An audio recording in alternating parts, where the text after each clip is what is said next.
Hi, welcome back guys. This is your friend, Lettuce Head Fanfics. Back with amazing fanfiction. This is the series of What If Deku Had Vision Change Quirk. Please give this video a like and subscribe to the channel if you want more videos like this. Now let's get into the fanfic. You can be a hero. The recent words echoed once more in Izuku's mind as he smiled. Nobody had ever told him that.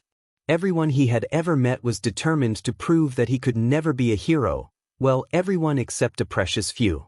He stopped before the door to the apartment, making sure to wipe off the smirk on his face. He couldn't wait to start training with all might the next morning, but he didn't want to give anything away to his mother either. He slowly opened the door. "I'm home, Mom," he announced. "Oh, my poor baby." Inko was almost weeping. "Are you hurt?" She checked him up. "I'm fine, Mom." Izuku pulled himself away. He wasn't hurt from the sludge incident, but Bakugo had pushed him with his explosions earlier, and he hadn't covered the burns up yet. "I think I'll just go and have a shower first." The sludge was disgusting. "Well, say hello to your cousin on the way." Izuku screeched to a halt. "What?" he asked slowly. "Your cousin's here." "So are your aunt and uncle?" Inko notified. They were going to be coming next week since they are shifting here, but after they saw the sludge incident, they rushed over. "How come you didn't tell me?" Izuku asked. "Well, it was meant to be a surprise," Inko excused. "You know your dad and I've been talking and we both agreed that you need company. Your uncle was going to move in next door since it's closer to his new office. A week earlier makes no difference." "Yeah?" Izuku said vaguely. It wasn't that he hated his cousin, in fact, he was his closest friend, except maybe Kaken. The thought put a bad taste in his mouth. He still wanted to believe Katsuki was his friend, but was he actually? Nevertheless, this was a bad time for his cousin, Watanabe, to come. He knew that Watanabe, while maybe not as intelligent, was definitely smart and observant enough to figure out one or two of his secrets. Secrets that he had worked hard to protect from his mother. On the other hand, the Hattoris were the only people besides his mother who encouraged him and treated him properly. "I thought it was you." Watanabe suddenly appeared. "That was wonderful how you took care of the sludge." "It's a good thing All Might was there," Natsume, Inko's sister, said. "What were you thinking going in like that? You could have been hurt," Izuku's aunt scolded him. "Sorry, I just wanted to save Kaken," Izuku replied, slightly embarrassed at having been scolded. "Yeah, Mom, I'd do the same thing if Kaminari was in danger," Watanabe spoke. "You'd do the same thing even if Kaminari wasn't in danger," Natsume replied shortly. "Anyway, let your cousin go and freshen up. He's had a tough day." Izuku gave a polite smile and headed off to the bathroom. Once he had entered, he sighed with relief. The shower gave him time to avoid Watanabe's eyes. He knew that there was no way Watanabe could figure out about All Might or One for All. But hiding Bakugo's bullying was easier said than done. Izuku took as much time as he could in the shower, not in any rush to get out. "Izuku dear, it's almost dinner time. What are you doing so long in the shower?" Inko called. "Sorry, Mom, we'll be right out." Izuku apologized and hurried out, only to come face to face with Watanabe. "Everything all right?" The sludge was just hard to scrub off. Watanabe didn't seem too convinced but nodded regardless. "Well, come on. The food looks delicious," he exclaimed and ran off. Right, a bit of a shaky start, but Watanabe isn't too suspicious yet. "He still thinks Kaken protects me at school like I told him while messaging," Izuku noted. The dinner was mostly quiet. Watanabe looked like he wanted to talk, but Izuku assumed his strict mother forbade him from talking with his mouth full. Natsume could be very strict indeed. "So Izuku, how's school going?" Ryuzen, Izuku's uncle, asked after the plates were cleared away. "Oh, it's great. You know, normal stuff," Izuku replied shortly. "Well, I can't imagine it's that great considering your dash." Ryuzen stopped short as Natsume gave her husband a glare for bringing up his quirklessness. "Your Ryuzen trailed off. Izuku snickered slightly. It was always fun to see his uncle squirm whenever he made a mistake. "Yeah, but Izuku's got Katsuki to protect him. He says they're best friends," Watanabe pointed out. "True, but in my experience, people with stronger quirks turn out to be assholes," Ryuzen said bluntly. "Don't let Kaminari hear you that," Watanabe replied. Some exceptions are there, Ryuzen accepted. Oh, that reminds me Izuku, I invited Kaminari over on the weekend. You like him, he's the best. Watanabe spoke highly of his friend. He'll be sad you left the school though, Natsume said. You left your school? Izuku asked, astonished. Well duh. We're moving away so it's easier to come to Aldra. But all your friends, Izuku tried to sway the decision. So what? I have you here, dummy. It's not like I don't know anyone at Aldra. If that was the case, then maybe I wouldn't have switched schools. Besides, we'll be hanging with Kaminari every other week. I wonder if Katsuki will get along with him, Watanabe pondered out loud. Yeah. I wonder. Izuku gave a shaky smile. Inside he was panicking. Crap. Crap. Crap. He cursed in his mind. Watanabe's gonna find out. And then he's gonna tell Mom. And then Mom will be sad. No, this can't be happening. Watanabe watched his cousin with concern. All right, Izuku? You look surprised. What? Izuku glanced up. Oh, nothing, I was just shocked you're coming to Aldra too, that's all. Watanabe wasn't too sure about that. He had caught Izuku's eyes when he shifted his head and had caught a feeling of fear in his eyes for a split second. A short time, but fear nonetheless. Watanabe knew there was no reason Izuku would be afraid of him, unless he was hiding something at Aldra. Could it be Bakugo wasn't actually as good as Izuku had talked him up? After all, he had never met Bakugo, just like Izuku had never met Kaminari.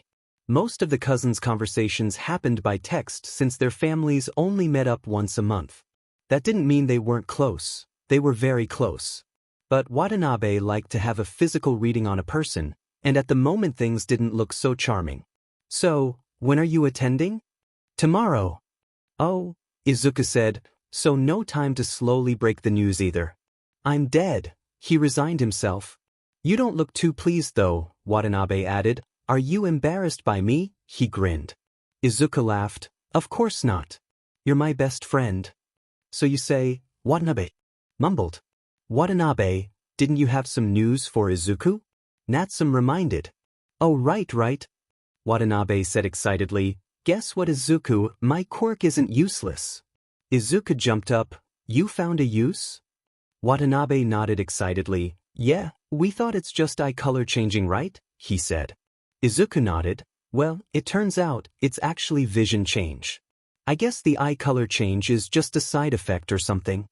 Izuku's eyes were nearly popping out of his head. Watanabe's quirk had been the one quirk he had not been able to find a use, and it annoyed him greatly. So to have heard its use, it made him feel excited and happy for his cousin. How did you figure it out? Kaminari and I were sparring and I accidentally activated it. To be honest, we thought it's a concussion or something, Watanabe said, bemused. Mom was worried. People don't just see bones out of nowhere, Natsume defended. Bones? Yeah, I switched to X-ray vision, so yeah, bones, Watanabe explained. I also got infrared vision and ultraviolet vision. Maybe I can discover some more, but that's it. Wait, can you do infrared again? Izuku asked. Watanabe obliged. Izuku whistled. For infrared, you need to turn your eye into a dark color. Dark colors absorb infrared easier, so that means your quirk is absorbing the different frequencies and turning them into a different vision. Izuku determined. Hold up, Watanabe was confused. People got black eyes, how come they don't see infrared?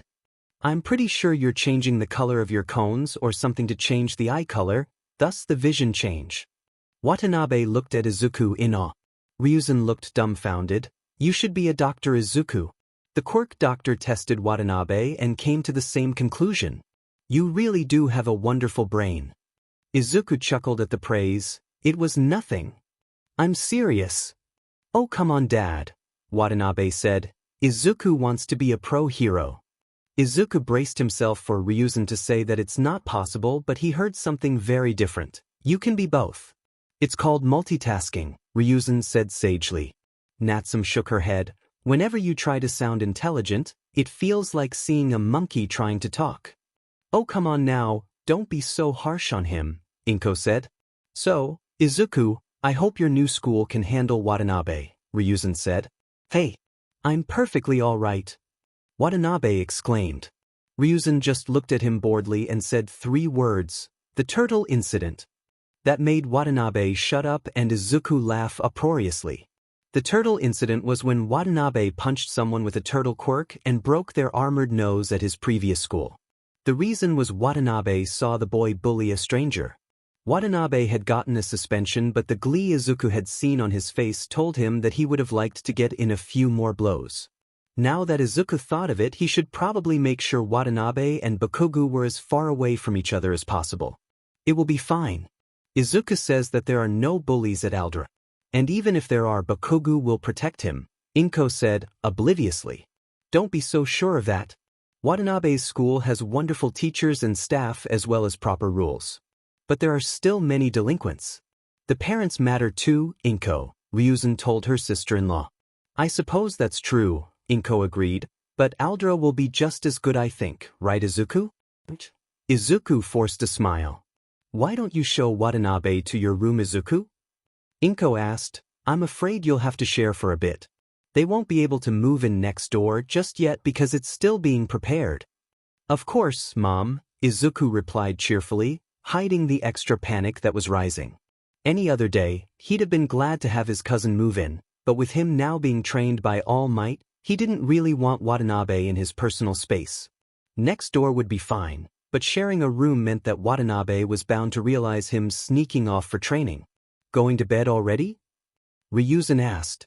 It has been a long day for Izuku, he must be tired, Natsum said. I'll get you some blankets. Where do you keep extra bedding? Natsum asked her sister. I'll get them later. We're meeting after such a long time after all. Inko said. Yeah, but I think Ryuzen might be tired. Oh, he can go to bed then, Inko offered. No, we're going to have a sister's night. He's going to stay on the sofa, not you. Natsum pulled her sister's hand. Isn't that rude? Of course not. Is it rude, Ryuzen? Natsum asked. Nope, he smiled back. Izuku and his cousin giggled, knowing that Ryuzen was just scared of his wife. Izuku led Watanabe to his room and opened the door. Watanabe chuckled. Still keeping the All Might figurines, I see. What can I say? I'm a huge fan, Izuku replied. Careful, or people are going to think you're a stalker. Though my quirk is better suited for a stalker. Izuku had an idea. You know your quirk is perfect for being a rescue hero. I can't believe we didn't check this angle. Izuku said, happy for his cousin.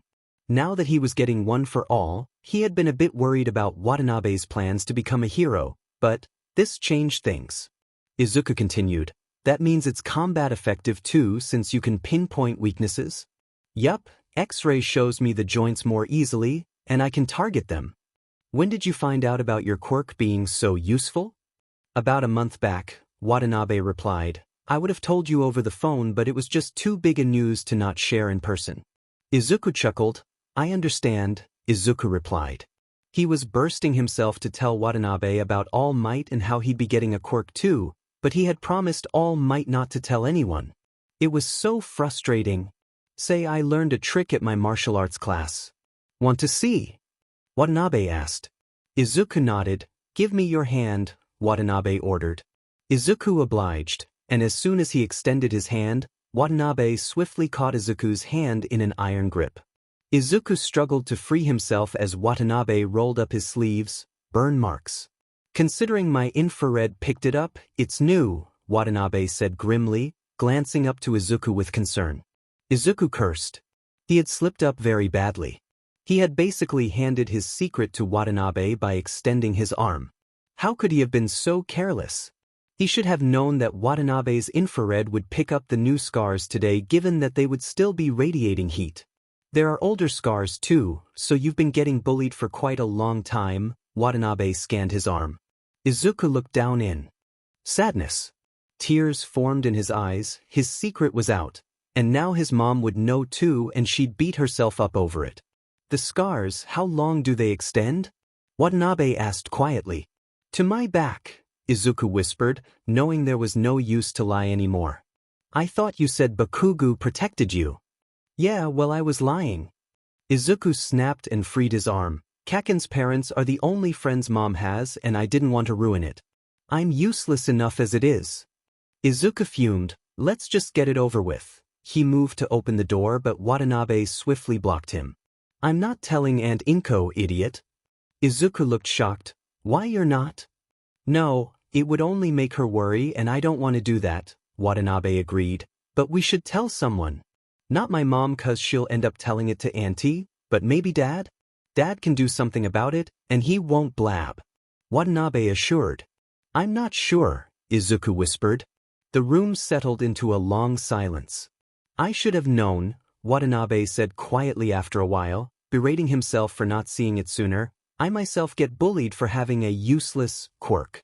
So of course you do too, but I had to believe that Bakugo protected you, didn't I?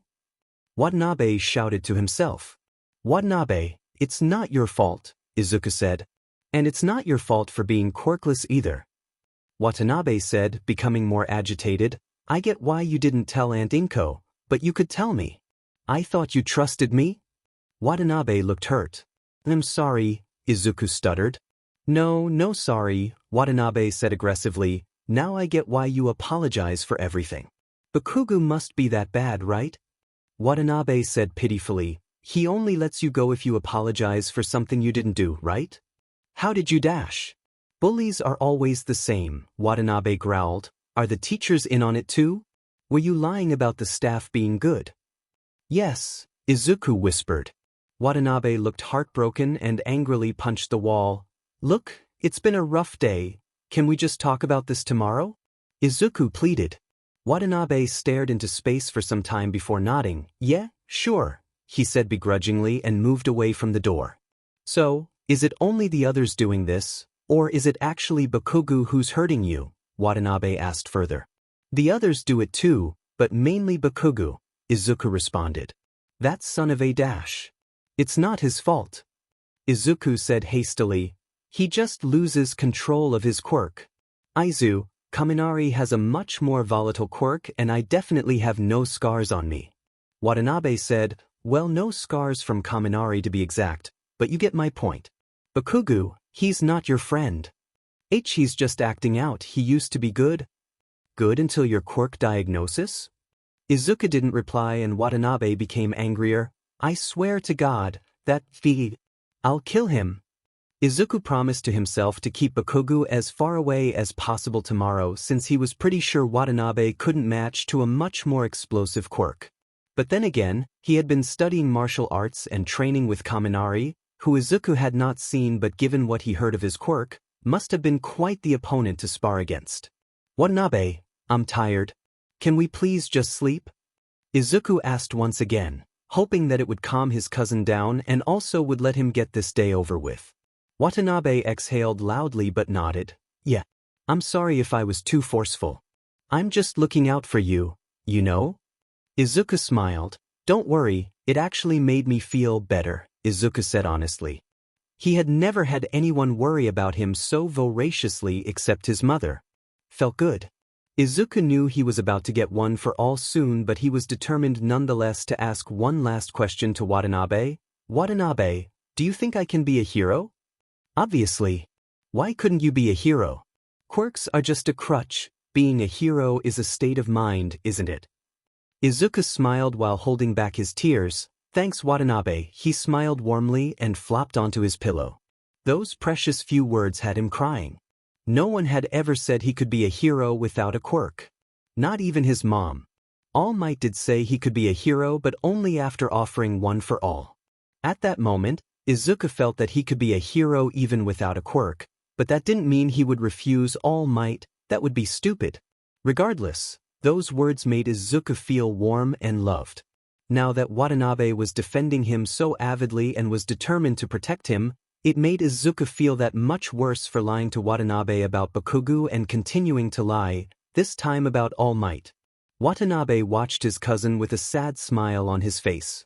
He too had been told he couldn't be a hero because of the uselessness of his quirk, but at least at his school, the staff were supportive and he had friends. He couldn't imagine how bad it must have been for Izuku, who had no one except Inko. Without a word, Watanabe also flopped onto the other side of the bed. He was furious with himself for not seeing it earlier, and furious at the Aldris staff for letting this happen. He took a few deep breaths. He needed to be calm right now. He needed to make a proper plan on what he should do tomorrow when he went to Aldra and met Bakugo. Only when Izuku was safe would he rest. Izuku woke up groggily and shut off the alarm that was blaring. He closed his eyes again to sleep but leaped up, cursing, "Crap, I've to go meet All Might," he nearly yelled. He checked the time. "Okay, I have enough time," he thought to himself and got out of bed. He was about to rummage through his wardrobe to find something to wear when a snore made him stiffen. He slowly turned around. In the midst of his rush, he had completely forgotten that Watanabe was sleeping over. Thankfully, he didn't seem to have awoken considering the snore, but boy was Izuku lucky. Izuku took greater care now to not create too much noise. He double-checked that Watanabe was awake before leaving the flat. Once Izuku was out, Watanabe kicked the blanket off of him. He smirked. "Finally. Pretending to be asleep is useful. Eat that kaminari," he yelled in his mind. He quickly went to the peephole. Izuku was still in the corridor, so Watanabe waited for him to go downstairs. Watanabe wondered why Izuku was up so early. He himself hadn't slept a wink since he was contemplating how today would go. Watanabe doubted his presence alone would alter anything if the staff weren't on Izuku's side. Watanabe peeked again and finding that Izuku was gone, he too stepped outside. He hurried down the stairs and caught a glimpse of Izuku turning a corner. Slowly walked to the corner and watched Izuku head down the road. Since the streets were clear this early in the morning, Watanabe couldn't blend into a crowd and decided to wait until Izuku turned again before he walked after him. As he waited, Watanabe tried to understand whether he had heard Izuku right. He could have sworn he heard his cousin shout about going to meet All Might, but that couldn't be right, could it? Then again, Izuku had met All Might yesterday, so there was a chance. But why would All Might ask Izuku to meet him? Watanabe thought hard. Perhaps because he handled the sludge nicely? No, he could just talk to him publicly then. There wouldn't be any private reason. Watanabe saw Izuku turn another corner and followed. Maybe I just heard wrong? I am pretty sleepy, Watanabe reasoned. The only other reason All Might would want to meet is to maybe train him. But there's no way he'd train Izuku. Immediately after, Watanabe thought that he got angry at himself. Stupid. Izuku deserves to be trained by All Might just as much as anyone. In the midst of his self-inflicted rage, Watanabe lost Izuku's trail. "DMN it," he yelled agitatedly. There were too many paths to choose from and Izuku could have gone anywhere. Watanabe was scared. What if Izuku ran away? I did find out a lot of stuff last night. He might be scared I'll tell Aunt Inko, he thought anxiously. I have to find him. I can't lose him too. But how?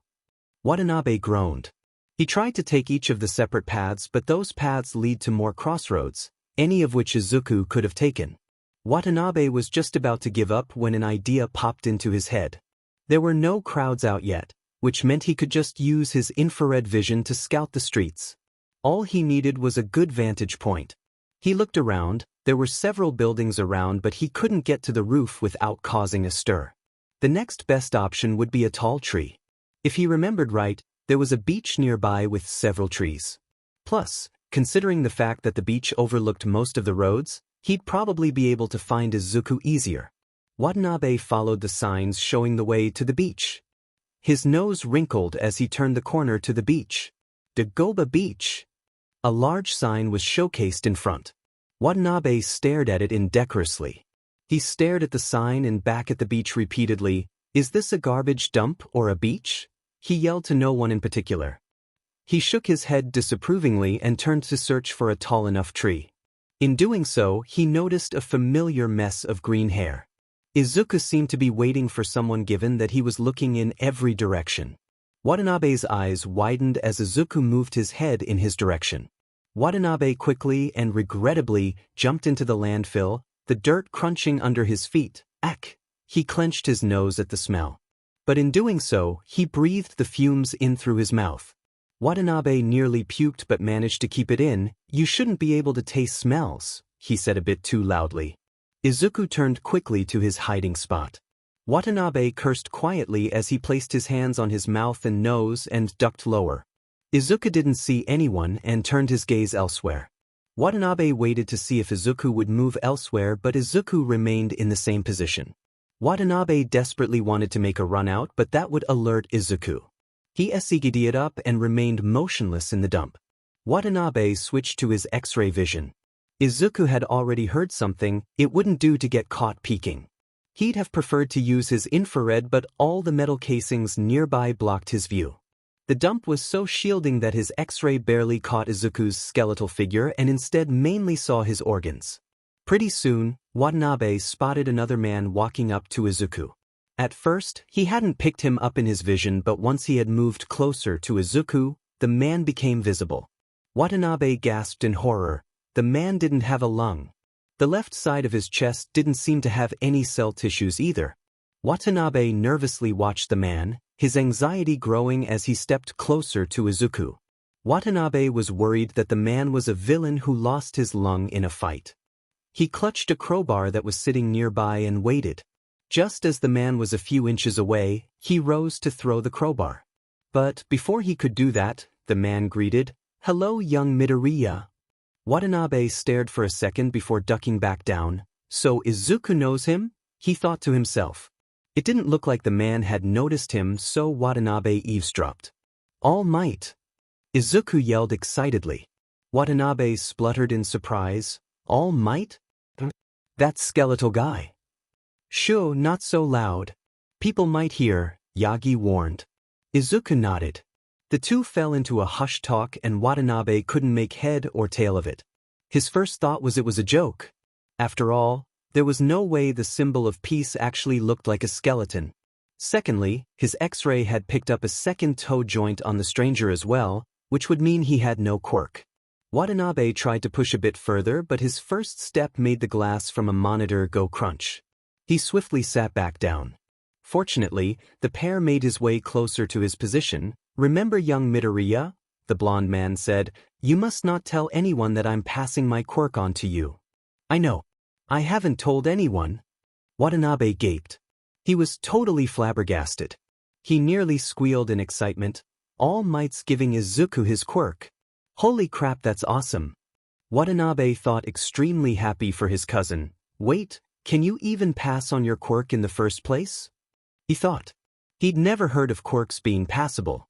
The only way quirks passed was from the parent to the child. Then again, he'd heard of weirder things. Is he a conman? Watanabe thought. As much as he hated to admit it, his cousin was pretty gullible. Although, he doubted he'd be gullible enough to think this stranger was All Might. What if he was indeed a villain trying to lure Izuku? He probably thought no one would miss Izuku since he's quirkless. All Might and Izuku kept walking closer to Watanabe's hiding position. Concerning him, did they notice me? Watanabe thought. After all, he doubted he could fool All Might if that actually was him. Now that they were closer to his position, Watanabe switched back to his normal vision. The stranger was still a skeletal figure but was fast approaching with Izuku tracking behind him. In front of his eyes, the man suddenly transformed into All Might and uprooted the fridge he was hiding behind. Hi," Watanabe said nervously. Yagi stared at the boy, in his All Might form, his eyes widening. He had felt a presence when he had arrived at the beach, but he had attributed it to the stray animals that frequented Dagoba for food. He didn't think it was actually a person spying on them. Izuku was too shocked to speak at seeing his cousin and remained speechless and unmoving. "You're All Might," Watanabe said excitedly. Indeed I am, young man."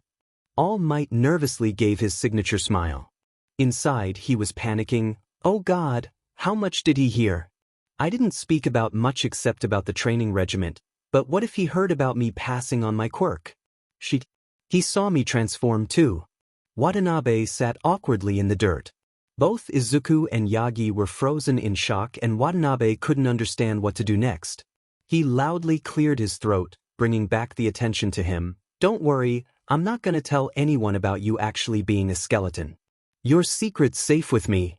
All Might sighed. "Thank you, young man." It didn't look like the boy had heard about him passing on his quirk, or so he thought.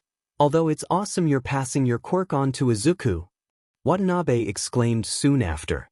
All Might stared at him for some time. Now what? He asked himself. The boy knew too much. Could he trust him to keep this a secret? The thoughts were racing through Yagi's mind when he suddenly remembered something. Wait, you said, Izuku. Do you two know each other? Yagi demanded from Izuku. Izuku gulped. Why, he's my cousin, he replied in a whisper. Yagi looked slightly betrayed. I thought you didn't tell anyone? I didn't. I don't know how Izuku stuttered, but fortunately his cousin came to his rescue. Oi oi. He didn't tell me anything. I followed him here. He defended ferociously. All Might was slightly taken aback at Watanabe's outburst. He smiled. It was good to know that Izuku, while quirkless, had such a good friend. I suppose there's no use crying over spilled milk. All Might resigned. But you should have been more vigilant to ensure you weren't being followed, young Midoriya. Watanabe snorted. Really? He asked rhetorically. You're the #1 hero and even you didn't realize. How was Izuku supposed to know? I did realize, but I thought it's a raccoon or something, All Might defended. Just having a hunch means nothing if you don't act accordingly. Watanabe, that's enough, Izuku warned his cousin, who shut up pretty quick. All Might smiled and reverted to his original form. Since there's no use hiding it, considering you've already figured it out, my actual name is Yagi Tashinori. My quirk is one for all and I'm passing it on to Izuku because I believe he has a hero's mentality. Well, I'm happy for Izuku. There's no one else that deserves it more than him. Watanabe said proudly as Izuku turned red with embarrassment. Not even yourself? Yagi asked rhetorically. I already have one. I wonder if you would have passed your quirk if your lung didn't disappear, Watanabe said uncaringly. Yagi's eyes widened. How did you dash? My quirk. Your quirk? Yagi asked. What is it? Eye color changing, Watanabe grinned. Huh. Yagi was confused. How on earth would eye color change help Watanabe know that he didn't have a lung? Meanwhile, Izuku face-bombed at his cousin's audacity and took it upon himself to explain. His official quirk name is eye color changing, but his actual quirk is vision change, like shifting between infrared, ultraviolet, and X-ray vision. He probably used his X-ray to see that you have a missing lung, Izuku replied much more confidently and without a stutter. Yagi looked amazed. That is a really good quirk for hero work, he admitted, but why wasn't your official quirk name changed? Can't get in trouble if my quirk wasn't proved to be used, Watanabe bragged. Yagi gulped. Do you use it for villainous purposes? He asked slowly. If so, he wouldn't put it past this new arrival to not sell the secret. Watanabe laughed. Of course not. I just need it from time to time to beat up some bullies, that's all. I see. So you will, in fact, keep this all a secret? Yagi repeated. Yup, but on one condition. Yagi stiffened. What would he ask for? You have to train me too. Wait, that's it? Yagi was surprised. Watanabe nodded. Well, Izuku is going to get your super awesome quirk and get into you easily, but I need to beef up too. And who else is better than the #1 hero? He asked rhetorically. Well, I have no problem, but I need to focus on Izuku to build up his body, Yagi said. Is that why you're at this dirty beach? Yes, Izuku will be cleaning this entire beach to make up his muscles. I will. Izuku asked. Yagi nodded. Yes, now get to it. There's not a moment to spare. Yagi ordered. Izuku nodded and rushed to start clearing the beach.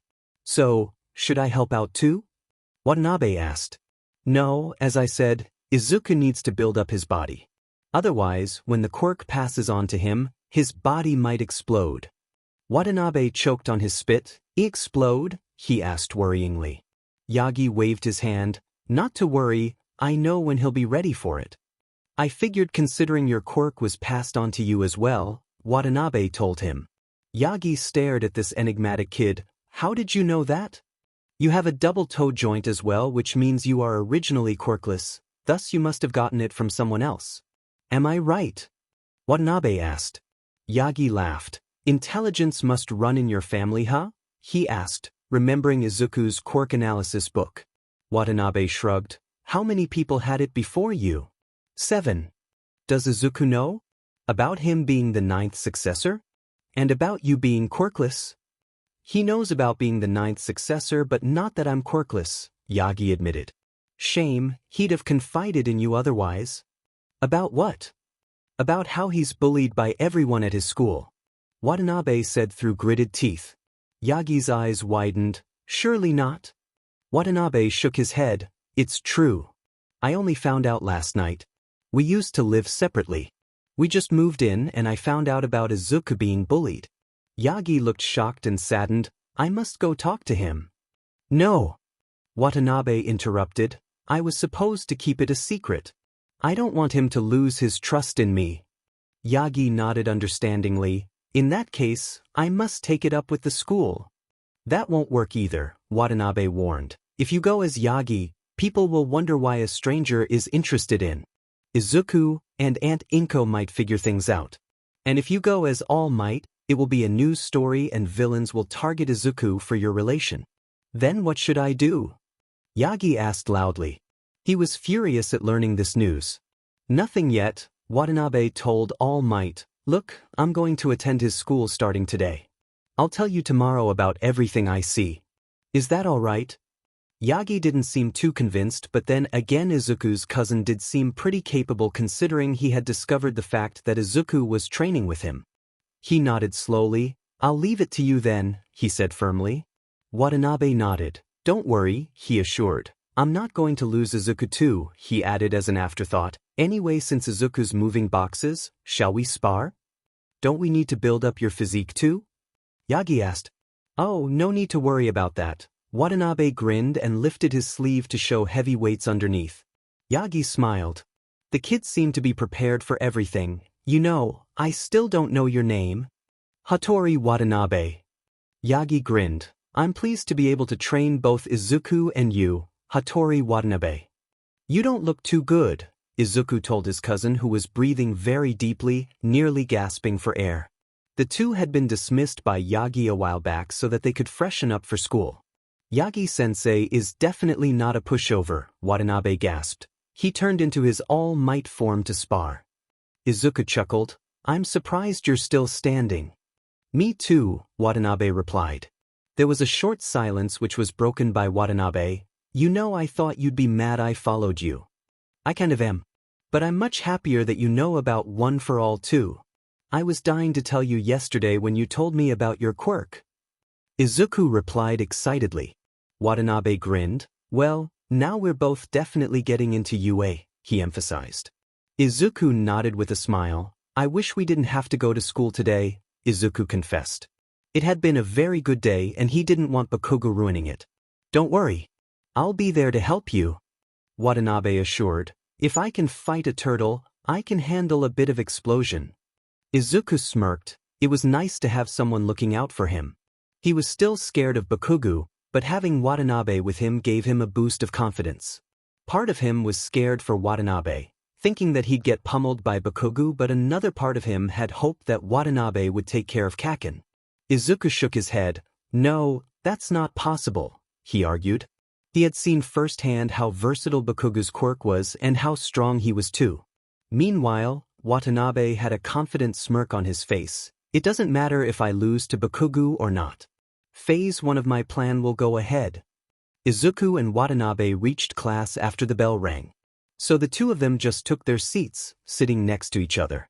Bakugo seemed to give Izuku a threatening glare even though he had been saved by him just yesterday. Watanabe really wanted to punch him right there. Okay, so we have a new student starting today. The teacher announced and then pointed his finger at Watanabe. Please introduce yourself. Watanabe stood up. Hello, my name is Hattori Watanabe. I am Midoriya Izuku's cousin. My quirk is eye color changing. Watanabe noticed nearly half the class snicker at his quirk and saw Bakugo grin and stare at him. While you are as useless as Deku, at least you have a DM quirk though. The class laughed. Watanabe noticed some of the students forced themselves to laugh, clearly afraid of Bakugo. Even the teacher seemed to smirk. Not as useless as you Bakushit, Watanabe said. The class grew quiet, plunged into shocked silence. Huh, what was that you sheet? Bakugo exclaimed, explosions forming on his palm. Watanabe didn't flinch. Instead he dodged Bakugo as he tried to tackle him and hit him over the head. That's enough. Watanabe, detention for attacking Bakugo. The teacher called out. What the F dash? He attacked me first. Watanabe protested. I saw you attack him. Now sit down quietly before I punish you further, the teacher threatened. Whatever, Watanabe said as both students sat down. Bakugo was clearly still angry, but he seemed to wait for later to confront Watanabe again. Meanwhile, Izuku was sweating bullets at the confrontation. He couldn't believe Watanabe was unscathed and had landed a hit on Kaken. However, Izuku knew that lunch would be a disaster. Watanabe and Bakugo kept glaring at each other for the remainder of the classes until lunch. Everyone could feel the menace rolling off of both of them.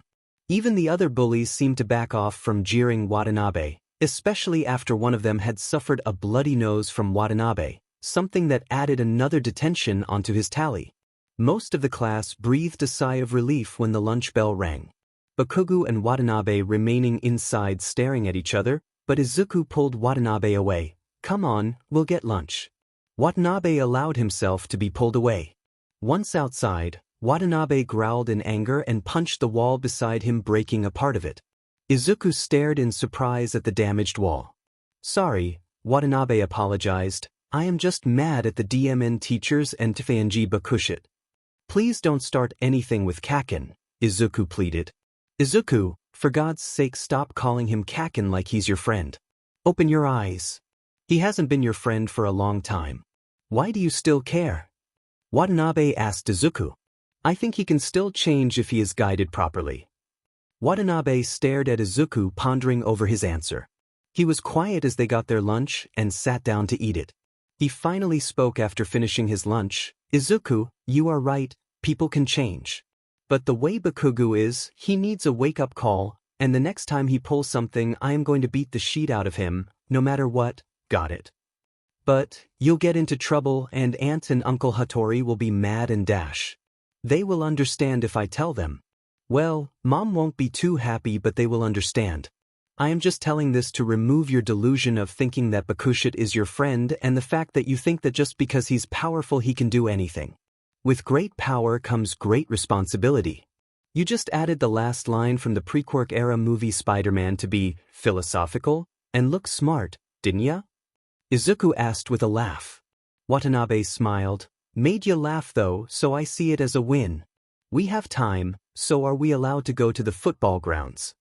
Yeah, but Bakugo is there, so... Izuku started. So what? Watanabe asked loudly. Let's just go and check it out. Someone might be willing to let us play. Izuku sighed as Watanabe headed out to the field. He knew he had no other choice to follow him.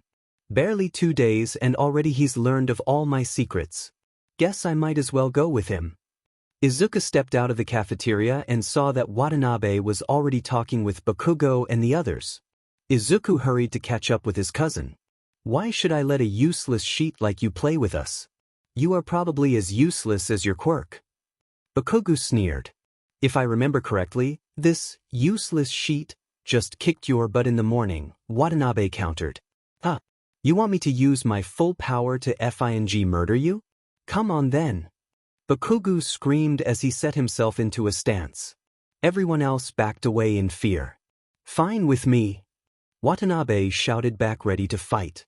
Watanabe, Kaken don't. Izuku said. Stay out of this, You don't even have the spine to stand up to me. But now I will show you what I will do to you if you try to save me again. Bakugo screamed as he shot forward with explosions at the ready.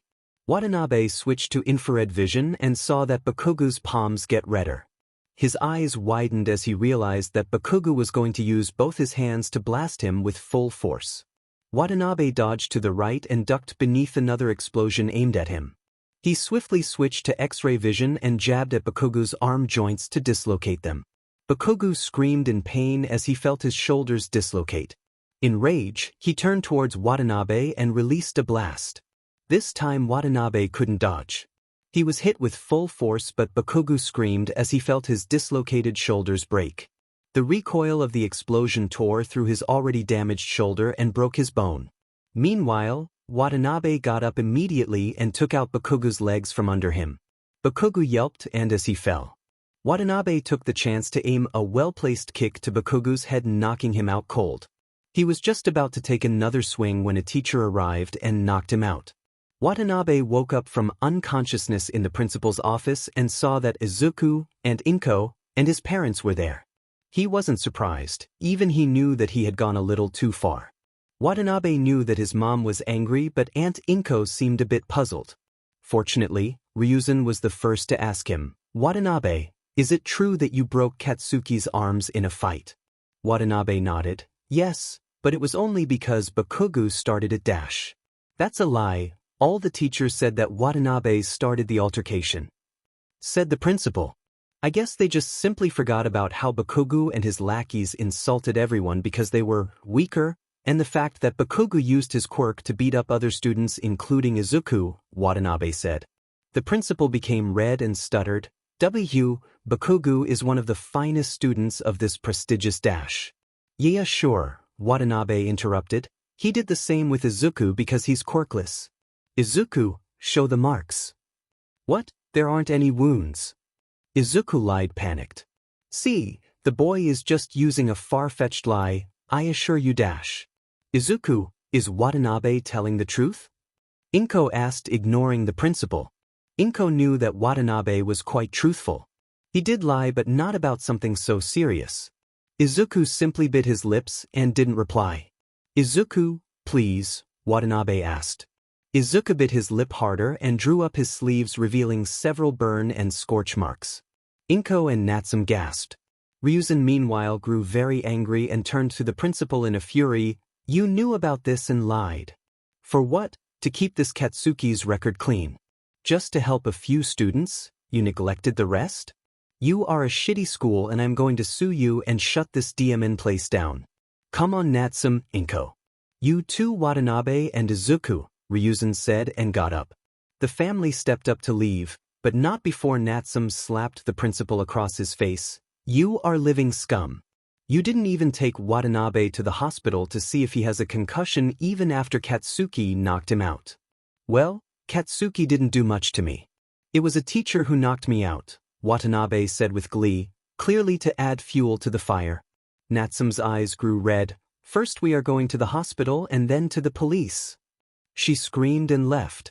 Everyone got into the car and Ryuzen drove to the hospital.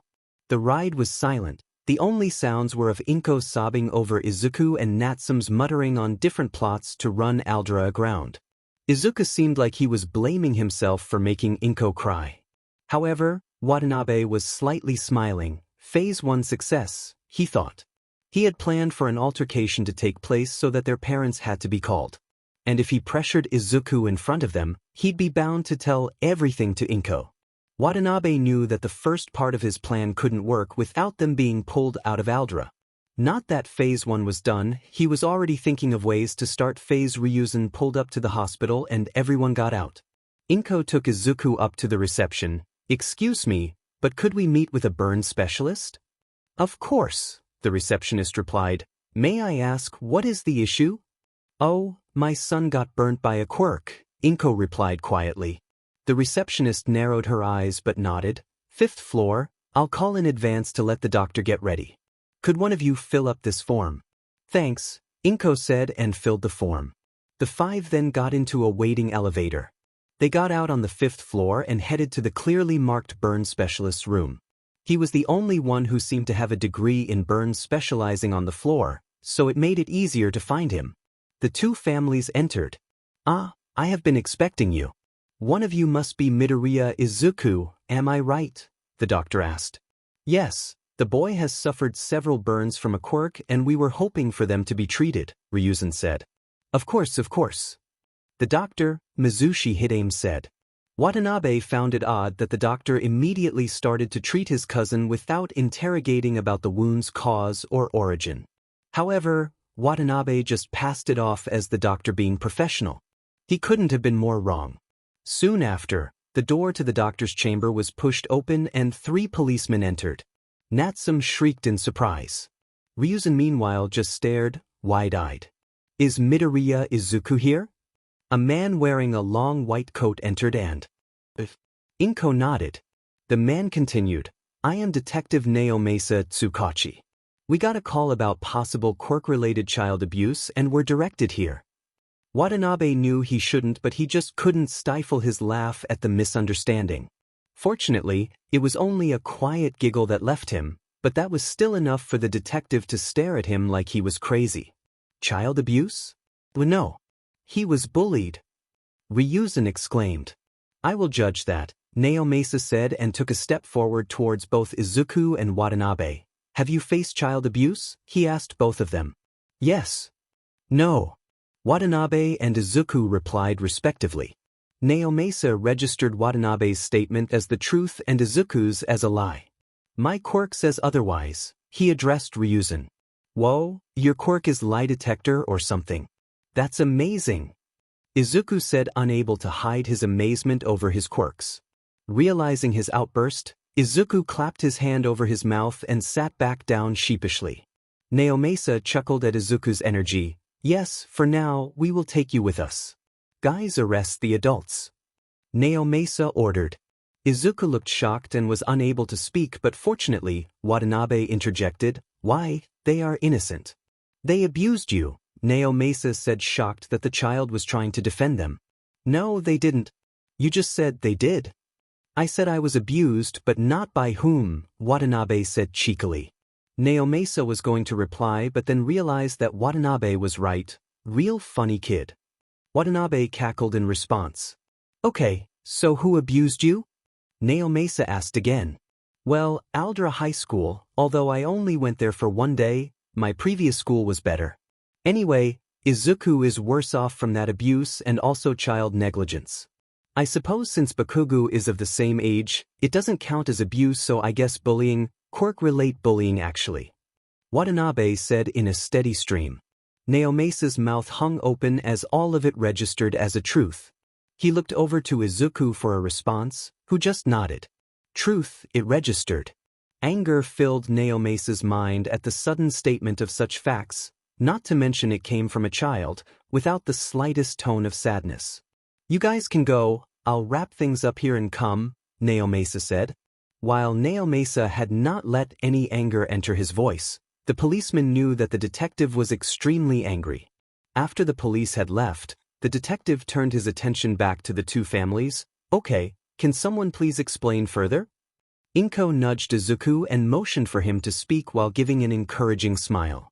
Izuku breathed in deeply and began explaining everything that had happened to him, how he and Bakugo were friends but quirk differences caused him to be bullied, how Aldra had neglected him and countless other students, how Bakugo had suicide baited him, and finally, the altercation between Bakugo and Watanabe. Okay, thank you. Before I discuss this, I would like to question you first, Watanabe. Did you use your quirk? Naomasa said. No. Watanabe said rather unconvincingly. Naomasa's sweat dropped and said, I don't even need to use my quirk to know that's a lie. So, explain yourself, what is your quirk and how did you use it? Fine, Watanabe groaned. Izuku snickered and Watanabe glared at him but only got a grin in reply. Sighing, he began to explain, well, my quirk is eye color change, which is pretty useless, but it also has the power to change my vision to other visions like infrared or X-ray.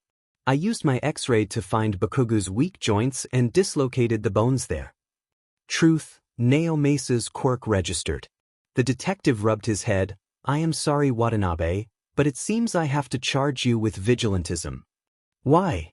Watanabe asked straight away. Naomasa blinked. Excuse me? Vigilantism is when quirks are used to harm people in the name of good but without a pro-hero license. The way I see it, I did use my quirk to beat up Bakugo, but only indirectly. My quirk itself didn't harm anyone. Watanabe said with a grin. Naomasa opened his mouth to speak but then closed it. Technically he was correct. Naomasa smiled. Well, you are right, so I won't charge you, but let this be a warning. Now, Mr. and Mrs. Hattori and Mrs. Inko, I advise you not to sue right away. It seems Aldra has neglected many other children, so I would like to investigate further. When everything is in order, I will call you to sue. Of course, that would be much appreciated. Please do update us regularly, Ryuzen said. Okay, I will be visiting the Katsuki family now to charge Bakugo, Naomasa said and got up. No, you can't. Izuku spluttered. Everyone stared at him like he had gone mad. Naomasa replied, Izuku, Katsuki's actions need to be punished. But I believe he can still change. Izuku, if you let him get off scot-free, he won't change. Watanabe replied angrily. Izuku went quiet. Naomasa switched to a gentler tone. You are very kind, Izuku, to care about the person who abused you, but Watanabe is right, he needs to face the consequences of his action. I hope I have been clear to you. Izuku nodded. Good, I will be going then, and with that Naomasa exited the hospital room. That Izuku really does have a kind soul to care about the person who has tortured him so much. Perhaps he could be the All Might's successor, Naomasa thought as he waited for the elevator. The elevator dinged and the doors opened. He entered it and resumed his thinking. That might be a bit far-fetched, but the kid does have a good mind. Heck, he tried to save his FANG bully just yesterday. Half the children his age would have gladly ignored the situation. Watanabe too seemed to have a good mind. But he was a bit too rash. Watanabe will do well too, but he would be a better underground hero or like Eraserhead than the symbol of peace. Not to mention that Toshinori will probably instantly connect with Izuku because he was quirkless too. Arg, I'm thinking too much about his. I will call Toshinori about this tomorrow in the morning. Naomasa thought as he got into his car, ready to drive off. After the doctor had finished treating Izuku and had made sure that Watanabe wasn't suffering from a concussion or any other effects, he had let them leave. The two families exited with Inko giving Izuku a kind smile to make him feel better. Inko was surprised when she exited from the room as she saw Mitsuki, she asked. Mitsuki got up from the seat she, Katsuki, and her husband was sitting in. Inko, Detective Naomasa informed us about everything while Katsuki was being treated. I am sorry that I never realized that he was doing this. It's my fault. Mitsuki said modestly and bowed. Thank you, Mitsuki. I know it must have been hard for you to apologize given your strong personality, so your apology really means a lot, Inko said with tears in her eye. Mitsuku smiled slightly and nodded. Oi, brat, get here and apologize to Izuku. Shut up, you old hag. Katsuki replied. He opened his mouth to continue, but Masaru glared at him sternly. Katsuki immediately shut up, knowing that something that angering his normally calm and silent father would have bad consequences for him. Fine, he growled. I am sorry, Okadeku. Katsuki shouted reluctantly. Mitsuku slapped him over the head. Properly, she warned. Fine. I am sorry, Izuku, he said, keeping his voice lower but anger clearly still in his voice. And? Mitsuki said. And I am sorry, Watanabe, Katsuki growled. Thanks, Kaken, Izuku replied meekly. Watanabe coughed into his hand to cover up his snort. Natsum glared down at him and smiled. Watanabe, I think you should apologize too. Watanabe spluttered. What? Why? What did I do? You took it too far. I know for a fact you purposely chose to dislocate his shoulders to maximize damage. Natsum said. Watanabe's eye twitched. Fine, I am sorry, Katsuki-san, he said mockingly to Kaken. Well, I didn't want you to apologize to him, considering I thought he was right to beat this shithead, but thank you, Watanabe, Mitsuku said with a small smile. None of the adults seemed to care that the tone of their apologies wasn't forgiving and carried on with their conversation, but Izuku just glanced nervously between the two as they glared at each other with malice. Clearly, neither had accepted the other's apology. I'll see you later then, Inko, Mitsuki said. Sorry again for Katsuki, Masaru said as the families parted ways to head to their respective homes. Izuku and Watanabe sat together in the back. Can't you forgive Kaken, please, Watanabe? Izuku asked hesitantly. Not a chance, unless he changes drastically. However, I will leave him for now. I am going to start on another project. Watanabe said. Another project? Izuku asked anxiously. What project? Izuku asked further, knowing that he probably wouldn't want the answer. To take down Aldra, of course. Shouldn't we leave it to Detective Naomasa? Obviously, but that doesn't mean I can't help take the school down, Watanabe said with sadistic glee. You know what I don't even want to know, Izuku decided in his mind. Actually, scratch that, Watanabe said quietly, careful not to wake up Inko or Natsum. We will take down Aldera, Watanabe said with a grin.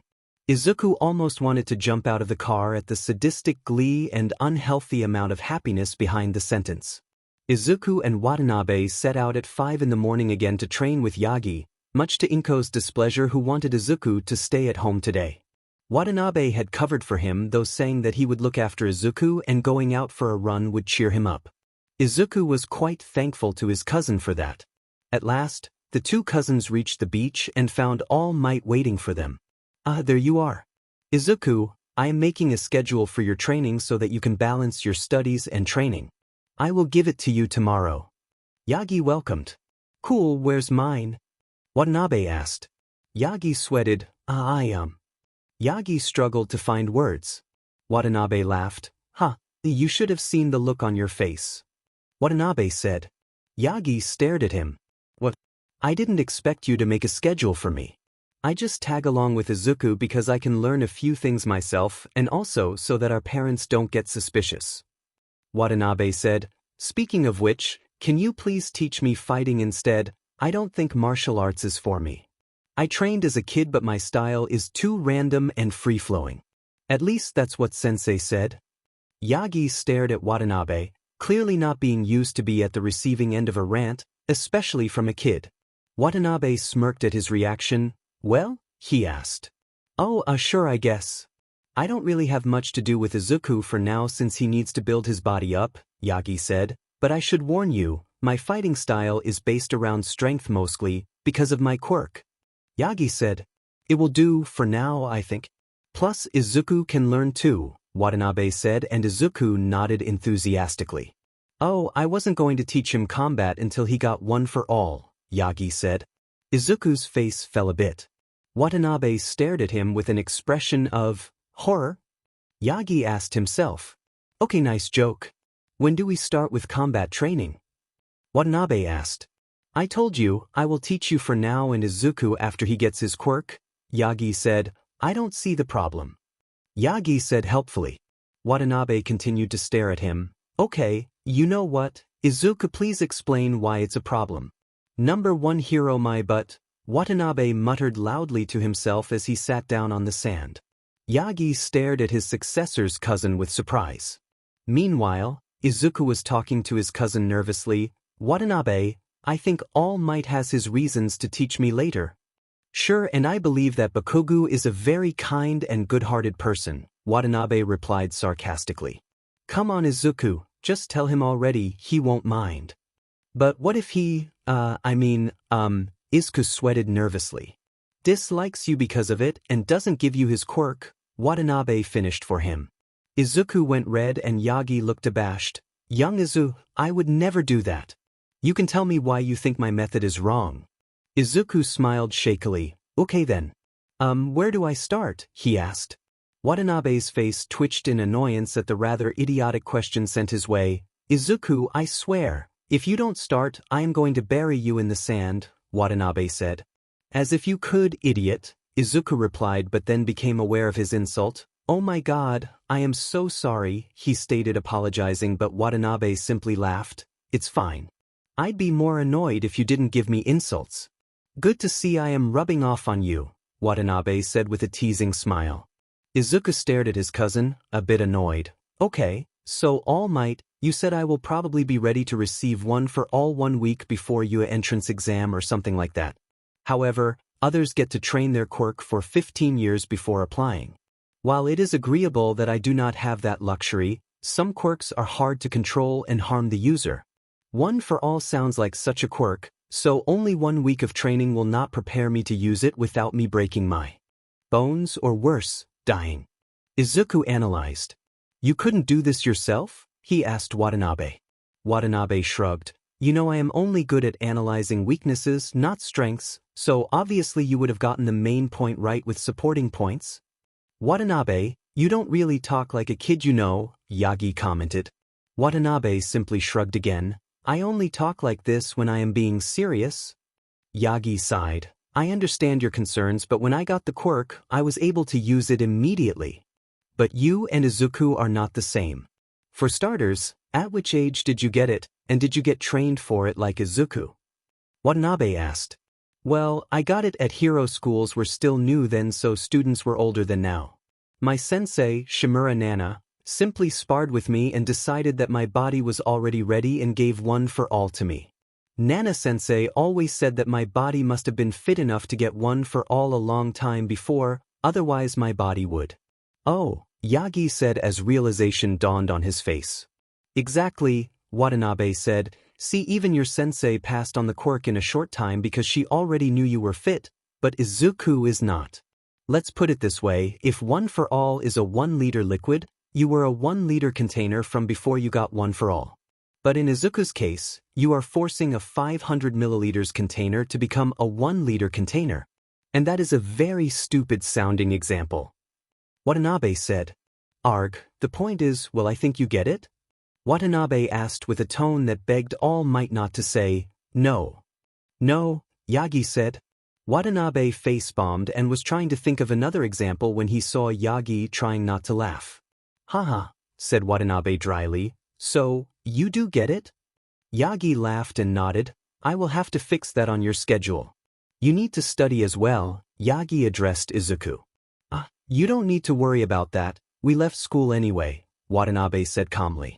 You what? Yagi asked. What did Watanabe do at school? He said he would handle Izuku's bullying but to the point where they were expelled. Yagi wondered. Wait, he said they left, not expelled. Yagi thought, catching the keyword. Watanabe caught Yagi's inquiring eyes and smiled evilly.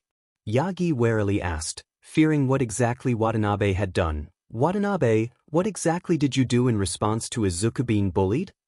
However, before Watanabe could reply, Izuku burst out, You told him about the bullying. You told him on the first day of our training. Ugh, Watanabe struggled to find a reply as Izuku fumed. Izuku, I think Watanabe was right to tell me. Frankly, I would be surprised if I wasn't considering I was bullied for being quirkless myself, Yagi said. Fortunately, that shifted Izuku's mind. Unfortunately, Yagi had forgotten that he hadn't told Izuku about his quirklessness. You what? Izuku asked. Yagi turned to Watanabe for help, but Watanabe returned a smug grin. Sighing, Yagi started his tale. Back when I was young, quirklessness was still quite widespread. Quirks weren't as popular as they are now, but kids with quirks still bullied those who didn't have one. Anyway, that was how school passed for me until I met my master, Nana Shimura. She liked my ideology about there being a symbol of peace and decided that I was the one to pass on one for all, like I am passing on to you, Yagi finished with a sad, nostalgic smile. Izuku felt listened with awe at his idol's backstory and stared at him for more. I will tell you the rest later. For now, you must train, but train here itself. I want to hear what Watanabe did at your school. Izuku seemed to deflate a bit but nodded enthusiastically. I'd better explain though, knowing Watanabe he's going to add some more dramatics, Izuku said. Hey! Watanabe protested. You still owe me for telling All Might without consulting me, Izuku said. Look at it this way, Yagi-sensei told you a secret, so I told him a secret, Watanabe replied. You just called All Might by his name, Izuku said like as if he had just committed a crime. So? Watanabe asked. He gave us permission, isn't it Yagi-sensei? Yes, I would appreciate it if you called me Yagi or Tashinori too, Izuku. Hearing All Might gets a bit annoying from someone close. Yagi said. Izuku turned red. Yes, All Might, I mean Yagi-sensei. Now, I have a feeling that Watanabe did something huge, but you must not waste a second of your training. We have already wasted nearly 5 minutes. Yagi said. Oh, come on Yagi-sensei. We don't have school today anyway, so we can train the entire day if you want. Let him tell what I did. Watanabe said cheerfully. You really just want to have someone else say it to Yagi-sensei, don't you? Izuku asked. Watanabe smiled. Izuku nodded and narrated the incident to Yagi, who didn't say a word while Izuku spoke. After he had finished, Yagi thanked Izuku and turned to Watanabe. Izuku didn't miss anything, right? Nope, beating up Bakugo felt really cool though, Watanabe said. Young Watanabe, I am horrified you broke young Bakugo's arms as revenge. That is very unheroic, All Might said. Watanabe, however, didn't seem to care. I know I went too far, All Might. But Bakugo deserved it. He wouldn't have left Izuku alone if I had just simply slapped or punched him around. Not to mention he used his quirk. What do you think I should have done? Taken the explosion and tell the teachers. The teachers didn't care shit about what they did. I did dislocate his arms, but he only has himself to blame for increasing the damage, Watanabe said angrily. Yagi sighed. Perhaps so, young Watanabe, but there would have been better ways. I know, Watanabe said a bit embarrassed, but I was just too angry to dash. It's normal, Yagi cut him off. If someone harmed Izuku or you, I would be angry too, but I would control myself and just hand him in instead of, well, breaking him. But it can't be helped. You are still young. Your intelligence might be mature and you may understand many things much more than an adult, but in the end, you are still not experienced enough to handle such emotions. However, I do think Izuku is more mature, Yagi lectured. Watanabe and Izuku stared at him. Izuku in awe hanging on to each of Yagi's words, and Watanabe in shock. Yagi noticed the shock on Watanabe's face and asked, "What, you don't agree?" No, it's just that I knew you were strong, but you don't seem so, well, smart for lack of a better word. Izuku spluttered and tried to apologize for his cousin, but Yagi laughed and waved them off. It's fine, young Midoriya. However, young Watanabe, one needs to be smart and intelligent to be the #1 pro hero. I may not be as smart or logical as underground heroes, but it's enough. Watanabe nodded. I guess that should have been obvious, but I'm still offended that you think Izuku is more mature than me. Yagi laughed. You are mature too, but I feel you tend to punish people for their faults while giving them a second chance. You still have the habits of a teenager to be uncaring, whereas Izuku is more suited to the definition of mature. Watanabe pouted. Now then, it's nearly been half an hour since you have come. Izuku, get on with your training. I just have to call a friend who can help your case against Aldra. I'll be back in 5 minutes. I will just take a few laps around the beach then, Yagi-sensei, Watanabe said. All Might nodded. Sure, but don't get lost. And don't help Izuku please, he needs to build up his body. Ah, that reminds me, I wanted to ask for your opinion on something, Watanabe said. Yagi raised his eye. What is it? Well, Izuku and I wanted to help bring down Aldra and we had a plan.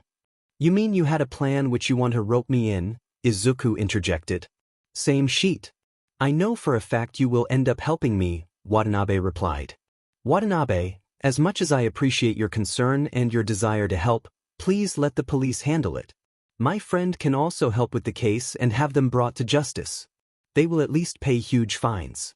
Going there and responding violently won't do anything, Yagi advised. I'm not planning to go and beat the shit out of everyone in Aldra, Watanabe said offended. I was thinking more along the line of getting the public support. Yagi stopped to think about what Watanabe said and decided to listen to his thoughts. Why do you think public opinion will matter in the case? Yagi asked. I'm not sure how to explain, I know how but. Watanabe struggled but Izuku helped him out. No, he has a point. Normally, Aldra would probably just get a huge fine and orders to fire some of the staff. But that would probably not fix anything long-term. The media also won't be too interested in a case with just bullying. It might get one headline but that's it. However, if we can get the public to side with us, the media will get involved and Aldra will be under the microscope even after the case, so they won't be able to return to their old ways. Not to mention the fact that more people will try to weed out Aldra's secrets. Yagi listened intently to Izuku and had admit, that's actually rather ingenious. But how do you plan to have the public side with you? I was thinking of blogs or news portals and other social sites, Watanabe replied. Yagi nodded. Good enough, but your article must be good enough to at least instill doubt so that when news of the case gets out, the public sides with you and you have to know which topics you must breach. Watanabe hummed. Well, I think I shouldn't start with quirklessness, given the fact that many people don't understand they are discriminated against and think they lead normal lives too. So, I was planning on starting with quirk discrimination since it already has laws due to mutant quirk discrimination, and then I was thinking to compare it with quirklessness, to change public opinion on them and expand their view. There are some other points, but I am not sure of them yet. Anyway, that's why I was asking for your help. Me and Izuku will write it and pass it on to you and you could sharpen it for us. Please? Yagi thought for a bit. Their plan is really very good. Even many pro heroes wouldn't think to attack like this. Daylight heroes wouldn't care to, and underground heroes wouldn't want to work on something that would require interaction with media or draw attention to themselves. Perhaps I will call Nezu-sensei about young Izuku and Watanabe's plan. Knowing him, he will probably help to sharpen an article that will ensue chaos and a better society. Though, he might form a deeper plan. Alright, I will help. But, I have a friend who will be better at this and might be willing to help. I'll have to talk with him first though, Yagi said. Thanks, Yagi-sensei. We will send you the article after we have finished, Watanabe said as he set off for a few laps around the beach. I still don't get how you roped me into this, Izuku yelled after him as he also went to start on his training. Watanabe cackled and ran further away. Yagi smiled at the scene and walked a bit further from Izuku to call his friend when his phone rang. Yagi looked at his screen and was pleasantly surprised to get a call from the very one who he was planning on calling. He picked it up and spoke. It's been a long time, Tsukachi. Tsukachi had gotten up early in the morning to work on the case against Aldra. He had bought some coffee from his favorite shop and then set off for the police station. As he sat drinking his coffee in his personal office, he pondered on if he should approach Yagi on the issue of his successor. The two might be childhood best friends, but Tsukachi wasn't sure whether recommending a successor would be considered an overstep. He really didn't want to break their friendship, considering he was Yagi's only friend, Mirai having cut off contact long ago. While All Might had many supporters and well-wishers, Yagi was just a nobody to most people. Toshinori knew that their friendship won't fall apart just because he wanted to recommend someone, but he was still a bit paranoid. Sighing, he picked up his phone and scrolled to Yagi's number. He hesitated for a moment before calling.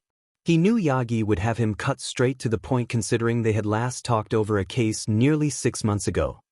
He bit his lip as the phone rang for what seemed like an eternity before a voice rang out. It's been a long time, Tsukachi. Tsukachi couldn't help but smile a bit at his old friend's voice. Hello Yagi, long time no see. What do you need?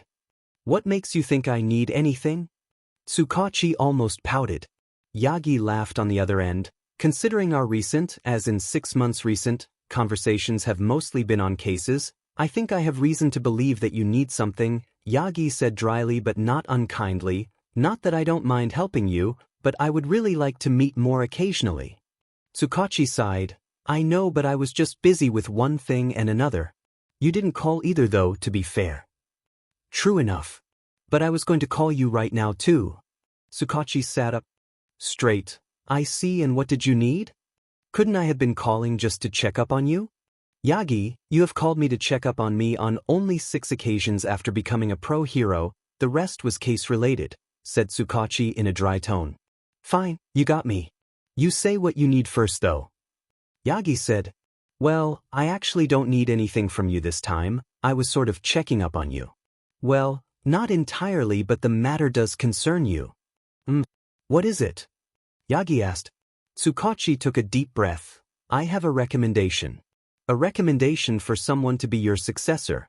He's 14, so you can train him with the quirk for a year before he goes to UA, and I personally think he has some of the traits you are looking for. Yagi went quiet for a good amount of time. Tsukachi's heart beat faster and faster as he grew more nervous to Yagi's reaction, who finally spoke. Tsukachi, I appreciate you telling me, but you are a bit late. I have already found a successor. Oh, Tsukachi said, that's good then. I mean, I am a bit bummed that Izuku won't get a chance, but dash. Wait, did you say Izuku? Yagi asked. Yeah, he was the one I was going to recommend, Tsukachi replied. Can you describe him? Yagi asked slowly. Tsukachi found his reply odd but answered anyway. Medium height, has a sort of dark green, spiky hair, with freckles, and he's quirkless. That's Izuku! Yagi yelled. Tsukachi was really confused now. I know, I just said his name is Izuku. No, you don't get it. I have chosen Izuku as my successor. The same Izuku you are recommending. Yagi exclaimed. Wait, really? Does he have a brother Watanabe? Yeah, he's making me train him along with Izuku, Yagi replied. Wait, how did he make you? He is too observant. He found about Izuku being trained by me just by the fact I seemed interested in him after the sludge incident and the fact that Izuku had set an early alarm. Yagi said, he even found out about Izuku being bullied. Which reminds me, I called you to ask you to take up the case their parents are fighting. It's against a school named Aldra. Tsukachi nearly choked on his coffee. Okay, you're joking this time? Yagi let out a confused, what? I'm the detective in charge of the case. Watanabe apparently broke the bully, Bakuga's hands, and Izuku had burn wounds, so they went to the hospital where the staff thought the parents did it and called us. That's how I met Izuku. Izuku was dead set on Bakuga being unpunished and was willing to forgive him. That's what made me think you might want to pass on one for all to him. Since he's quirkless, I thought you would connect easily. So it seems we both have our needs fulfilled already, Yagi said. Yeah, but let's grab a coffee or dinner sometime. I would say today, but I might be a bit busy today. What about lunch tomorrow?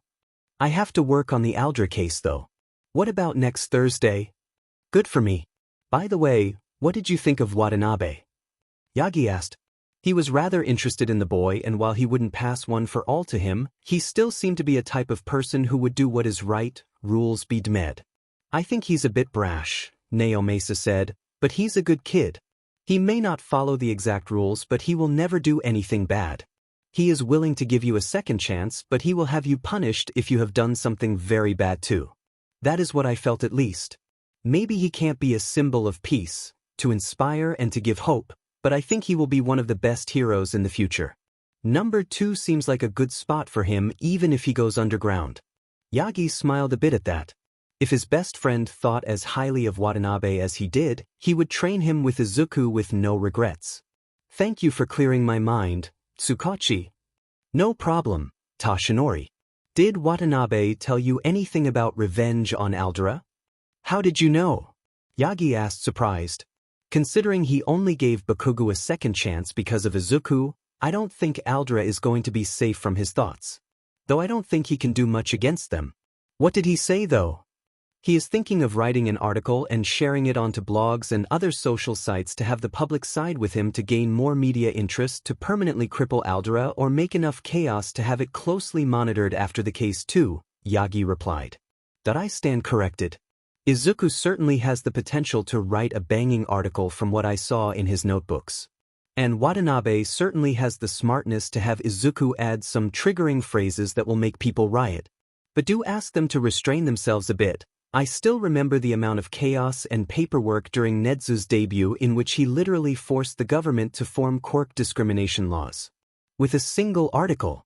God forbid those two meet. Tsukachi huffed. Oh, I am actually going to ask Nedzu-sensei whether he'd like to help their little project. I think he'd be up for it considering the amount of damage it is capable of forming. Naomasa's mouth hung open in horror. Toshi, listen to me please. I beg you don't do it. I don't want that much paperwork. Watanabe and Izuku writing the article will be bad enough, but the results are required. If you drag Nedzu into this, he will make it utter chaos. Yagi snickered childishly on the other end. I think I still will. I haven't annoyed you in a long time. Yagi, I swear you will come crawling back to me and complain about how you shouldn't have introduced them. Yagi laughed. Goodbye, Tsukachi. See you next week on Thursday? Yagi, no. Please. Have mercy. Naomasa screamed into the phone, but the line clicked and fell dead. A police officer popped his head in to inquire about his screams. Naomasa just stared at him blankly and said in a defeated tone, "Get ready for a shitload of paperwork." The officer just looked back at him inquiringly. Naomasa gestured for him to leave him alone. He could already feel the headache coming on. That should be enough for today. Go and have some rest. We will train at night again. Izuku, you have to pick up the pace if you want to get fit for One for All. Watanabe, I want you to study up on the human body. While your X-ray vision will give you your opponent's weak points, you still need to know which places are fatal and which aren't, Yagi said. Watanabe and Izuku nodded. Thanks, Yagi-san. Bye. Both of them called out as they left for home. Yagi waited until both of them had left his sight and then decided to go to UA. He still needed to sign a few papers before he could become a teacher at UA, and maybe he could ask Nezu if he wanted to help his students. Yagi had a quick lunch and headed straight to UA. He smiled politely as Present Mike gave him a wave and walked on till he reached Nedzu's office. He knocked on the door. "Come in," Nedzu's voice called out. Yagi popped his head in the door and greeted, "How are you doing, Nedzu-sensei?" Good. The question is whether I am a rat or a bear. The answer is I'm the principal. You are never going to stop doing that, are you? Yagi chuckled, shaking his head. But it's such a good icebreaker. Nedzu replied. To a stranger, it will just be awkward, Yagi replied dryly. Perhaps you are right. But I still like to introduce myself like this. The reactions are fun to see. Here are the papers you need to sign, Nedzu said and handed Yagi the papers. Thank you, Nedzu-sensei, Yagi said as he took out a pen to sign them. Nedzu waited patiently for Yagi to finish. Yagi handed the papers back after signing them, and only then did Nedzu speak. Congratulations. You are now officially a teacher of UA. Nedzu said, would you like access to the students list now to see who you might want to pass one for all to? Nedzu asked directly. Yagi started sweating. Oh shit. I didn't tell anyone except Tsukachi that I have passed on one for all to a successor. What do I do? What do I do? Yagi berated himself. Not now, Yagi replied. So you have decided on a successor, Nedzu replied knowingly. How did you know that? Yagi nearly screamed. He knew that he couldn't possibly keep the secret from Nedzu, but he thought he couldn't figure it out immediately. The real question should be what Gran Torino is going to do to you. I assume you haven't told him yet, considering I myself didn't know. Nedzu asked. Yagi sunk in his seat. No, I haven't told him yet, he said quietly. He is going to kill me, isn't he? Yagi asked rhetorically. Nedzu didn't bother to reply at once. Instead, he slowly set the tea to boil, allowing the silence to strike more fear into Yagi's heart on what his old teacher might do to him. The fact you have to ask that question baffles me. The real question is whether he will choose to punish you more if you delay the question.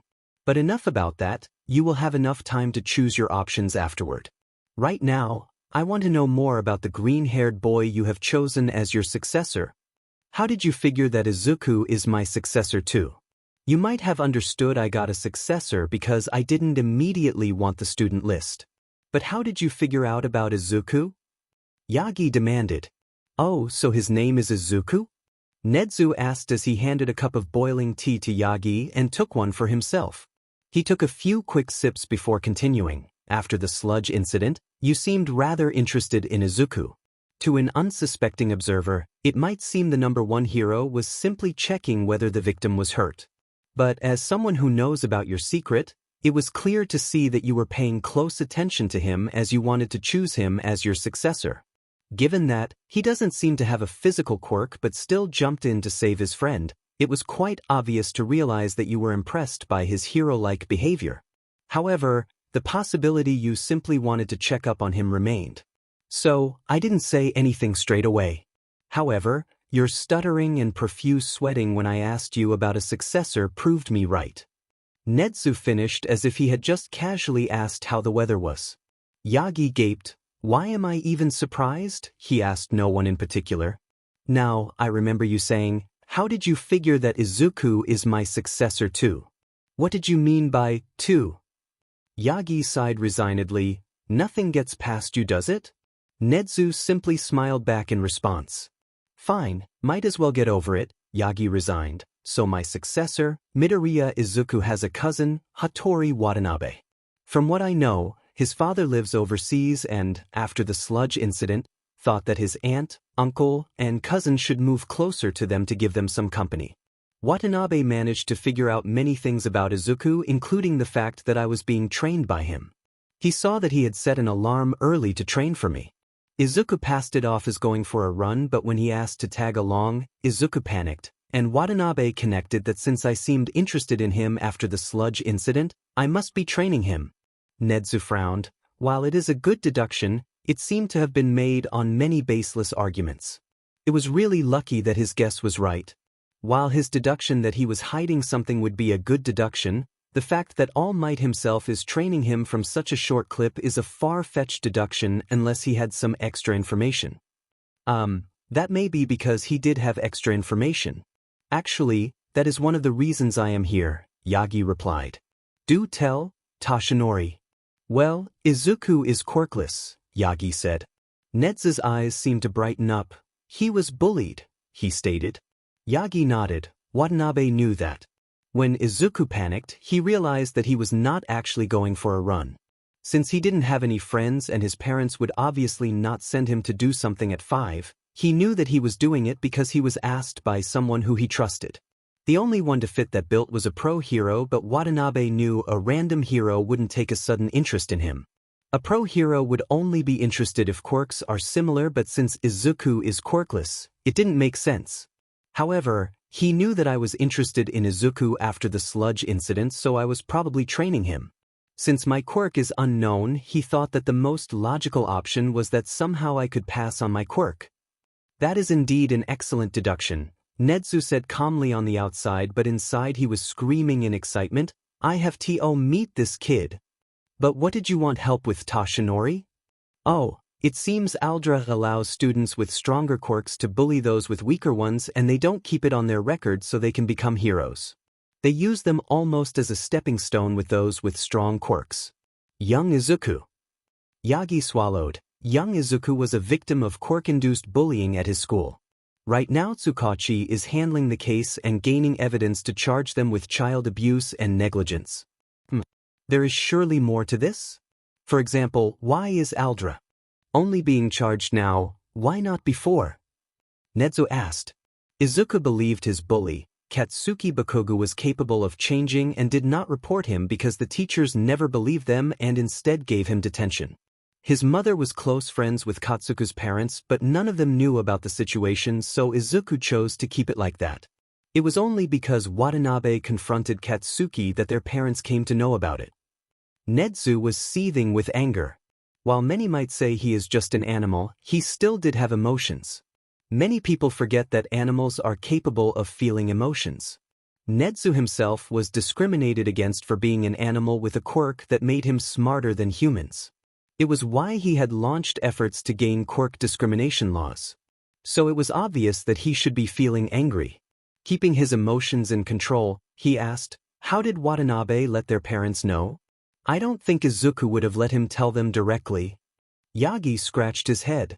He didn't want to give Watanabe's secret away, but Nezu had kept his quirk secret, so he decided to tell him. Watanabe has an eye-color changing quirk. I know it seems useless, Yagi said, seeing Nezu's shocked look. However, in actuality, it also gives him the ability to change his vision. For example, he can change between X-ray, infrared vision, etc. I think he can switch between other visions too, but he hasn't told me of them.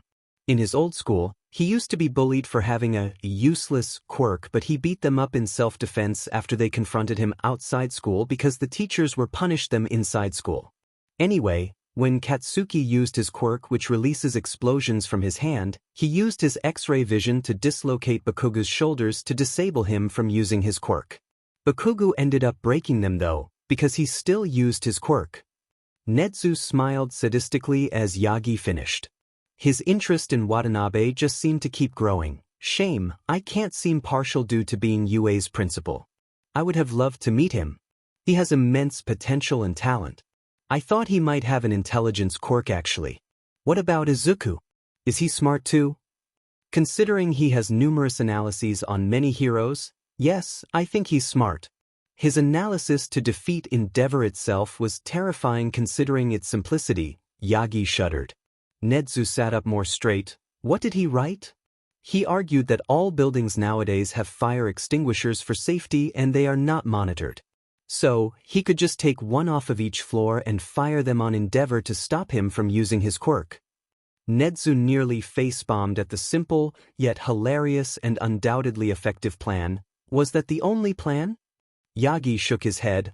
I had no intention of reading any more after that particularly disturbing and simple plan.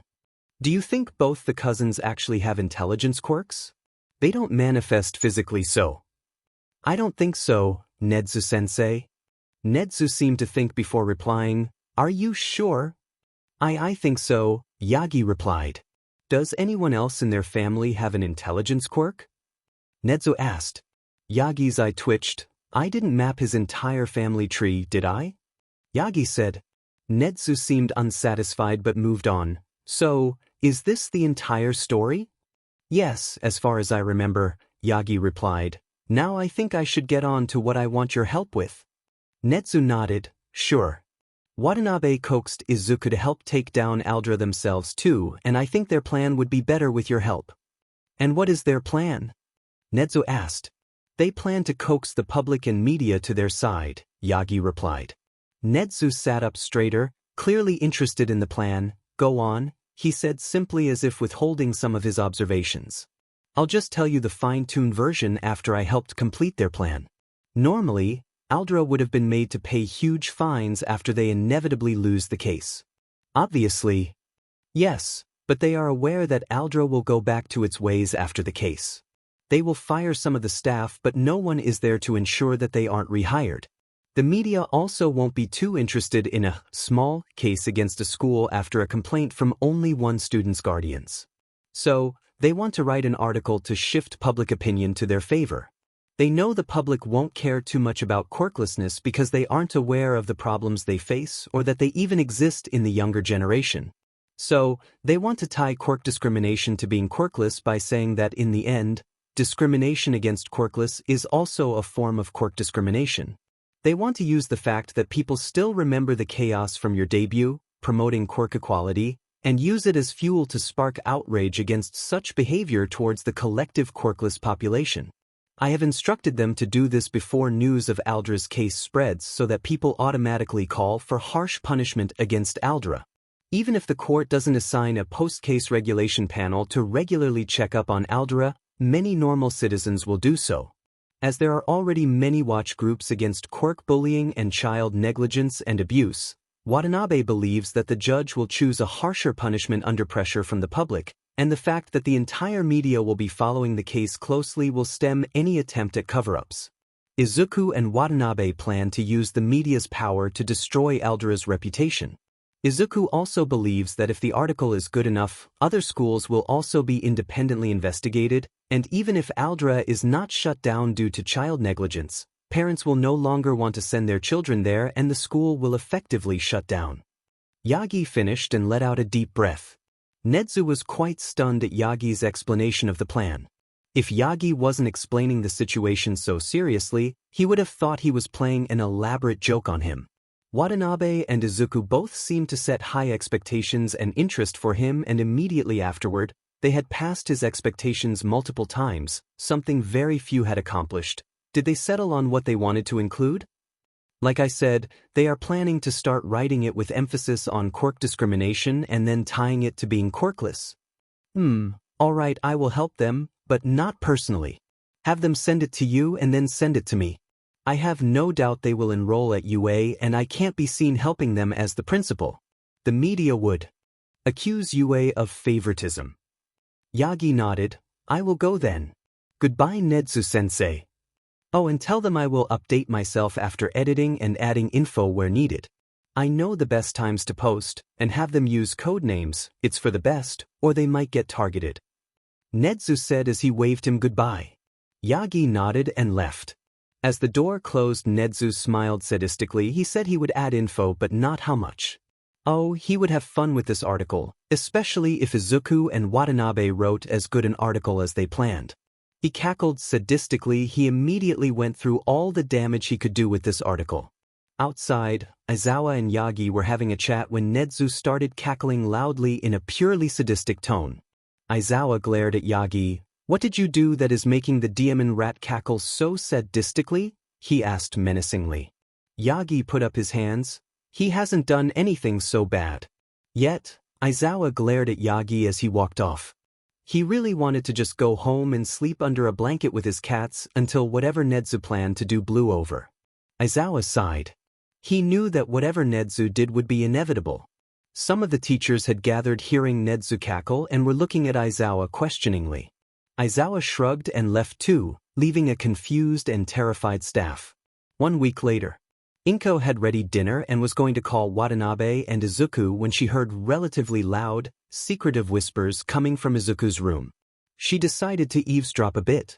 Yagi-sensei told that he'll give it to his friend and he will post it for us. Izuku's voice rang out faintly. But I want to meet the guy who's helping us.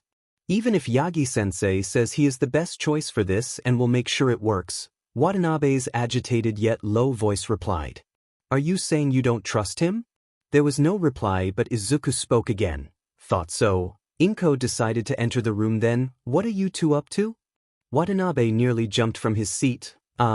Nothing, Aunt Inko, nothing at all. Inko looked at them suspiciously. I don't believe you, but you boys won't care about what I say. Just don't get hurt. Watanabe gave his aunt a thumbs up. We are not going to get hurt for this. Inko sighed. She was assured through Watanabe's promise that they wouldn't do anything significant. Come for dinner then. Natsum is out shopping, so it's only you two, Ryuzen and me. Izuku nodded. 5 minutes, Mom. Inko nodded and closed the door on her way out. After she had left, Izuku turned towards Watanabe. Liar. What do you mean? He said in an astonished tone with a pleasant smile. She thinks we aren't going to do anything big, so she doesn't have to be worried. If this article goes big, do you have any idea how huge the chaos will be? Izuku asked his cousin. Watanabe shrugged. I did strongly imply that we aren't going to get hurt. The chaos won't end up with us being hurt since we are using codenames. I am the one who wrote the entire thing. Izuku declared. But it was my idea. At the kitchen table, Inko came and sat down and gave Ryuzen a concerning look. I think those two are up to something again. Ryuzen sighed. I would be more terrified if Watanabe hadn't cooked up an idea to get back at Aldra or something. It probably won't be very significant though, they are still kids. We just have to help them if they get into too much trouble. Inko nodded, feeling more reassured. Only later would they realize how terribly wrong they were. Aizawa groaned as he woke up to the ding of another notification on his phone. The notifications had been ringing for more than 2 hours, constantly now. It was nearly midnight. Aizawa couldn't comprehend what could have been happening now. He was going to sleep early and wake up late since tomorrow was a weekend, but instead, here he was trying to ignore his notifications. It couldn't have been anything important since no one had called him for his help yet, but Aizawa knew that it might be related to a case or something. Grudgingly, he reached for his phone. He hissed as its brightness nearly blinded his eyes. After having fixed the brightness levels, he checked his notifications. Aizawa's eye twitched as he saw most of the notifications were from online forums or news portals that he used to browse, only in search of clues for cases or major news like the emerging of a new villain or major villain fights. He nearly screamed in anger when he saw that all the notifications were just about an article. For all he knew, the public was just reading a new, fascinating article about fashion or something else that wasn't worth his interest. He was just about to throw the phone across the room and go back to sleep when a message popped up on his screen from Yamada. There were only 2 words sent, read this, along with an attachment which Aizawa suspected to be the article that was circulating online. The forums had been calling it the article while talking about it, so he didn't know what it was about. But now that Hizashi had sent him the original article along with the title, he became interested in it. He opened the article and read, How far does Quirk discrimination go? By Storm and Chaos. Every human is equal in the eyes of the law. But is every human equal in the eyes of humans themselves? If you asked someone this question, they would disagree and proclaim that they believe each human is equal. However, the proverbial, actions speak louder than words, comes to mind in response to this answer. Indeed, many people speak about fairness, but in reality, their actions are hypocritical. You might be thinking that there are already laws to curb Quirk discrimination, but what about when the cases get swept under the rug or the cases don't seem like Quirk discrimination? Quirk discrimination laws came into being less than 2 decades ago. The main reason these laws were made was because mutant quirks were discriminated against, much like racial discrimination. Nowadays, such discrimination does not exist. However, this is not the only type of quirk discrimination. What about the classification of quirks? Is this not discrimination? What about the quirkless? The word quirkless seems alien in modern society. Yet, 20% of the population in Japan itself is quirkless. Granted, much of this percentage is prevalent in the older generation, but 7% of the younger population is quirkless. To a normal observer, this may not seem like a problem. After all, quirks are not that handy in daily life unless you are a hero or you have a quirk license to use your quirk to help you in business purposes. In everyday life, it's just cool to have and wouldn't make a difference. That's what many people believe. But do you really think this is possible when even in the past, discrimination always came from the core beliefs that if you are different or weaker, you will be discriminated against? And in the world of quirks, do you think having a quirk would not produce a superiority complex over the quirkless when people are often thought to be inferior due to the color of their skin? As said before, 7% of the quirkless population are young, meaning their ages range from 16. The government doesn't take into account those who are quirkless and younger because there are often late quirk developers. So, the number of quirkless is undoubtedly higher in reality.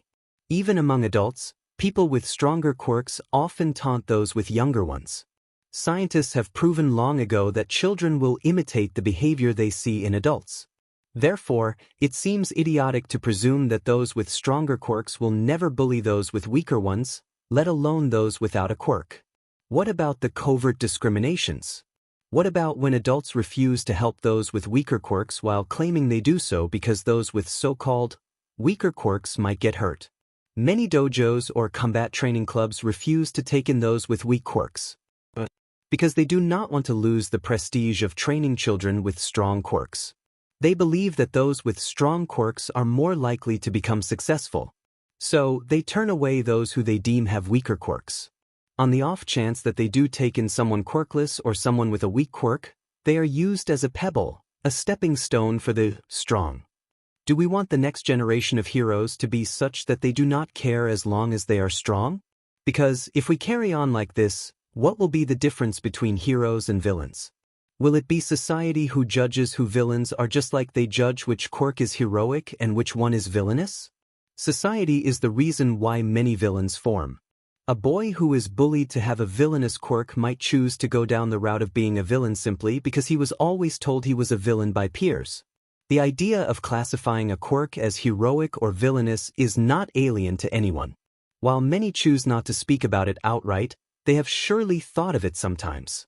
Telepathic quirks are often called villainous because they can control people or interfere with their minds. Yet, Mandalay of the Wild Wild Pussycat is one example of a hero with a telepathic quirk. It is a human themselves who decides how to use their quirk. Therefore, it is also unfortunately true that their mind can be swayed by people calling them a villain because of their quirk.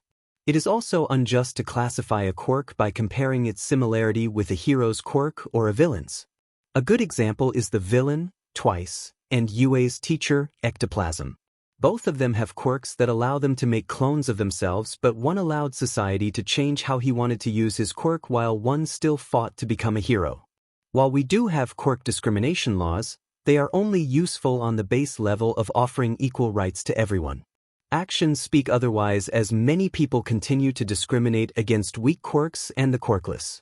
Most people have witnessed this differential treatment, but few have thought of it as discrimination, and even fewer have ever thought of its impact on the entire society. Is this the legacy that we as a society want to leave behind? Are we going to let this situation fester until it blows up in our face? Aizawa massaged his forehead after he finished reading the article. He could see why everyone was in an uproar about the article. It had highlighted society's error in the way they were classifying quirks and how people are raising their children to essentially become the definition of villain nowadays. So what do you think? A message from Present Mike appeared on his phone. The writer has highlighted the issues, but most of the society won't agree. Are you kidding? Have you seen the news? Of course not. Who am I asking? The thing is, the writers brought quirk discrimination in this too. Quirk discrimination is still fresh in everyone's minds. So they just added fuel to a fire that was winding down. Everyone is super mad about quirk classification now. Not to mention there will be huge madness when parents figure out that their children are getting discriminated against and bullied at school. Exactly. But I don't think people will do much to help those who have already turned into villains 'cause of society. Downcast face with sweat. Knowing the rat, he will be interested in this. Heck, I wouldn't be surprised if he wrote it under an alias. How is the majority of the public reacting though? Not the media coverage. It's still too early to tell, but the reaction is very welcoming in favor of the article. Most people on the forum agree that quirks shouldn't be classified like this. Many of them are even sharing their own stories of quirk-induced bullying. But you should go through it. The forums won't be so bad for you right now because everyone's serious. It's too strenuous to explain too. Fine. See you tomorrow. I'm going to ask Nedzu if he had anything to do with this too. Aizawa closed the messaging app and headed over to the forums to follow up on Mick's advice. As soon as he entered, Aizawa immediately knew two things. 1. He's going to have a headache tomorrow. 2. The chaos isn't going to die down soon and it will lead to a lot of things. Next morning, some of the sentences have been added. None of ours have been deleted though. Yagi-sensei's friend wanted to prove one or two of his points too. They are good points though, Izuku replied. Watanabe nodded, didn't say they weren't. Dimin, the forums are on fire. He commented. Izuku nodded, yeah, I didn't think it would be so chaotic. Not a bad thing. I think Yagi-sensei knew something like this would happen considering he gave us the day off, Watanabe replied. Perhaps. He is the number one for a reason. Most of the newspapers and media are using our article as firepower too. Well duh, look at these headlines. Quirk discrimination, secretive impact on everyday life. Are we raising villains? What are heroes? Quirk classification, why it must be abolished. The list goes on. People on the forums are sharing their own stories of quirk discrimination and how they were subject to quirk bullying. Someone even brought up how hero schools are also doing quirk discrimination by allowing their exams to be suited for only those with stronger quirks. Seriously, who did Yagi-sensei send our article to? Who knows? Maybe Yagi-sensei edited it himself. Izuku asked. No, he has no reason to lie to us about sending our article to someone else. Izuku nodded slowly. Hey, look at this. Even heroes are getting ambushed. What really? Watanabe asked excitedly and rushed to Izuku to see. Yeah, see, a footage of Endeavor getting cornered and being interviewed is circulating on the special forum for the article. I don't think he said anything nice, Watanabe pointed out, seeing the angry and insulting comments about the video. Izuku's sweat dropped seeing some of the comments. It can't be that bad. He's the number 2 hero. So? He ain't a saint just 'cause he's number. Look at the amount of accidental civilian deaths he has. Let's just watch. Izuku interrupted, knowing he was fighting a losing debate. He clicked on the video and the sound started. The reporters rushed towards Endeavor, who seemed to be looking like restraining himself from burning them. Endeavor, Endeavor! The reporters mobbed the pro-hero who had no way of escaping. What do you want? The hero said gruffly with barely restrained anger in his voice. Undeterred, one of the reporters asked, have you seen the article on quirk discrimination that has been circulating online? Endeavor nodded with an arrogant grunt. What did you think of it? What are your views on the problems addressed? Another reporter asked. What do you mean? There are no problems with the way things are, got it? The reporter who asked the question stepped back, embarrassed at being insulted by the number 2 hero. But another reporter stepped forward. Most of Japan would disagree with you, she said sternly. Would you care to explain why you think there are no problems which the article has pointed out? Endeavor's fire grew redder as he answered. Heroes need to be strong. The strongest will rise. People with weak quirks will only be a liability on the field. Obviously, a hero wannabe with a weak quirk must have written this article to get attention. He should be apprehended and punished for this. The pro-hero said and pushed through the stunned crowd. The clip ended as the sound of outraged reporters started while Endeavor flew off. Why that dipshitting nitwit of an but dash? Watanabe started when Natsume popped her head in. What was that? She threatened. And nothing, Mom. Watanabe quickly replied. Really, because I could have sworn I heard you curse. Are you lying to me too? She asked with a sweet tone and smile. We were just seeing Endeavor's interview, Izuku said. Instantly Natsume's face changed.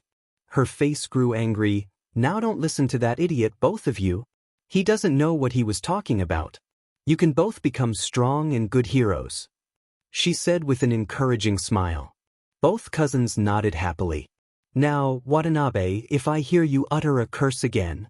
I won't, he screamed in fear. Good, Natsume said and left, closing the door behind her. Watanabe let out a sigh of relief. Aunt Natsume's scary, Izuku said. Watanabe shook his head. You haven't even seen the worst, he told his cousin and smirked inwardly. Phase 2 is going better than I imagined, Watanabe whispered to himself. What was that? Nothing. Meanwhile at UA, Aizawa sat at his table drinking his coffee, enjoying the silence of the staff room. He wasn't late, but the staff room was still empty. He knew the reason why and decided to enjoy the few blissful moments of silence that would be available before his colleagues would start arriving. The silence was short-lived as the door crashed open. Aizawa winced as Mick's loud voice poured in. In mass media. Why can't we accuse them of trespassing? That's not a very wise choice. The media just wants hero opinions on the article, 13 replied calmly. We both know they only want our opinions to increase newspaper sales. They don't care about just presenting our opinions to the public. Vlad King replied gruffly. True, but personally, I want to talk about the article, Snipe said. In front of the reporters? Vlad asked irate. Of course not. We can just talk about it here. It's a weekend anyway. We are only here to prepare things for the students. 13 replied. By the way, how on earth did you get here so fast, Aizawa? Midnight screamed. Aizawa clasped his hands over his ears. Unlike you all, I am better at stealth. As if. It's only because you don't look like a hero, and more like a hobo, Mike teased. Aizawa growled and got up from his seat. Oi, that was just a joke. Where are you going? Mike called after his friend. Chat with Nedzu, Aizawa replied and swiftly closed the door behind him before anyone could comment. He walked through the hall, his footsteps echoing in the silence. He turned right and met the door of Nedzu's room. He took a deep breath, knowing he might not even get an answer. He entered the room and came face to face with a smirking Nedzu who was pouring tea into 2 cups. I see you were expecting me, Aizawa said. No, I was expecting someone, not you specifically, Nedzu replied. That's why you made my favorite tea? Aizawa asked dryly. I said I knew someone would come. However, logically I knew to expect you to come first. Nedzu said, motioning for him to take a seat. Of course you did, he muttered and sat down, taking a sip of his tea. So, how may I help you? Nedzu asked cheerfully. You know why? It could be for multiple reasons. The article, Aizawa said through gritted teeth. He had always hated Nedzu's roundabout ways. Which one? There are countless articles you know. The one that's gone viral. The one about Quirk discrimination, did you write it? Aizawa demanded.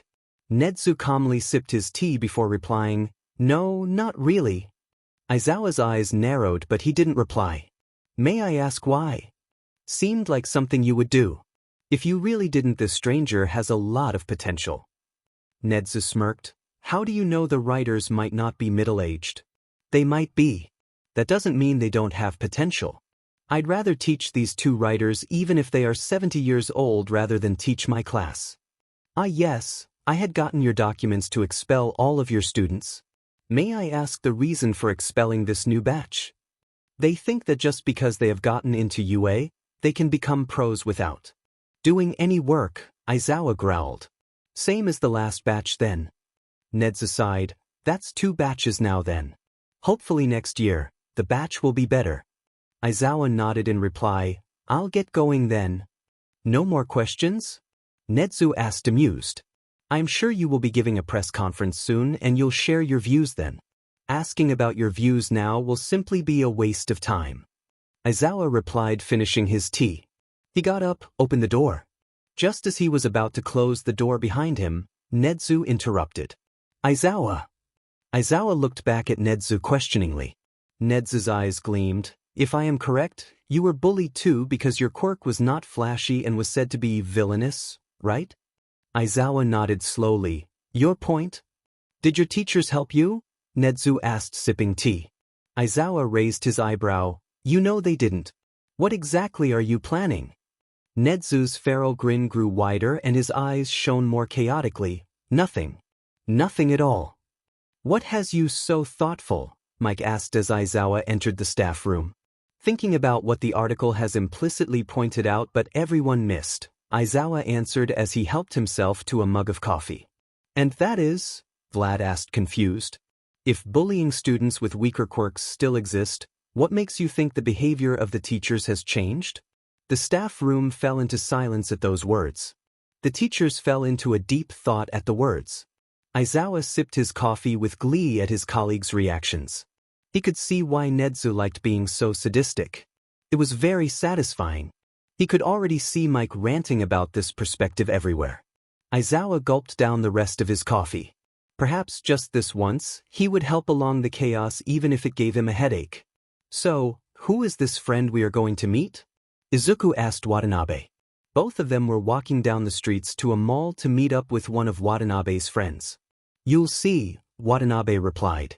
Izuku pouted and then asked, Do you think he'll like me? Watanabe shook his head at Izuku's hesitance. Considering the fact he witnessed me break the turtle's nose, I don't think he would dare anything. Izuku rolled his eyes. So what? You terrorized him into being friends with you? Izuku teased. What, no? Watanabe exclaimed. We were friends long before that. His mom's quirkless too actually, so he won't mind you either. Oh, Izuku said, not sure what else to say. Why did he ask you to meet up anyway? Izuku asked, changing the subject. To discuss about the article. Watanabe replied while Izuku spluttered. But what if he figures out we wrote it? He panicked in a low tone. I'd tell him anyway. I trust him a lot. He's my best friend, Watanabe said. Izuku didn't say anything in reply. He wouldn't question this friend's integrity as long as his cousin vouched for him. They turned a corner and saw a hero fly away above their heads. Watanabe and Izuku stared at him and then looked down. There were a lot of reporters on the street. Izuku sighed. The reporters are really ambushing anyone they can get their hands on, huh? Serves them right. Half the heroes give half-butted answers to try and defend themselves. At least Shitty Endeavor told what he actually felt. Pro-heroes my butt, he muttered angrily. Izuku's sweat dropped. At least the UA teachers were supportive. Well, it is UA. The principal is Nedzu, who formed the Quirk discrimination laws. Of course, he won't take just any pro-hero, Watanabe replied. Anyway, we're here, he announced. Izuku followed Watanabe in the mall. They took the elevator to the food court where Watanabe started scanning for his friend. Oi, Watanabe. Here. Oh, there you are, Kaminari. Watanabe shouted back. Izuku was hauled over to a table where a yellow-haired teenager with a black lightning streak in his hair was sitting.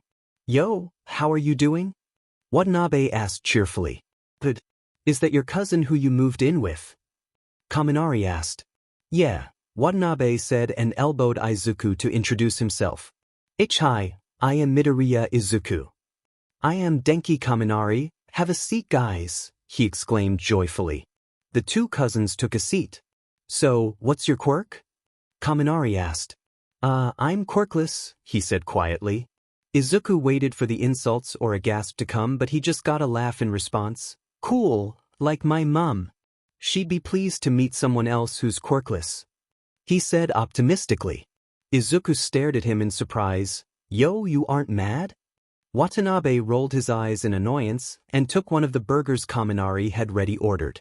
What, no? Why would I be mad? I don't know, I just thought. Izuku collapsed into silence. Kaminari turned towards Watanabe with a questioning look. He was bullied because he was quirkless and therefore weak. Oh, and he called his main bully who used his quirk on him his best friend, and fondly gave him a nice nickname while he called him Deku. Watanabe said. Izuku looked down with tears in his eyes, embarrassed at the way Watanabe had introduced him. Now Kaminari would think he was a mad crybaby. He was about to excuse himself when he heard a smack. Oh, I was eating. Watanabe yelped. Thwack. Izuku looked up and saw Kaminari smacking Watanabe once more. Who the hell introduces someone like that, you idiot? Apologize. Kaminari said. Sorry, Izu, my bad. Watanabe replied, not looking apologetic in the slightest. Izuku stared at Kaminari in surprise. What? Kaminari asked. You just smacked Watanabe? So. But I thought you were friends. Why are you beating him then? Says the guy who called his bully his best friend. Watanabe commented and got another smack from Kaminari. Okay, I deserve that one. This is a playful smack. Friends often do that and the other friend doesn't fight back because they know they did something stupid and probably deserved it. Trust me, we have hit each other a lot of times because one of us did something idiotic. Kaminari explained. Oh, Izuku replied. So, it's not the same thing as Katsuki did with me? No, but Kushit beat you for fun and used his quirk on you. For example, if I hit Kaminari for no reason or he got sad that I hit him, that would be bullying. But we just playfully hit each other. Watanabe explained as Kaminari nodded. I'd never hit Watanabe otherwise, especially because he broke Kawatsume's nose, Kaminari said. Watanabe grinned. He asked for it. True, Kaminari replied. I still remember his mom threatening him so bad, he said his pants. Kaminari said, and the two friends started laughing. Izuku smiled at the exchange too. I'll assume this Katsuki got his butt kicked, Kaminari said. Well, I broke both of his arms, so. Yeah, I did get his butt kicked. Watanabe said proudly. Kaminari shook his head. Of course you did. Did you tell the teachers though? Turns out they didn't do anything about bullying to give those with stronger quirks a clean record for their future. Did I mention one of them knocked me unconscious? Kaminari's mouth hung open. Wow, that bad. I feel sorry for you, my dude, he said to Izuku. It's fine. A silence followed Izuku's response. No one spoke for some time as the three ate their food without any further comment. Let's walk around the mall while we get introduced, shall we? Kaminari offered after they had finished their food. Sure, Watanabe said cheerfully and Izuku nodded. The trio got up and began to walk around the mall. Izuku wondered when and how Watanabe was going to tell Kaminari that they had written the article. Who is older? Kaminari asked. Sorry. Izuku asked, snapping out of his thoughts. Who's older, you or Watanabe? Kaminari asked again. Oh, Watanabe's older by 2 weeks, Izuku replied. Kaminari nodded and kept on asking more questions to get familiar with Izuku. Watanabe gave his own snarky answers. Izuku was laughing at Kaminari's stories about Watanabe, who countered with his own embarrassing stories starring Kaminari. As the three got out of an electronics store, they were suddenly stopped by a reporter. Excuse me, I am a reporter who is looking for a teenager's views on the article about quirk discrimination. Would you three mind sharing your views? I am not sure. Kaminari started but was interrupted by Watanabe. Of course. Wonderful, I'll just get the cameraman. You three stay here, please. I will be right back. Watanabe smiled in reply. Kaminari didn't protest Watanabe's decision to give an interview and instead seemed to gain confidence. Izuku, on the other hand, was a nervous wreck. Watanabe, why did you agree to giving an interview? He asked. Why not? But what if, Izuku said before remembering that Kaminari didn't yet know that they wrote the article. What if what? Kaminari asked, confused. Watanabe only smiled in reply. I'll tell you after the interview. Or you can try figuring it out beforehand. Kaminari didn't look pleased with the abrupt answer but nodded. Soon the reporter emerged with the cameraman. Okay, so we'll start the interview right away. Are you guys ready? The reporter asked. All three nodded, even Izuku. All right, cameras rolling and start. Hello everyone. My name is Yuki Hayashi. Today we are at Mustafa Mall asking people their views on the recent article on quirk discrimination that has plunged society into chaos. With me now are 3 students. Please introduce yourself to the camera with your name and quirk. My name is Denki Kaminari and my quirk is electrification. My name is Hattori Watanabe and I do not wish to disclose my quirk. Watanabe nudged Izuku and discreetly changed his eye color. Izuku took the hint and spoke. Hello, my name is Midoriya Izuku and I also don't wish to disclose my quirk. Izuku was quite thankful that Watanabe had come up with the idea that their quirk shouldn't be disclosed. If both became pro-heroes, a villain might dig up this interview and use it against them. While it was very far off in the future to think about being a pro-hero, it was something both Watanabe and Izuku had to carefully think about. The reporter looked a bit bummed out that two of them refused to share their quirks but proceeded quite cheerfully with her questions. Okay, thank you. Firstly, what are your views on the article?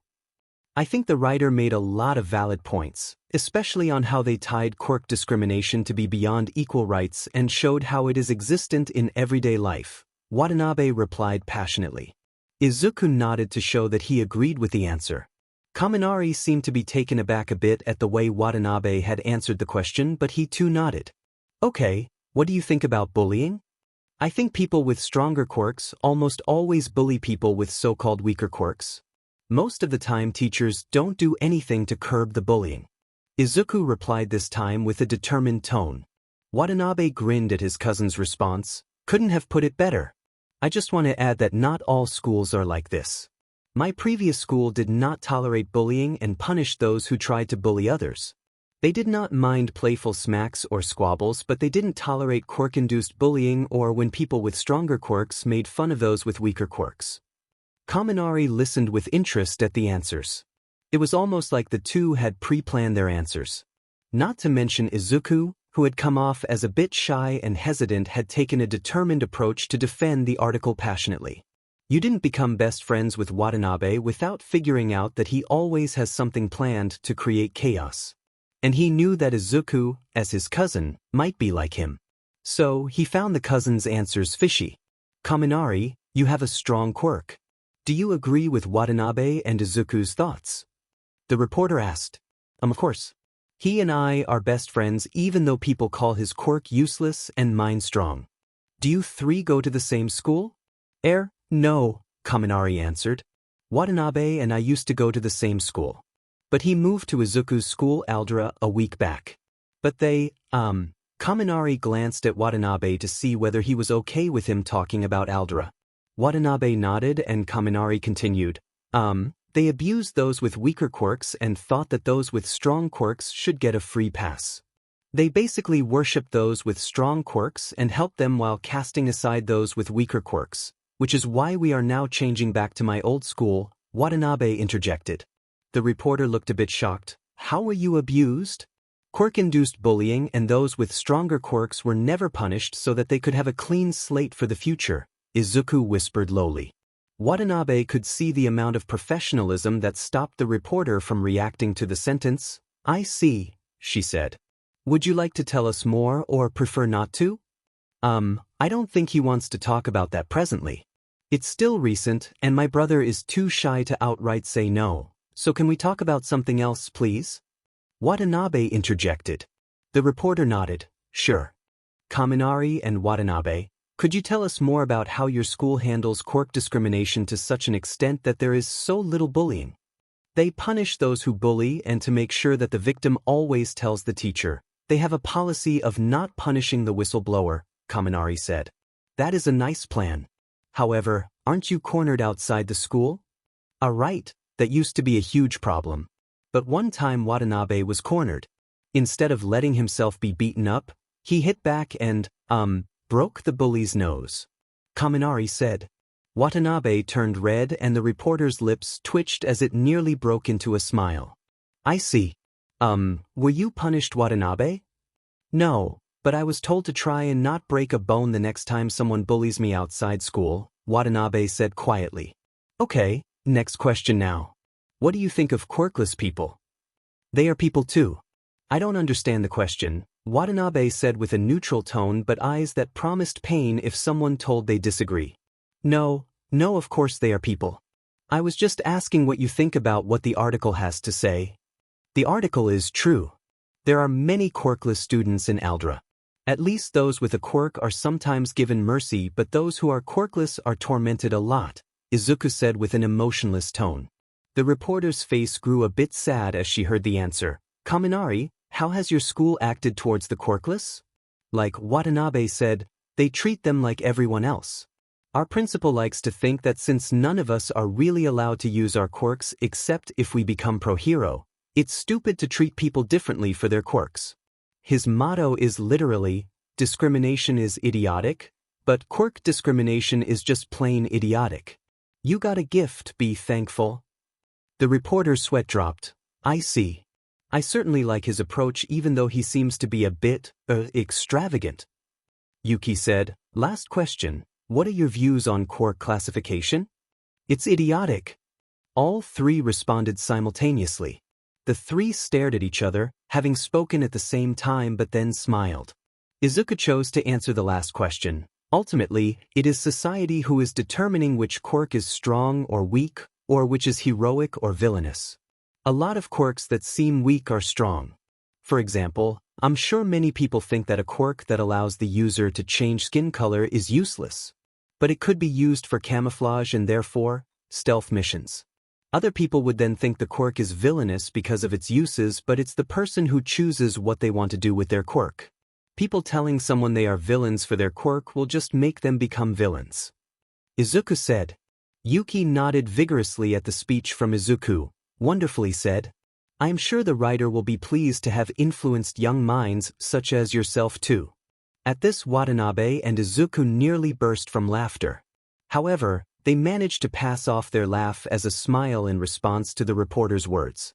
Kaminari looked at his friends with concern. Oh, one last thing that is not related to the article. This question is specifically for you given your answers have prompted this. Kaminari stared at Watanabe questioningly. Watanabe shrugged in response. A lot of distrust towards schools have awakened in response to the article. Guardians no longer think their school is safe. Your stories about Aldra have proved that point. This is why I think many people will be eager to know which school you go to now, since it seems to be a good school that does not tolerate bullying regardless of quirk. So, which school are you going to, Kaminari? Watanabe and Izuku were taken aback at the reporter's comments. They had no idea that their article had been so successful that it was indirectly tarnishing school reputations. Ah, I go to Mustafu General School. The reporter nodded. Okay, thank you. That wraps up this interview. We will be bringing you the views of other people on the next episode. Thanks for watching and bye. The camera cut and the reporter immediately lost her professionalism. She turned towards the trio with teary eyes. You three really have kind views. I am quirkless too, you know. So it was nice to see the article. Most of the others of your age I interviewed didn't understand what the article was talking about and made some remarks that insulted me. But you three showed me that many of your age are good too. Thank you, not only for giving an interview, but also for the way you answered. Your interview will be broadcasted on the program at good luck and bye. The reporter said and got into a waiting elevator with the cameraman. The trio were so shocked at Yuki's words that they forgot to say goodbye back or exchange any other pleasantries. Finally, Kaminari broke out of his stance. Anyway, so I actually had something to ask you, Watanabe, Kaminari said sitting on a nearby bench. Shoot, he replied sitting down. Okay, this is gonna sound crazy, but knowing you always get involved in some crazy stuff and you did ask me to figure out what you wanted to say, so here goes. Did you write the article? No, he replied. Did you and someone else write the article? Yes. Kaminari noticed Izuku turning red and gaped. Did you and Izuku write the article? Well, technically we sent it to another guy who polished it up further and added some stuff, but mostly yeah, Izuku and I wrote it, Watanabe replied. Of course you did, Kaminari said shaking his head. Well, that throws out all the theorizing I wanted to do. You know what, I'm gonna go home now. Well, why? We haven't even done anything together yet. Watanabe replied. It's already I need to be back home by 4, plus the interview really sucked my energy, not to mention there really isn't much to talk about the article anymore. I'll call you later. Kaminari said. Okay, bye, Izuku said. Bye, Watanabe said. Bye, Kaminari replied. And Izuku, don't worry about Aldra, man. We gonna have fun at school once you guys come. With that, Kaminari left, leaving behind a smiling Izuku. We should get going too then, Watanabe said. Yeah, if we hurry, we can get the train, Izuku said. Both of them set off at a run and barely caught the train. The ride was quiet. Both of them were fixated on catching up on what happened on the forums and shared their views on each other. While they had both created accounts, Storm for Izuku and Chaos for Watanabe, they had not yet commented anything on the forums. They had remained low, waiting for the perfect time as Watanabe thought they should do. The two cousins got down at their destination and walked through the streets to get back to their house when they saw reporters mobbing a hero. Izuku pulled Watanabe along to see which hero it was and saw that it was Death Arms. Death Arms, are you also taking Endeavor's side then? They heard a reporter ask. I think he has a point, yes. So people with weak quirks shouldn't be heroes? Quirk classification is alright, is that what you are saying? Izuku heard a familiar voice say. All the reporters turned their heads. Izuku at first wondered why the reporters were staring at him. But then he realized that they were staring at Watanabe. Izuku paled as he realized that his cousin had been the one to ask the question in a way too formal voice that didn't suit him. Weak quirks are liabilities. Death Arms weakly argued. Ah yes, sorry my bad. Of course, Sir Night Eye is useless because he doesn't have a strong quirk. So what if he can see the future? As long as you've got brawn you don't need the future. Ooh, what about Netsu? Why be intelligent when you can smash everyone? Except, oh wait, it's them who make the plans. Watanabe said sarcastically. Death Arms seemed to squirm and became pale as all the cameras now seemed to focus on the exchange between Watanabe and Death Arms. We need, both so that society, can be a, well-oiled machine.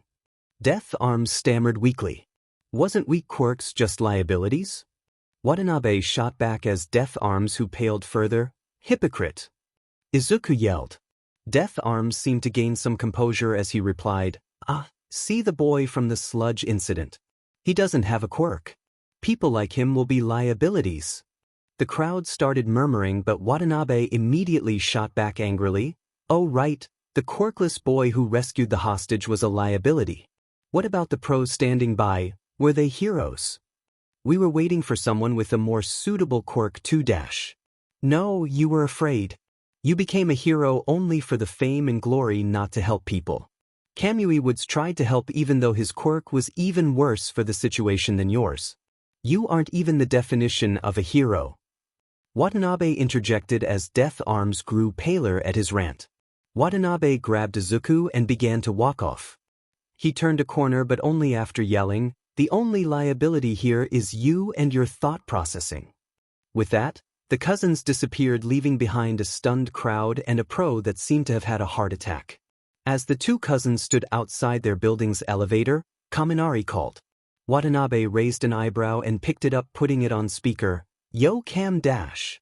Can you guys not even make it home without doing some crazy thing? Kaminari's voice rang out from the phone. What did we dash? The interview with Death Arms. It's blowing up everywhere. Kaminari shouted. But we just gave that interview less than half an hour back, Izuku said. I dunno, but it's going around everywhere. Gotta go, I need to see the chaos on the forums. The two stunned cousins got onto the lift and silently thought about what they just heard. They got out of the lift and were about to enter when Watanabe whispered, Well, Mom's going to kill me for this, so tell Kaminari to pray for me. With that, the two cousins entered. Immediately Ryuzen appeared. I am so proud of you after that interview that shut down that idiot Death Arms. I even got ice cream from the shop downstairs. Watanabe stood in shock as Ryuzen cackled and Inko smiled. Izuku meanwhile took it upon him to ask Natsum, You aren't angry at Watanabe? Nah, Death Arms had it coming, so I'm going to let it slide this time, Natsum smiled. After dinner, the family was gathered around the TV. The family was watching the program where a reporter was asking teenagers about their views on the article. Natsum was quite angry at many of the responses. When it finally came to Watanabe, Izuku, and Kaminari's interview, Watanabe switched off the TV. Why did you turn it off? You guys were on. Natsum said. It's embarrassing, Izuku said. Among other reasons, Watanabe whispered lightly but Ryuzen heard him. Okay, we won't watch then, Inko said, gently ending Natsum's protests. Right, could you come with me then, Izuku and Watanabe? Ryuzen asked. The two cousins followed Ryuzen puzzled. You too wrote the article, didn't you? He asked rhetorically. Izuku turned red and Watanabe gave a sheepish smile. Yeah, how did you know? You didn't participate in our discussion about the article and it seemed suspicious that Watanabe hadn't done something crazy about Aldera. Plus I had a sort of fatherly instinct that you two did this. Watanabe sighed. Told you Dad would find out. Izuku nodded. We'll talk more about this later. I just wanted to see whether I am right, Ryuzen said. The TV sounds like it's on, Watanabe said. Izuku paled and ran to the living room and saw the two sisters watching the interview. They had just finished watching Izuku's view on the Quirkless. Sobbing, Inko pulled him into a hug. Natsume also tried to comfort Izuku as mother and son cried. Watanabe and Ryuzen entered the room and stood in a corner unsure what to do. Is this one of the, among other reasons, you were talking about?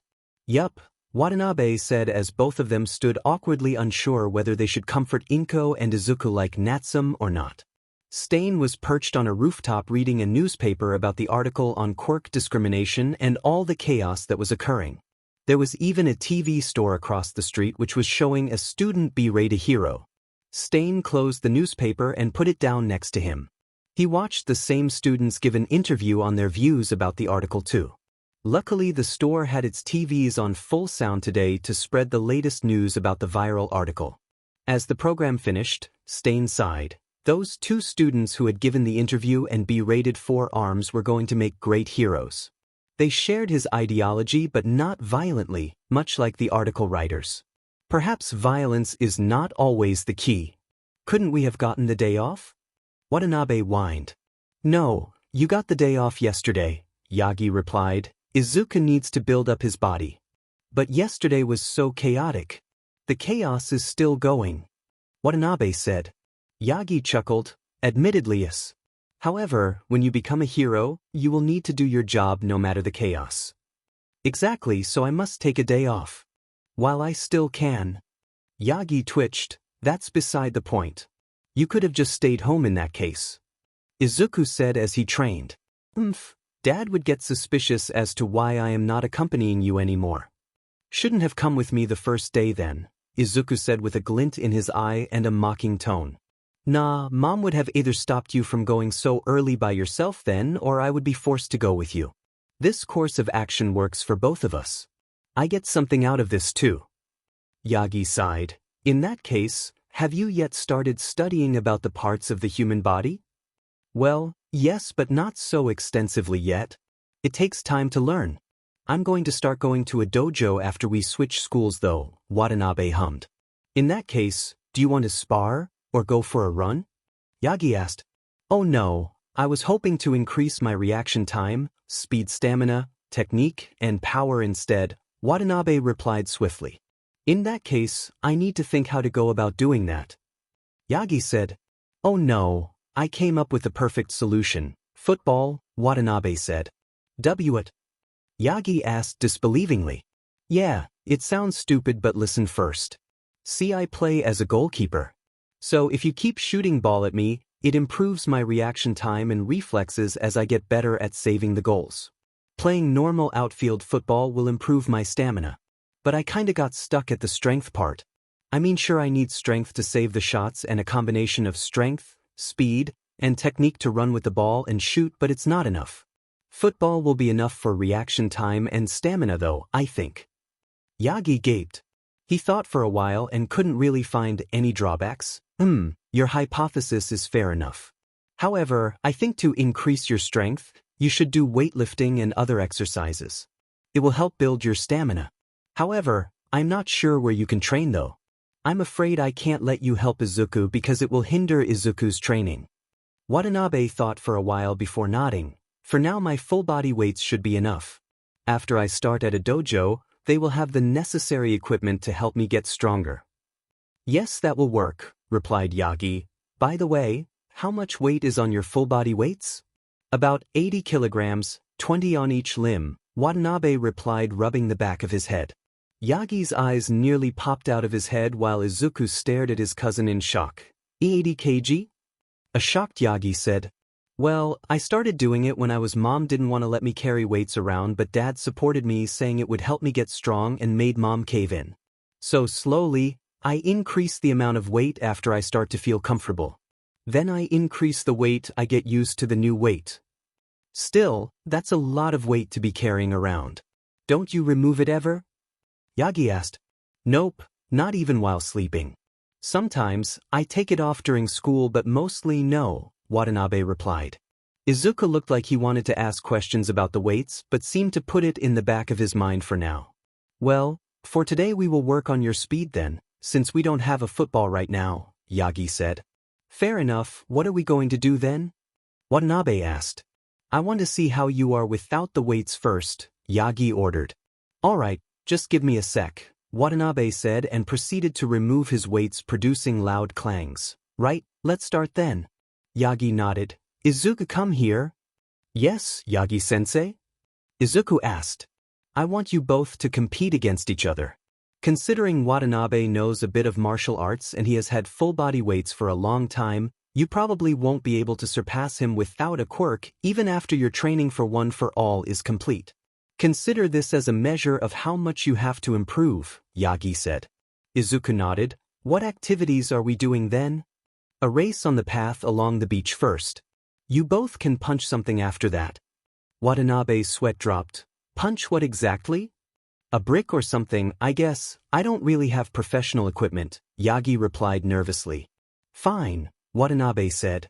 Alright, Yagi said, drawing a line with a stick. Both of you place the tip of your toes here.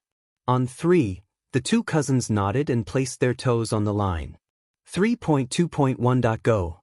Yagi shouted from the end of the path. Watanabe immediately shot off like a bullet, while Izuku made a slow start. Holy shit, he's faster than me when I am in my original form. Yagi clicked the stopwatch the first time as Watanabe rushed past him, and then the second time when Izuku did. Yagi smiled and shook his head. It has some time delay because it depends on my reaction time, but Watanabe needed approximately 6 seconds, closer to 5.8 seconds really. Izuku, you need to improve. Your time to travel this 50m path was 10.2 seconds. Yagi said with an encouraging tone. Now, for your second test, the wall between the beach and the path is mostly intact, so you have to hit it with all you have got. The two cousins went up to the wall. Izuku punched first. Nothing happened except the sound of bone hitting concrete. Ow wow! Izuku cried out, nursing his hand. Watanabe smiled and got ready for his hit. He pulled back and then punched, leaning in front to use his entire body's momentum. The already damaged wall crumbled down. Izuku gaped. What's next? Watanabe asked with a smirk. It was only because the wall was already damaged. Izuku whined. Well, obviously, you think I can punch our apartment's wall and break it? Asked Watanabe sarcastically. Still, this is by no means a simple feat, young Watanabe. Well, it also has to with technique. One of the students in our dojo's technique was so good that he could crack the concrete of the road with a kick, Watanabe proclaimed. Well, it is possible. Unfortunately, I won't be able to teach you the technique. Since my quirk gives me super strength, I never needed to increase my strength with technique. I did need to learn how to control it to not hurt bystanders, but that was about it. Yagi said, dang it. Guess I have to learn after I find a dojo then, Watanabe said, a bit upset. Izuku, get back to your training. As for you, Watanabe, your test is to see whether you can drag a fridge with me in my hero form on top of it. Watanabe's eyes grew wider and his jaw slacked in disbelief. I mean, a fridge would be easy. I'm not sure if I can drag you, but together, I won't be able to do that. Just try, Yagi said, switching to his all-might form and getting on top of the refrigerator. Watanabe scowled and muttered under his breath, fine. He grasped the rope attached to the fridge and pulled with all his might. The fridge didn't budge at first and remained in its position. After tugging a bit more, Yagi was shocked as Watanabe dragged the fridge along with him for several meters. It moved! Watanabe exclaimed after stopping. Yagi got down with a shocked smile. I wasn't expecting you to drag me at all, but good work. The total weight was nearly 400 kilograms. But I suppose it's to be expected when you've had 80 kilograms weights for so long. Oh yeah, I have to upgrade my weights. I've gotten too used to my present weights. Yagi shook his head in disbelief. Young man, you are already strong enough as it is dash. No, Watanabe interjected. No, it isn't enough. What happens when I go up against a villain like Muscular? I know no matter how much I train I won't be able to hold him back with my own physical strength, but I need to hold my own long enough at least to deliver pinpoint paralyzing blows with the help of my quirk, right? Yagi was taken a bit aback by the answer. He nodded and gave a small smile. Well now, I want you to keep running at top speed with your weights on until you drop. We'll work on stamina first, this way. Watanabe nodded. All right, Yagi-sensei. With that, he set off running. Yagi watched both cousins training by themselves and thought, every time I think Watanabe has shown all that someone can, he just comes back with something bigger. Izuku is lucky to have a brother like him. Someone who will challenge him every time even after he receives one for all. They will both push each other to grow while rectifying each other's mistakes. Watanabe may not have a physical quirk, but his knowledge more than makes up for it. Izuku may be equally smart, but from what I have seen and heard, Izuku only knows how to analyze the strengths of the quirk and how the user can use the strengths against him. But Watanabe, he finds out the weaknesses more effectively and won't hesitate in using their weaknesses against them. Not to mention Watanabe is more observant and can put two and two together more easily. Izuku is too gullible in the sense he will trust anyone while Watanabe won't. A trait needed for being the symbol of peace, but a dangerous trait nonetheless. And Izuku will never match Watanabe's underhanded ways no matter how much Watanabe rubs off on him. Watanabe has already proven his underhanded ways with the way he dealt with Izuku's bully. Izuku may have been the one who wrote the article too, but Watanabe is the one who came up with the base ideas. Izuku has it in his brain but is incapable of accessing it, while Watanabe can access the ideas required to build society, but he can't broaden them. Together, they are complete. Watanabe and Izuku panted as they lay on the ground exhausted from the training. I really didn't think you were the type to hit someone like a gym teacher, Yagi-sensei, Watanabe commented in between breaths. You slowed down while running. If you want to build up your stamina, there are no breaks until you fall from exhaustion. If I let you slow down, you would have simply regained your breath before running at top speed again. That may have increased stamina too, but this way your stamina will increase further. As for you, Izuku, I am happy with your improvement. You managed to clear the garbage enough to show the ground today. Good work. Now go home and rest, Yagi said. The two cousins groaned in response as they slowly got up, supporting each other. Oh, and be ready to see my live interview with Endeavor at 2:00. Yagi said. Watanabe immediately turned so fast that Izuku fell face-first into the sand. You're interviewing with Endeavor? Why? They wanted the two top pro heroes to give their statement above your quirk discrimination article. But why are you so mad? 'Cause Endeavor's scum. He just wants the fame of defeating villains. He never cares about bystanders or civilians. The fact that he's still number 2 is just. He is still the number 2, Watanabe, so show him some respect. He often does help in rescuing civilians. He just gets a bit carried away when fighting villains. You really think that? Izuku deadpanned as he slowly got up, and I think he showed his feelings on the article with yesterday's interview anyway, Izuku scowled. Yagi sighed. You do have a point. However, I will still do the interview. Endeavor is welcome to present his feelings however he wants. I want to show support for your article, Yagi proclaimed passionately. Yagi-sensei, this is going to be live, right? Watanabe asked with a tone that set of warning bells in Yagi's mind. Yes. So, the audience can send in questions, Watanabe said with a chaotic glint in his eye and a mischievous grin. Yagi gulped and nodded. He could already see where this is going. Good, Watanabe said and turned to look at his cousin who returned an equally chaotic expression. Well, see you then Yagi-sensei, Watanabe said as both cousins walked off. Before they could disappear, Yagi called after them. Please don't cause too much chaos, he begged. Yae-sensei, you know how we are, Izuku replied with a mock-assuring tone as both cousins turned a corner and disappeared out of sight. Yagi sighed. That's the point, I know how you are. So, I know exactly the amount of chaos that you two are capable of, he muttered under his breath. Tsukachi was right, I do regret this. Right, so everything is in order? The interviewer asked the people behind the camera. Yes. We will pick the most interesting questions and the most upvoted questions that appear in the forum. The admin has kindly let us make a separate server room with everyone on the article forum. Given that most of the news is getting around on the forums, we should get maximum questions from the forum. We will supply a number to send messages to as well, just in case. Good, give us the go when you guys are ready then. The cameraman nodded in reply. Good luck, All Might is a good guy, but Endeavor's just rude as hell. Pun intended? The interviewer rolled her eyes in response. The cameraman smirked. Wasn't my intention, but it was a good one, hee. Anyway, go and sit, we should get the camera stuff done in a few minutes. The interviewer nodded and went to sit across a smiling All Might and a scowling Endeavor. Alright, we're about to go live, the cameraman called out. 3.2.1. Hello everyone, I am Sakura Yamanaka. Today we have Endeavor and All Might with us. In an interview on what they think about the recent article on Quirk discrimination that has taken the public by storm.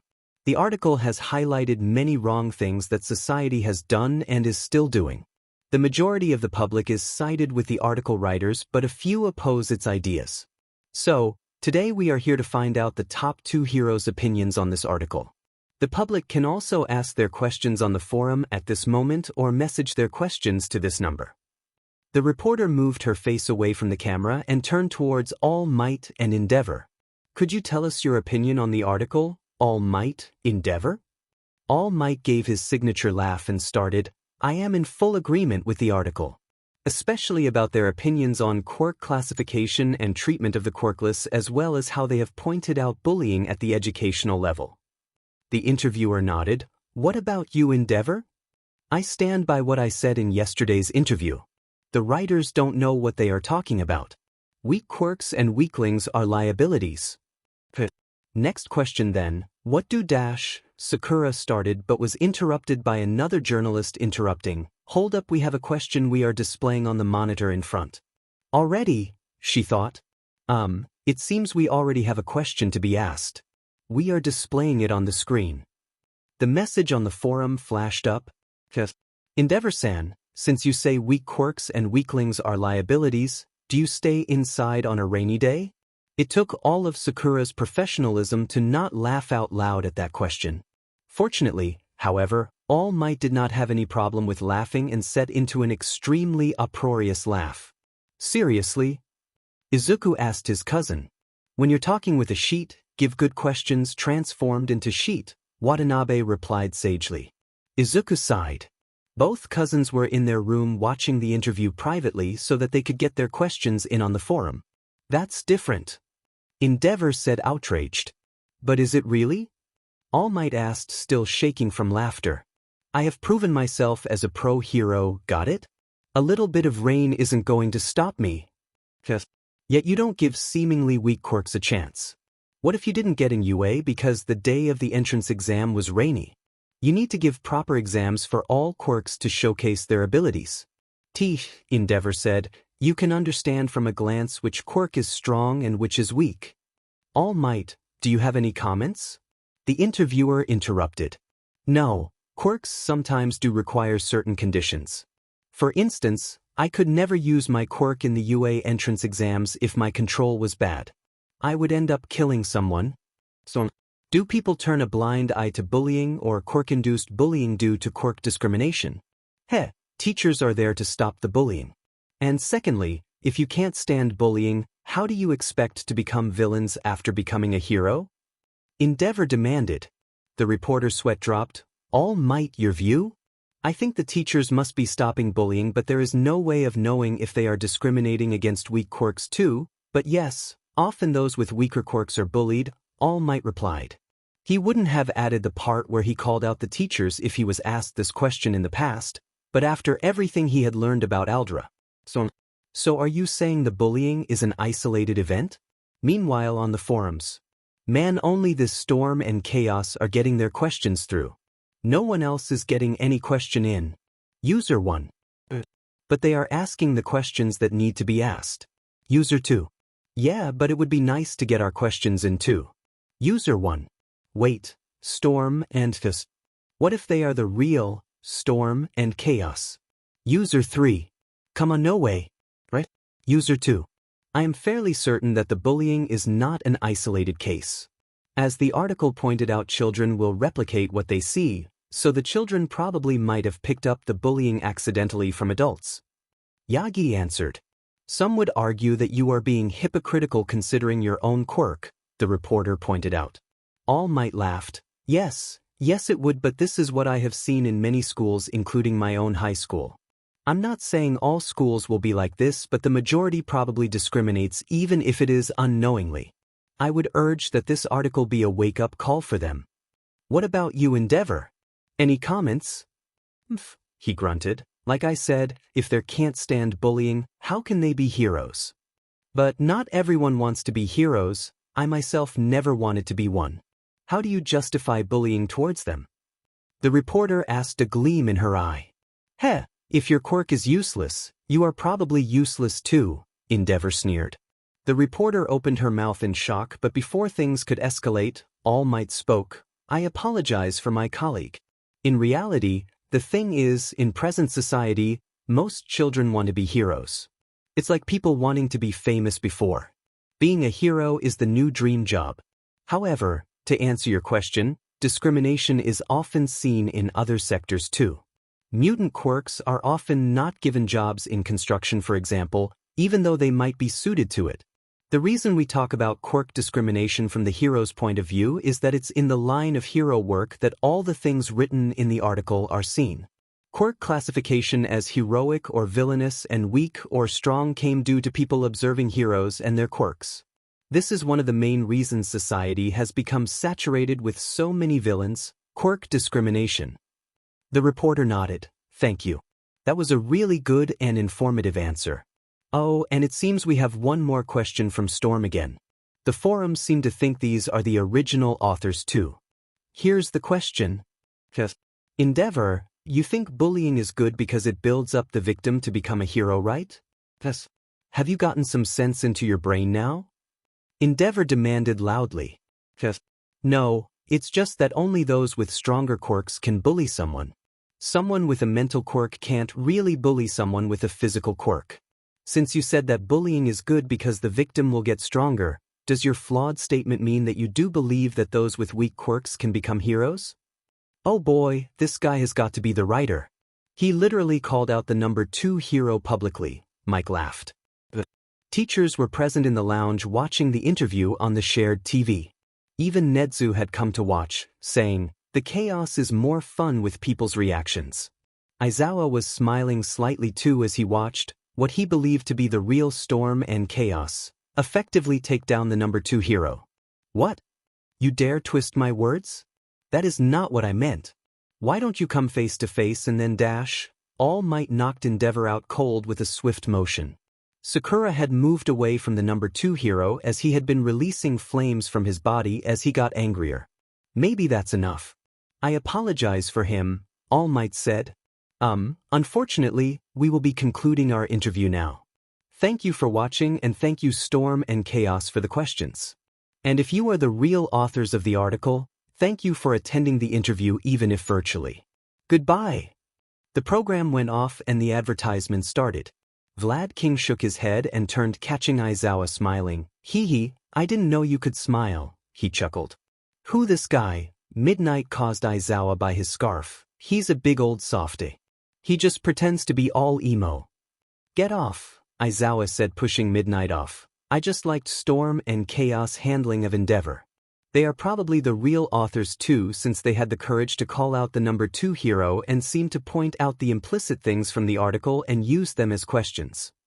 The teachers nodded at that and 13 spoke. Yeah. Reminds me of the boy who got angry at Death Arms the other day. It was hilarious watching him use the boy from the sludge incident as ammunition to berate Death Arms. That was yesterday, Snipe said coolly. Really? So much chaos has been going on that it seemed like a while back. 13 said. Meanwhile, Nedzu had nearly choked on his tea when 13 commented Watanabe.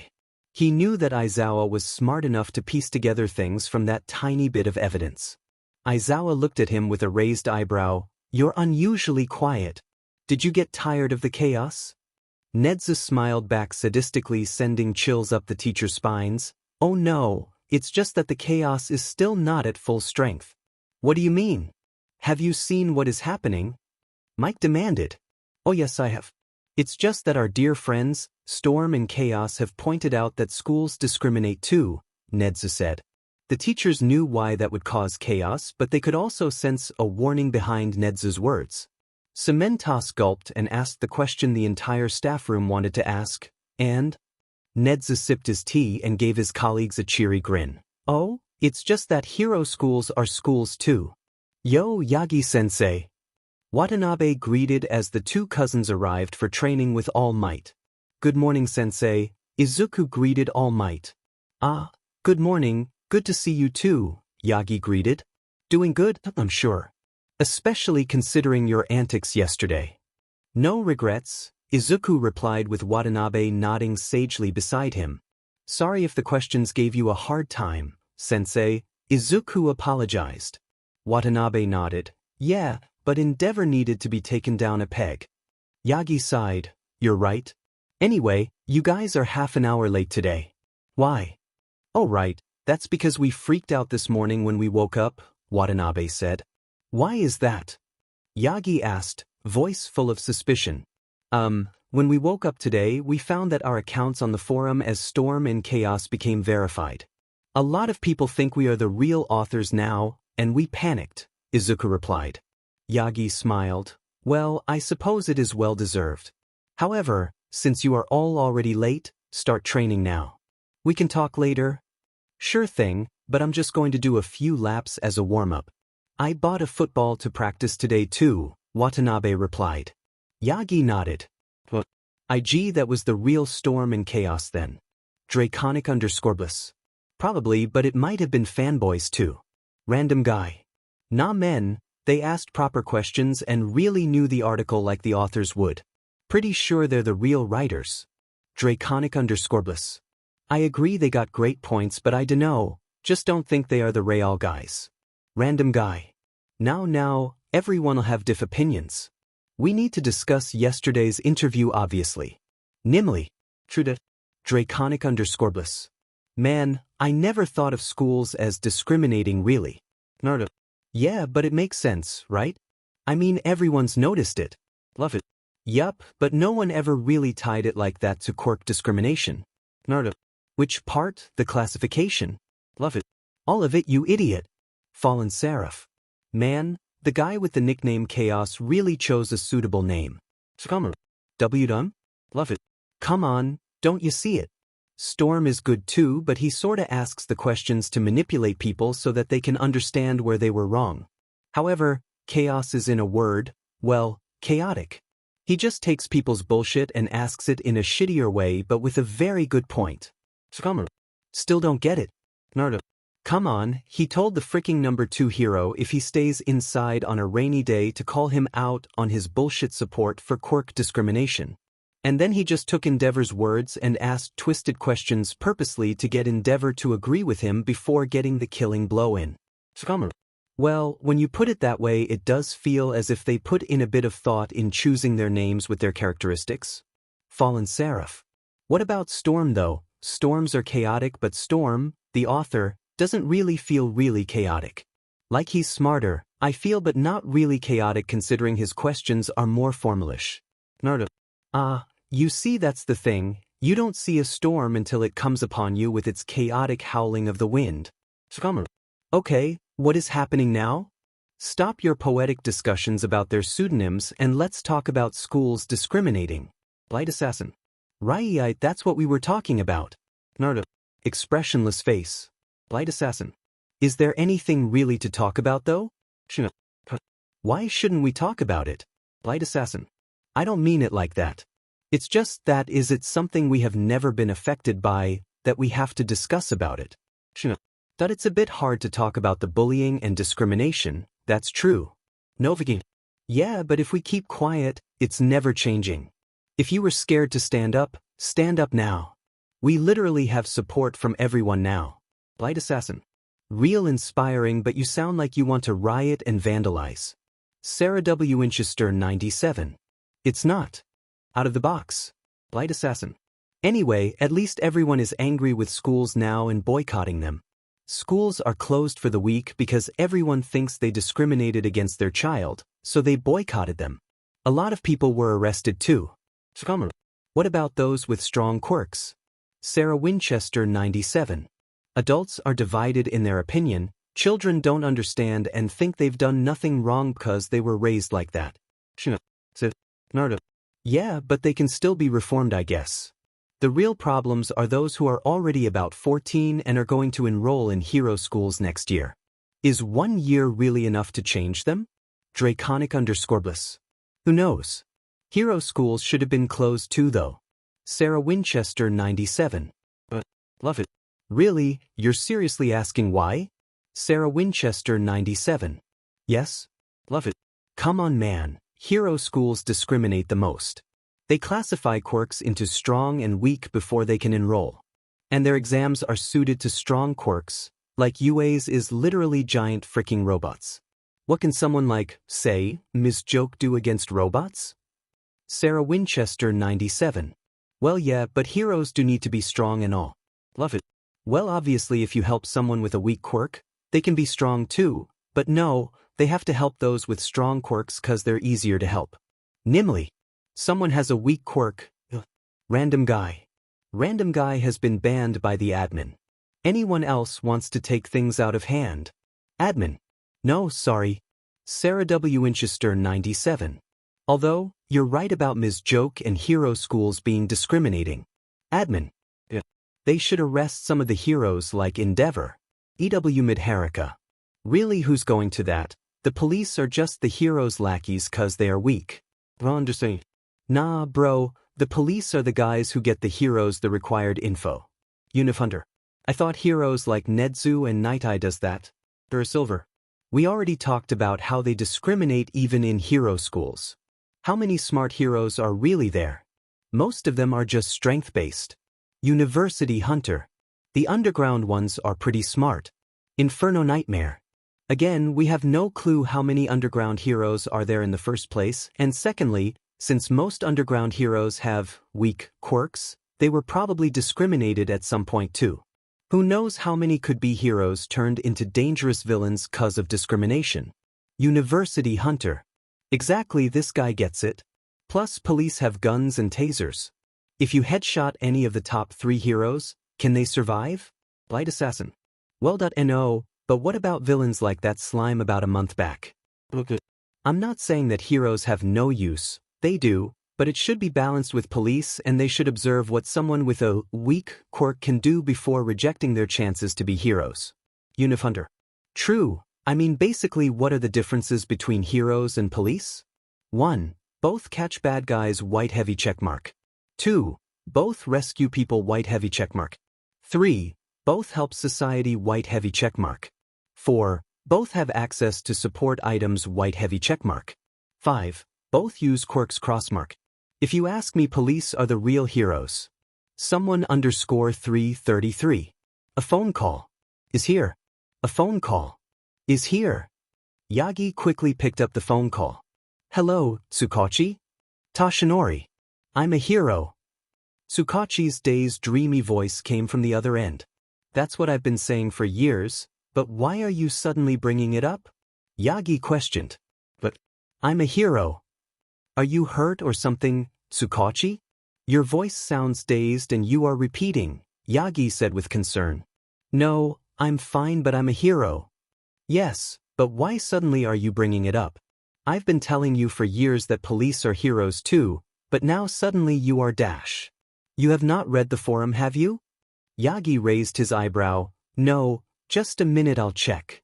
Yagi opened up the forums and stared in shock. All over the forum, videos of heroic police were circulating and videos of heroes causing casualties and not doing their jobs properly. Well, that was like stepping into the pre-Quirk era of sorts.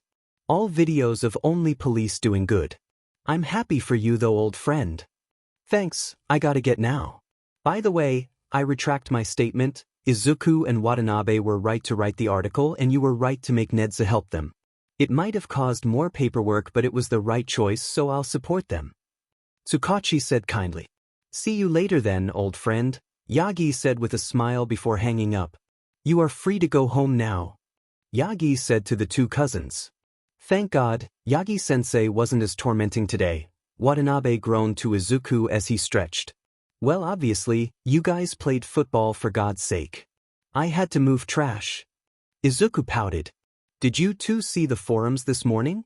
Yagi asked. Yup, absolute chaos, Watanabe grinned. We saw some support police merchandise on the way here too. People are really invested in what our article had to say, Izuku spoke up. Well, I need to run since I have some things to do. We will train at night again. What are your plans? Yagi asked politely. We are going to meet with my friend Kaminari since he has school off today, Watanabe said.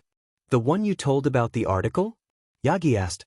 Yup, we three made a chat group and helped Izuku out of his awkwardness with Kaminari so that he can be less awkward around other people. Watanabe. Izuku turned red. Yagi laughed. Well, have fun. Goodbye. Bye, sensei, Izuku said. Mirai was crouched over his table at present.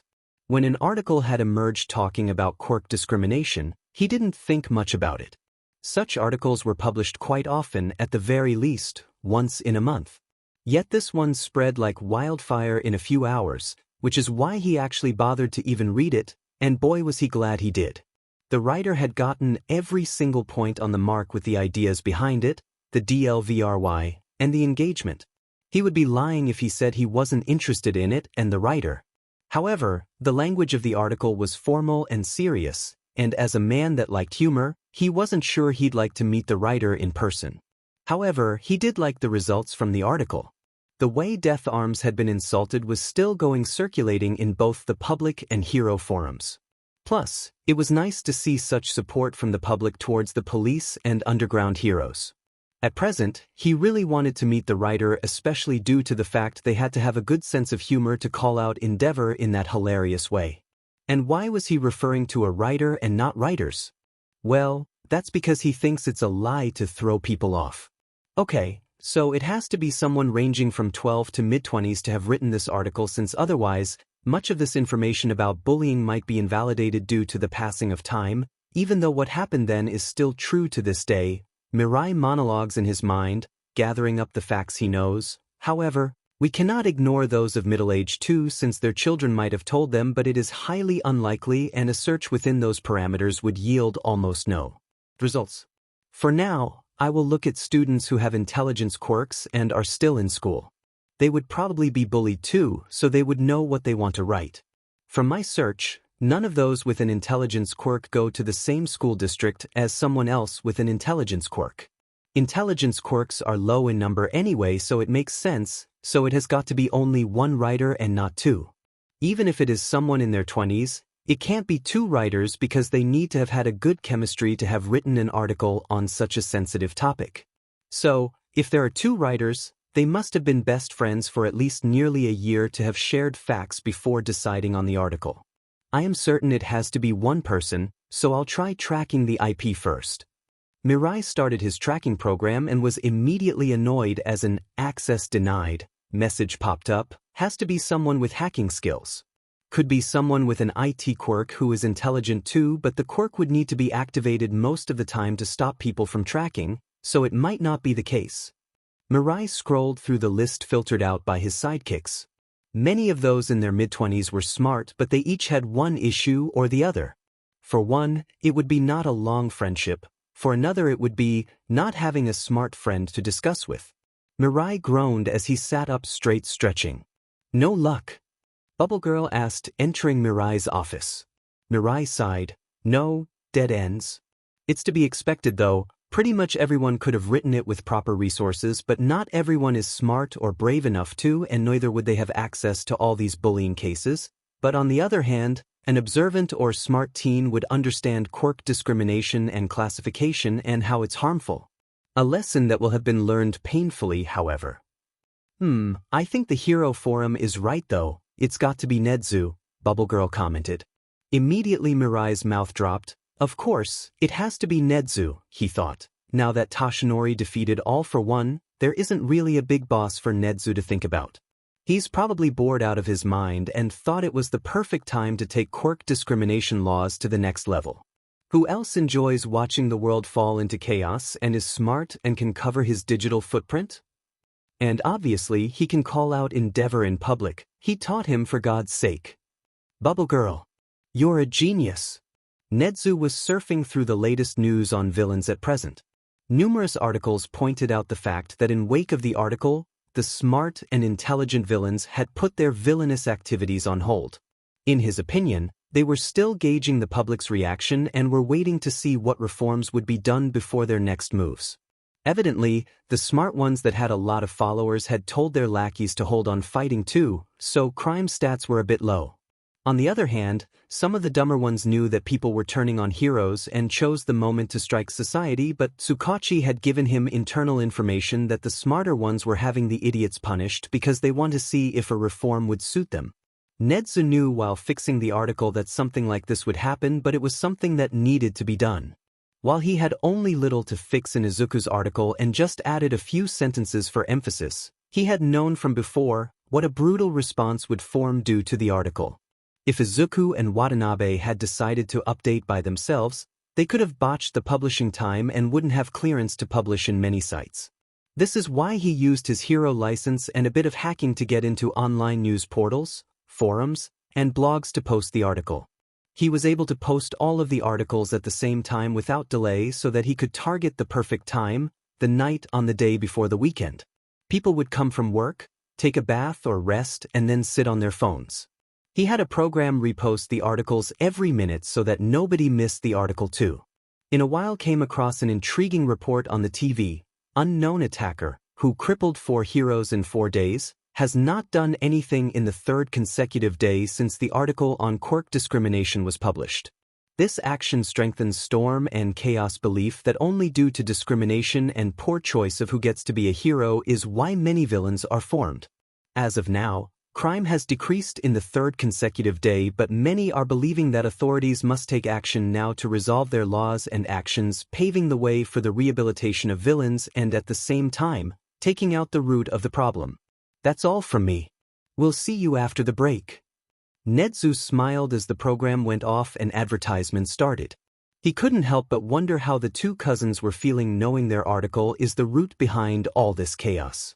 He couldn't wait for them to get to UA so that he could help them understand the true potential of their article. Absent-mindedly, Nezu opened the hero forum and started laughing. Almost all the heroes were accusing him of being the original writer. Technically, I also wrote it, but I am not the original writer, Nezu thought. I won't disagree because that would cause eyes to roam elsewhere, putting both of Toshinori's students at risk, but I won't agree either since I didn't really write it and was instead acting as a publisher and proofreader. Suddenly Nezu's eyes gleamed. He cackled as he wrote, "The fun has only just begun." Aizawa was once again at UA's staff room, his colleagues, nowhere in sight. Quietly he sipped his coffee. His fellow teachers had been coming in late the past few days, being stopped by reporters whenever they are seen in public. While he did not reveal his opinion on the article in front of his colleagues, the pro-hero was deeply interested in the article and the rampaging damage it had caused till now. Unlike most heroes, Aizawa didn't believe Nezu had written the article. After all, Nezu had denied writing the article when he had asked. And while Nezu might be chaotic and sadistic, he never outright lied. He might just beat around the bush or simply choose to misdirect, and Nezu had done just that during their meeting. However, Aizawa was 100% sure that Nezu knew something about the original writers of the article. Nezu had been dropping hints left and right. The question was what Nezu knows and why he is giving only Aizawa the clues. Aizawa has known Nezu long enough to know that he always has something deep planned and that he only drops clues to those he deems worthy of being his partner in chaos. But not knowing what Nezu has planned annoyed Aizawa greatly. All Aizawa could do for now was wait before the plan revealed itself. Sighing, he got up to head to his class when he stopped cold. None of the teachers had still arrived, and there wasn't any commotion of the students outside in the hall either. There was an eerie silence over the empty school. Aizawa speculated whether he should head into Nezu's office but decided against it. If there was any problem, Nezu would have let him know. Considering he hadn't gotten any messages, it was unlikely something had happened and Aizawa was sure Nezu had planned for this. Aizawa decided to take a nap on the staff room couch. It was about half an hour later that the teachers arrived. Aizawa woke up with a start as the teachers entered, led by Vlad King. Aizawa sat up and began to listen to their conversation to try and understand what had happened. "It's a disgrace," Vlad King exclaimed. "Calm down. You are needlessly taking out your anger on us," Snipe said. "I take down villains. Strong villains. Yet I have to get escorted by the police to get to UA safely." "What the hell?" Ken said, ignoring Snipe. "Well, the public is backing police and underground heroes highly at present because of the Quirk discrimination article. Nothing was mentioned about the unfairness against the police and underground heroes directly in the article, but with that QA with Endeavor, the authors pointed out the things that everyone missed. They just needed the forums to fill in the blanks for the public." Midnight explained. "Exactly," Mike said in his loud voice. "They took advantage of the fact that people get bullied in school and discriminated against in adult life too. So why can't it happen in the hero society or law enforcement? The writers know exactly what they are doing. Honestly, these events are making me want to shift to being an underground hero like Aizawa," Vlad King said. "You're lucky your costume makes you look like a hobo and not a hero. Do you have any idea how bad it is outside all the hero schools? Most of the hero schools had to cancel school after students were barred from entering by protesters. Speaking of, I saw no message about UA canceling classes, but there aren't any students inside or outside. Why is that?" 13 asked Aizawa, who shrugged. "That's because I sent out a message to only students telling them that today UA will be closed," Nezu said, walking out from the kitchen, scaring all of the teachers. "Why only students?" Aizawa asked, being the only teacher who had not given an external expression to Nezu's jump scare. "Ah, that's because I wanted the teachers to come."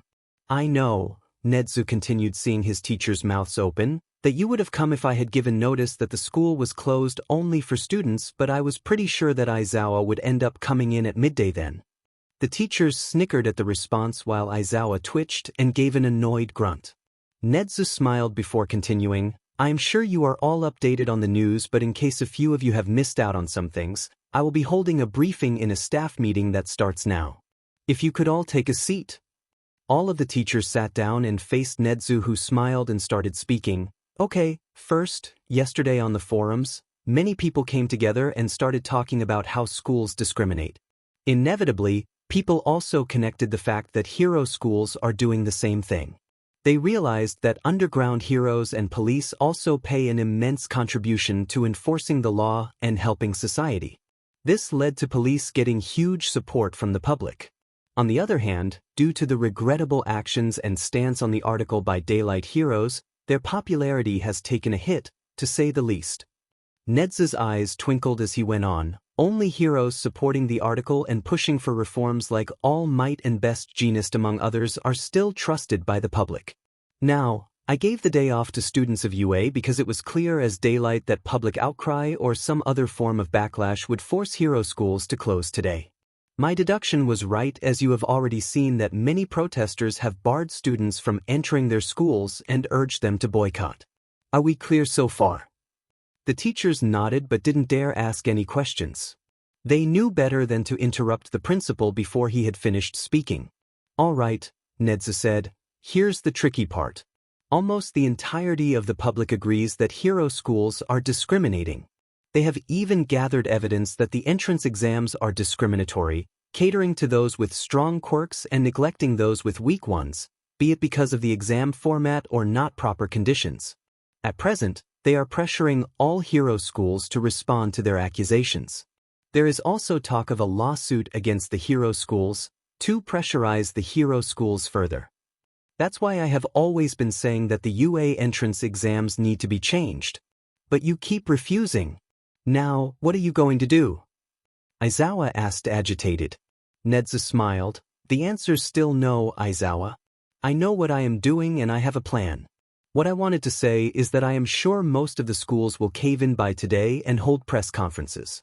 However, we will be doing it tomorrow. Otherwise, other hero schools will take UA's lead if we give our statement today, and that will lead to no reforms. That's all dismissed. Wait, that's all? Don't you need our help with the press conference or something? Mike exclaimed. No. But what was the point of this then? Nedzu smiled. So that you don't say anything at all to the press today. Do not talk to them. A plan for the press conference. Well, my opinion is different from yours, so I will talk if the media asks me, Aizawa said. Really, you are going to talk to the media, Aizawa? Midnight guffawed as the other teachers laughed lightly. Nedzu smiled again. I am sure, Aizawa, that by the end, your qualms will be settled too. If not, I promise I'll hold another press conference afterward, if needed. That's all, you can go home now or stay. Your wish. Nedzu exited the staff room. Aizawa's scowl deepened. There's nothing he could say that would make me change my opinion on the entrance exam. Mike gave his best friend a reassuring smile. You said it yourself the other day. Nedzu outright told he didn't write the article, so he didn't. Well, now he's outright saying that he'll fix your issue.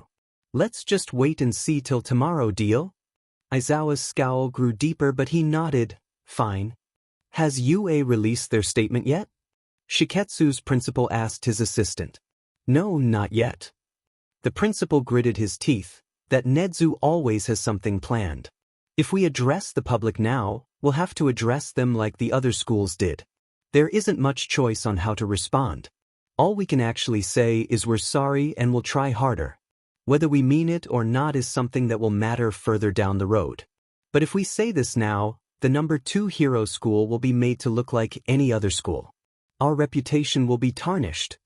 The principal growled to himself. He snapped his head upwards and stared intently at his assistant, who seemed to want to melt into the ground. Listen, he commanded, if any news about UA releasing their statement comes, I want you to tell me at once, got it? Why, sir? I know it wasn't our intention, but I'm really liking how things are going because of our article, Watanabe commented. The two cousins had finished their morning training for the day. They had met up with Kaminari and had eaten lunch together before heading home. Kaminari and Izuku were really getting together, and Watanabe was happy that his cousin finally had an actual friend beside him. Presently they had just come back from night training with all might and had freshened up. The social stance on both heroes and police have changed so drastically. Izuku replied. You know, if we weren't so invested in becoming heroes, I'd have just gone into being a police and then I'd have kept bashing heroes. Izuku laughed. No reason why we can't still. The more we bash, the more things get fixed, right? Yeah, but after school starts, we'll be pretty busy. I'm actually surprised you haven't asked anything about his quirk yet or gone into analyzing mode already. I already have some ideas, but I was planning on talking about that after we start school together. It seems sorta rude otherwise. Watanabe nodded. Good choice, but Kaminari really won't mind. He isn't that sort of person.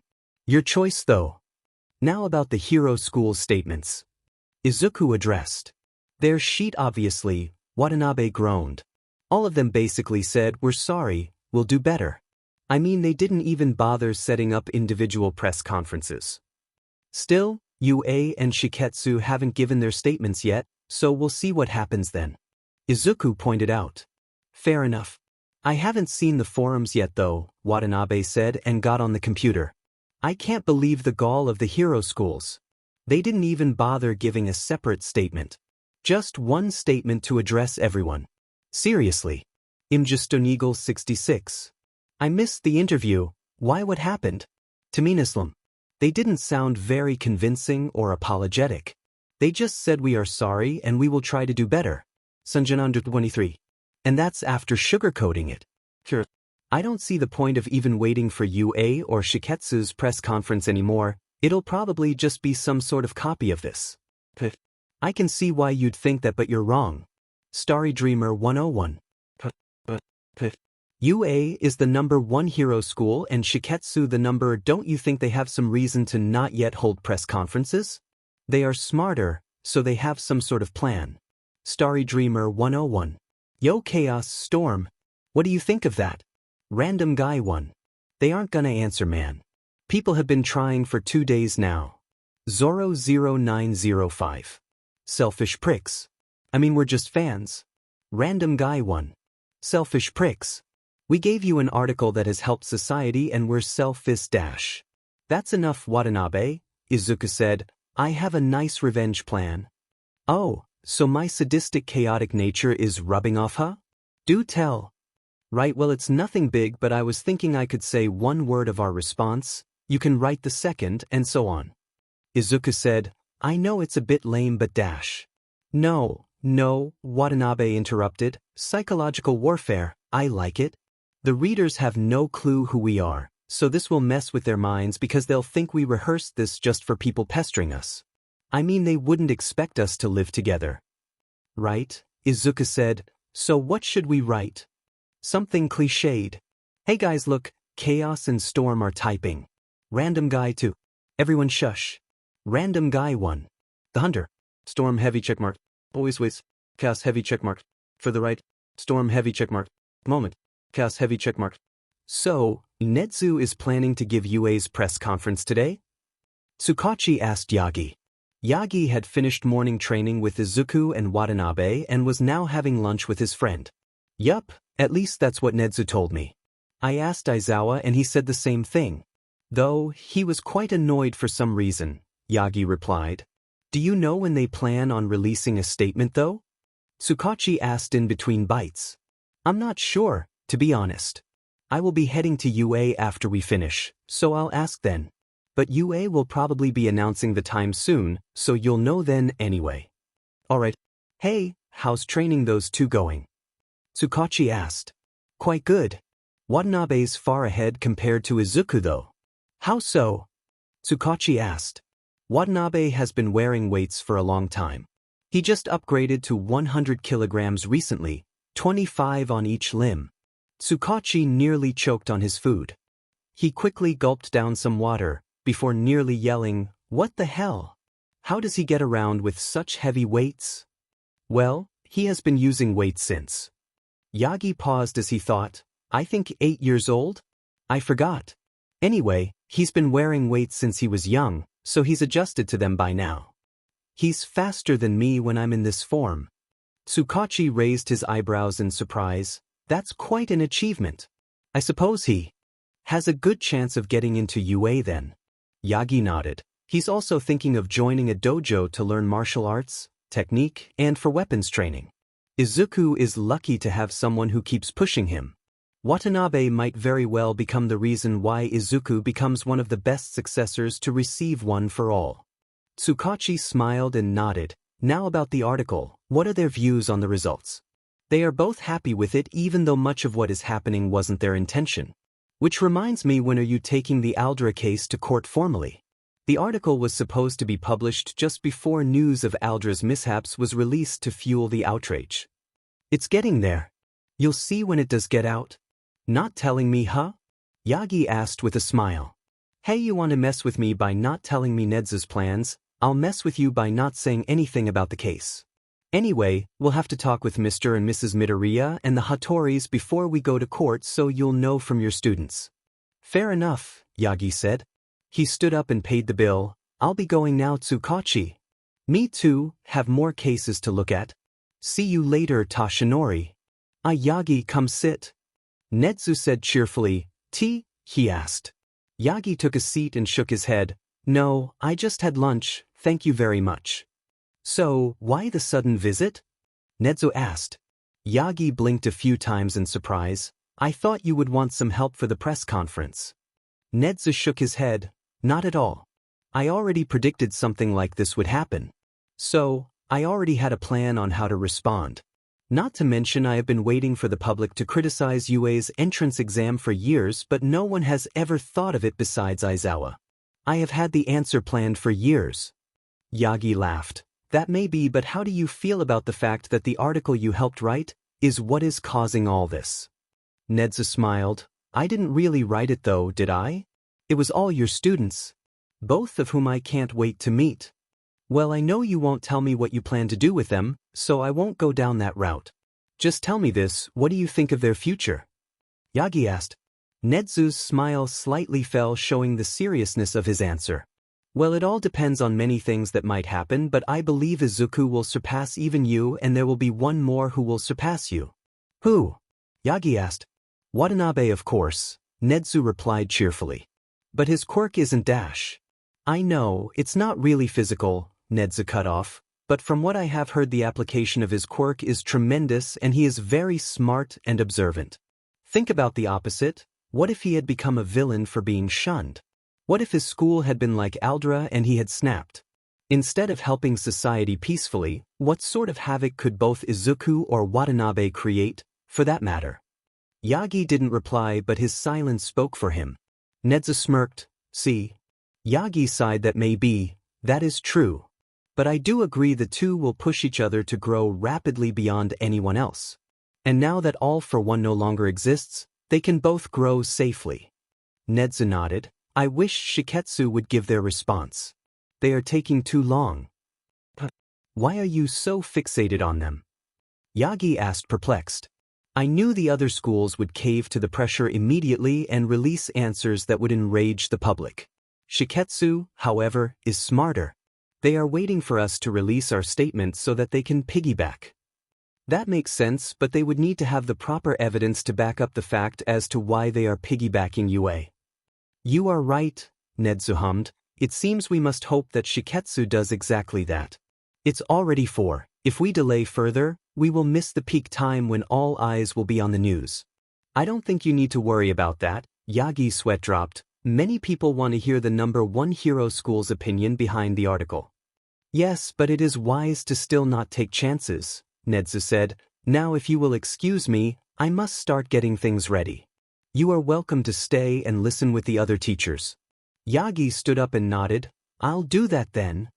Yo Izuku! UA press conference is starting. Watanabe shouted. Oh, finally!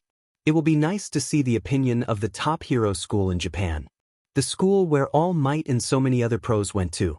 All Might, Endeavor, Best Genist. All right, you can fawn over UA later. Let's just see the interview now. I have the forums up to see their reactions too. Nice. Izuku took a seat next to his cousin. The live feed started. Nedzu was sitting at the head of the room, with Midnight and Vlad King on either side, and reporters in front of him. Principal Nedzu, is this to be UA's public response to the criticism from the public about discrimination? Yes, it is. I believe that the other hero schools were right, in fact, to at least say that they had done something wrong and are willing to do better. I urge them to actually bring about change instead of only preaching it to the public. Nedzu replied. I'm sorry, but wasn't this supposed to be UA's response? Shouldn't you be talking about how UA will attempt to change their exams considering how it is rather discriminatory? Another reporter asked. Nedzu smiled at the reporter, his eyes twinkling with chaos. Izuku shuddered. That was the same look Watanabe had given him when he had first thought of writing their article in order to bring down Aldra. Nedzu spoke. Why should we change? I see no problem. Instantly the forums exploded. What? No problem? Arrogant is what UA is. Random guy 2. Yeah. You make people fight robots. Random guy 1. Well, the forums are rather colorful, Izuku commented. They are wrong though. Principal Nedzu is planning something. Watanabe nodded. I know, his eyes are twinkling with chaos, he said as his own eyes gleamed. Izuku gulped. He wondered what would happen if the two ever met. Considering the fact they planned to go to UA, it wasn't really an illogical outcome either. Izuku shook his head. UA was still nearly a year away. There was a lot of time for him to enjoy his sanity till then, or fall into Watanabe's pit of chaos. Aizawa clenched his fist. He punched the wall strongly in anger. What's that demon rat doing? He said he would solve my issue. He's just deepening it. The rest of the teachers were all watching the interview from the back of the press conference room. Yagi was there too, but not in his all-might form, as that would have garnered attention towards him. Surprising the rest of the teachers, it was Yagi who went to comfort his colleague. Aizawa, in all my life, I have never once figured out exactly what Nedzu is planning. But I can guarantee you that if Nedzu has told you he'll do something, he will.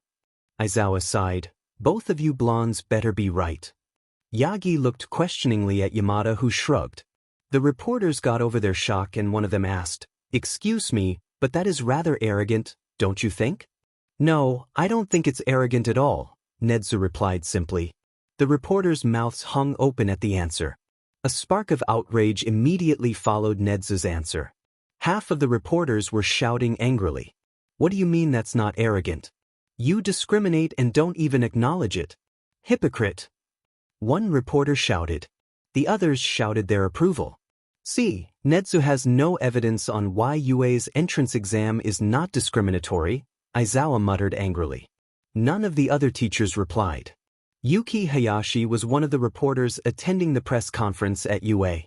Nezu's response had angered her too, but she couldn't help but think that there was something more that Nezu had not told yet. While her fellow reporters murmured angrily, Yuki was fixated on something else. The fact that Nezu was still smiling chaotically despite the amount of criticism he was receiving set off alarm bells in her head. Hesitantly, Yuki raised her hand to check if her hunch was right. "Yes. What is your question?" Nezu asked Yuki. Hi, my name's Yuki Hayashi. I was wondering, can you elaborate on why you think you aren't being arrogant?" Nezu's smile grew wider. Finally, someone with the proper question. Aizawa's eye twitched in confusion. The crowd of reporters slowly stopped their murmuring. Once it was silent, Nezu spoke. "I'm sure everyone here knows that UA's entrance exam consists of a written part and a combat part?" "Yes, but your exam is making people fight robots. How is that not discriminatory?" A reporter asked angrily. A murmur of acknowledgement followed. Nezu didn't seem to mind the tone and replied, "Yes, you are right. Our exam does pit the examinees against robots.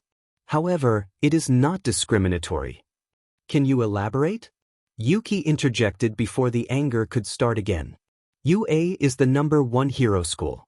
Do you think we only take heroes in only on basis of their combat ability? You need to do more than just combat ability to become a hero," Nezu replied. Yuki nodded. "What are some of those factors that you measure?" Nezu smiled and slowly shook his head, saying, "If I told you that, everyone would know how to get into you easily. The fact that I am offering some of the inside information about the UA entrance exam itself is too much.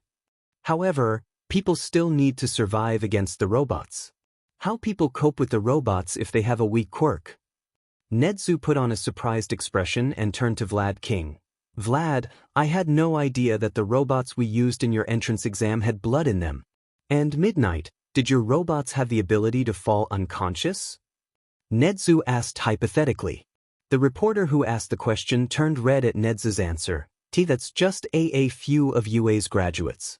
The majority of your graduates have combat-based quirks." "Do they?" Nezu asked with a bored tone. The reporter didn't answer and sat down. Yuki raised her hand again. "You don't have to keep doing that, Yuki-san. Please go on and ask. Your questions are rather exciting."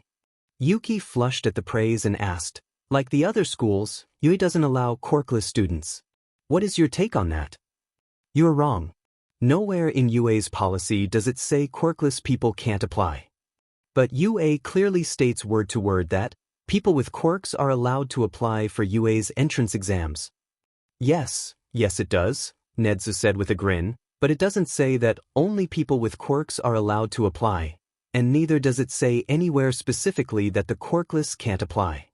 But quirkless people would need a support item. UA does not allow support items." Another reporter exclaimed, "You should do some research before you criticize someone. UA's policy states that if you apply for support items, UA will grant permission unless it feels you do not need one. Being quirkless is one such case, I'm sure." Nezu replied, "But isn't this all too much for students taking the exam to figure out?" A reporter asked, "UA is the top hero school of Japan. We take only the best. If you can't even figure out these things, you are far behind many of your peers. Previously you said that you measure other factors during the entrance exam. Does this mean you add on marks from your assessment of these factors?" Yuki asked. "Yes. But doesn't that mean students will try to sabotage their peers?" Nezu smirked. If we can add points, what makes you think we can't negate points for unheroic behavior? Yuki nodded and sat down. Nedzu viewed the conference room, scanning for anyone else who might want to ask some questions. Well, I guess we are done then. Unless anyone else wants to ask something? A low "no" resounded in the conference room. The camera cut off and Nedzu turned towards Aizawa at the back of the room and gave him a nod with a knowing smirk on his face. Aizawa was fuming with Nedzu. As the interview went on longer, it only became clearer as to why Nedzu supported the entrance exam. For example, figuring out all these loopholes would be a measure of information gathering. However, Aizawa wished he had known that before. Did any of you know? He asked his fellow teachers. No, I only knew about the additional rescue points, Yagi said, and the other teachers nodded along. Aizawa growled in anger as Nedzu smirked and nodded at him. I'm going to go and ask Nedzu why he never told us this before, Aizawa said and exited the conference room. Aizawa walked swiftly to Nedzu's office.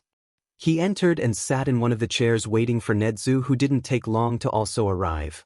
Ah, Aizawa, I was expecting you. Why didn't you tell this to any of us before? Aizawa demanded. Nedzu took no notice of Aizawa's loud tone and instead replied calmly, Firstly, I wanted to avoid any slip-ups from the staff. Secondly, none of you asked. You were the only one who bothered about changing the exam, but you always demanded that I change it but never asked me why I refused to meet your demands. Tisich, Aizawa growled. Also, as teachers, I wanted you all to understand that the exam looks discriminatory, but you were the only one who pushed me to change the exam. I wanted the others to see that too, but they didn't. But isn't the exams compromised now, since people will be trying to find more loopholes? I believe it's still an adequate assessment. You could have told me this before, Aizawa said through gritted teeth as he stood up to leave. That wouldn't be fun, would it? Nedzu replied cheerfully. Aizawa slammed the door behind him in response. All the other teachers were waiting for Aizawa. Yo, what did he say? Mike asked. Demed chaos-obsessed sadistic rat. Aizawa muttered angrily, leaving behind a perplexed group of people. The public has accused all hero schools as being discriminating. However, like Yue, Shiketsu has produced several heroes who are not well known specifically for their combat. Therefore, we believe that these allegations of us being discriminating is baseless. You have only produced rescue heroes alongside combat heroes. None of your graduates are neither intellectual heroes or underground heroes. Records that people on the forum have pulled show that over 80% of underground heroes are UA graduates and all the other schools put together the measly 20%. The numbers disagree with your statement. A reporter replied. At least own up to it. One of the reporters shouted. Boo! The others said. In that case, we are actually sorry and we will be working to correct this misjudgment and will be fixing the entrance exams too. Shiketsu's principal tried to excuse himself. Oh, now that following UA has backfired, you are following in the steps of the other schools, huh? A reporter asked aggressively. At least the other schools owned up to it. Why? Coward! The crowd of reporters booed. Well, the media is as colorful today, Garaki, all for one commented to his trusted doctor. It was the morning after UA's statement and the two villains were watching Shiketsu's live press conference. Indeed, this article has caused a huge uproar. Our fellow intellectual villains have also put their activities on hold in anticipation of society changing their views on them, allowing them to revert to a normal life. Surely this would throw a wrench in our plan? Garaki asked. All for one laughed. Do I really seem that pathetic? There are always ups and downs in plans. We will recover soon. However, this article really has caused a huge amount of problems. Have you had any luck on tracking the signal? No, Garaki shook his head dismally. The signal was bounced various times. However, all the articles appeared at the same time, even though on different websites. There wasn't even a second's delay. Garaki asked, what about the forum accounts? I was successfully tracking them. However, in the middle, the program was overridden. Someone erased their digital footprint before I could finish tracking. Garaki said. All for one frowned. That demon rat of a principal has something to do with this, I am sure. He's the only one smart enough for all this. Surely he can't be much smarter than me, Garaki said with a smile. All for one growled. He's the reason I lost to that wretched All Might. I had him, but that DMN rat had given him too good of a strategy. That Gran Torino too. All for one gritted his teeth and punched the wall above with his quirks activated. Garaki jumped back, startled at the sudden aggression. So, do you think Nedzu wrote the article? All for one shook his head. He's too smart to allow himself to be tracked even for 1 second. He wouldn't have slipped up while posting on the forums. So, it's someone else? Garaki asked skeptically. Yes, there are 2 others who have written this article. But, Nedzu knows the authors. No one else is smart enough to completely erase any trace on the internet. Since he erased their trace on the forum, it means he knows the authors. However, considering the article publishing has 0 trace, it was published by Nedzu. My best guess is the original writer is someone else, but Nedzu is the publisher.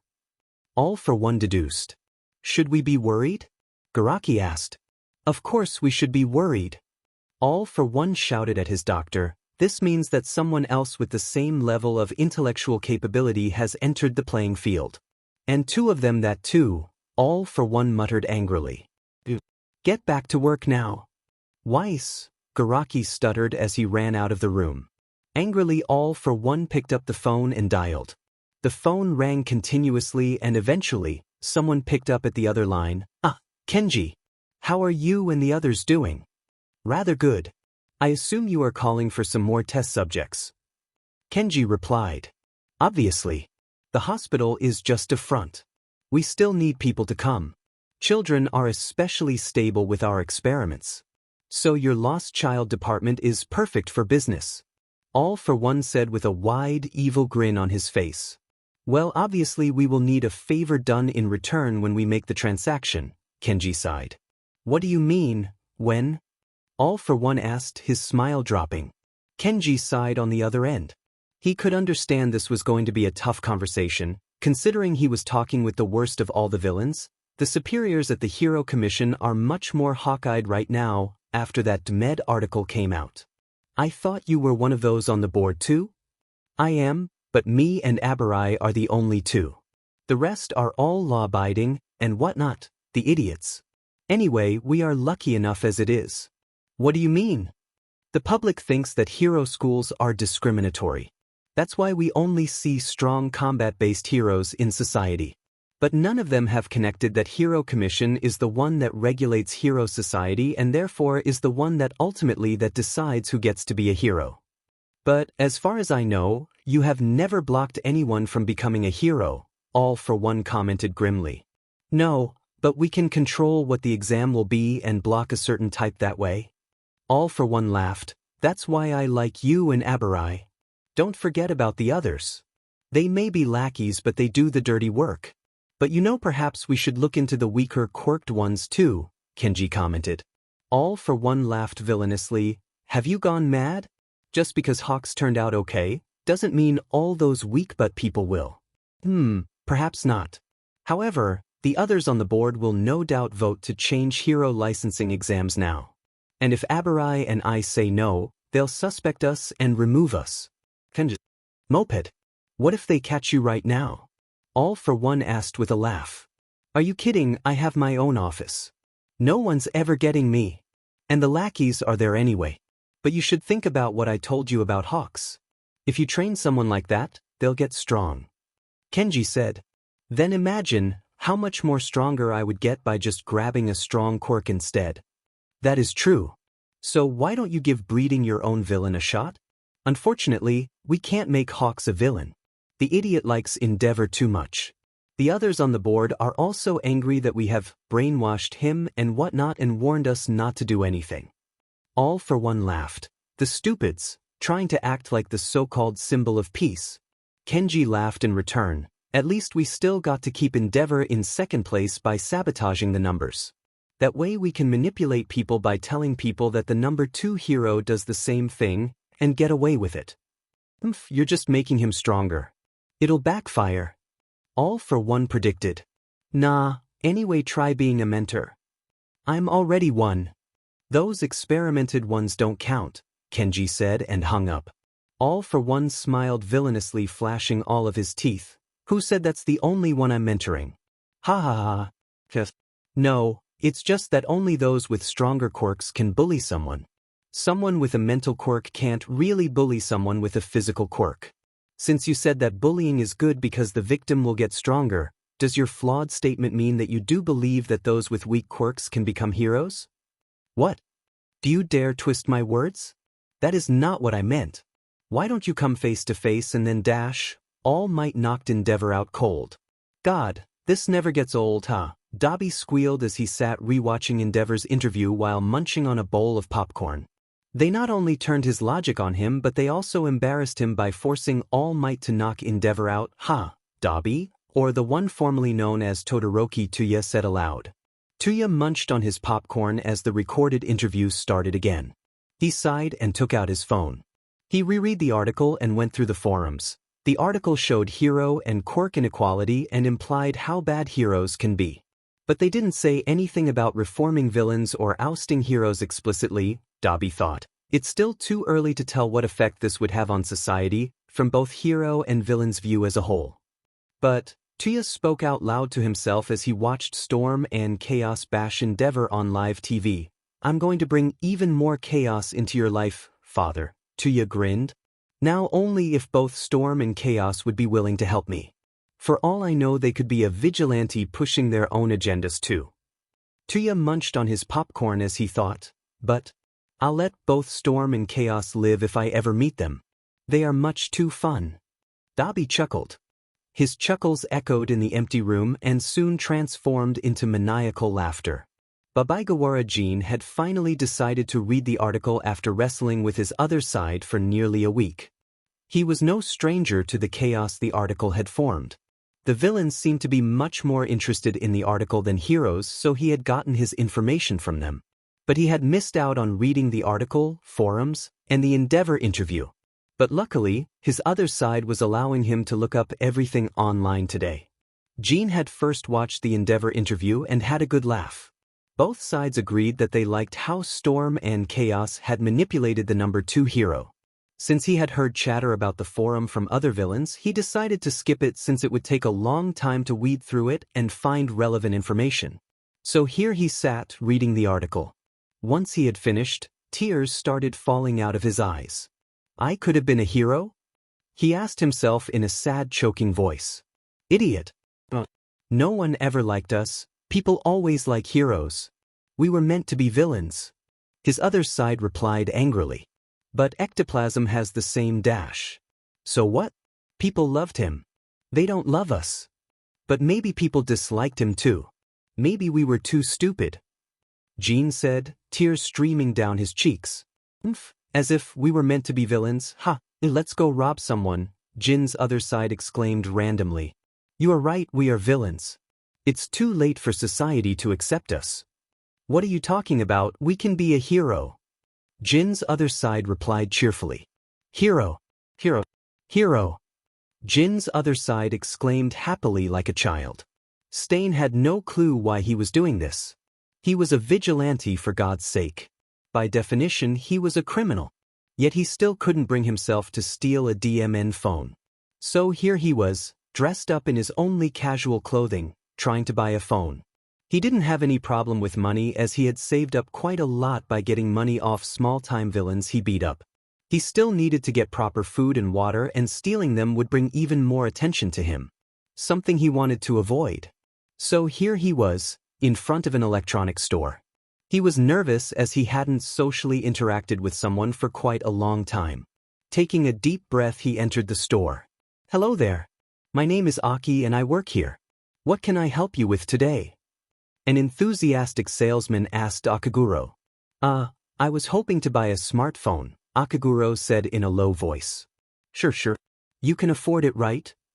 Aki asked hesitantly, looking at the state of Stain's clothes. Akaguro simply held up a wad of cash in response. Great. Follow me and we'll get you settled. Once Stain had bought his phone, he had perched himself on a roof and started reading through the forums and re-watched the Endeavor interview. Once he had finished most of it, he fell into a deep thought about his ideology. He thought that attacking heroes would cause them to be more vigilant and would make them better. However, Storm and Chaos had done what he would have taken months to do. With one swoop they had tarnished hero society and had exposed all the heroes he considered to be false. Not only that, but the forums had also pointed out many other heroes who had a good heart besides All Might. Stain let out a deep sigh. I need to think about what I want to do now. All for One was sitting at his table, hunched over a notebook. Since the tracing had not worked, All for One was listing the things that he had deduced. Till now he had.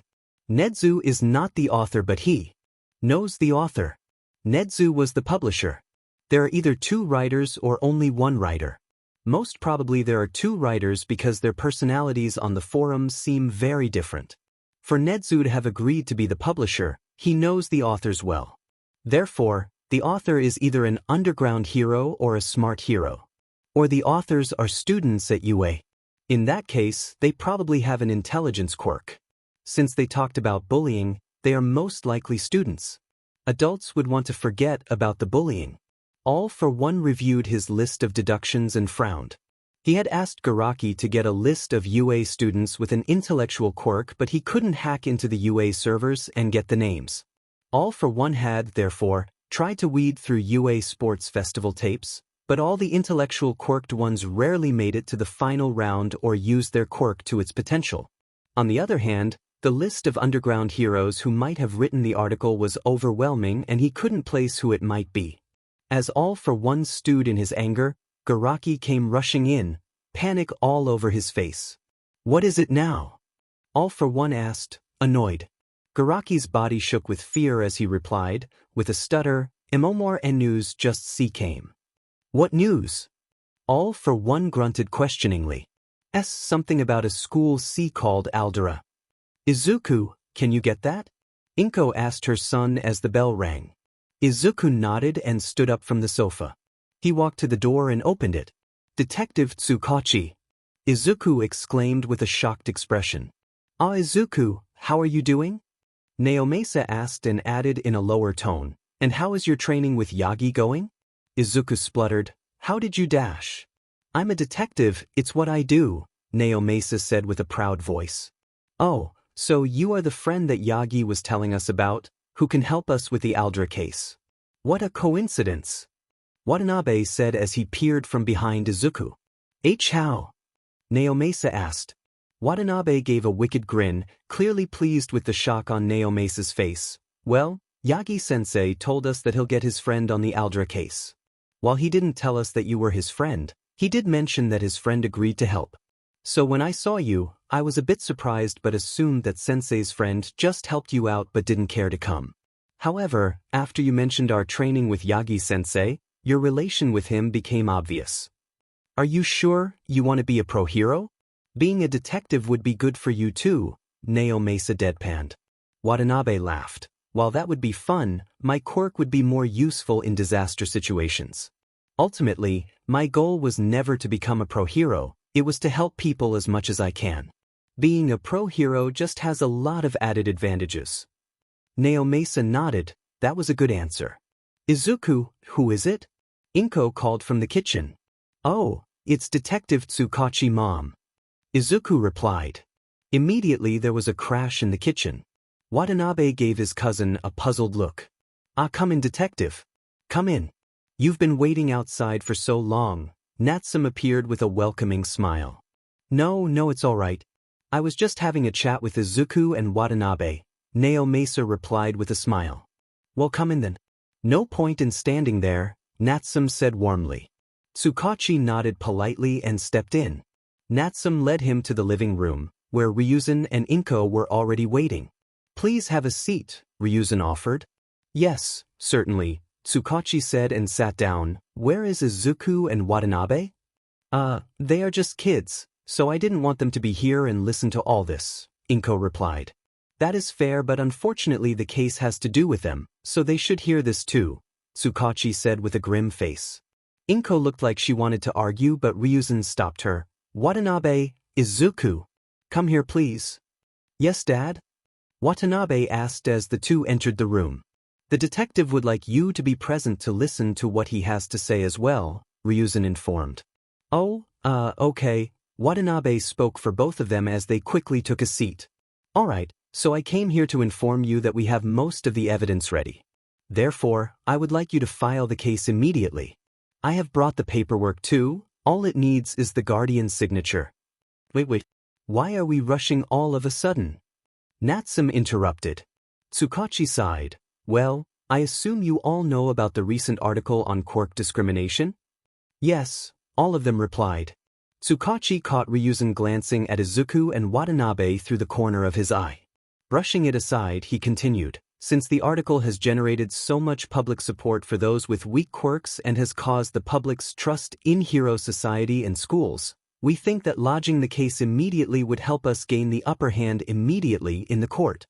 Ryuzen seemed to give Watanabe and Izuku an approving smile and replied, but that would mean that we, as a family, would be in the limelight if the case garners a lot of media attention, which I think it will. Yes, unfortunately, that's a given. I'll sign the paperwork right now then. We have no other choice and I don't want to let Aldra or any other schools get away scot-free, Ryuzen replied with a sigh. Tsukachi nodded. Another thing. Bakugo is part of this case too. Can you talk to his parents and ask whether they'd be okay with presenting him as a witness?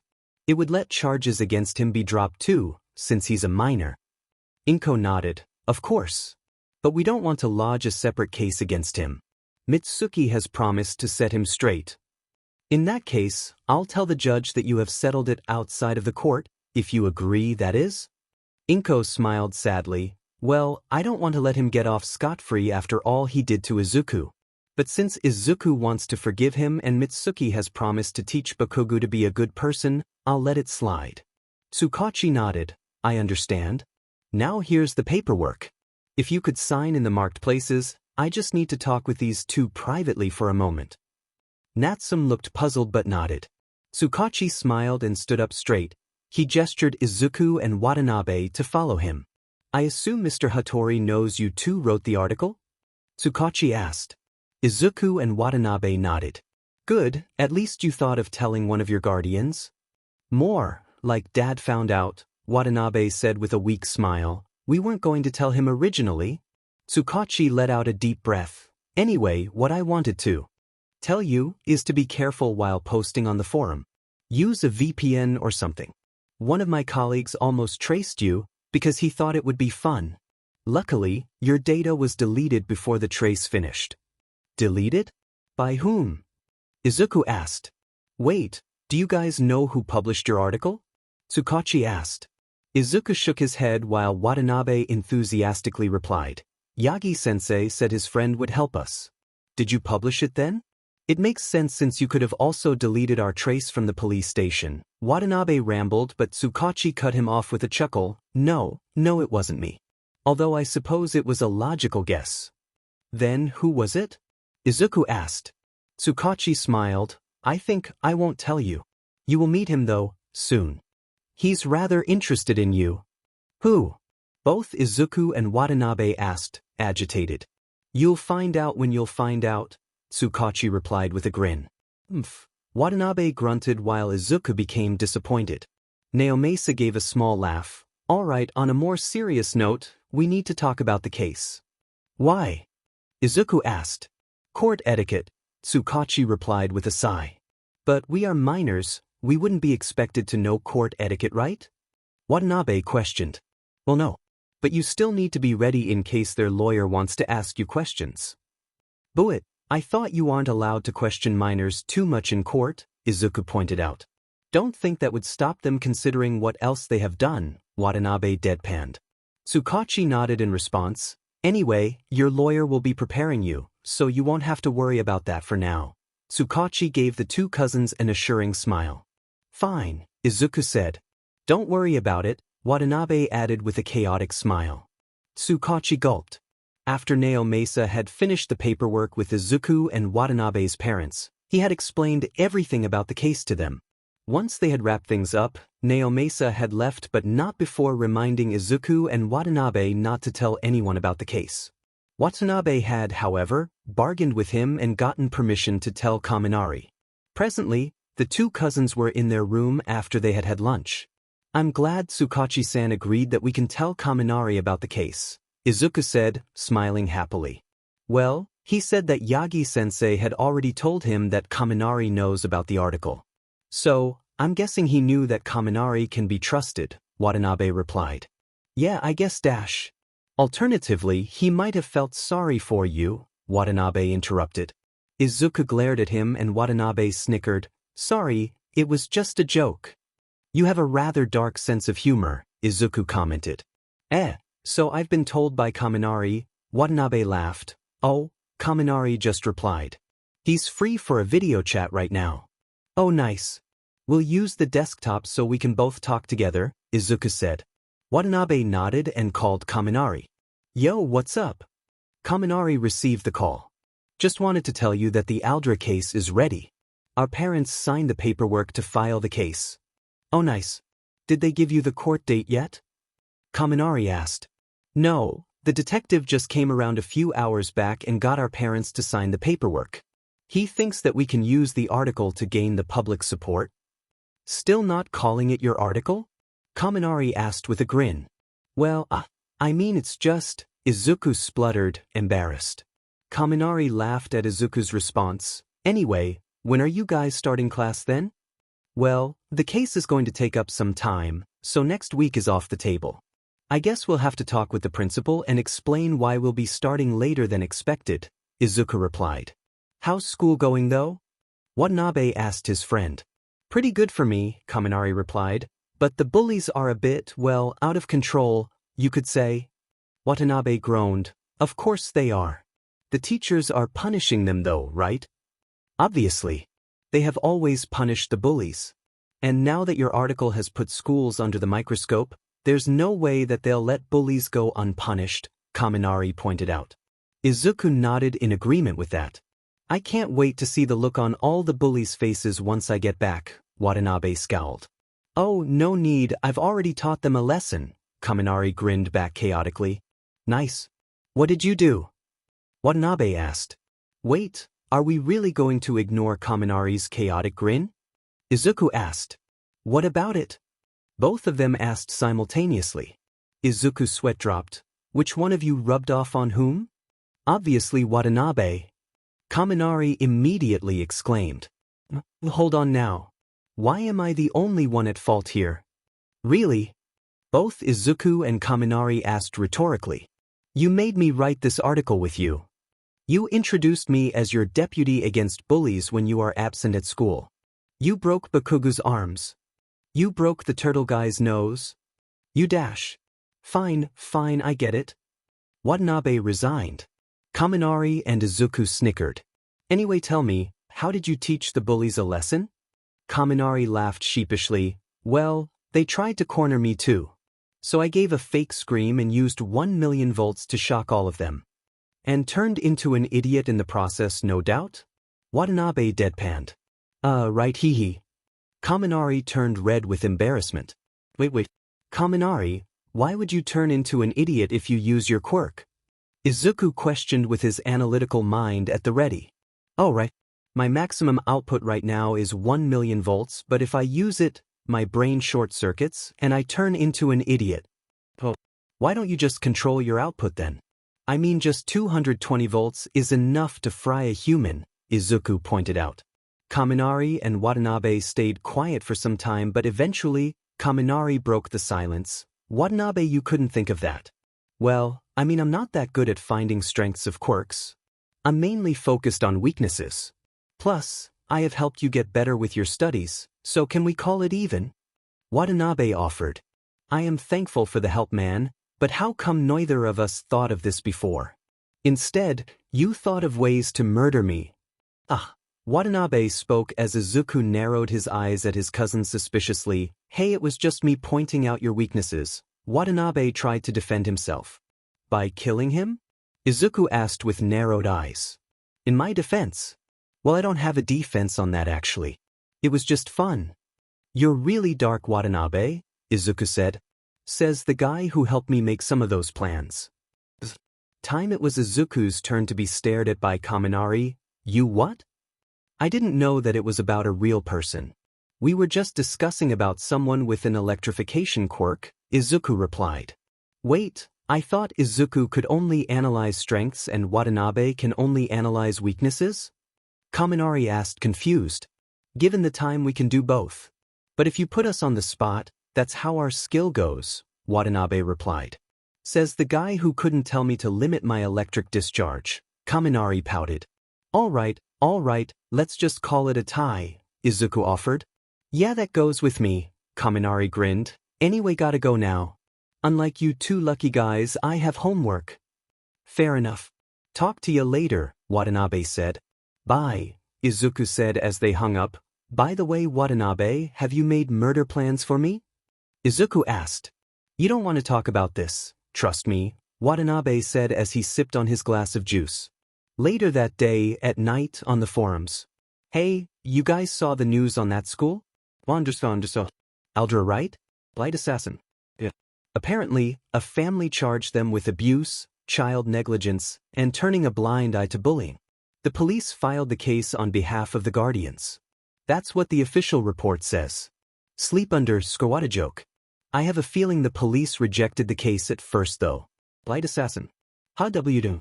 Sleep under squatta joke. Well, I think they might have rejected the case at first, but after the article caused public outrage, they accepted the case. I mean, isn't the timing a bit too perfect? Light assassin. I guess so. But they would still need time to gather evidence. It's only been 1 week since the article. That's too little of a time to get enough evidence. Well yeah, but maybe the family already had evidence. Or maybe the police plan to get info by the court date.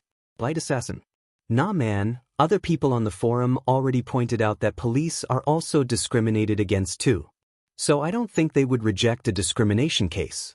It makes no sense. Okay, the main thing is, the court will probably simply just give a fine. We can't have them just get off so easily. I mean, they allowed quirk-induced bullying for God's sake. Sleep under squatta joke. Yeah, that's true. But I think the public is going to pressurize for a worse punishment. I agree with that point. I don't think the judge would be very keen to have people riot because of him. Sleep under squatta joke. Wait.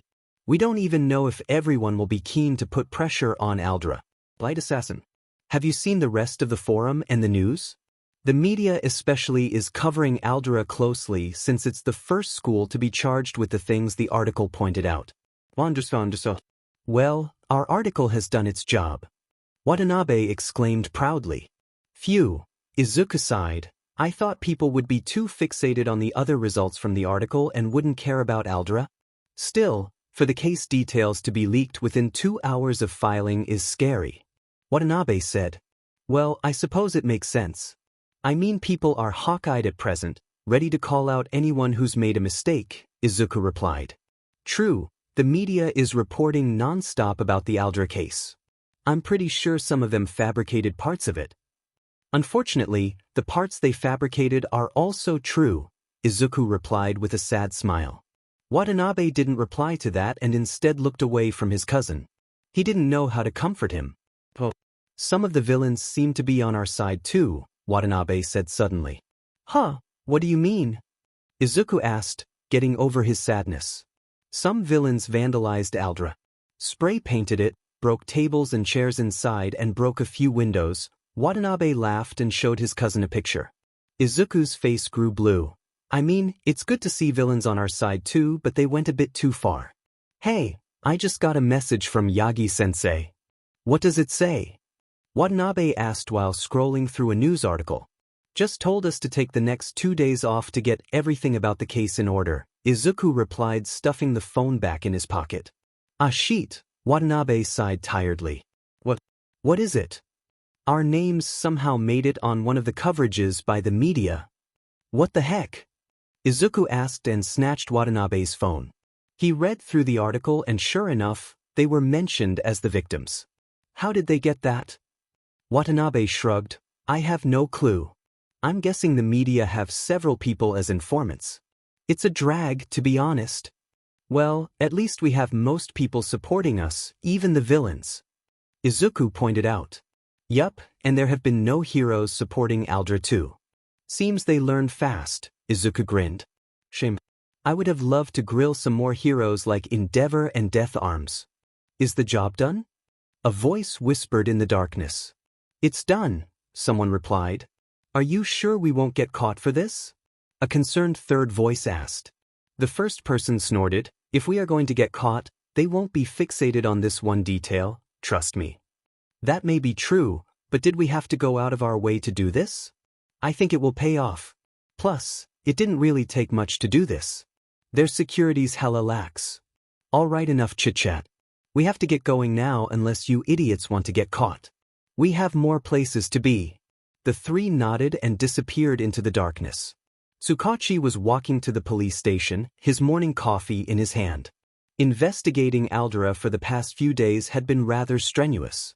While he had gone behind Yagi's back and asked Nezu for help too, most of the investigation had to be done physically. Even after all the evidence he had gathered, he was unsure of the outcome of the case.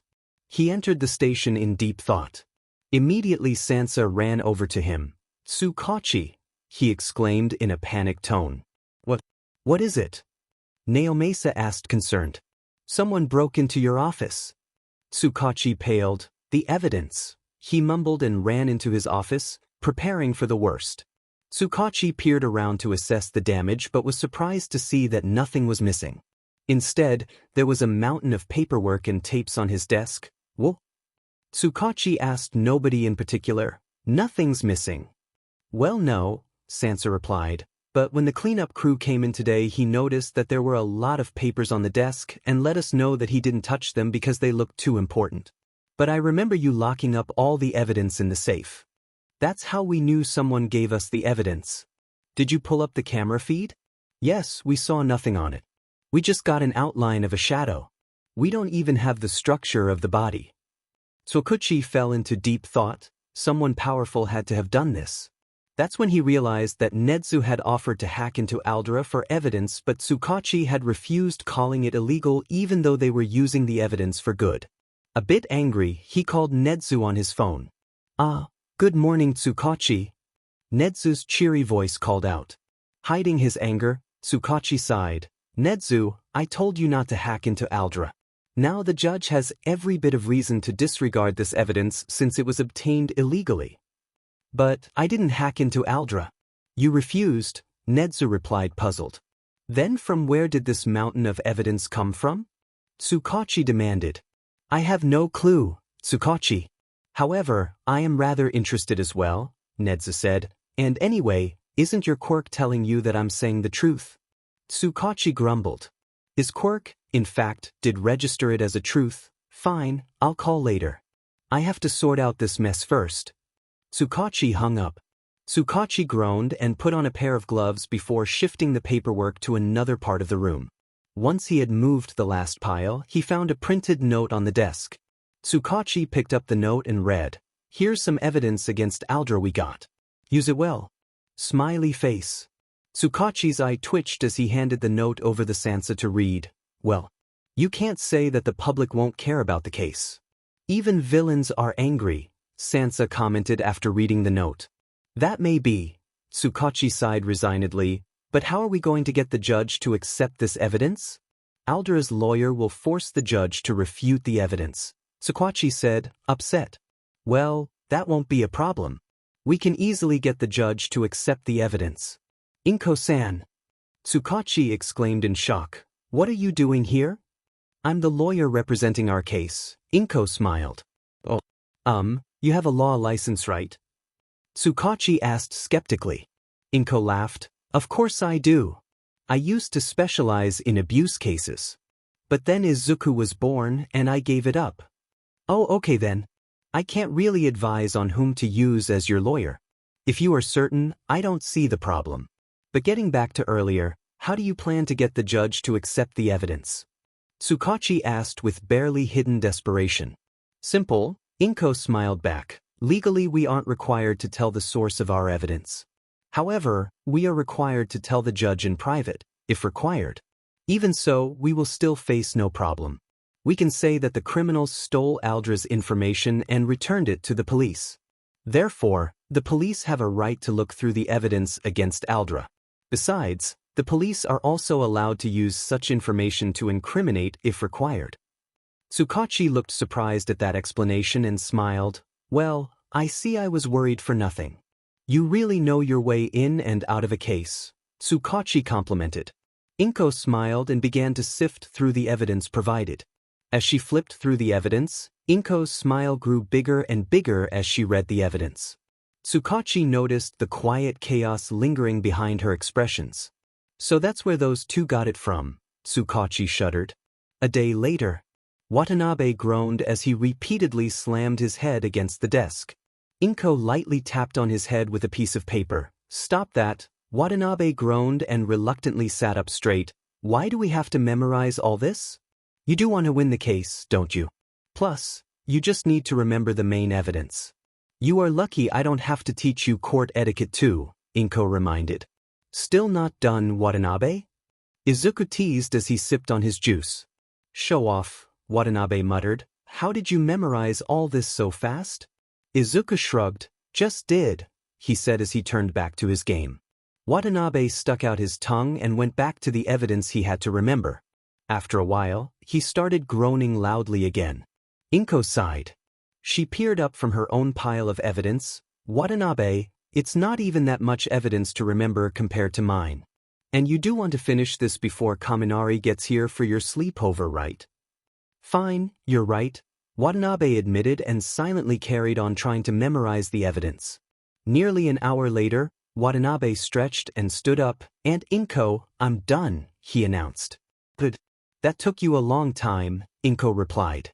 Watanabe laughed sheepishly in reply. Right, anyway, Kaminari messaged me. He said his dad's dropping him off. He's nearly here. Oh then, he'll be right on time for dinner, Izuku commented. Watanabe nodded. Right then the bell rang. Oh, he's already here. Watanabe dashed to the front door. Yo Denki. Come in. How are you doing, Mr. Kaminari? Watanabe asked politely. Denki's father smiled politely in reply. Excellent, thank you Watanabe for asking. How are you and your cousin doing with the Aldra case? Nervous? Obviously not. Watanabe said indignantly. Mr. Kaminari laughed in response. Well, I'd talk a bit more, but I have to get going. Stay for dinner at least? Natsum appeared. No thank you very much. I have some urgent office work so I have to get going. Tell Ryuzen I'll see him at work later. Sure thing. Bye Dad, Denki waved as he entered the house. I'll take that. Come on, Watanabe beckoned. The two entered Izuku's room which the two cousins were still sharing. You're finally here, Kaminari, Izuku said with delight. Just call me Denki already, Izuku. I don't mind. Kaminari grinned. Well, I thought your room would be cramped, but it's actually quite clean and tidy. You wouldn't be wrong with that deduction if Mom didn't make us clean up every day, Watanabe commented. Still, I'm sure Izuku is the one who actually cleans up, isn't it? Kaminari teased. Watanabe snorted in reply, No way. He's the messy one. Aunt Inko doesn't repeatedly shout at him to clean up either. Izuku rubbed the back of his head, a bit embarrassed. Well, Mom taught me how to clean up but never really asked me to. The only reason you saw my room clean the day you came is because Mom made me clean up since you were coming. Denki laughed at the two cousins bickering. Anyway, what are we guys doing? Mom thought it would be a good idea to get your minds off the case since you must be nervous. Good point. Let's talk about the case. Kaminari and Izuku sweat dropped. I just said, get your minds off the case. I swear, no wonder Dad and you get along so well. You're both needlessly cheerful. That's a good thing, no? Izuku asked. Denki shrugged. By the way, where were you when we came? Dad had wanted to see you. Oh, Mr. Kaminari was here too? I didn't know. I was fixing up the bed because I had forgotten to, Izuku excused. Kaminari's eyes narrowed in reply. Dinner's ready. Natsum called out. Right, we'll have dinner and then talk, Watanabe said and opened the door. How are you, Inko-san? Kaminari asked with a broad smile on his face. I am fine, thank you. It's nice to finally meet you, Denki. Both Izuku and Watanabe talk a lot about you. Kaminari turned a bit red at that. That's nice. Alright, take a seat all of you, Natsum ordered. Ryuzen, switch off the TV and come for dinner. Yes, coming. Ryuzen's slightly scared voice answered. Kaminari's sweat dropped. Is that normal here? You have no idea, Watanabe answered. I heard that. Natsum guffawed. The two friends sat up straight at that with a grin on their face. Natsum, stop threatening others' kids, Inko commented. Oh, Denki doesn't mind. He's been coming over long enough to know that I do like him, isn't that right? Kaminari grinned in reply. Well, considering you two knit together, I'm not arguing that, Ryuzen said as he entered. Huh, what? Where was I? Watanabe asked rapidly. That was a secret. Kaminari accused Ryuzen, who grinned in reply. That's revenge for the amount of times you gave Natsum ideas on how to annoy me. Kaminari pouted. Blame Watanabe, he's the one who rubbed off on me and made me like this. Oh, don't worry, I've been getting my revenge on him too. Watanabe paled. When? To be fair, I am really surprised you haven't noticed yet, Ryuzen said cryptically. I suppose Izuku is just holding them for blackmail later. Izuku choked on his water at that while Watanabe turned to face his cousin. We are never speaking of whatever Dad told you. We'll see, Izuku grinned back. Inko smiled at the three friends bickering along with her sister and husband. She was happy that Izuku had finally started to act like his age, having fun and laughing with his peers. Inko stopped herself from crying happily at the scene, but Natsum noticed her expression and gave her a warm, reassuring smile. After an animated dinner, the three friends had played games, and Watanabe and Denki had shared stories from school to show what Izuku should expect on his first day. Right, we should go to bed. It's late, Watanabe yawned. Yeah, we have to get up early too, Izuku replied. Why? Kaminari asked. Izuku gulped. He had forgotten that Kaminari wasn't supposed to know about Yagi. Watanabe gave his cousin an annoyed look. We just like to go for a run early in the morning. You don't have to come. Oh, alright. But I think I'll come too. I've been trying to get fitter for the UA entrance exams. Oh no, you don't have to, Izuku said with a forced smile. Watanabe nodded. Kaminari narrowed his eyes. I feel like you're hiding something. What? No. Izuku sweated. Kaminari didn't look like he believed him. Watanabe sighed. Guess I have to tell him a part of the truth. Alright, we actually found someone willing to train us while we were out for a run, but we didn't tell our parents because we thought they might disagree. Oh, Kaminari said simply. Will he mind if I tag along? Kaminari asked concerned. Watanabe looked over to Izuku asking for help. No, I don't think he will. I'll just send him a message that we are bringing someone else along, Izuku said with a smile. Great. Kaminari said enthusiastically. Watanabe sighed. Hopefully Yagi-sensei won't be angry. The next morning, the two cousins walked in silence while Kaminari followed with a cheery hum. Izuku was nervous about how Yagi might react. Meanwhile, Watanabe's face was cheery but grim at the same time. The three neared the beach and saw Yagi waiting for them with a smile on his face. You must be Kaminari. Yup, you can call me Denki. Kaminari replied. Yagi nodded. You can call me Yagi-sensei like those two. Now let's get started. Kaminari, Watanabe, could you please bring the footballs I brought from the other end? Sure. Once the two had left, Izuku asked, You aren't mad? Yagi laughed. No, my boy. I am sure neither you nor Watanabe meant for Kaminari to tag along. And I am sure your friend is a good person too. I see no problem training him for one day. Izuku stifled a cry. Thank you, All Might. Whoa, what did I say? All Might asked panicked. Izuku wiped his tears and shook his head. Nothing. Yagi sighed. You really need to get over that crybaby attitude, he said kindly. Izuku nodded. Oh, we got the ball, Kaminari announced. And why is Izuku crying? What did you do? Kaminari asked aggressively. Why did nothing? Yagi exclaimed. Watanabe put his hand on Denki and laughed. It's all right. Yagi-sensei didn't do anything. How do you know? Because Izuku is crying. He cries even if something good happens. Watanabe deadpanned. But you can't be sure. It's nothing. Izuku wiped his tears away and smiled. I am all right. All right, Izuku, get to your schedule. Watanabe and Kaminari will play football to build you two up. After about 4 hours, the three were completely exhausted. Well, I guess that's enough for today then, Yagi said cheerfully. You look like a nice guy, sensei. Denki panted. Yagi laughed. That is what Watanabe said too actually. Let's go home, I'm aching all over, Izuku said. The others nodded. Well, see you tomorrow, Yagi said. You guys train every day? Denki asked. Yeah, at night too, Watanabe said. Cool, can I join too? Not at night, Mom won't let me. But I can train in the morning with you guys. What do you say, sensei? Yagi drawled as he thought of what he should do. Are you going to refuse our best friend sensei? Izuku asked with a gleam in his eye. Watanabe looked on proudly. Yagi's eyes twitched. Watanabe rubbed off on people really fast. He even rubbed off on him and Tsukachi. Yagi sighed. No, I don't have a problem. See you tomorrow. I have some work to do today. Thanks, sensei. Bye. As the three friends made their way back home, they walked past a dojo. Watanabe came to a stop and turned to face it. HM? What's wrong? Kaminari asked his friend. Oh, I was checking. I want to go to a dojo to help me with my martial arts, speed, and stamina.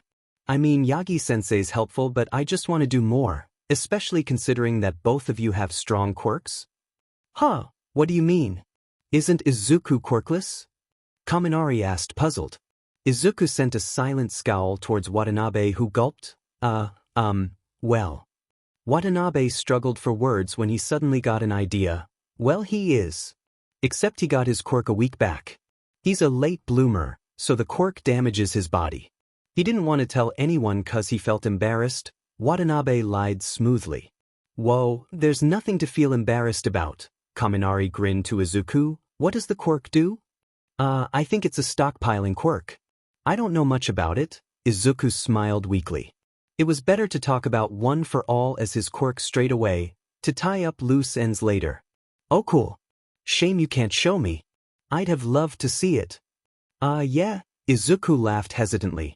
Watanabe looked a bit gloomy at having to lie to his friend but immediately changed his expressions as Kaminari turned his attention back towards him. So, wanna go in and get their info? I might join too if I have the time. It's good to have a bit of close combat down. Suddenly the doors to the dojo slid open and a loud voice erupted. Oh, brats. What do you think you're doing gossiping here? This is a dojo. All three jumped out of their skins and immediately apologized. Sorry. Not even a sincere apology. Whatever, scram. The master said. Izuku stiffened a bit at that, but fortunately, Watanabe took over. Sorry, sir, but we just wanted to check the enrollment procedure for the dojo. The dojo master narrowed his eyes and seemed to judge the three for a moment. Finally, he sighed and muttered something inaudible under his breath before gesturing them in. The three seated themselves comfortably before the master started talking. All right, let's get straight to the point. What do you want to learn and why? And I'll need a bit of information on your quirks to help you too. The three were hesitant to start, but Kaminari gulped and took the first step. I am Kaminari Denki. My quirk is electrification. I generate electricity from my body but can't manifest it out of nowhere. I want to learn close combat. The master nodded. I'm Hattori Watanabe. My official quirk is eye color changing, but it's really, vision change. My eye color changes according to what vision I'm using, like it becomes very dark when in infrared vision to capture the infrared rays. I have X-ray, infrared, and UV vision till now. I want to learn martial arts and build up my stamina and strength. Weapons training would be swell too. Plus, I believe knowing pressure points would be good for my quirk. The master chuckled. That's a lot of work. Are you sure you're up to it? Watanabe gave a determined nod. Fine if you think so. Now, what about you?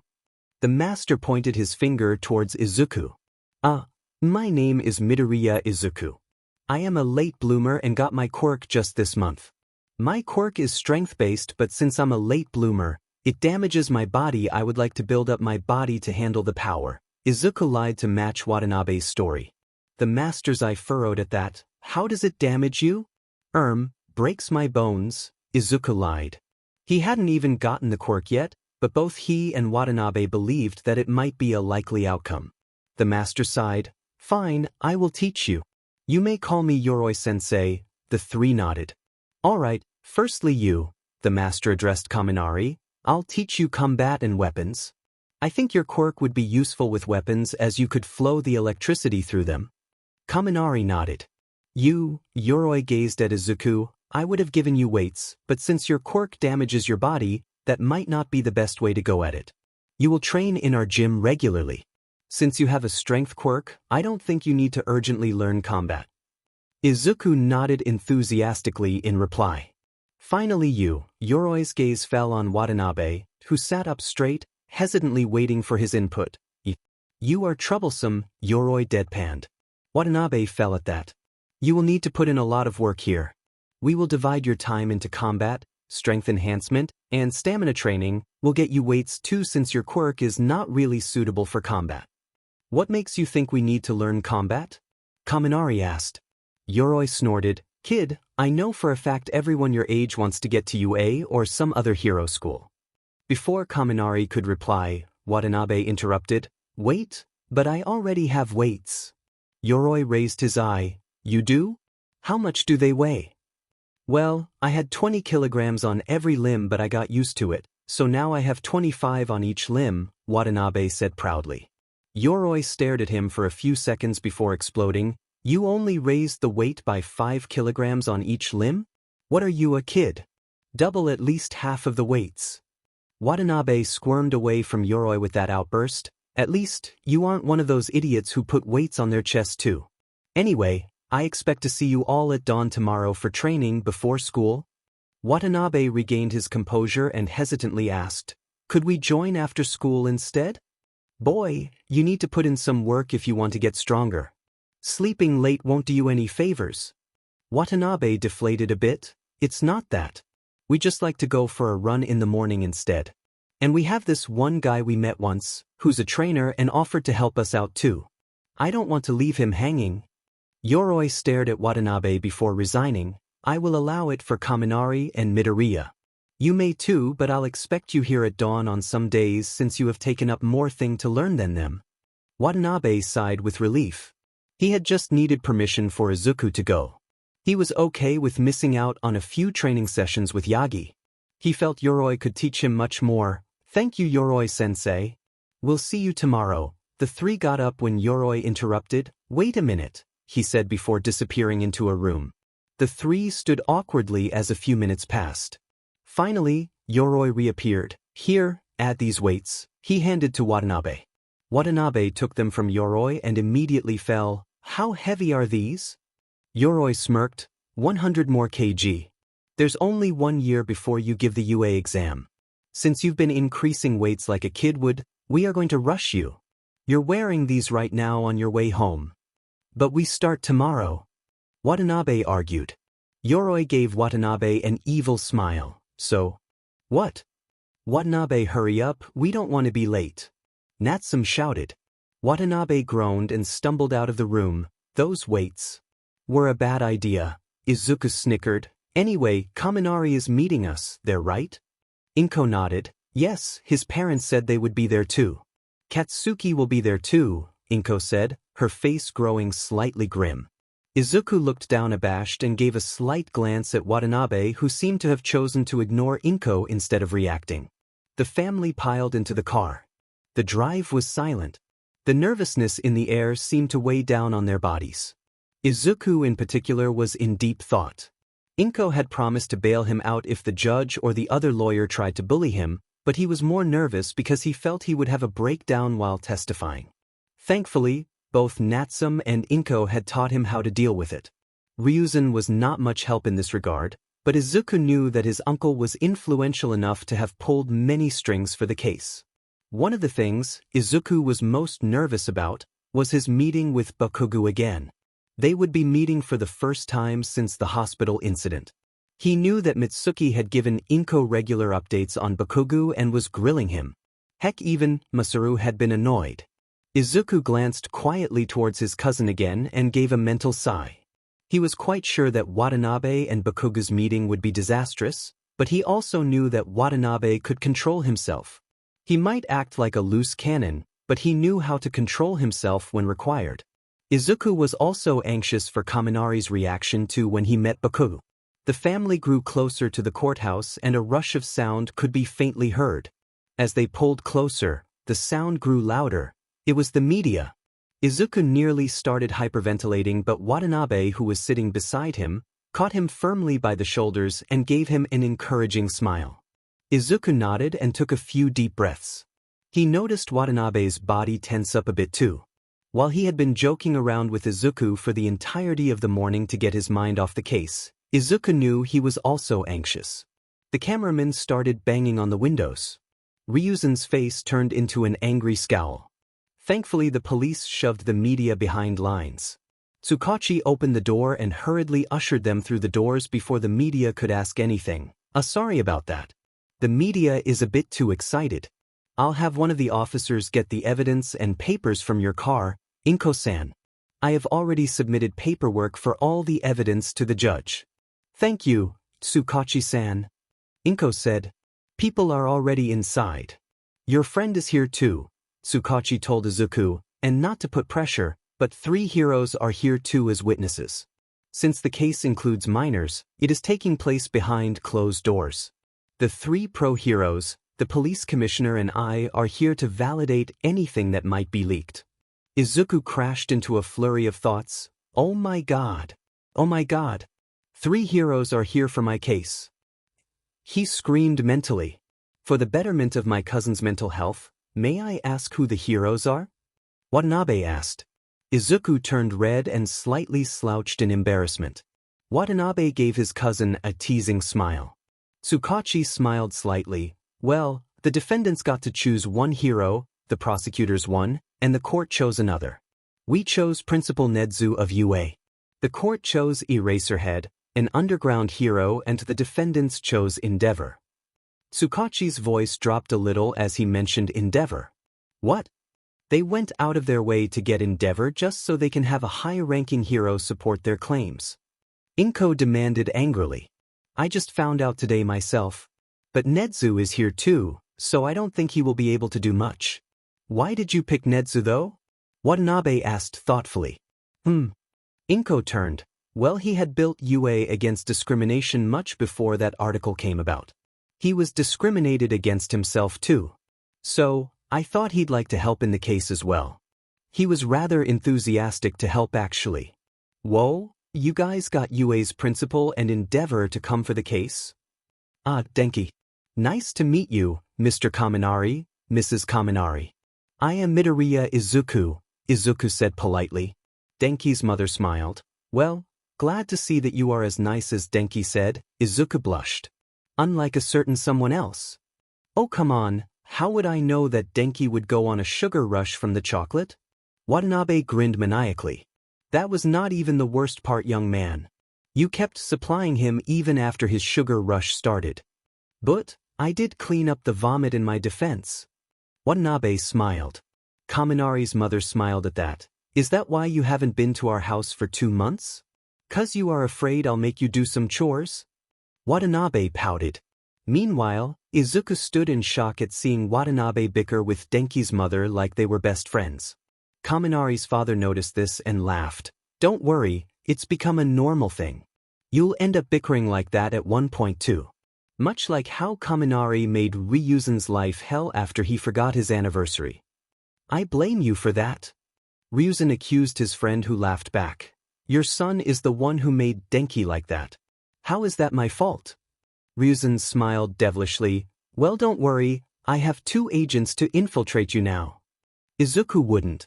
Watanabe might as well have infiltrated already. Izuku will too. It was at this point that Inko decided to stop all the friendly bickering. The judge is here, so we should get inside, she stated in an authoritative voice. Ah, you must be Izuku's mother. Nice to meet you, Kaminari's mother introduced. Nice to meet you too. I am glad you could come in. Oh no, it's no problem. Anything for Denki's friends. Yes, Denki is a very nice boy. Inko started gossiping as they headed into the courtroom. They opened the doors and headed in. The first thing that Izuku did was nearly faint as he saw 3 pro-heroes sitting around, and all 3 were popular. Granted, Eraserhead was an underground hero, but still, his quirk was absolutely fascinating. Meanwhile, Watanabe smiled chaotically at Endeavor, something that gave Denki the urge to move 20 kilometers away from him. Ah, Inko-san. Good to see you made it on time, Nedzu said in his usual cheery voice as he moved to welcome them. These 2 must be your son and nephew. Izuku turned red with anxiousness. Hi, I am Midoriya Izuku. Nedzu nodded and turned towards Watanabe, who stared at him with an incredulous look on his face. Nedzu stood awkwardly trying to fathom what had Watanabe shell-shocked. Bro, he's waiting for you to speak? Denki whispered to his friend. Watanabe got out of his stupor and rubbed his head in embarrassment. Sorry for staring, it's just that your fur looks so soft. Nedzu blinked a few times at that remark, trying to comprehend Watanabe's words while Kaminari and Izuku face-bombed. Natsume seemed to want to drag her son out of the room. Finally, Nedzu regained his composure and gave Watanabe a chaotic smile of his own. Thank you for the compliment. I use keratin daily to keep my fur pristine. Today's a special day, so I thought I'd use a better brand. I am an animal, but even I have my standards. Go on, you can touch the fur if you want. Nedzu spoke excitedly as he dragged a chair and beckoned for Watanabe to sit beside him. Watanabe didn't waste a moment, and soon Nedzu was giving his entire fur care routine while Watanabe nodded excitedly and petted Nedzu's fur. Everyone's sweat dropped. Why am I even surprised? Of course, he'd pull something like this, Tsukachi muttered to himself. It was at that point that Izuku decided to take the ridiculousness of the situation even further and decided to offer better alternatives for Nedzu's fur care. The courtroom fell into a silence of disbelief as Nedzu took out a notepad to start noting down Izuku's points. The others awkwardly sat down on the other chairs, not sure how to react. Watanabe beckoned for Denki to sit beside him and smiled chaotically. And that's how you get an influential figure on your side, he whispered. Denki's sweat dropped. Even so, targeting the fur was way too risky. To be honest, I really did think the fur was really soft and fluffy. Getting him to be on our side like that just sort of happened, Watanabe confessed. Sure, of course it did, Kaminari said in a less than amused voice. The 2 friends stopped short as they heard a loud sipping noise behind them. The 2 turned slowly and found a pale face before them. The man had sunken eyes, skin pale as a ghost, and an unshaven face. He seemed, for lack of a better word, homeless. However, there was something about the man that seemed professional. He seemed to radiate an expression of annoyance all about him, but the most off-putting thing was his concealed anger. Ah, Eraserhead, you're here? Nedzu motioned to Aizawa to take a seat. Aizawa grunted in reply and simply sat down. Watanabe moved slightly closer to Izuku. He's a pro. Yes. That's Eraserhead. He's an underground hero, so I guess he needs to fit in, right? Izuku replied. Denki nodded in answer. Watanabe seemed to take that for his answer. The next moment Bakugo entered along with his parents and a stranger. Inko moved to greet Mitsuki and Masu. Izuku's eyes met with Katsuki's. The 2 stared in silence at each other before the stranger led him away to another section to sit. Watanabe chose not to even acknowledge his presence, giving him one quick glance. He smirked as he noticed that his hands were still not healed. Boy, he sure is a delight, Kaminari commented sarcastically. At least, he seems to be better than before. Wait, seriously? Boy, you guys really held back when you described him? Watanabe shrugged in reply. They waited in a sort of forced silence as Inko and Mitsuki talked about the details of the case when Watanabe heard Mitsuki mention that the other stranger was in fact his counselor, who was there to help him. He chuckled slightly at that. Izuku rolled his eyes. Look who's chuckling. Since Endeavor's here, you probably need someone to keep you in line too. Watanabe pouted in reply. Kaminari added salt to injury. Nah, Aunt Natsume, Aunt Inko, and my mom is here. He wouldn't step that far out of line. Bakugo stared at the three friends from his seat. His anger concealed. He knew that if he didn't behave, the idiot counselor would pester him longer. Granted, he did make some good points, but Katsuki didn't need someone to help him. He would climb by himself and be the undisputable #1 hero. Stupid Deku would always be a pebble, no matter who his friends were. That yellow-haired extra looked like an idiot too. And that idiot cousin of his got lucky too. The judge walked in with the police commissioner at that moment. Everyone stood in respect. The judge moved to the front of the room and sat down. He gave a slight nod to allow everyone else to sit as well. All right, I have been put in charge of this case. You may refer to me as Fuji. We'll get the case started as soon as the typewriter gets here. At this, the police commissioner stood up and voiced his concerns. Sir, I had put in a form to get someone trustworthy to be our typewriter for today, due to the severity of the case and dash. The court has gotten someone trustworthy. In fact, he's here, I think, Fuji replied as the door to the courtroom opened. A familiar spike of yellow hair entered. Izuku, Watanabe, and Kaminari did a double take. Watanabe noticed Eraserhead's face scrunched up into surprise as well. Meet Yagi Tashinori. He's a part-time social worker who helps with abuse cases. On top of that, he's also All Might's secretary who helps with his paperwork. All Might himself has vouched for him, so he'll be our typewriter today. Fuji said. It took great physical strain for Watanabe and Izuku to not burst into a fit of chuckles at that excuse. With great composure, they remained emotionless as Yagi passed them with a knowing smile. Unfortunately, the two forgot about Denki. Yagi-sensei, what are you doing here? You never said you knew All Might. Shiit, Izuku and Watanabe both thought as they turned cold. Yo, you know each other? The judge asked surprised. On the other hand, Aizawa gave Yagi a disbelieving angry look. Ah, the three always go for a run in the morning and happened to stumble on my own jogging route. They saw me practicing my martial arts and asked me to join in. Since then, I've been helping them. Yagi excused himself. The parents turned to stare at their children with disbelief at this new revelation. Fortunately, Inko came to the rescue. We can discuss that later. The case at hand is much more important. Thankfully no one opposed and the judge continued. The three pro-heroes are here too. Eraserhead, you have been called on behalf of the court to combat other forms of criminal activities in educational institutes.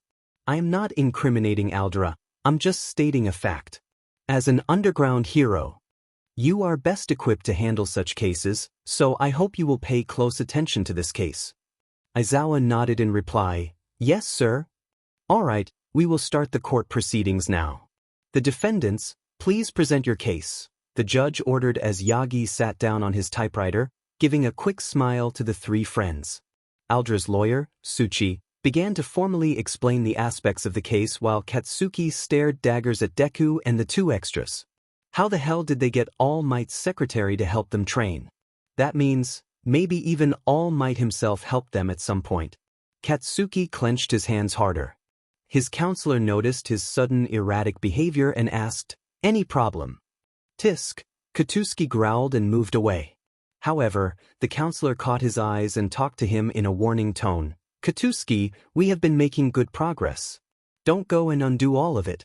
This testimony is your first step to becoming better. Don't jeopardize it. Ichin. The counselor sighed, knowing he wouldn't be able to get anything out of Katsuki, and instead focused himself back onto the trial. Tsuchi ended the formal presenting of the case before the judge spoke. I understand. Who would the prosecutor like to call as a witness first? Your Honor, I would like to call Bakugo Katsuki to the stand along with his counselor to help him, Inko asked.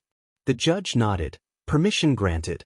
Katsuki growled slightly but stood up and walked to the stand with his counselor. Katsuki, I would like you to answer some simple questions for me, Inko said. Katsuki nodded. But first, you admit that you, in fact, used your quirk to attack Midoriya Izuku multiple times. Katsuki wanted to scream that he was right in attacking, but a lump formed in his throat. He knew that was not the case. He ignored the sudden mix of regret and anxiety and nodded, yes. But, Your Honor, we have already settled the quirk-induced bullying with his parents outside of school, So we will not be upholding that part today. The judge nodded. Yes, I have gotten the related paperwork. Inko gave a slight nod. Now Katsuki, please elaborate on why you bullied Izuku. There had to be a reason. Katsuki's eyes twitched silently. Because he was weak. Katsuki yelled angrily. The judge sat up in surprise. Yagi and Nedzu both furrowed their eyes while Aizawa seemed to have already disregarded any option for Bakugu's redemption. Meanwhile, Watanabe and Kaminari both looked like they wanted to strangle Katsuki right then and there. Katsuki's counselor moved to intervene, but Inko put her hand up to stop him. Please continue. Izuku was quirkless and therefore useless. And who told you this? The teachers? Yes. Katsuki declared. Inko smirked. So if your teacher said that having a quirk like, say, spring-like legs, you'd believe it is a useless quirk? Obviously that's a weak quirk. What do you expect to do with springy legs? You can just jump around. Inko smirked again. Is it? You could coil up the springs so much that you speed into someone with the force of a brick wall. You can continuously use the springs to jump off buildings to disorient the enemy or to rescue people. It is no way a useless quirk. Your Honor, what's the point of this? Tsuchi intervened. There is a point, Tsuchi-san. I think Katsuki got it already. Inko smiled as he saw Katsuki shut his mouth and actually think.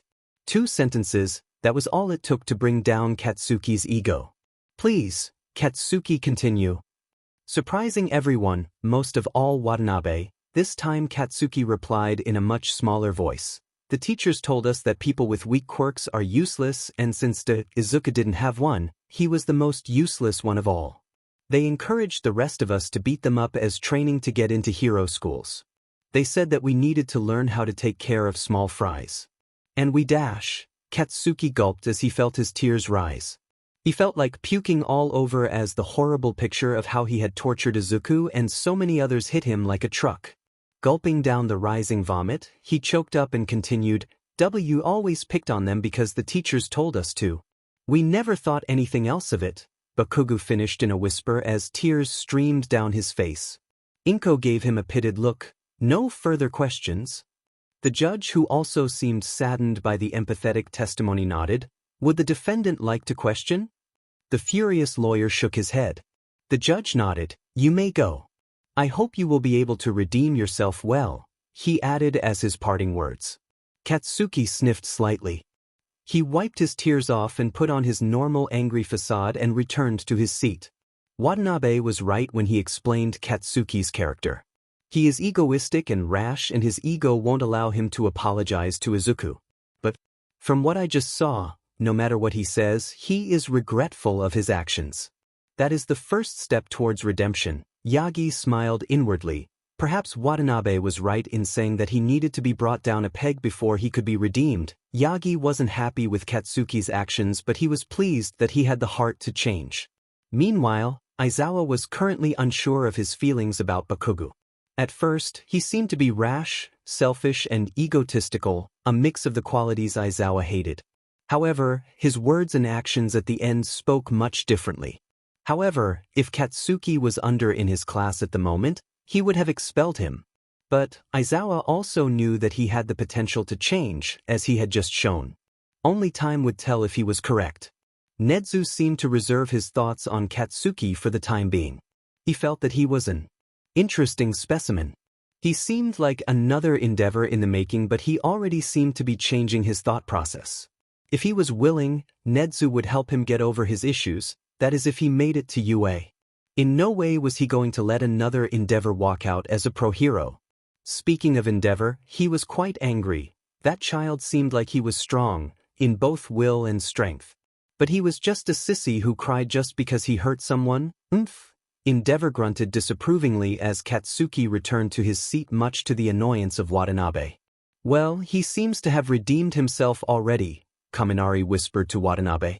Izuku was still in slight shock at having seen Katsuki cry over his regrets. Perhaps, Watanabe whispered, but that's not enough. He still has to pay. As long as he doesn't get over his ego and apologize, I'll make him pay. Watanabe asserted aggressively. Denki decided not to argue, but Izuku, who had come back to reality, pleaded. But Watanabe, he did show that he regretted his actions. Can't you drop it? Nedzu's ears tingled as he moved closer to eavesdrop. The discussion seemed to be interesting. He heard Watanabe whisper back, "But that's not enough, is it? If that was the case, why do we have prisons or prison time? We could just have people estimate whether the criminal is regretful and drop the charges. Why do we still jail them? Even if society was the reason they turned a villain, they didn't have to do crimes like murder, did they? This may not be the same thing, but for me, it is as important." Izuku and Kaminari were taken aback at that answer, but Nedzu smiled. His thought processing really was as wonderful as Yagi said. He was prepared to forgive, but not without consequences. He might forgive petty little things entirely, but he would make sure someone would pay for something very bad. Nedzu could see why Yagi didn't choose Watanabe as his successor. He believed a symbol of success would save everyone and unconditionally forgive them, but Watanabe was closer to the definition of what a hero should be in reality. Here's to hoping these three get to UA. Then we can have some real fun, Nedzu thought to himself. All right, who would the defendant like to call as a witness? The judge asked after he had finished noting down some points. Your Honor, I would like to ask all the staff, yes or no questions as a whole to speed things up. Very well, ask away. The judge gave permission. Are any of the things Bakugo Katsuki said true? No. So, he is lying? Yes. Your Honor, I'd like to call the principal of Aldra to the stand to answer some questions. Granted. Inko-san, do you have any objections to the previous two questions? No, Your Honor. But, I would like to point out that their answers seem to be pre-planned. Objection. Inko-san is assuming that just because my clients answered as opposed to here case, they are automatically telling a lie. Objection sustained. Inko-san, please refrain from accusation without substantial proof, the judge warned. Inko nodded. Principal, why do you think that Bakugo has stated such lies about Aldera? I believe that all the media attention on the case got into his head and he decided to lie about his involvement. We have seen the same thing with the sludge incident. The child begs for media attention. You know what, I just realized, Bakugo is fine. This piece of shit is way worse, Watanabe growled. However, his voice was loud enough for the entire court to hear. Natsume shook her head disapprovingly. She knew that Watanabe was right, but the situation did not offer the place to say such things. You better watch your mouth, boy. Innocent until proven guilty, the principal spat. Judge-sen, he's scaring me, Watanabe said in the scared, pitiful voice of a child. Kaminari and Izuku ducked down to hide their chuckles. Natsume seemed to want to crawl under her chair in embarrassment while Ryuzen sat straight as if proclaiming proudly that Watanabe was his son. Principal, please refrain from making threatening accusations to a minor, the judge said, slightly amused and annoyed at the same time. But he's the one who, the principal tried to argue. Innocent until proven guilty, no? Watanabe smiled chaotically. Yagi spit a fountain of blood all of a sudden. That smile, why does it look so familiar and torturous? Aizawa thought to himself. That's when he noticed Nedzu sitting beside Watanabe with an equally chaotic smile due to the situation. Oh God, no. How does someone have the same level of chaos as Nedzu? That should be illegal, Aizawa panicked. The smile seemed to put even Endeavor on edge. Moving on, the judge turned to Tsuchi. That's it for my questions, Your Honor, Fuji nodded. Does the prosecution want to ask any questions? Yes, Your Honor. Fuji motioned for Inko to carry on. Principal, you say that Katsuki is lying. However, the police have gone to several households of students of Aldera and many have collaborated both Izuku and Katsuki's side of the story. We have even submitted their signed confessions to the court. What do you have to say about that? The principal grunted but did not speak. He knew he couldn't refute every single student. Inko smiled, pleased with herself. No further questions.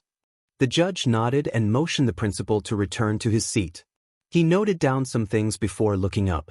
Your Honor, I would also like to call Midoriya Izuku to the stand, Tsuchi asked. The judge nodded and asked Izuku to the stand. Watanabe and Kaminari's mood immediately turned sour while Inko's face grew more serious and grim. Aizawa was a bit pleased, to be honest.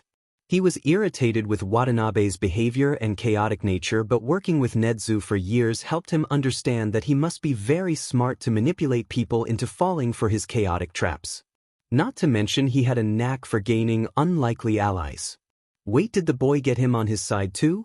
Aizawa pondered. Technically he was on their side because Aldra was a criminal organization.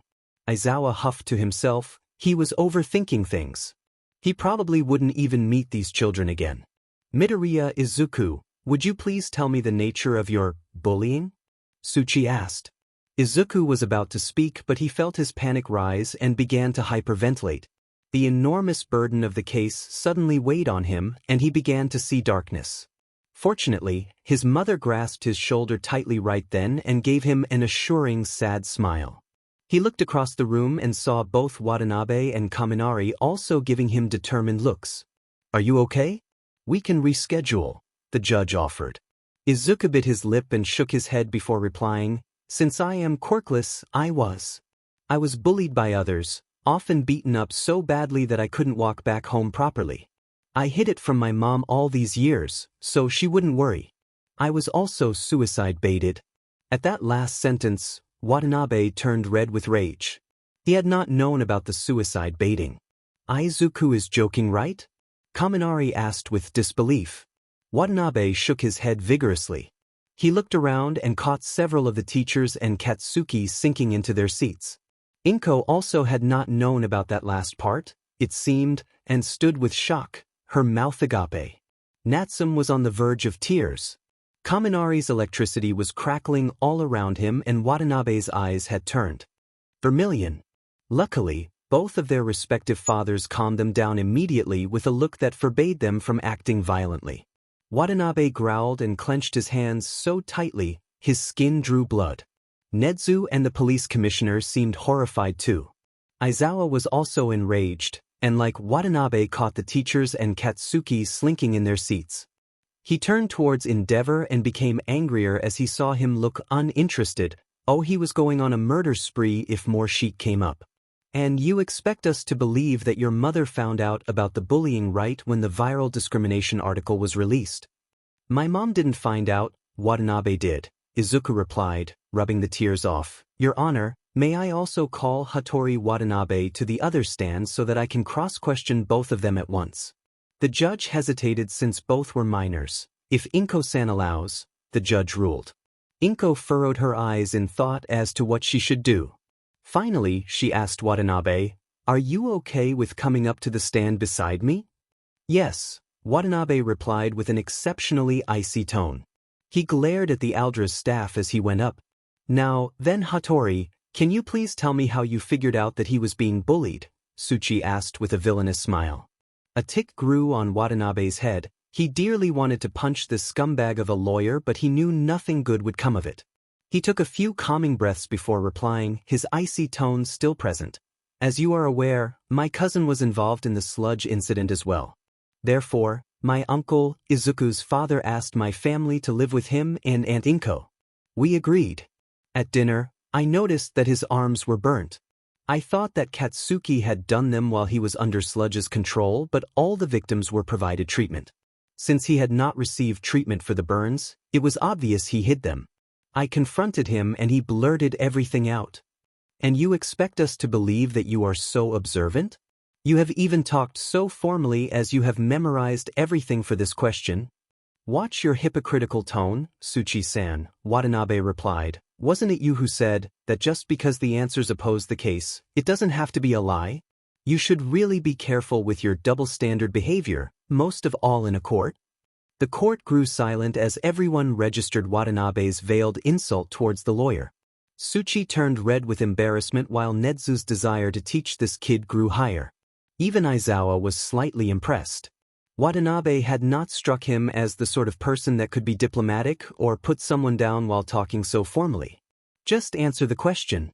How do you expect us to believe that someone of your age is so observant when your quirk is not intelligence-based? Tsuchi demanded. The judge was about to intervene and scold Tsuchi for his tone, but Watanabe responded faster. You look very professional, Tsuchi-san. Polished shoes, nice watch, suit, the whole deal. However, your collar is frayed, you have hidden the frayed part of your shirt under your suit. Obviously, you are well paid, because the suit, shoes, and watches are all new but you have neglected them. But because you are an alcoholic. You do not have a wedding ring, so you aren't married, but there is an indent on the ring finger, suggesting there was a ring, so maybe divorced. You do not seem to have kids, however, I am not sure. However, your tie is stained on the edge with alcohol. Cigarette ash and nicotine have stained your fingers too, and don't get me started on your breath. The lawyer grew red with anger. I did not ask you to divulge information on my personal life. Watanabe didn't even flinch, Judge-san. He didn't ask questions about my observance. Instead, he chose to ridicule me and put down my intelligence. I thought a live demonstration of my observant nature was required. The judge chuckled but quickly covered it into a cough. With a smile, he said, "That is true, Tsuchi-san. I suggest you pick your battles wisely next time." Inko smiled. This is why she had put in Watanabe as one of the prime witnesses. He would tear into Aldra's defense ruthlessly, without mercy, and would eat away at their confidence. Plus he was a minor, so the defendants couldn't go after him. Meanwhile, Nedzu was pleasantly surprised. He had heard Yagi talk highly of Watanabe's observant nature, but this defied his expectations. Aizawa was also impressed. He used his status as a minor to get away with whatever he says, knowing full well they can't hold him to it. What's more, he used his intelligence and ridiculed the lawyer and reminded him that he's a kid to make him feel small. The case might be a landslide victory for the prosecutors, but this kid, he's turning it into a massacre. Aizawa smiled. This kid definitely had potential. He might be as chaotic as Nedzu, but he had immense potential. However, in the midst of all this, Endeavor spoke. "Ichin, just using words isn't going to help you in the real world, kid." The court grew silent as the number 2 hero spoke. Now Endeavor-san, such words in a court against a minor. That simply isn't dash. And who are you to say that? Watanabe interrupted. The court fell into stunned silence. Izuku looked petrified while Inko, Ryuzen, and Denki smirked. Leave it to Watanabe to talk down the number 2 hero. Aizawa dug his face into his capture scarf. It would be unprofessional to show him emotions on a sleeve. Fortunately, Nedzu didn't care much about professionalism and let out a small chuckle. He knew that Watanabe was the one who had insulted Endeavor on the TV interview, so he knew this would be a good show. Endeavor was a bit taken aback that a kid was talking back to him. Getting over his surprise, he reasserted his angry demeanor and replied, "You know who you are talking to, brat?" The judge tried to calm things down, but Watanabe was not backing down either. Someone who acts like a hero but is actually just after the fame. How dare you? I have the most solved cases as a pro. Your solution to all cases just involves setting fire on everything without control. So proud of your quirk being, but you can't even use it right. It's a mystery how you even are at number 2 position, Watanabe teased with a wonderfully acted angry tone. Endeavor shook with rage. What the hell is this kid thinking, going, and insulting a top hero known for his anger issues? Aizawa thought. But that's when both Nedzu and Aizawa noticed Watanabe smiling cheekily. What the dash? That's when Endeavor burst into flame and growled loudly in anger.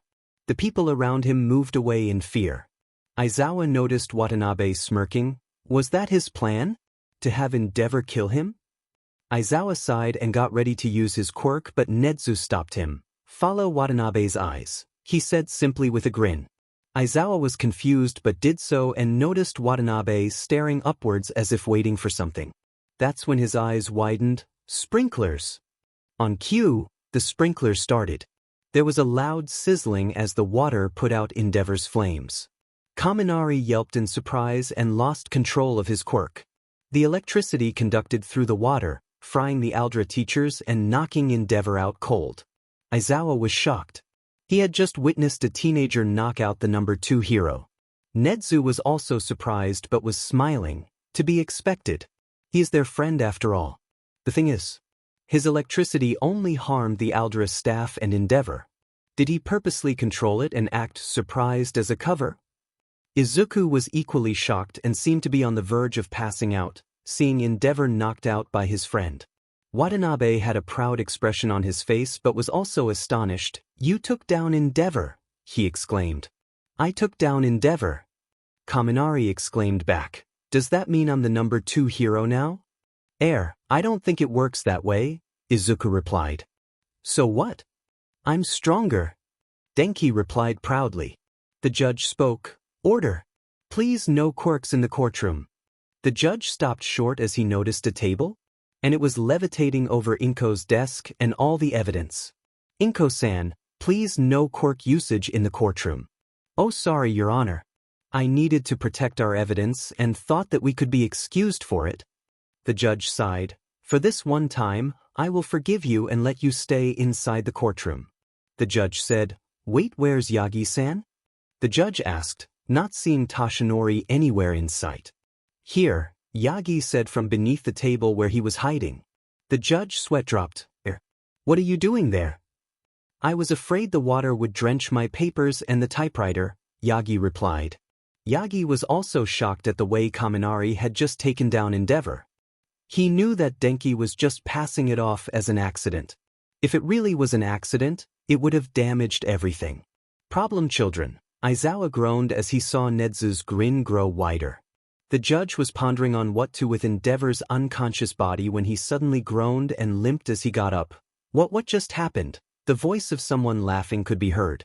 To absolutely no one's surprise, it was Nedzu. "What happened, my old student, is that you were just knocked unconscious by someone in middle school." "Ha," he laughed hysterically. Watanabe grinned. There was no way Endeavor could talk back to Nedzu. He was right. Endeavor turned red and quietly sat down on a chair, his hero suit tarnished and burn marks on several parts of his body from the electricity. "Since the media is outside, we will have some of the janitors clean up the water, for now. The court proceedings will be paused momentarily. Do not leave the room," the judge said and banged his gavel. Watanabe and Izuku got up and rushed to Denki.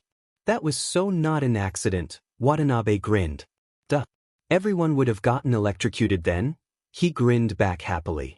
Unbeknownst to the 3 happy friends, someone besides Endeavor was watching them with a scowl. Bakugo watched them with an angry expression, but in reality, he was puzzled.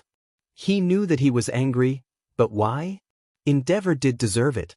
Who gets riled up over who is stronger? Katsuki stopped his thoughts as he realized how hypocritical he sounded. He hated how his therapist was making him actually realize how he felt. Heck, he wasn't even sure if he actually hated him. He was thankful? That extra is nothing special. Even I could take down Endeavor, Katsuki tried to reason with himself. But a small voice asked in his mind, "Could you? Even Watanabe took you down." Bakugo clenched his teeth. He wanted to argue that he was not serious against Watanabe, but that was a lie. He was fully ready to blast him away at that moment. Whether he lived or not was another matter. But now he actually felt sorry. Then there was that yellow-haired guy. He just fried the number 2 hero like it was nothing. Why would such strong people hang around with that quirkless Deku? Bakugo looked down at his hands. He suddenly remembered all the analyses Izuku had given him to make his quirk stronger. He felt vomit rise in his mouth as he realized he used moves that Izuku had thought of against him. He punched himself in the thigh. He hated himself.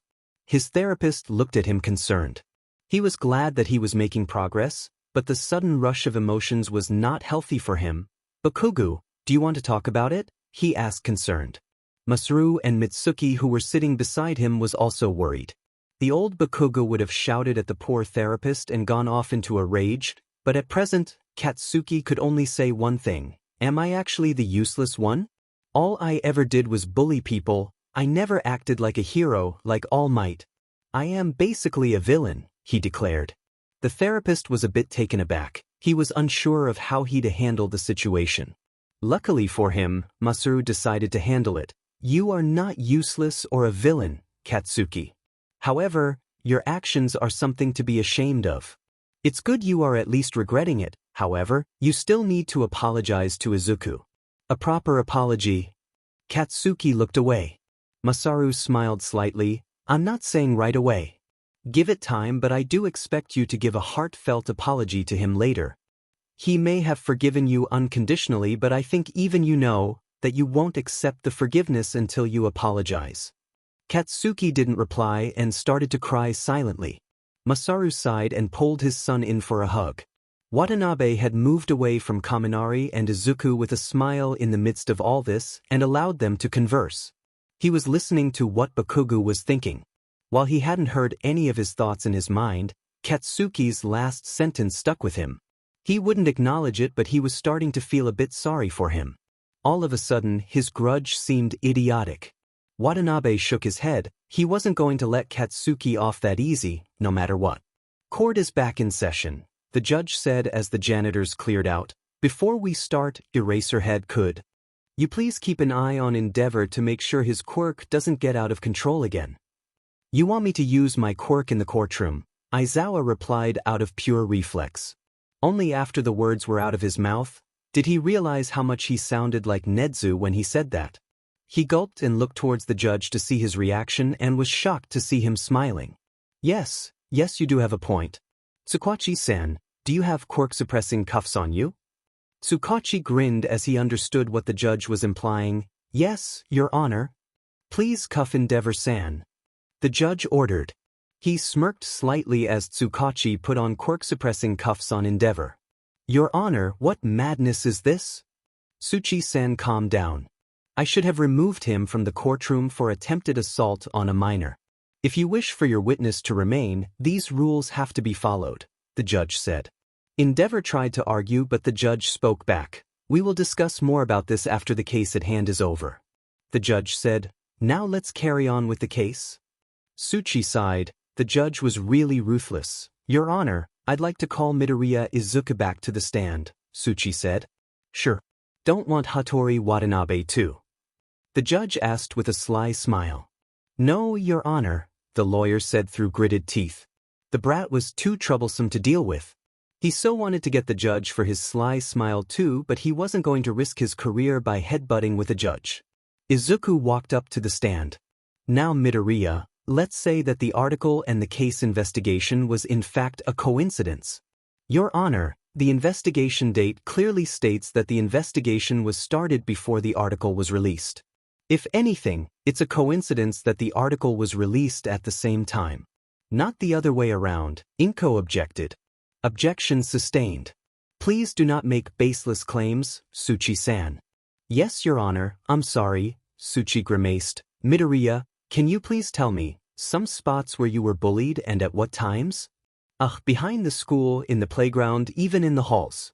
The teachers never did anything, so the bullies were everywhere, but they acted mostly during lunchtime, Izuku replied. The lawyer nodded and turned to the judge. Your Honor, I would like to present video evidence from the school's surveillance cameras that clearly show Midoriya is lying. Approved. The lawyer nodded and the tapes were loaded in a TV. The tapes started. Your Honor, as you can see on the tapes, nowhere does it show that Midoriya or any other student was bullied. In fact, you can clearly see the teachers stopping a fight here, Tsuchi pointed out. The judge furrowed his eyes at the strong evidence. Inko countered, Your Honor, these tapes might be from after Izuku left. Objection sustained. Tsuchi-san, what do you have to say? Your Honor, at the bottom right, you can see the timestamps along with the date of the tape. These tapes are clear evidence that Izuku is lying. The judge noted something. Anything else? No, Your Honor, Tsuchi said with a smirk.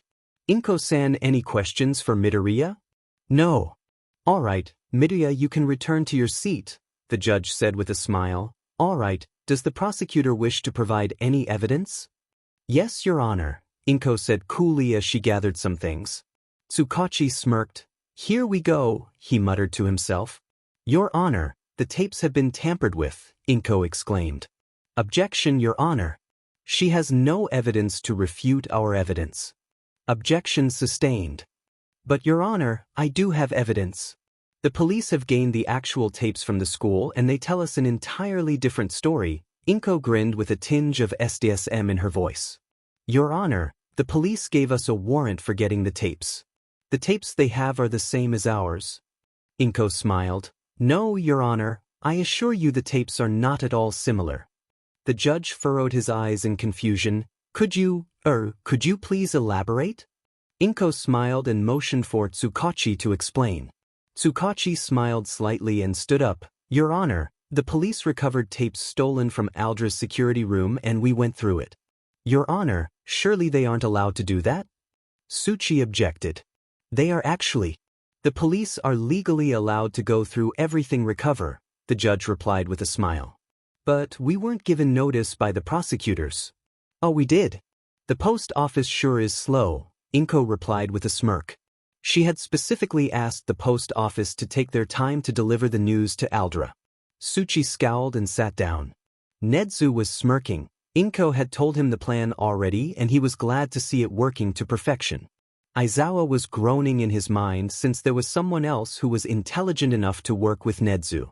Meanwhile, the police commissioner seemed to be in a hushed conversation with Tsukachi to straighten out the details of the case and how the evidence was procured. All right then, let's see the tapes, the judge said. Inko nodded. The tapes were loaded. At first, the scene seemed to be a normal one. Students laughing and moving around the classes. But then it started. Students being teased in the class, the teachers snickering in response, getting angry when the victims complained, and snapping at them.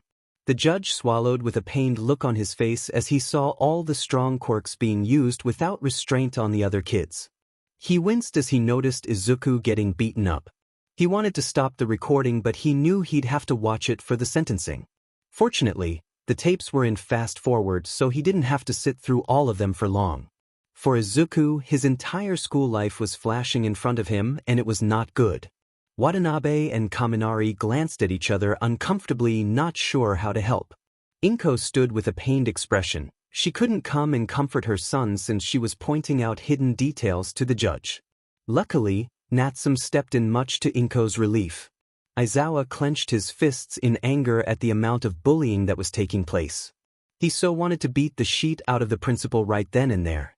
Nedzu's grin had also disappeared and his face seemed to be more grim. Yagi sighed in his mind. He had expected this. Quirkless people were never treated properly even in his time. He felt really sorry for Izuku. The tapes showed Watanabe's fight with Bakugo too. It was clear that Watanabe had acted in self-defense, so there was no worry there. Aizawa was a bit impressed at how effectively Watanabe had broken down Bakugo through his close combat. The tape wound on and showed more violence before cutting off. Inko cleared his throat. That's all of it, Your Honor, I rest my case. The judge nodded. Anything to say, Tsuchi-san? Your Honor, they have surely tampered with the tapes. The tapes were sent to the lab. Ours were reported original while yours was shown to be tampered with. We sent it to 3 separate labs and they all showed the same results. I have already submitted the results to the judge, Inko replied. The judge dug through some of the papers and found the report in question. Yes, that is what seems to be the case. Anything else to say, Tsuchi-san? The judge asked, clearly already forming a sentence in his mind. Tsuchi scowled. There was no way he could win the case anymore. No sane person would believe that Aldra was innocent. He smiled evilly. No, Your Honor, I rest my case. At least his career wouldn't be destroyed by trying to protest such a case. Aldra's staff looked shocked. A few were sobbing in distress, something that said both Aizawa and Watanabe. The judge nodded and wrote down some notes for a few minutes. The room sat in a quiet tension. Finally, he cleared his throat. This court finds Aldra guilty of all charges, as well as perjury, erasure of evidence, child negligence and abuse, child endangerment, destruction of mental and physical health. All of Aldra's assets will be seized and will be sold to compensate the victims. All former and present students will have mandatory 6 months of therapeutic sessions. The length of punishment is to be 10 to 12 years for all the staff involved. However, each and every member of staff will be investigated further by the police and the sentence may or may not be increased. The judge paused for a moment before continuing. Tsuchi-san, you will also be investigated for evidence tampering. The court also orders the Bar Council to launch an investigation and recommends a suspension. Tsuchi gave a defeated glance at his lap. It seems like he couldn't escape the consequences. Some of the staff started sobbing harder. A few of them got up quickly and tried to escape, but Aizawa used his capture scarf and smashed them into a wall. Tsukachi and the other police officers quickly restrained the rest. Nedzu smiled in sadistic glee while Inko wore a proud smile. Izuku looked like he couldn't believe that the judge ruled in his favor. However, instead of being shocked, he couldn't stop grinning. Kaminari was smiling too, but he realized Watanabe was unusually quiet. He was smirking as if something more was to come. Kaminari was right. Now, Endeavor-san, let's backpedal to your case, the judge said. The court charges you with attempted assault on a minor, attempted assault on a key witness who was also a minor in a highly important case, and damage of the court? What? You can't sentence me? Endeavor exclaimed. The judge sighed. Unfortunately, you are right. We cannot sentence you without prior notice of a court summons. That is why I am charging you. The police will take you to the station and hold you in jail there. This court also denies bail until the hearing. Endeavor went red with anger, but the Quirk, suppressing cuffs, did its job and restrained him. Meanwhile, it took so much self-restraint for Watanabe to not explode in joy.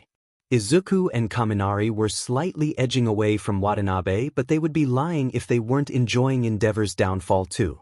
One more thing, the judge said. Would the Guardians like to press charges? Immediately Watanabe started nodding excitedly. Inko massaged her head. She didn't want Watanabe to keep bugging her for the rest of the week to charge Endeavor. It would be a lot of work, but she would do it. Yes, Your Honor. Watanabe let out a slight, excited squeal at that. Nedzu smirked a bit. Yes, he would love to teach this kid. All right, so Endeavor's court date will be next Sunday. The court is dismissed. The doors to the court opened. Immediately the media started trying to take photos and tried to ask Inko and the judge about the case. But before any of that could happen, they noticed Endeavor being brought out in cuffs along with the Aldra staff. Not to mention he looked bruised and beaten up. Immediately everyone crowded around him, trying to get information on what happened. The police tried to push the media back, but in the confusion, Ryuzen got everyone to slip out of the crowd and into the car. Tsukachi somehow managed to get Endeavor into the police car and drove to the police station. Once he reached there, he pulled Endeavor out and sighed inwardly as he saw his team of lawyers already there. He braced himself to have a heated argument when he noticed something. He ignored the angry lawyers' rambling and waved them off with an angry expression on his face. Sansa, how are you already here? I thought you were taking the Aldra staff to the central prison. What? Why would I go from the police station to the court just to take them to prison anyway? Plenty of other guys were there, Sansa said. Oh come on Sansa, stop joking. You were at court, beside me remember? Tsukachi asked with a slight worry in his voice. Sansa's eyes furrowed in confusion. But I didn't. I came in late today and I have been on call for backup the entire day today. Ask anyone. Tsukachi's worry grew. He turned to the receptionist who just gave a hesitant nod. Tsukachi gulped. At that moment, another officer came running. Tsukachi-san. A viral video has been circulating showing everything that happened at court today. We have no clue how it got leaked. What? Tsukachi exclaimed and snatched the phone from him. The angle is right next to me. You can see my coat ruffling in and out of the corner. What does this mean then? Sansa asked. It means a villain copied your appearance and came to court. You look really happy, Dabi. You know who I really am, so you should know why, Dabi replied happily. Thanks though. Without your help, I could never have known that he got knocked out by a teenager, Dabi wheezed. Still laughing, and he says he's better than all my That other kid too though. He knew that Endeavor would trigger the sprinklers. That green-haired kid didn't do much, but I guess I sympathize. Dabi ranted off to his friend. You like them? Does that mean you will cut them? Not everyone's like you, he deadpanned. No, I like these three. And if anyone messes with them, they'll pay. Ah, I wanted to cut them. Dabi chuckled. Please don't. Well, let's go cut someone else then. Who? Someone put out a hit on the electric kid. Wants him kidnapped for some reason. Dabi's grin vanished. We don't know where he lives though. A grin met his question. Already got the files here. Stole them from the station. Dabi smiled. He gave one last glance at the shrine of pictures he had stuck on the wall. He had Endeavor getting knocked out by All Might, by Kaminari, being brought out in cuffs and bruises. He couldn't wait for the storm that would hit the media tomorrow. Let's go then. Shudo woke up groggily. They had gone to sleep late last night, courtesy of Natsuo. He was determined to celebrate Endeavor's arrest. Fuyumi had tried to reason that it was impolite, but Natsuo had not paid any attention. They had dragged Shudo in it too, telling him that he needed to learn how to have fun. He thought Fuyumi might disapprove, but she had also joined them later on. Shudo still had no clue why Endeavor was arrested. He slowly wriggled out from under Natsuo's body and went to the living room to see if the media was saying anything. He comfortably sat down and turned on the TV, his phone in his other hand to see what everyone else was saying. Immediately, Shudo felt as if someone had given him all the soba he could eat.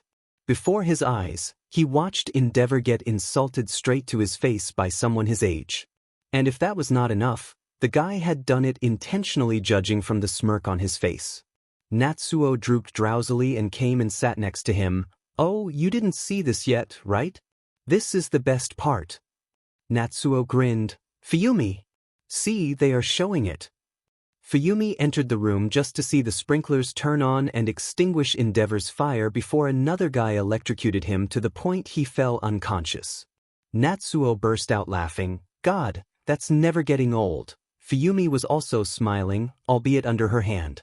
Shudo, on the other hand, was puzzled.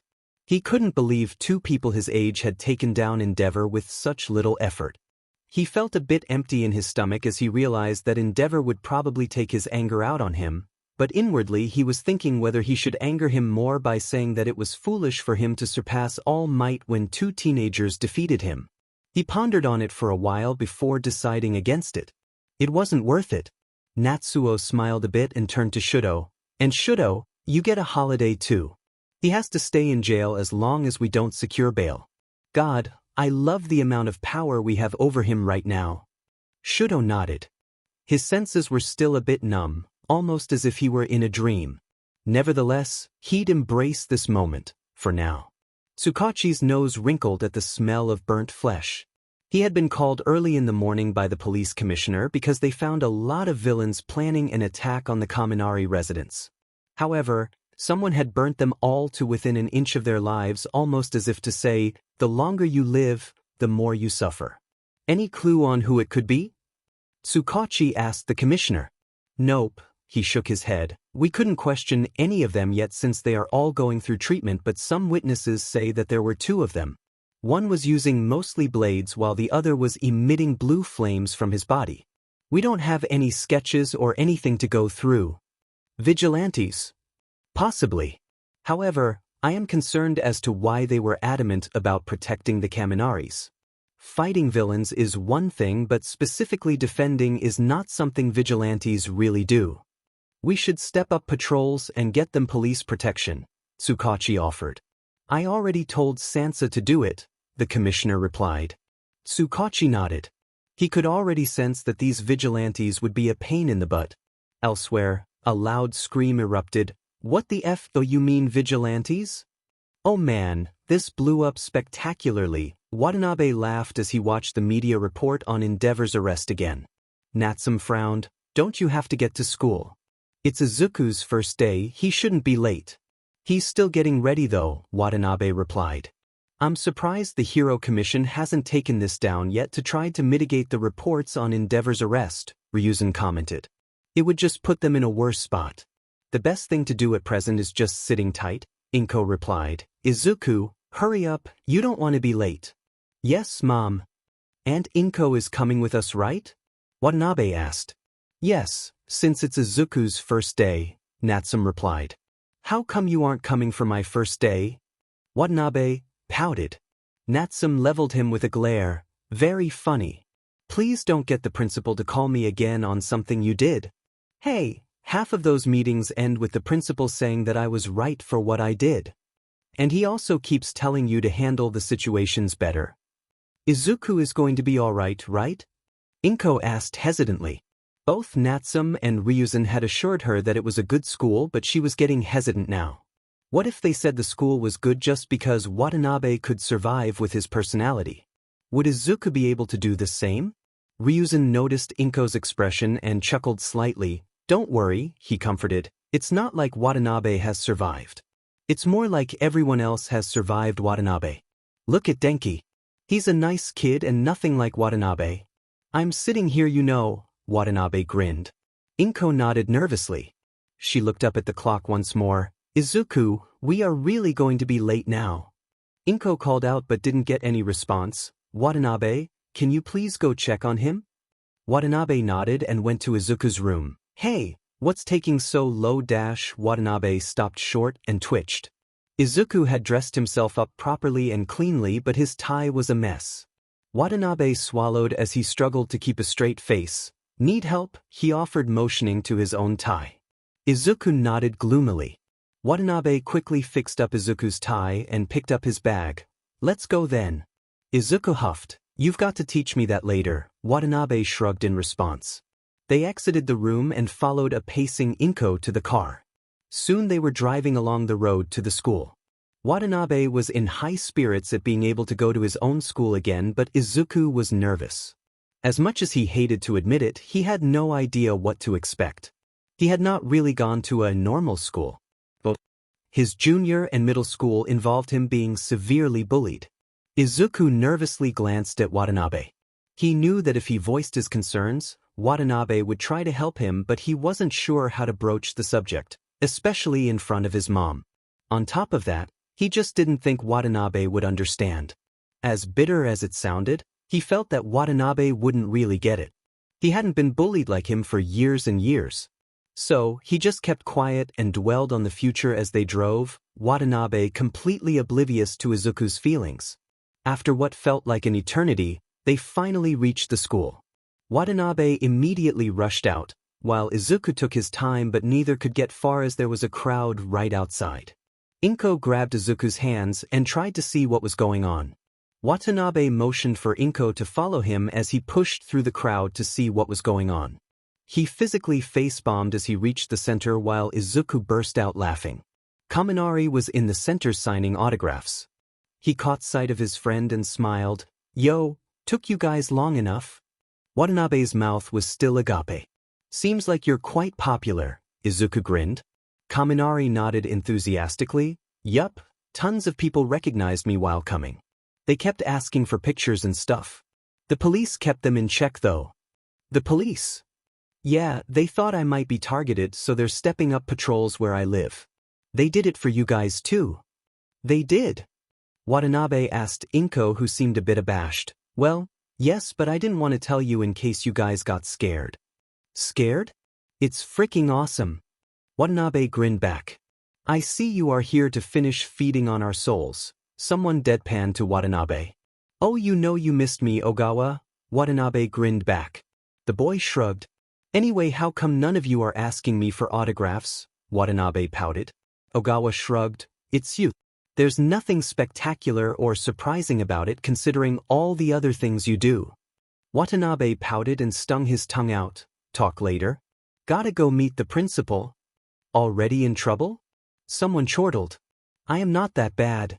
Watanabe grinned as he walked away with Izuku. Izuku's sweat dropped at the interaction. Could he act so friendly with them? He was in deep thought when he heard someone scream. He looked up and saw a teacher run away. He looked after him puzzled and vaguely heard Watanabe say, Hi, sensei. Inko was surprised too and questioned, What was that about? Oh, it's nothing. He's just pleased to see me, he grinned. Right here we are. He stopped in front of the principal's office. Inko nodded and turned towards Izuku. Ready? Izuku took a deep breath and nodded.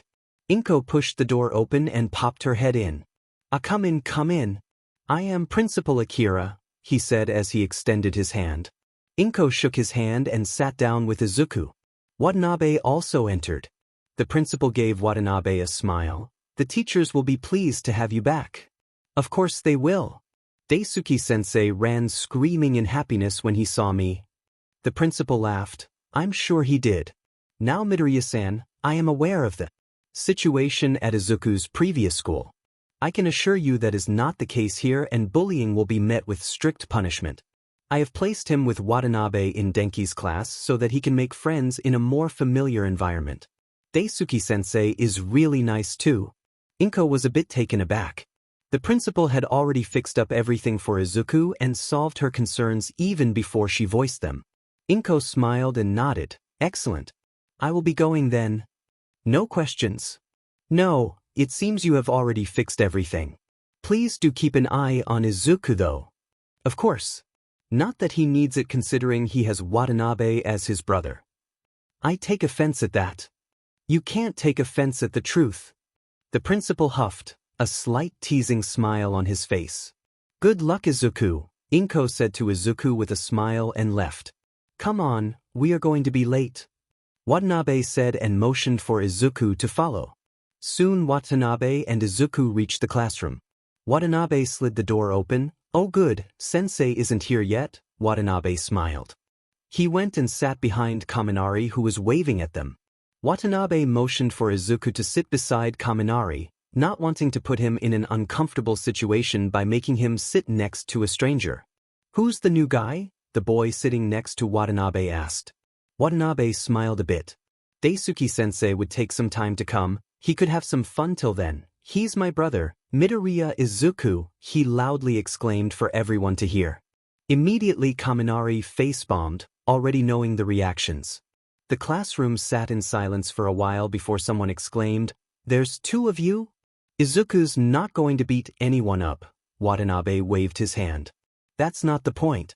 Those guys deserve it. It's more to do with you whispering ways to murder us and pulling all sorts of chaotic shit. Like, who asks the PE teacher for more push-ups?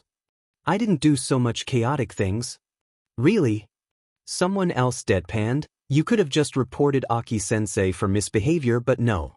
You had to dig up everything about her life, blackmail her and then report her, all the while telling everyone what you found out. That's just one thing. Oh, you want us to list? Watanabe grumbled. Fine. But Izuku's not like me. Be nice to him. Why would we not be nice? 'Cause he's quirkless? Izuku drooped a bit at that. Denki really wanted to smack Watanabe for being so insensitive, but he knew it was better to get it over with and for Watanabe to say it since people were a bit terrified of him. The class was in silence for a bit, but eventually, they burst out laughing. So what? Being quirkless has nothing to do with anything. Izuku exhaled slightly. They weren't mad. While that made him happy, he didn't understand why they were not mad. Didn't they think he was useless? Wait, is that why you guys sued Aldera? Ogawa offered. They bullied Midoriya for being quirkless? He asked astonished. Watanabe didn't reply and instead looked towards Izuku, who nodded without looking at anyone. Immediately, the temperature of the classroom seemed to fall. No words were spoken, but the silence spoke for itself. What did they? Someone started to ask when Denki put his hand up. He shook his head. The boy shut up. After a while, the usual chatter began and a few students came by to talk to Izuku and get introduced. Watanabe smiled, unorthodox as it was, it had worked. It was bound to be pulled up sooner or later. At least now Izuku could make friends without the burden of what they would think. He knew that the school did still have some bullies who might try to hurt Izuku. He pinpointed the ones in his classroom. Sure enough, they were talking to each other with a sneer and kept glancing at Izuku. But one glare from Watanabe was enough for them to disperse and act normal. They even smiled at him. Watanabe sighed. He had two options: always keep Izuku in his sight and terrify the bullies so they wouldn't do anything, or slip up and allow them to try and bully him so that he had an excuse to retaliate and have them expelled. He twirled a pencil in his hand as he weighed up the options. Daisuke entered soon after that. The chatter of the class drowned away. Daisuke silently glowered behind the desk. "Good morning," he said in a low voice. The students replied. "Why are you so tired today, sensei?" Ogawa asked. Daisuke moved his head towards Watanabe. "You would be too if Watanabe was in your class." The others snickered at that while Watanabe pouted. "I act properly in class, sensei. It's only in between classes that I do anything." Daisuke sighed. "That's not the point. I'd have no problem teaching you. You're a good student." The problem is I'm your homeroom teacher, so all the other teachers are going to keep pestering me over what you did. Boo it, you get compliments on the good stuff I did too. Daisuke just gave him a blank stare. Not worth it. You're too troublesome. But sensei, didn't you and the other teachers tell us about how you missed Watanabe and things were so quiet and depressing without him? Someone chortled from the back of the class. Daisuke turned red. Daisuke stuttered. Oh, you guys do care, sensei? Watanabe teased. Daisuke grumbled under his breath. I told those guys he'd figure out and hold it on us. Raising his voice now. Anyway, Jirobo-sensei demanded I let him see you. He probably missed you the most. On cue, Jirobo entered. He was a bulky muscular man. His clothes immediately gave off the fact that he was the PE teacher. Watanabe. Glad to see you are back. These guys have been slacking off without you, he addressed Watanabe like he was an old friend. Some of the students grumbled at that. And the way you handled Aldra. I'm proud of you. We aren't really supposed to condone violence, Jirobo. Daisuke addressed his coworker. You were the one who dash. It's time to start class. Watanabe can talk to you during PE, Daisuke hastily intervened. Jirobo gave a raspy laugh and turned to leave, but not before giving his favorite student a knowing wink. Watanabe grinned back in reply. After Jirobo left, Daisuke asked, Now we have a new student today. Please introduce yourself, your name, hobbies, etc. Izuku gulped and stood up. Nervously he started, Hi, my name is Midoriya Izuku. I am Watanabe's brother. At this, Daisuke seemed to stumble but stopped himself from falling, although he did seem to mutter, the principal wasn't kidding. Izuku pretended to not hear him and continued, I like analyzing other people's quirks. I do not have a quirk. However, I still wish to become a pro hero. Izuku said determinedly. There were a few snickers at that, but Daisuke gave them a strong glare, shutting them up. An admirable goal, Midoriya, Daisuke commented.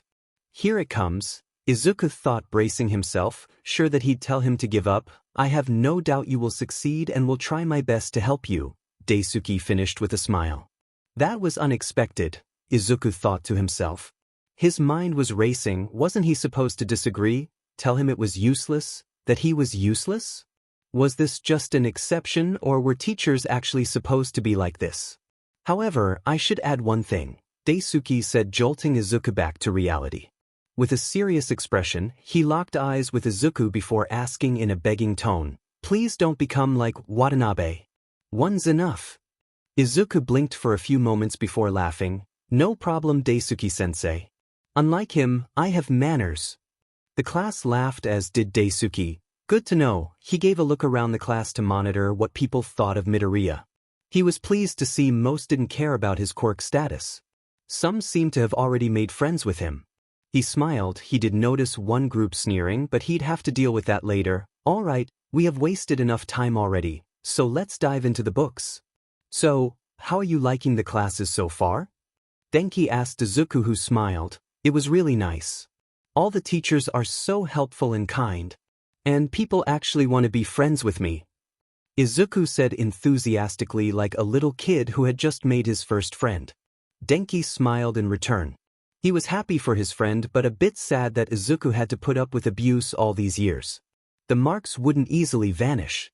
Why did Watanabe tell he'll be late? Denki said, jolting out of his thoughts. Oh, he likes to talk with Jirobo-sensei about body fitness and new combat moves and stuff like that. Sensei used to be in the military, so he knows how to fight and is keen to teach. Most people don't though, cause he's a bit too harsh, Denki explained. You go grab a table, I have to go to the washroom. Izuku nodded. As Denki disappeared, Izuku sort of stood like a statue. It was the first time today that he had been without Kaminari or Watanabe by his side. Unbeknownst to him, Daisuke was watching him with intrigue. He probably should help him, but he knew that Izuku wouldn't learn any social skills like that, so instead, he waited to see what would happen. Soon enough, Ogawa started waving at Izuku.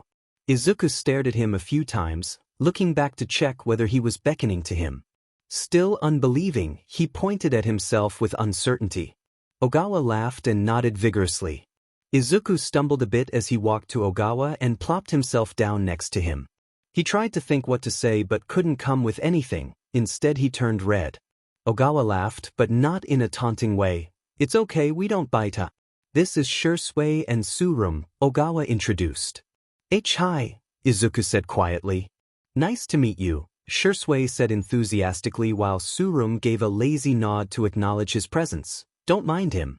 He's like that with everyone," Shursui grinned. "Oh," Izuku said simply. He had no clue what to say really. Ogawa shook his head slightly. "Look, I know your previous school wasn't that good but really, you can ask us anything, we won't mind." "Surum, get out of your stupor already." Surum grunted but seemed to sit up straighter although his head still drooped while Shursui's grin grew much wider. Okay," Izuku said offhandedly. Are you guys friends with Watanabe?" Ogawa laughed. "That's your question? Well anyway, yeah, we are good friends with him. Not his best friends though, that's Denki and I guess you. Truth be told, he's friends with pretty much everyone here. God knows how he keeps track of everyone and their interests and dislikes." "So, you guys are not special to him?" Izuku asked. Surum sighed. "You really should learn how to ask people things without offending them first." "Surum, that's rude." "He probably didn't know that," Shursui replied. Izuku felt a bit embarrassed and apologized. Sorry," he mumbled. Shursui huffed. "Now look what you did, he was opening up." He grilled Surum who just leaned away from his friend's jabbing. Finally, Shursui turned to Izuku. "But to answer your question, we are pretty good friends. Just not his best friends. It's hard to explain. Let's just say we get along really well enough to have spent the night at each other's house." "Oh," Izuku said. He was a bit hesitant to ask any more questions but luckily they started asking more about him now and soon he was having a nice discussion on which heroes were cool. However, the happiness didn't last long enough. "Oh look. The quirkless idiots trying to socialize. I bet they're just sorry for him," a boy said to his lackey. Izuku froze. All of his bad memories at Aldra seemed to rush in his mind. Ogawa scowled. "Get lost, Koten." "Oh, what are you going to do, Ogawa? Upset 'cause your sister's quirkless too?" he insulted. Ogawa turned red and stood up but Shursui held him down. Surprisingly Surum came to his defense. "So what if he's quirkless? He's twice as intelligent as you anyways. You would rather accept him probably." What did you say?" Koten shouted and aimed a punch at Surum. Izuku's eyes widened. He lunged forward to take the hit instead. He braced himself with his eyes tightly shut but the blow never came. Instead, he heard a loud crack and 2 thumps before silence. He opened his eyes to see Watanabe glaring down at Koten, his arm in a twisted position in Watanabe's hand while his head was being pulled the opposite way. The boy's 2 lackeys stood in fear and edged away. Daisuke sighed and came out of the corner. He should have stopped it much earlier but he wanted to see what Koten would do. Bad idea. If he had seen Watanabe coming, he'd have stopped it earlier. "Watanabe," Daisuke said warningly. Watanabe let go of Koten who slammed into the ground and started groaning from the pain. "Koten, come with me. We're going to the nurse's office and then the principal's office." "Watanabe and you too," Daisuke gave them a pointed stare, a warning. "While you were right, Watanabe, you did take things too far by breaking his arm. Detention for all 3 of you today after class." Watanabe nodded grimly as Daisuke took Koten away. Surum stared at Izuku for a while. "Thanks for trying to save me from the punch." Welcome. "And the stuff you said about me." "Don't tell anyone I said that," Surum said. "Oh, he wants to maintain his hip attitude," Ogawa grinned. "Come on Wata, lighten up already." "You got the guy," Shursui said. Watanabe blinked at him a few times before smiling sheepishly. "Yeah, sorry I got caught up." "Pass me the sauce," Watanabe said. The usual chatter slowly broke out again. Clearly, this had happened before, if people's uncaring attitude said anything. Soon Denki came back and took a seat. "You know, I just went for 10 minutes. And by the time I came out of the washroom, I saw Koten howling in the nurse's office." "Care to explain?" Shursui told him the entire thing, even Surum defending Izuku, which earned Shursui a pointed glare. At the last Denki shook his head. Care to tell me what happens when you do this in a hero school? Depends on if the teachers are good or not, Watanabe shrugged as he ate his lunch. Natsume stood outside the school gates. She saw Watanabe coming, and as soon as he was in reach, she pulled his ears. The first day. And you already start a fight. Ow ow. They were hurting Izuku. Watanabe argued. I am not angry about that. Why did you go and break his arm? How did you even not get detention? I did, I told Sensei I'll do it tomorrow. Natsume huffed and let him go. Come on Izuku, let's go. Inko will be wanting to hear about your first day. Denki, you got the photos? Denki smirked. Yep. I'm selling these to everyone. He laughed. He had taken pictures of Natsume pulling Watanabe's ears. Watanabe grumbled and stuck out his tongue at his best friend before following Izuku into the car. A week later. Are you freaking kidding me with this? Blackfire 493. Wait, what now? What happened? Fred. The DMN Endeavor case. Blackfire 493. Yeah, I just saw the report. They didn't even give him any jail time. Silver. Exactly. Blackfire 493. Hold on, I gotta see. Fred. Endeavor didn't get jail. Random guy. Oh, come on, not another Endeavor fan. For God's sake. Sunjin 23. Whatever, he's a great hero. He got more cases than All Might. Random guy. With the highest number of casualties. Gizmo. Can't the admin ban him? He's not breaking the rules, unfortunately. Admin. Random guy. Can someone please tell me what the punishment is? I just saw it. He only got 6 months of counseling and anger management? Fred. I think he got a lot of fines and stuff added up on it too. Orange Kid 12. Well, I mean, he does have to give 60% of his pay to the victim and the government for a year as punishment. But come on, that's not going to make even a dent in his fortune. Fred. TBH, I am more surprised Hero Commission didn't bail him out. Prince Ichi 69. They did, but the prosecuting lawyer was way too good. Good thing the judge didn't pull anything either. Fred. Who was the lawyer? Reshon de Spears. The same one from the Aldra case. Name's Inko, I think. Harat 9. I did some digging.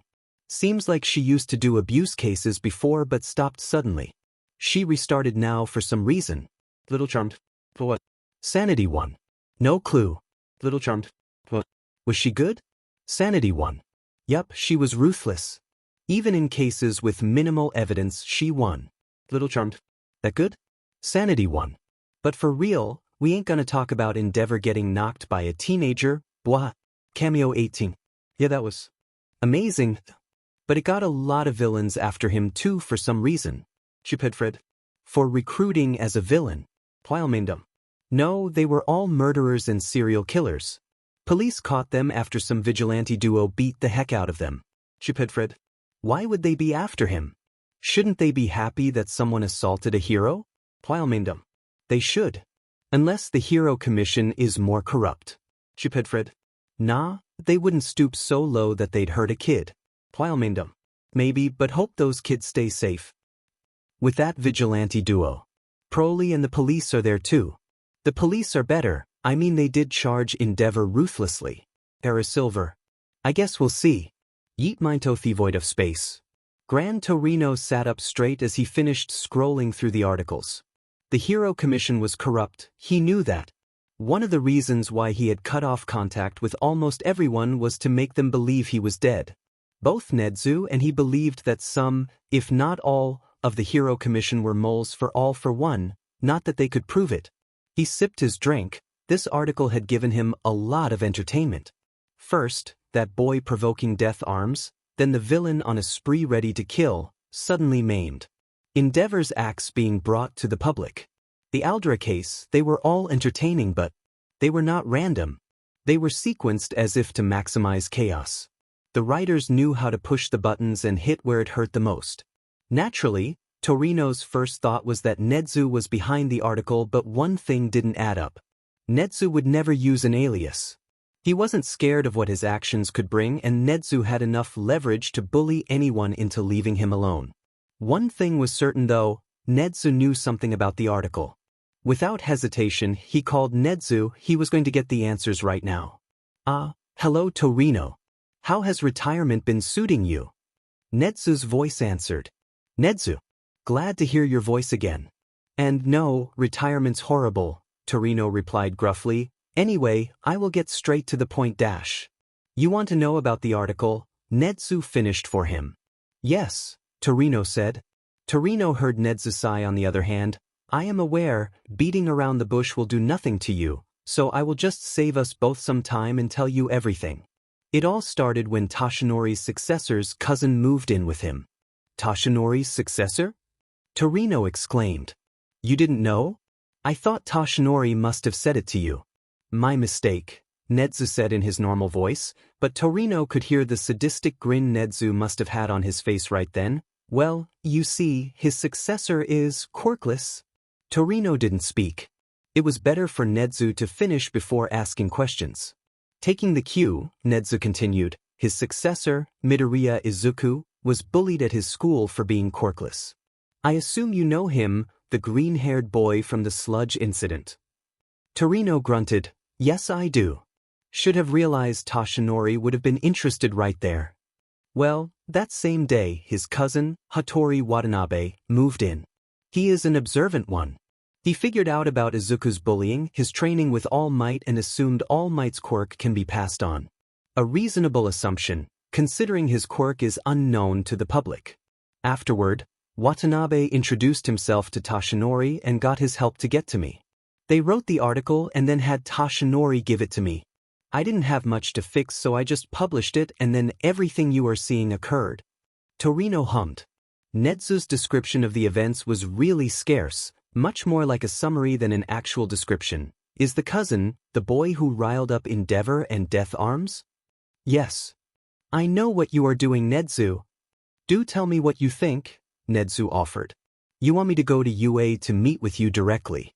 Given your love for chaos, I assume my idiot student will be there too, and you want me to beat some sense into him.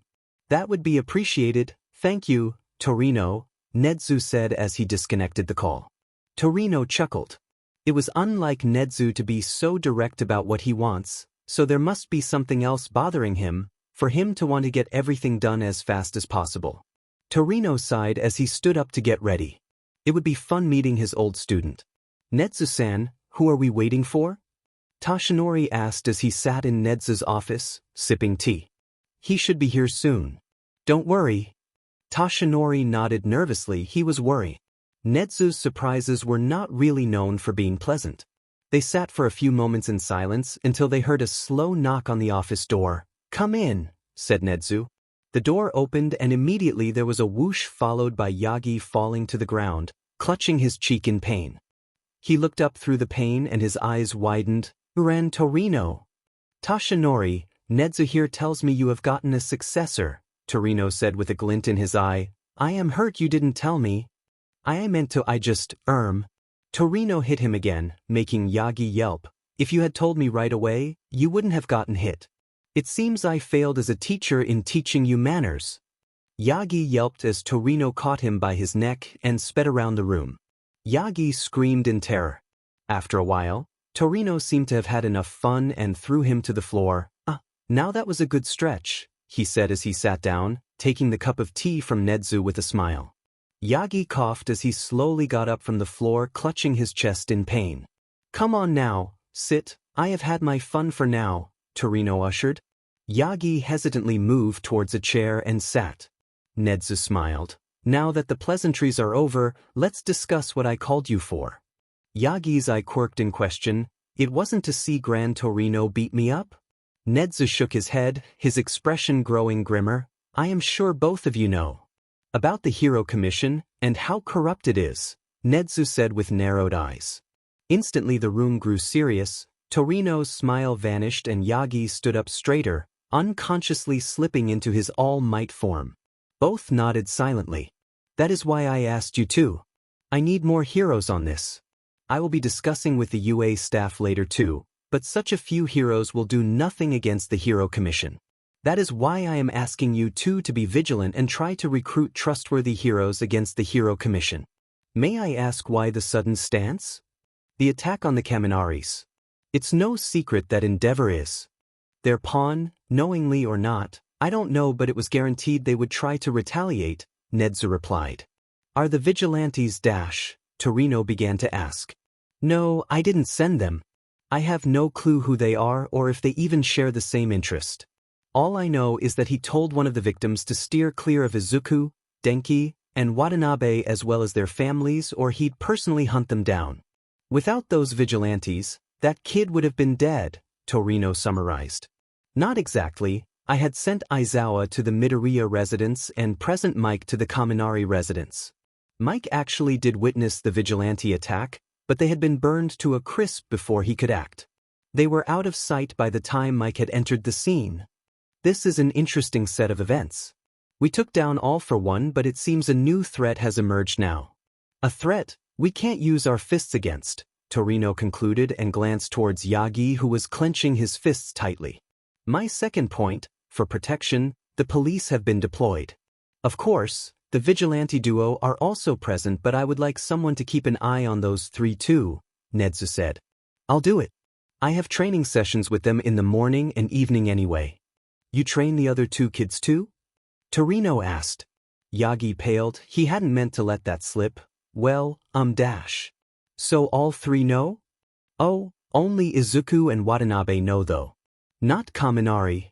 Torino glared at him. You better not slip up in front of him and declare you are All Might then, Torino said. At least your successor has some brains, Torino commented.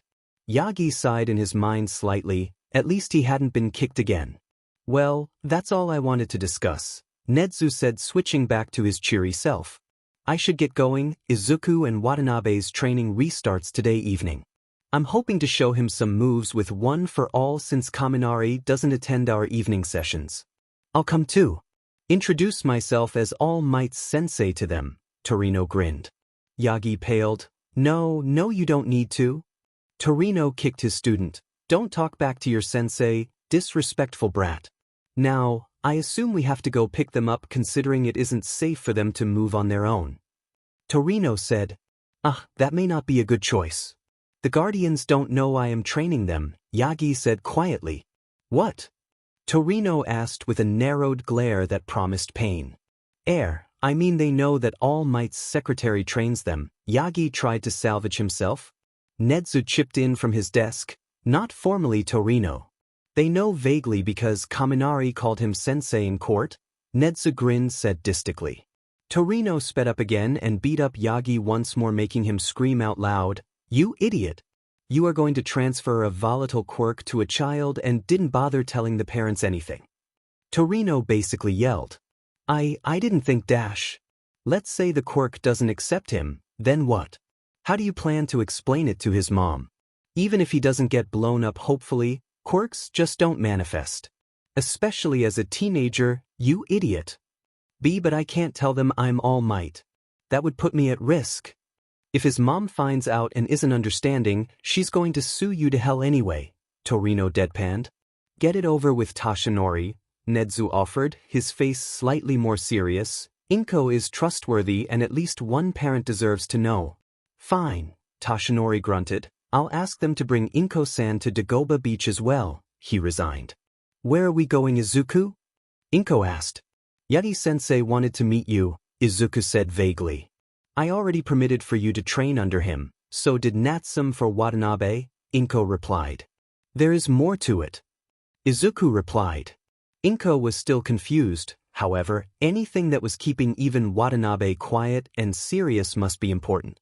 After a short walk, they reached Dagoba Beach. Inko spotted Yagi and someone else standing beside him. Inko-san, firstly let me apologize for not notifying you that I was training your child, Yagi said with respect. Thank you. But I did permit him to continue, so I don't quite get what this is about, Inko said. On cue, Yagi transformed into All Might, surprising Inko and making her yelp, All Might. This brings me to what I really wanted to discuss. Firstly let me explain, Yagi said and pulled up his shirt. 5 years ago, I was horribly injured in a fight. I lost my lung. Since then, I have a time limit to how long I can maintain my All Might form. Inko nodded.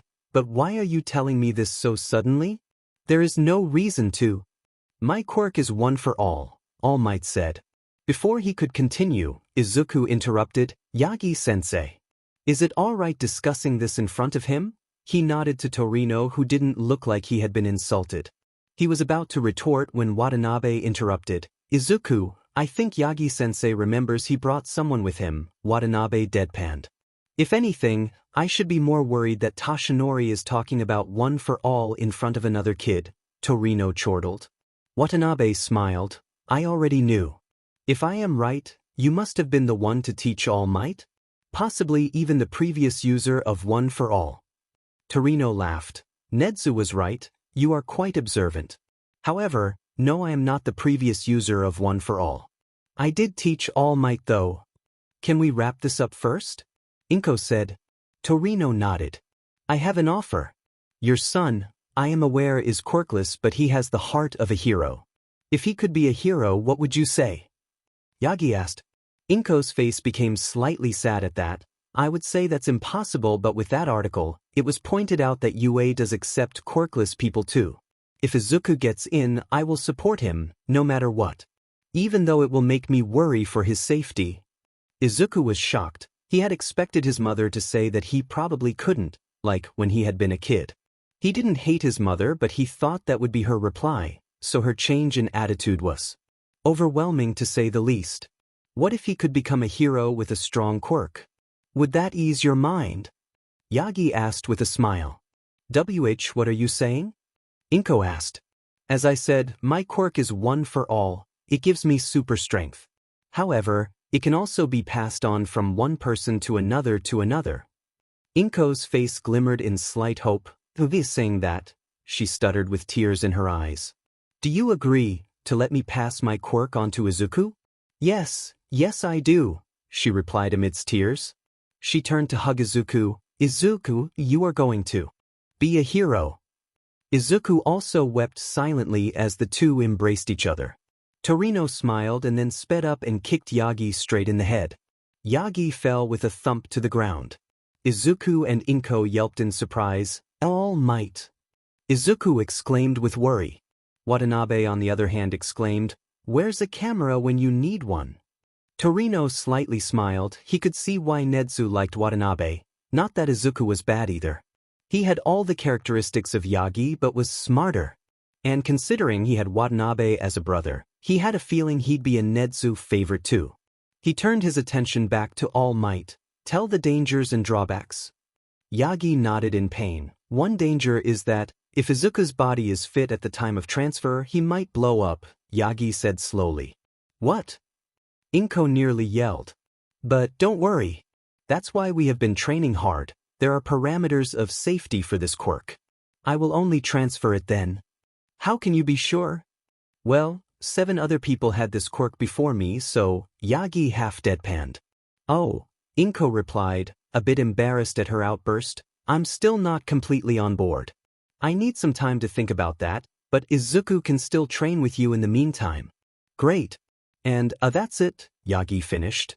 Okay. Inko said, not sure what else to say. Are they going to be training today, or should we head home? Izuku needs it. However, I am in no shape to help Watanabe today. Sorry, he groaned. Don't be, talk with, what's your name, old man? Watanabe asked. Torino laughed. Call me Torino, kid. Yagi balked. How come you didn't hit him? Yagi yelped as he was kicked once more. Simple, I kind of like him. Inko laughed slightly. Come, Yagi-sen. Since we have time, we will talk more about the transfer of One for All, she offered. Yagi nodded and followed, hunching over in pain. Now then, Torino said, care to explain how you realized I am All Might's teacher? Watanabe shrugged. Firstly, Yagi-sensei was being way too respectful. I didn't even see him being so respectful in court.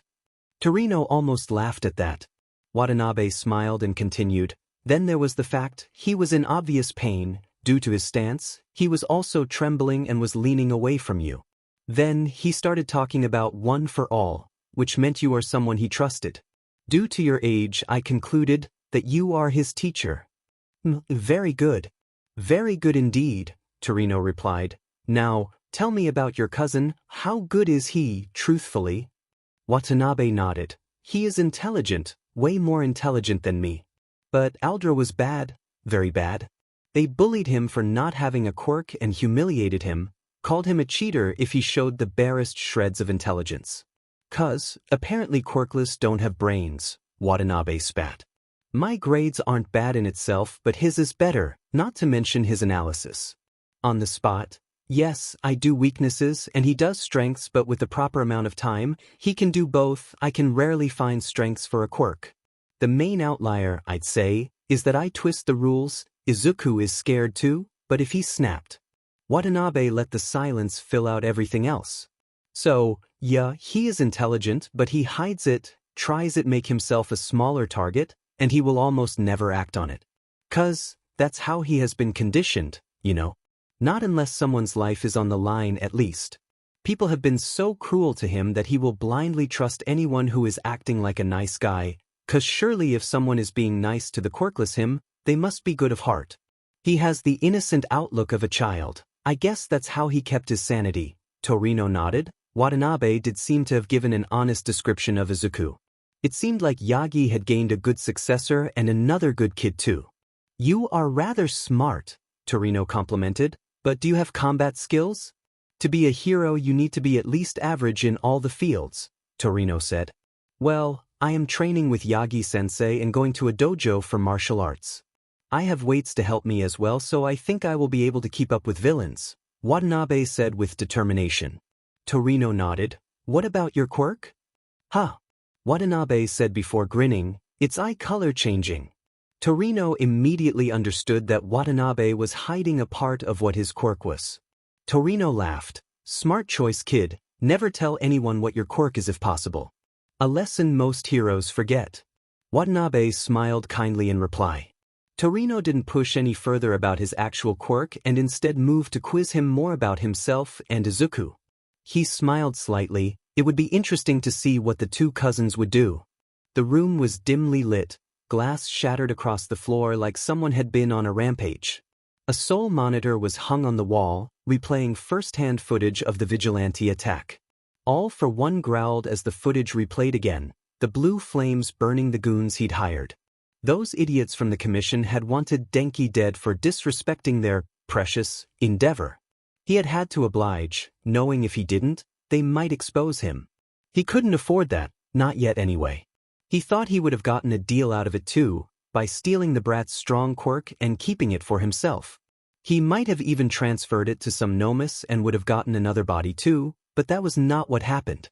All for one could not understand why his plans has suddenly crashed. That article, it was the source of all this damage, albeit indirectly. It hadn't done anything to his experiments or Nomu production, but his grasp on the villain society was slowly slipping away. Not that one would realize from the outside, but he had been playing the game for a long time. He can shifts already occurring. That Storm and Chaos, or Nedzu, or whoever it was going to pay dearly when he found them. Problem was, most vigilantes had unofficially taken it upon them to ensure Storm and Chaos protection. That blue-flamed guy, the hero hunter, Stain, and so many more. Not to mention, the villain redemption program headed by the police had received so many villains surrendering themselves that their facilities had to be improved. For now, he would keep on with the experiments. He glanced at another monitor, that black-haired, yellow-haired, and green-haired kid. He had seen them first in the mall interview, then the Death Arms confrontation. He hadn't paid much attention then, but during that Aldra case. The yellow-haired one was strong, but that black-haired one seemed troublesome. Similar to how he controlled fellow villains for his dirty work, that kid had manipulated Endeavor against himself. Then, there was the green-haired one. He didn't seem too troublesome, but he knew he must be special too to keep up with the other two, and at least one in the courtroom was the next successor of One for All. He had seen All Might's weakened form, and he knew he wouldn't offer to be the typewriter for just about any case. He had to have a reason. Then again, that demon rat, Nedza might have asked, but All for One was keeping his options open. Sadly, he couldn't get anyone to do surveillance for him at the moment. The word had been spread across the villain community, by the vigilantes, keep clear of those kids, if you don't want to die. All for One chuckled slightly. Things were heating up. It would be difficult now, but all the more better when he squashed Hero Society under his feet. As for All Might's successor, he would have to wait. No doubt they would be attending UA next year with their skill and interest from the pro heroes. He could wait till the sports festival. For now, he would work to reverse the article's effects to the best of his ability and assess the damage done. But before that, he'd give it one last shot. He'd send a team to that black-haired kid's house. Strength-wise, he could get the yellow-haired one, but the other two were capable of fighting him from behind the shadows. Nedzu had been interested in them too, so if he was right and the attack was successful, he would be wiping out Storm and Chaos tonight. "Who the heck are you?" Stain asked as he saw two shadows following him. A blue flame erupted. "My question exactly." Dabi stepped out with Toga behind him. Stain looked at Dabi for a while before smirking. "You are the one who saved the electric kid." "I recognize the flames," Stain commented. "Then you should know what I'm going to do to you," Dabi replied with menace. Stain laughed. "Relax, we are both on the same side. I have no reason to go after you. Your intentions seem better than most heroes, Vigilante-san." A tick grew on Dabi's head. "I am not a vigilante. I'm a villain." Stain looked at him with surprise. "Your actions say different. Nevertheless, I do not wish to fight with you at the moment. I assume you are here because of the news of an attack." Dabi nodded gruffly. "So what, you are here to protect those two as well?" "I believe that they have proved to be better heroes than most actual heroes," Stain replied. "Whatever, keep your reasons to yourself.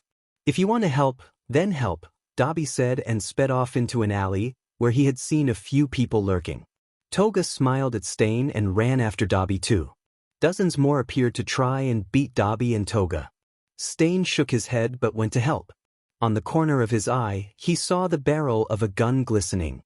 With lightning-fast reflexes, he pulled out a shorter knife and threw it, impaling the man straight in the neck. "Snipers too, huh?" he thought to himself and jumped up to the roof.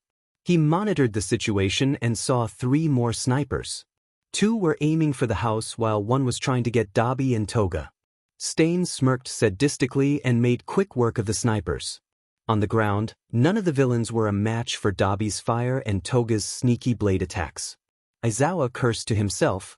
Nedzu had asked him to make sure that both the Kaminari residence and Midoriya residence was protected from the flames. He had been waiting for Micah's backup, but it seemed that the villains were here already. Aizawa ran across the roofs. He swerved left and saw someone drop on a sniper and throw him to the ground. The man turned around in Aizawa and he locked eyes. Without a sound, the man vanished, climbing down the side of the roof. Aizawa cursed. He didn't have time to go after him.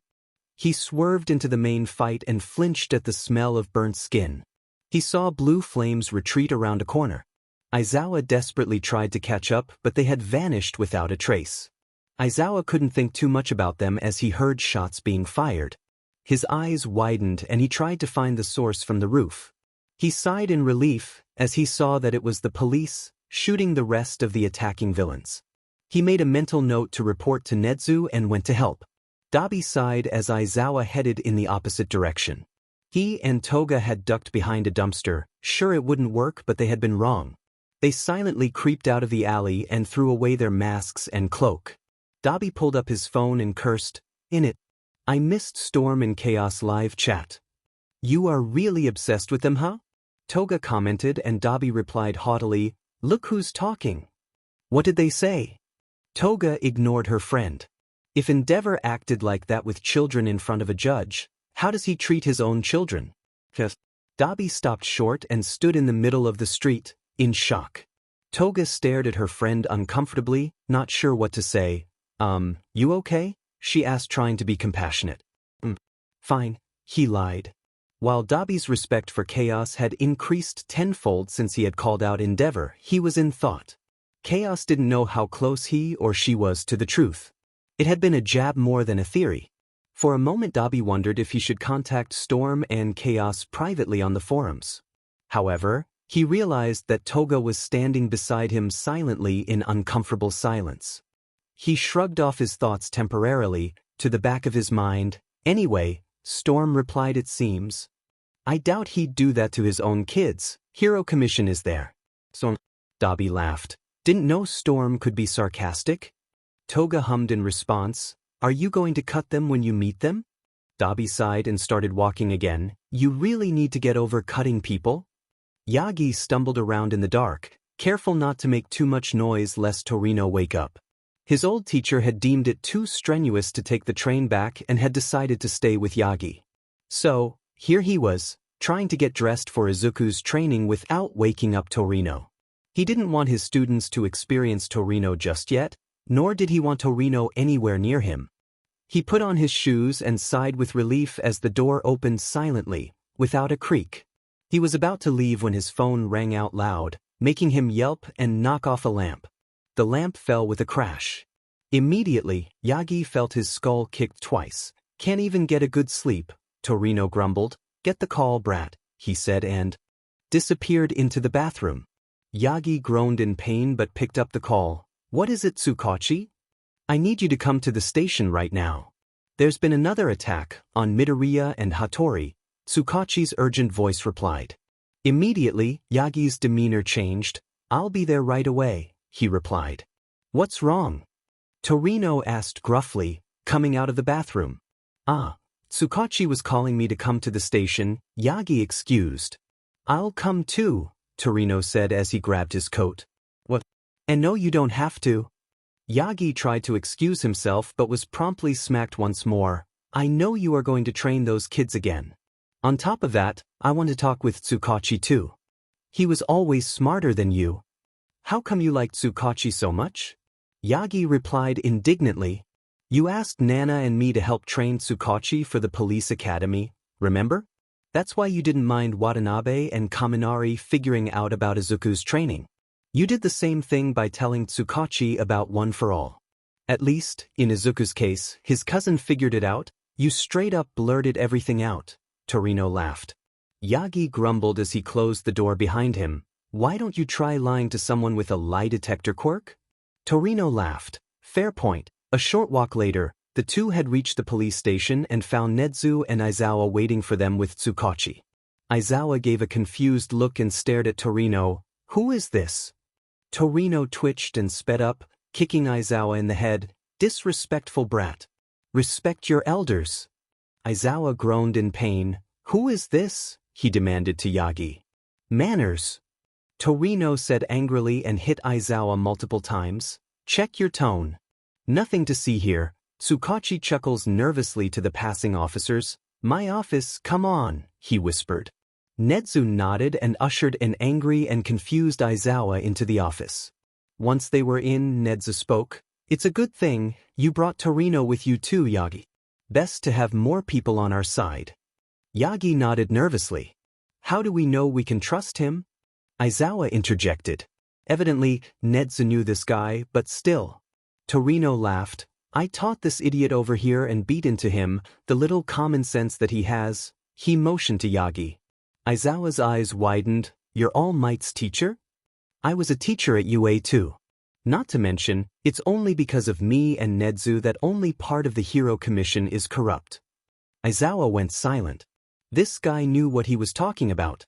To teach All Might and keep up with Nezu, the guy must be terrifying. All right, Tsukachi sighed. Let's get on with it. Aizawa, please give me a report of the attack.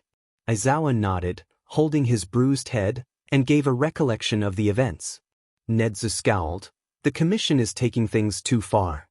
The police didn't expect to look for snipers too. They had enough manpower to take down the main assault squad.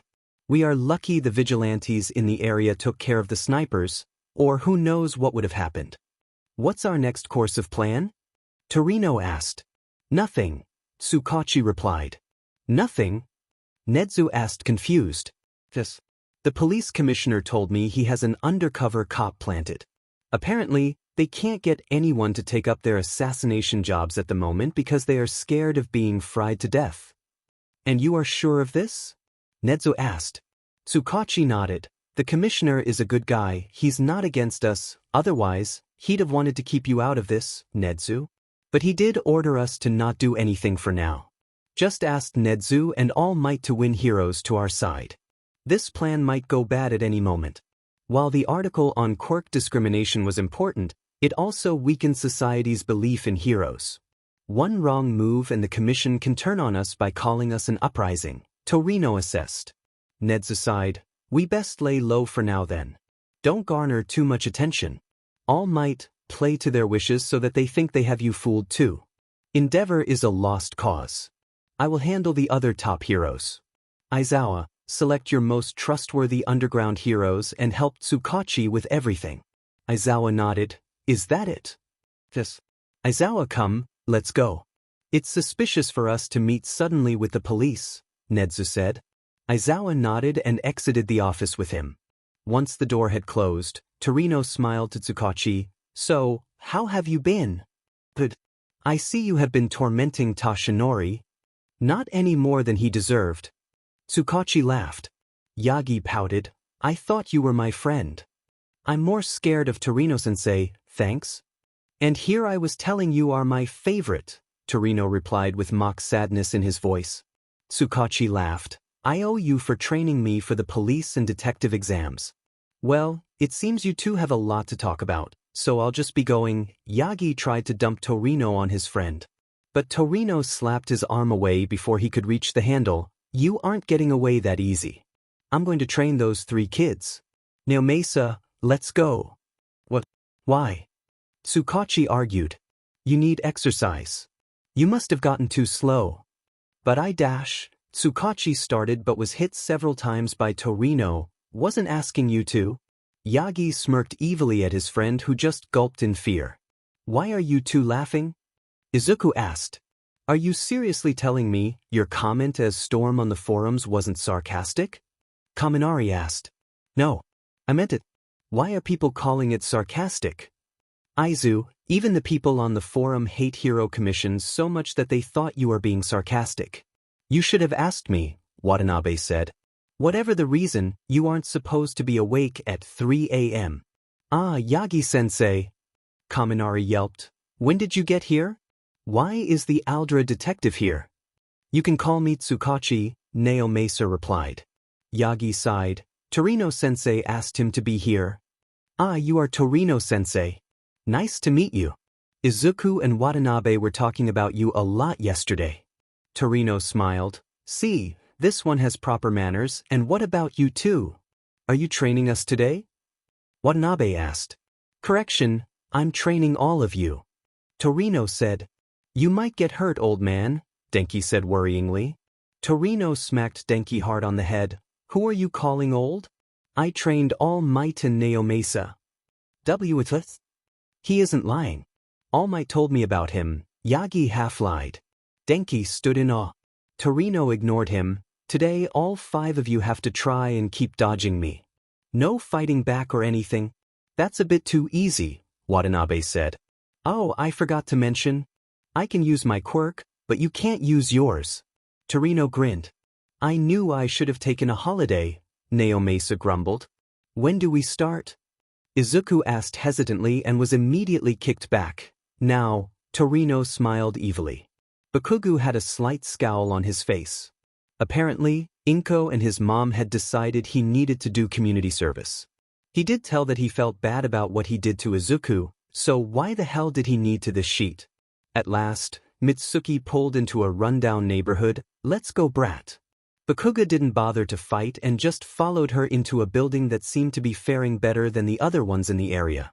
His eyes widened when he saw Gang Orca there. Ah, Mitsuki-san, this is your son, I believe? Orca asked. Yes, sorry we ran a little late. It's fine. I'll take care of him for now. Mitsuki nodded. Please make sure he doesn't do something stupid again. Of course, you and Inko-san have discussed his situation and I'm willing to help. Mitsuki nodded and left, but not before giving Bakugu a stern glance. Katsuki ignored her. He was more interested in the fact that Gang Orca would be helping him. Normally, he'd go on bragging that the number 10 hero was teaching him, but he knew that that wasn't the case here. Sit down, Orca said gruffly. Bakugu obliged. Alright, everyone. Welcome to our community outreach program. For those who are new, my agency provides quirk counseling in poorer areas to help you control your quirks. We also help those with villainous quirks, Orca emphasized. Not only that, we help in villain and vigilante rehabilitation too. So, as usual, introduce yourself, your quirk, and why you are here. Don't be shy. Okay, my name is Kawari. I have a gigantification quirk. I'm here because I used to be a villain because everyone kept telling me my quirk is villainous. But then, I saw a milady and told her about my situation and she brought me here for help. Katsuki grunted under his breath. Weak quirk. Kawari twitched but didn't do anything under Orca's eye. Next, Orca said. My name's Kawatsum. My quirk is an animal mutant where I can turn into a bat. People call me a villain too, but I'm excited to learn how to use my quirk otherwise, he said excitedly. Bakugu muttered something again, but Kawatsum picked it up with his enhanced ears and scowled. He moved towards him but Orca stopped him. Next, Bakugu, he said with menace. Bakugu scoffed. I am Bakugu Katsuki. My quirk is explosion. My mom made me come here but it doesn't matter because I will be the #1 hero. I will be strongest. Orca didn't say anything, mainly because the others started laughing. Ah, really, Orca-san? This brat wants to be a hero? We'd make better heroes. Even his quirk isn't special. What did he do against the slime villain? Another said, Heh, even my quirk is explosion. Guess I'll be the next #1 hero then, someone else pointed out. The other participants started laughing with each other and laid into Bakugu who kept getting angrier. Shut up you extras, he finally snapped. Immediately, the room turned hostile but Orca interrupted. Bakugu, like it or not, they are right. At the moment, your attitude is more villainous than anyone here. Even their quirks would enable them to maybe become better heroes than you can. Bakugu opened his mouth to argue but Orca put up his hand. I don't want to hear it. You are lucky your mother brought you here before you actually became a villain, Orca said harshly. Bakugu shut his mouth. Orca smiled slightly, seemed like hearing it from a top hero was doing the job. I will help you to correct your attitude and I expect you to change by yourself too, is that understood? Orca said. Bakugu nodded. Good, Orca said and added one last thing, we don't need another endeavor. Tsukachi sighed. How did this happen again? He asked. Sansa huffed. Well, the court sentenced Endeavor to community service in the form of manual labor due to his, quirk issues. Anyway, we held a lottery of underemployed construction sites to see who would get him as an employee, except everyone was deathly scared of him. So, we chose the company which needed labor the most but they didn't want him either, so we gave them permission to defend themselves with their quirk if needed and also cuffed him with quirk-suppressing cuffs. After that, I have no clue how this happened. Tsukachi nodded and turned to the owner, and could you fill in what happened after? He nodded. Well, my family was scared of Endeavor but I decided to try and have him work but instead he ended up shouting and was about to attack us but my daughter got spooked and used her quirk. And what is her quirk? Zero gravity, he said rubbing the back of his head. Makes sense, Tsukachi said and looked up at the floating Endeavor high up in the air. Sansa, where is Eraserhead? Right here, Aizawa grunted. Oh good, can you please nullify her quirk? Sansa asked motioning towards Uraraka who seemed to be on the verge of puking. Aizawa glanced lazily at Tsukachi. You know, he's going to fall to his death if I nullify the quirk, not to mention, I shouldn't use my quirk in front of the media. Tsukachi twitched. What are we supposed to do then? Right then, Hawks appeared from nowhere and swooped in bringing Endeavor turned to the ground. You can release your quirk now, Hawks said kindly to Uraraka who nodded and released the quirk. What are you doing here? Aizawa asked. Ah, the Hero Commission sent me. Aizawa nodded. Is Hawks on their side too then? Aizawa thought but could not mull over it as Endeavor had gotten onto his feet and immediately headed towards Uraraka. You insolent brat, he screamed. Aizawa readied his scarfs to hold back Endeavor, in case something happened. However, what happened next was instantaneous. Uraraka puked on Endeavor because of the quirk drawbacks and Tsukachi tossed Endeavor in fear of what he would do. Hawks stood in surprise and the media went silent. The silence was broken by Aizawa sipping his juice packet with a broad grin on his face. Well, that was interesting, Sansa smirked. Uraraka heard the door being knocked on and opened it. Who are you? She asked. Hi, my name is Midoriya Inko. Could I come in and talk to your parents? I don't really know you though. Uraraka's father came to the door. Excuse me, what do you need? Hi, my name is Midoriya Inko. I'm a lawyer. Mr. Ochiko's face paled. Are you here because of Endeavor? No, I'm here to help you against Endeavor. You may know me from the Aldra case. Oh yes, please come in. Thank you, Inko said and entered the house. Her first honest impression was that they were really poor. The parents looked quite hungry, but their daughters seemed to be well-fed even though the clothes were a bit tarnished. Please, tell us what you need to talk about? Mr. Ochiko said. I would like to help you to charge Endeavor for child assault and emotional abuse, Inko said seriously. Uraraka's parents shared a look. Her father sighed. We really don't want to get into that much trouble. We just think it might be bad for us. Inko stared at him straight in the eye. You can get a huge settlement. He has already been convicted once, so this second conviction might land him in jail, but it will at least force him to pay a huge amount to you. Uraraka looked up with hope at her parents, who held their breath before nodding to each other. What do we have to do? Your stance is not good enough. Straighten your back more. The enemy can easily rush past you if you stand that crooked, Yoroi shouted at Watanabe, who replied, Yes, sensei. Yoroi was a strict teacher, but he did train them properly and made sure they were ready. Izuku, good job. You have improved drastically. You are still not close to Watanabe's weightlifting capabilities, but your quirk should be enough. Have you mastered it yet? I am close to it, sensei. Good. Here, give me that staff. You only have a week left till the entrance exams. You shouldn't be making these mistakes. Especially you, Watanabe. These two can go for brute force if nothing else. You need technique and muscle power to hold a chance. Watanabe nodded. Denki moved to Yoroi to fix his staff handling. Look carefully. If you can master this, you can use an iron rod to improve your combat skills by transmitting electricity through it, Yoroi pointed out as he showed him the proper way to use the staff. Watanabe, that's enough. Spar with me now. You can use your quirk. Come on now. You guys took a long time, Yagi commented.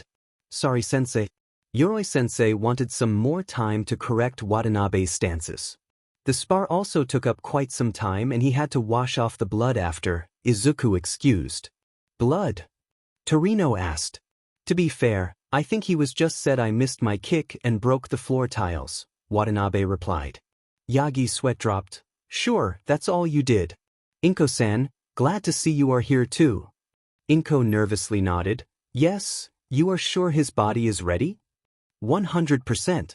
Torino-sensei checked too, Yagi said brightly. Speaking of, did Denki think it was weird that I wasn't going to train him today?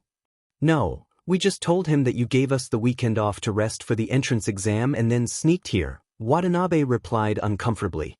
He didn't feel great about lying to his friend, but it was up to Izuku to tell Kaminari. Izuku had also been worried that Kaminari would be disappointed in him for not telling him about One for All, but he couldn't betray All Might's trust either. Yagi nodded. Now, are you ready, young Izuku? Izuku nodded with determination. Good, now eat this, Yagi said, holding out his hair in All Might form. Izuku stared indecorously. Watanabe's face puffed up as he tried to contain his laughter, and Inko just stood with her mouth open. Well, actually it doesn't matter, as long as my DNA is transferred to you. The hair is the best one. I doubt you would like my blood. Izuku didn't say anything. Watanabe stared like Yagi was joking. Now come here. Yagi held Izuku tightly. Izuku screamed. Yagi forced the hair into Izuku's mouth and made him swallow before letting him go. Izuku moved like a doll for a while before puking into the ground. Watanabe chuckled slightly. Why don't you try eating hair? Izuku pointed out. I'm not an idiot like you, Watanabe said with a grin. I would have just gotten a blood transfusion instead. Izuku gaped like a fish while Yagi fisted his hand. Oh yeah, that should have worked too. Well, we might have different blood types, Izuku said. A drop of blood wouldn't be enough to agglutinate, but probably enough for quirk transfer. Yes, but the dash. You can theorize later on. Let's see the quirk, Torino interrupted. Ah, Torino-sensei, Recovery Girl said that it would take up to 3 hours before the quo activates since the stomach needs to digest it, All Might replied. So, we just wait till then? Izuku asked. Yes, All Might said and stood in silence with Torino, Izuku, Watanabe, and Inko. Sue, theorize? Izuku asked. Theorize, Watanabe replied. 3 hours later. But see, red blood cells don't have DNA? You have white blood cells which do. Watanabe argued. Well, that's 3 hours, so now please shut up. You have been talking about Quirk transfer theory for way too long. Yagi snapped. Inko seemed to have fallen asleep a while back. Oh right, I guess we have been talking about that for a while. Watanabe rubbed the back of his head. A while is an understatement. Torino drawled lazily. Now, get on with it and use the quirk. Right? Izuku said and stood flexing his muscles. Everyone waited in anticipation. How do I use it again? Izuku asked slowly. Everyone fell face flat to the ground. Just try to power up, All Might said. What do you think I'm doing? Izuku complained. Torino sighed. This isn't going to work. He sped up and kicked Izuku hard and then threw him in the air with his momentum. Watanabe's eyes widened. What the dash, he stated with panic. Just watch. Torino ordered. Inko woke up to Izuku screaming, Izuku, she screamed in terror. Ah! Izuku screamed, what do I do? What do I do? Izuku panicked. Yagi got into his all-might form ready to catch Izuku. A few moments before Izuku came down hard, he instinctively punched at the ground, releasing a huge gust of wind, propelling Izuku even higher. All right, that's enough, Yagi said and jumped into the air, scooping Izuku down. His hand's broken, he said. We have to take him to the hospital, Watanabe said, worrying over his brother. Not to worry, I asked Recovery Girl and she agreed to help us. Yagi apologized. We'll go right away. All right, we are here, Yagi said as he stopped in front of UA's entrance. Yagi swiped in his card and the doors opened, allowing him to drive through. Izuku watched in amazement as they drove through UA and stopped in front of the nurse's office. Izuku, Inko said, snapping him out of his amazement. Oh, sorry, I was just... It's okay, come. Get out slowly, watch your hand. Yagi lead them into Recovery Girl's office. Recovery Girl, how have you been doing? Toshinori, how have your injuries been? Chio asked. Well, nothing in the past year. That's only because you found a successor and decided to look after yourself to train him. Where is he anyway? I'm guessing he broke something since Torino is here too. It wasn't my fault, Torino replied. You threw him to the air, Watanabe's sweat dropped. But it was his quirk that broke his arms, Torino pointed out. Enough. The one clutching his hand is Izuku, I am guessing, Chio said. Come here, she ordered. Izuku gulped and sat on the bed next to her. Chio used her quirk on him and said, Now, go to sleep. I fixed your arm, but you will need sleep to regain the energy needed to heal it. But. No buts. Sleep. Toshinori got a successor just like him. I expect you'll break more bones when you get to UA too, Chio grumbled. I'd listen if I were you, Torino said while Yagi nodded sagely beside him. Izuku gulped and nodded. Someone who scared even Torino was no one to mess with. In a few moments, Izuku fell asleep. You are his mother? Chio asked. Ah yes. Please get some sense into the kid before Toshinori corrupts him, Chio said. Yagi spluttered while Inko laughed. You have been too quiet, something on your mind? Torino asked Watanabe, who nodded. Yagi-sensei, is there an open field here anywhere? There are. Why? Can I test something on your quirk? We need it to be outside in case it doesn't work. Sure. Izuku probably needs some time to wake up too, Yagi said and ushered Watanabe to follow him. Hold on, I'm coming too. I don't trust you, Toshinori. And the things you have told me about this one doesn't make me want to trust him either, Chio said and got up. Inko-san, please yell if Izuku wakes up. I still have to some checkups, Inko nodded. Chio, Torino, and Watanabe followed Yagi to an open field. Wait, how many people have you gossiped to about us? Watanabe asked Yagi, who laughed. Just Recovery Girl and Nedzu. Right. What did he tell you about me? Watanabe asked Chio with worry. Chio smirked. I think I'd better keep that as leverage. In case you get out of hand, that is if you get to UA, Watanabe grumbled at that. Right, we're here. Yagi stopped in the middle of a field. What did you want to do? Watanabe activated his quirk and switched through X-ray and infrared vision. Right, keep still. This might hurt. Or maybe not, let's see. Get into your all-might form, he said vaguely. Yagi's sweat dropped. Watanabe took a step back and launched himself at All Might's right arm and jabbed strongly at it. All Might doubled over in pain and groaned, sorry about that. But can you use your arm right now? All Might got up and tried to move his right arm but couldn't. His eyes furrowed. No, I can't even feel it. In other words, since you can't move your hands, you can't use your quirk either, Watanabe pointed out. Yagi nodded. What did you do? He asked intrigued. Watanabe hit Yagi once more in the arm but this time, more gently, pressure points. I cut off the blood supply to your arm. If your blood supply is cut off, your arm will be incapable of moving, so you can't use your quirk. Your arm falls asleep and your quirk is pretty much useless. Yagi stiffened, the power that had defeated All for One. To think it had such an obvious weakness, how did you learn to do it? Torino asked as Yagi stretched his arms to relieve some of the pain. Even Recovery Girl was impressed. It wasn't every day you saw someone using biological facts to shut off the number one hero's quirk. At the dojo, Yoroi-sensei taught me all the pressure points since my X-ray allows me to see the points more easily. As long as I can put enough force onto the point, I'll be able to do this. It's a second-grade erasure quirk really, Watanabe laughed. Torino was smirking. This kid was full of surprises. Yagi took out his phone, hearing the message notification go off. Excuse me, I'll be right back. I'm guessing you had CCTV cameras set up there? Yagi asked, entering Nedzu's office. Obviously. I must say, that was some quick thinking from Watanabe, Nedzu commented. Yagi sighed. Yes. I was surprised to hear how he did it but also proud of him. However, in battle, the enemy won't just stay in one place for him. I'm sure he has taken that into account. Or at least Izuku pointed it out. That's why he has so many weights and is learning martial arts, Nedzu replied. He sipped his tea and smirked to Yagi.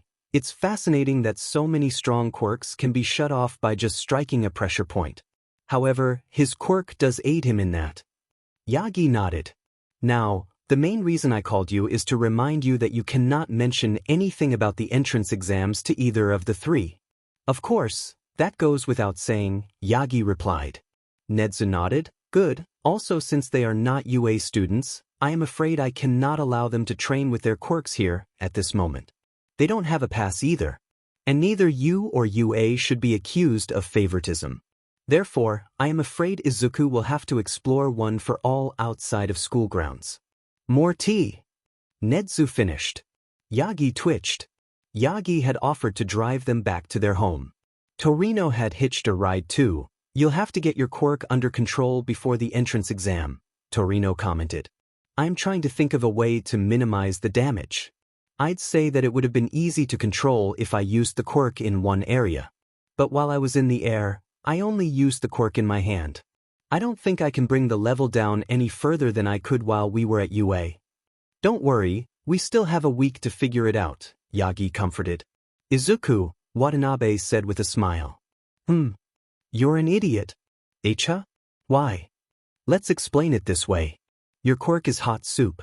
If you put it in a glass, it will take longer to cool down, but if you put it in a wide bowl, it will cool down faster.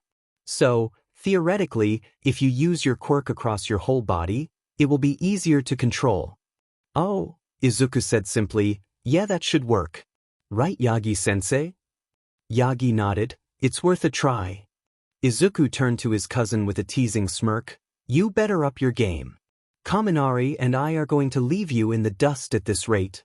Watanabe returned a smirk of his own. I would rethink that. While you were sleeping, I figured out how to shut off one for all. As if, Izuku replied but a glance. From Torino made his face drop. Really? How? Watanabe chuckled. Only Izuku could remain enthusiastic while someone told him how his quirk could be defeated. I shut off blood supply to All Might's arm. Without blood, the arm fell asleep so that he couldn't move it. Since the quirk works by transferring energy, cutting off blood will stop the quirk as well. Without blood, no oxygen flow. Without oxygen, mitochondria don't work any longer and no energy flow, Watanabe explained. Oh. I remember Yoroi-sensei talking about that, but it's easier for you because you can adjust your X-ray vision to find the pressure points, Izuku said, a bit disappointed. Yeah, so in response to your earlier comment, I can shut off your quirk and the number 1 hero's quirk. So, I don't think you or Kaminari are going to leave me in the dust. Wait, can I turn off Kaminari's quirk? So many possibilities, Watanabe grinned sadistically. But I can still kick you to the moon, can't I? Izuku declared. Yagi nodded sagely and Torino twitched. That didn't occur to you? He shouted at his student. Fine, I'll just shut off your heart, Watanabe replied. That's why I'm going to get chest plates, Izuku grinned. Doesn't matter, you'll break your bones by the time you do anything, Watanabe grinned. Well, I can still punch you into the ground before that. I can dodge. No, you can't. Yes, I can. Enough. Inko shouted. Boy, Mom coached you well, Watanabe replied. Izuku giggled. Inko smacked them both lightly. Seems you were right, Izuku said to his cousin, earning both of them 2 more smacks. Right, so, the entrance exam is tomorrow, Kaminari sighed. Yeah, Watanabe said, sort of nervous, he chuckled. You are nervous? Izuku deadpanned. Oh yeah. I mean you two have super cool quirks useful for combat and stuff. Dude, you hooped Izuku's but when you two sparred. Granted he can use more power if required but it comes with the cost of his bones, Kaminari replied. I guess. Wish Yagi-sensei would tell us something, Watanabe said. That would be bad for him and cheating, Kaminari said. Speaking of cheating, Watanabe and I have figured something out, Izuku said. What is it? Well, if they don't specify a no-cheating rule for the written exam, I think we can cheat, Watanabe replied. Won't they throw us out? Kaminari asked. Principal Nedzu likes to trick people. During last year's press conference, he told the public about some of the methods he tests the candidates. Cheating might be a measure of information gathering, Izuku replied. We're not sure if the practical exam will be the same though. If only there was a way to know, Watanabe groaned.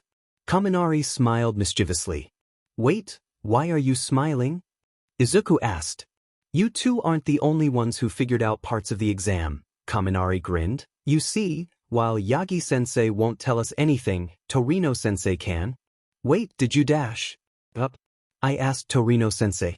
He didn't know anything obviously since he's no longer a teacher. But he told us that Nedzu doesn't lie. He will twist stuff but he won't lie.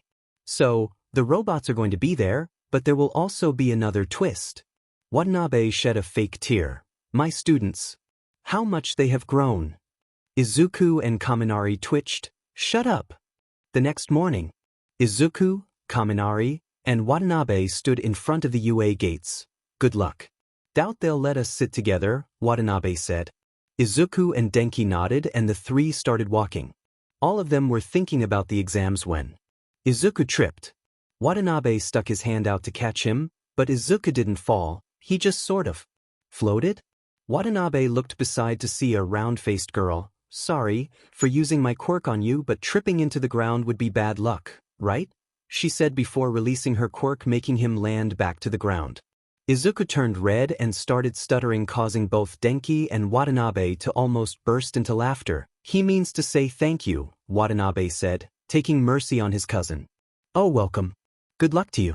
Not that you need it. You are the guys who knocked out Endeavor in the court, right? Kaminari nodded enthusiastically. Yup.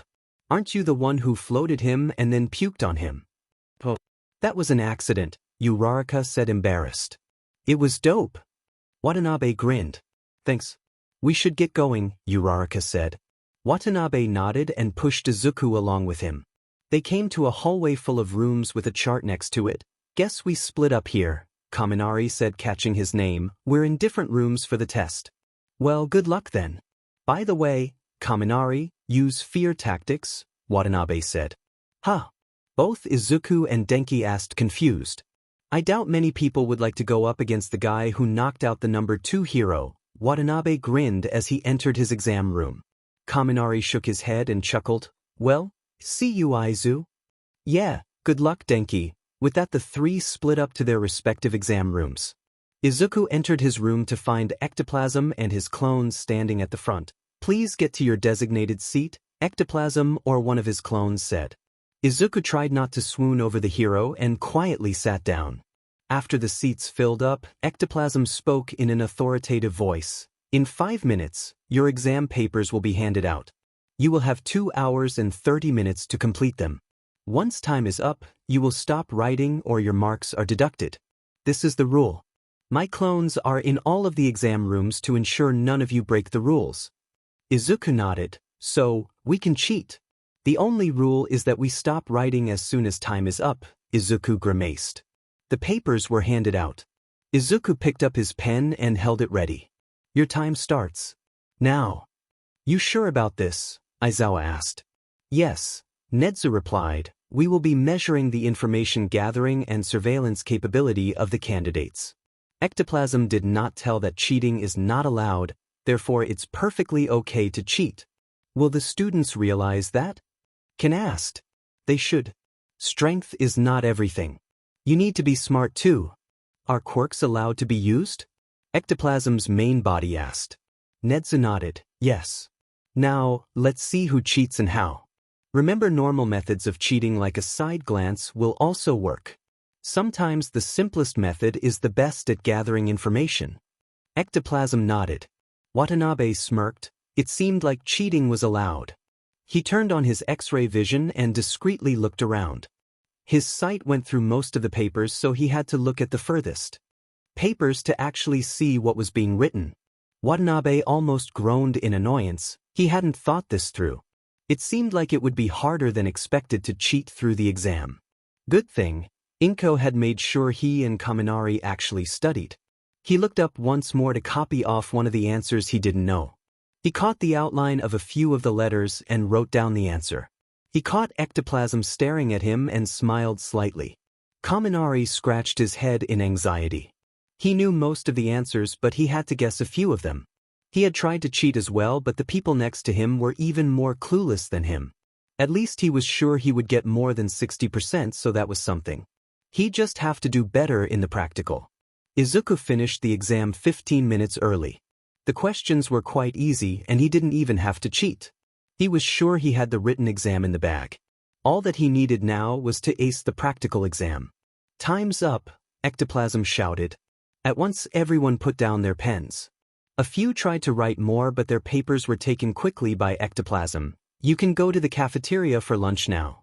Afterward, you are all to go to room 107 for the practical exam. Ectoplasm dismissed them. Izuku rushed out of the room and headed to the cafeteria. There were a lot of people there, some were sitting on the floors. He grabbed his lunch and luckily found a solitary table in the corner. After a while, Watanabe and Kaminari entered too. They waved at Izuku before grabbing their lunch. So, how was your exam? Izuku asked. Dreadful, Kaminari replied.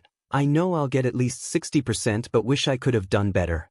You probably finished 10 minutes early with all the questions answered, didn't you? Izuku laughed in response. Yeah, what about you, Watanabe? It was great. I copied the answers I couldn't get using my X-ray vision. Lucky guy, Kaminari grumbled. Not really. I couldn't see most of the papers because my sight went through them. So, I had to rely on the people furthest from me, so that I could at least see the paper without it being penetrated. Still, you got to cheat. The ones near me were even more clueless than me. Denki declared. They told me to go to room 107 after lunch. What about you guys? Watanabe asked. Same. Both Izuku and Denki said, I guess they don't want to waste any time explaining it to every one of us, Denki said. Well, have you gotten who all might have cheated? Nedzu asked. Yes, we have made a list of the students who cheated to add extra marks for information gathering, Snipe said. Nedzu nodded. Good, we will rewatch the cameras to ensure we didn't miss anyone. Is Mike done with explaining the practical exam? Ectoplasm nodded. You sure it's a good idea to spring up a twist on them without saying anything? A pro hero needs to be able to comb through the information they get and determine which is true and which is false and whether they are missing any information. Aizawa is right. Really, I am surprised you didn't understand what the practical exam was actually about before, Nezu laughed. Aizawa grunted under his breath. Still, isn't it cruel to drop a twist on unsuspecting students? What do you think, All Might? Nezu asked. Well, UA is the top hero school. Nezu told the media the secret behind UA's entrance exam last year. It makes no sense for the exam to be the same this year. If they didn't see the exam changing, they aren't very smart. Aizawa stared at Yagi. He was acting surprisingly smarter than the rest of the teachers. He thought the number one hero was slightly idiotic, for lack of a better word. Why did we need to keep the robots? Midnight asked. We still need to measure their strength and combat skill. Speaking of, the contestants have started already, Nezu replied. Yagi watched Izuku's screen with pride. Watanabe had been right. Flowing one for all to his entire body had helped him control his quirk without breaking his bones. He was crushing the robots left and right without a thought. Yagi smiled as he saw Izuku save someone from being crushed by a robot. Ectoplasm's clone quickly marked an extra mark for rescue. He turned to see how Kaminari was doing and was pleased to see him weaving in and out of the robots and use his electricity to overload the circuits. Pretty useful quirk. I doubt it's easy to control an electricity quirk, Ectoplasm commented. Yagi nodded slightly. Torino's moves had helped Kaminari immensely, it seems. Is that boy cheating? Yagi heard Powerloader shout. Yagi turned to see who he was talking about and sighed. Of course, it was Watanabe. It seemed like he was using his X-ray vision to pinpoint the robot's weak points and was then using his martial arts to break the robots down. Fortunately, Ectoplasm corrected him. Relax, he might just have a quirk that shows him weak points. Well, at least it wasn't that far from the truth. Izuku smashed another robot. This was getting fun and was feeling quite easy. Sure, with only 2% of one for all, his strength wasn't even as good as Watanabe's, but it was enough to crush the robots. Suddenly a huge robot appeared out of nowhere. Izuku's sweat dropped. I know they warned us about it, but isn't that a bit overboard, he muttered. He turned to run like the others but heard someone scream. He turned to see Uraraka trapped under a few rocks. Izuku froze for a few moments. His first thought was to smash the robot, but he knew he didn't have enough strength to do that. So, he used his quirk to break the rubble and escape with Uraraka. In the monitoring room, Aizawa's eyes widened as he realized why those kids looked familiar. He had met them during the Endeavor case. How did I not recognize them before? Aizawa muttered angrily under his breath, but Nezu heard him and smirked. Lots of potential, right, Aizawa? Aizawa ignored Nezu. Wait, wasn't the green-haired one quirkless? That's why there was even a case. It was Nezu's turn to steer the conversation elsewhere. Oh, look at that, it's time for Phase 2. Izuku stood confused as walls rose around him. Uraraka and a blue-haired, spectacle-wearing boy. Izuku deduced that he had an engine quirk due to his legs. Nezu's cheery voice resonated. Welcome to Phase 2 of the practical exam. As you have noticed, you are all trapped in teams of 3, Nezu's voice echoed. Your objective is to escape. You will be evaluated individually. You have 10 minutes, Nezu's voice cut off. Watanabe twitched as the speakers cut off. It was obvious that Nezu was trying to turn them on each other. Unfortunately, it seemed like it would work. The guy he was trapped in with seemed arrogant and egoistic. He was right. Heh, stupid you. They can't even trap 3 people together properly. Guess I just have to get rid of you, the guy said and lunged towards Watanabe. Watanabe cursed and dodged the jabs. He groaned as one of the punches connected with his arm and sent him flying. Watanabe noticed his opponent had tiny holes at the ends of his limbs. He purposely tried to rush him and was sent flying back again. Propulsion system on his arms, so that's his quirk. Either his quirk doesn't work on his legs or he isn't adept at using them. I will just have to dodge and block for now, Watanabe thought as he got back up on his feet. As he fought with his opponent, he tried to figure out the test. If he incapacitated this guy, would he fail? Or would he be excused since it was self-defense? Nezu did say they would be judged individually.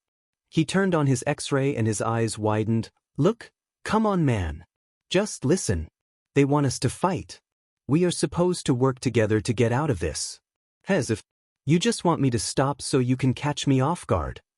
He replied and lunged at Watanabe, who had had enough and ducked below the punch before uppercutting him. I can get him up later, he muttered. Watanabe jumped back and jabbed strongly at the air. There was a cough and a thud. How did you see me? A female voice demanded. My Quirk. Look, we both know you can't take me out. You probably rely on stealth. Can we please work together to pass? Watanabe asked. Pervert. What? No, I'm using X-ray, I can just see your bones. Oh, sorry. Thanks. What's your name? Hagakure. I'm Watanabe. Tell me what you have in mind. I spotted 3 different hand scanners underneath the walls. My guess is we are supposed to scan our hands together. Fine, that's good and all, but how do we get this guy to do it? You knocked him out. Yeah, and I doubt he would help if we got him back up, Watanabe guffawed. Can we just pull him there and make him rest his hand on the scanner? Hagakure offered. Let's try, Watanabe said. The two pulled the unconscious body and heaved him up against the wall and put his hand up to the scanner. Okay, let him go, Watanabe said. Immediately the guy fell down. Watanabe sighed. We're screwed. I might have an idea, Hagakure offered. What if we go and scan our hands and then throw a rock at him to wake him up? He'll instinctively put his hand on the panel as support and we'll pass. Worth a try, I guess, Watanabe said, and the two walked to their individual scanners. They put their hands on the scanners and both picked up a rock from the rubble below their feet. They hesitantly nodded and threw the rocks at the guy, hitting him straight in the head. The guy groaned but didn't get up. Watanabe twitched. Now what? Hit him till he gets up. Watanabe nodded and both picked up rocks again. 2 or 3 hits later, he finally grunted. He groggily got up like he was dizzy. He put his hand on the panel for support. Immediately, the walls started dropping. Congratulations. You pass. An automated voice said. He passed, but his marks will be deducted, Aizawa commented. Nedzu nodded. Throwing rocks wasn't the best idea really. Nor was knocking him out immediately. Nemuri's sweat dropped at the casual way the two talked. Kaminari cursed. He had to get trapped with the Flame Quirk and Earth Quirk guy. Both of them had decided that Kaminari was way stronger and had teamed up to get him first. He had to fight back with his quirk to not get knocked out but didn't use enough electricity to knock them out. He groaned as earthen armor flung him into a wall. A panel fell off. Look, a panel. There has to be 2 more. We have to work together. The hell we do. Thought the guy who knocked out Endeavor would be better, the one with the flame quirk said. Kaminari winced as his hand was burnt. All right, time to go for a nap. Kaminari snapped and electrocuted both of them. If I can find the other 2 panels, they'll work with me, Kaminari muttered and started examining the walls. He found the panels and uncovered them. 1 minute left. Kaminari cursed. He didn't have time to wait for the 2 to wake up. This better work, Kaminari said before letting out an electric storm. The circuits overloaded and the wall started falling down. Congratulations, you pass. Problem children, Aizawa muttered. Potential. Nedzu replied. Izuku half smiled. They were right, Nedzu had pulled a twist. His choice of words was vague and unclear, making it seem as if they were to fight each other. Uraraka stumbled about, still suffering from the drawbacks of her quirk. I don't think I can fight anymore. I'm sorry it has come to this. You seem like a good person. I saw you rescue her too, but I am afraid I must win, Ida said and readied himself. He was glad Uraraka was out of action. Anyone who could send the number 2 hero flying was definitely strong. Wait, look, we have 10 minutes. Just let's discuss this for 5. Izuku asked in an authoritative tone. Living with Watanabe had brought him out of his shell. While he wished Watanabe was a bit more caring about his feelings sometimes, he knew it was too much to expect.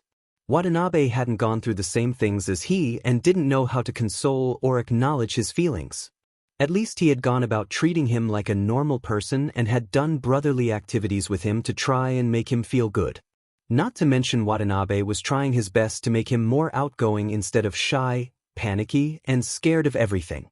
Izuku had a feeling that one of the main reasons he introduced him to Kaminari was because Denki was better at consoling him. Ida's face fell slightly as he thought about it. Fine. Izuku smiled and went into rapid fire. Okay, so first thing is Nedzu used the word team instead of group. Traditionally, team is used to signify teamwork. If he wanted us to fight, he would have said groups instead of teams. Furthermore, his statement of individualized marking is to throw off people and make them think we are to fight each other, but it might just be a precaution so that an entire team doesn't fail for one person's incompetence. Uraraka stared wide-eyed. It did make sense when put like that. She had her concerns, but she would support Izuku. She wasn't in any shape to fight, so if he was right, Uraraka had a way to pass. I'm with him. But why would Nedzu try to fool us? Ida demanded. Izuku looked at him with a "Are you serious?" look that would have made Watanabe proud. Did you see his interview last year? There's no way on earth he hasn't pulled something for this phase. Ida nodded. I'll work with you until the last 2 minutes. If we haven't found anything till then, we fight. Izuku nodded. First, let's check the walls for panels or clues, Izuku said. Ida and Uraraka nodded. It took only a few moments for the scanners to be unveiled. Ida turned red while Izuku grinned foxily. Aizawa was impressed. He made it seem too easy. Just under 4 minutes, he commented about Izuku. Nedzu smiled.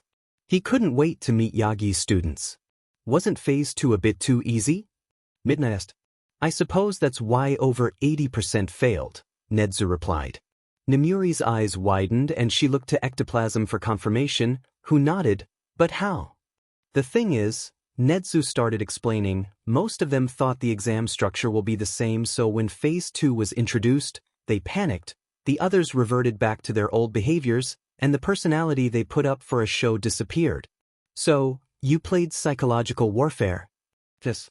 A simple psychological test, but a rather effective one. Nedzu cackled chaotically. You see, panic makes people forget about common sense and how to use their brains. Personally, I don't think you need to scare people to get what you need. People give fear far too much credit. They forget that panic instills fear. Without panic, fear is almost powerless. Sorry I am late. I wasn't expecting our meeting to be held so fast. I thought at least a week would be needed to finish checking papers and mark the students, Yagi said as he closed the door behind him. It's quite all right. Ectoplasm's clones really help us cut down on manpower, Nedzu chirped happily. I need a raise. Ectoplasm sighed into his hand. For our first topic, some of you requested clarification on the purpose of the 3 stages of this year's entrance exam. For efficiency, I had only explained particular parts to you all. We will discuss the written exam first, Nedzu said happily. Aizawa drooped slightly. This would be a boring meeting. This year, we have our highest scorer in the written exam as of yet. Meet Midoriya Izuku. Nedzu said happily. He is the first person to have scored full marks on the written exam. This got Aizawa's attention. I thought most of the written exam was based around essays this year? Yes, however, Midoriya's essays were spotless. The grammar and language were impeccable and all of his points were to the point yet explained properly. I saw no reason to cut marks, Ectoplasm replied. Nedzu nodded. Wait, I thought the written exam only had 2 essays? Did you change the question structure?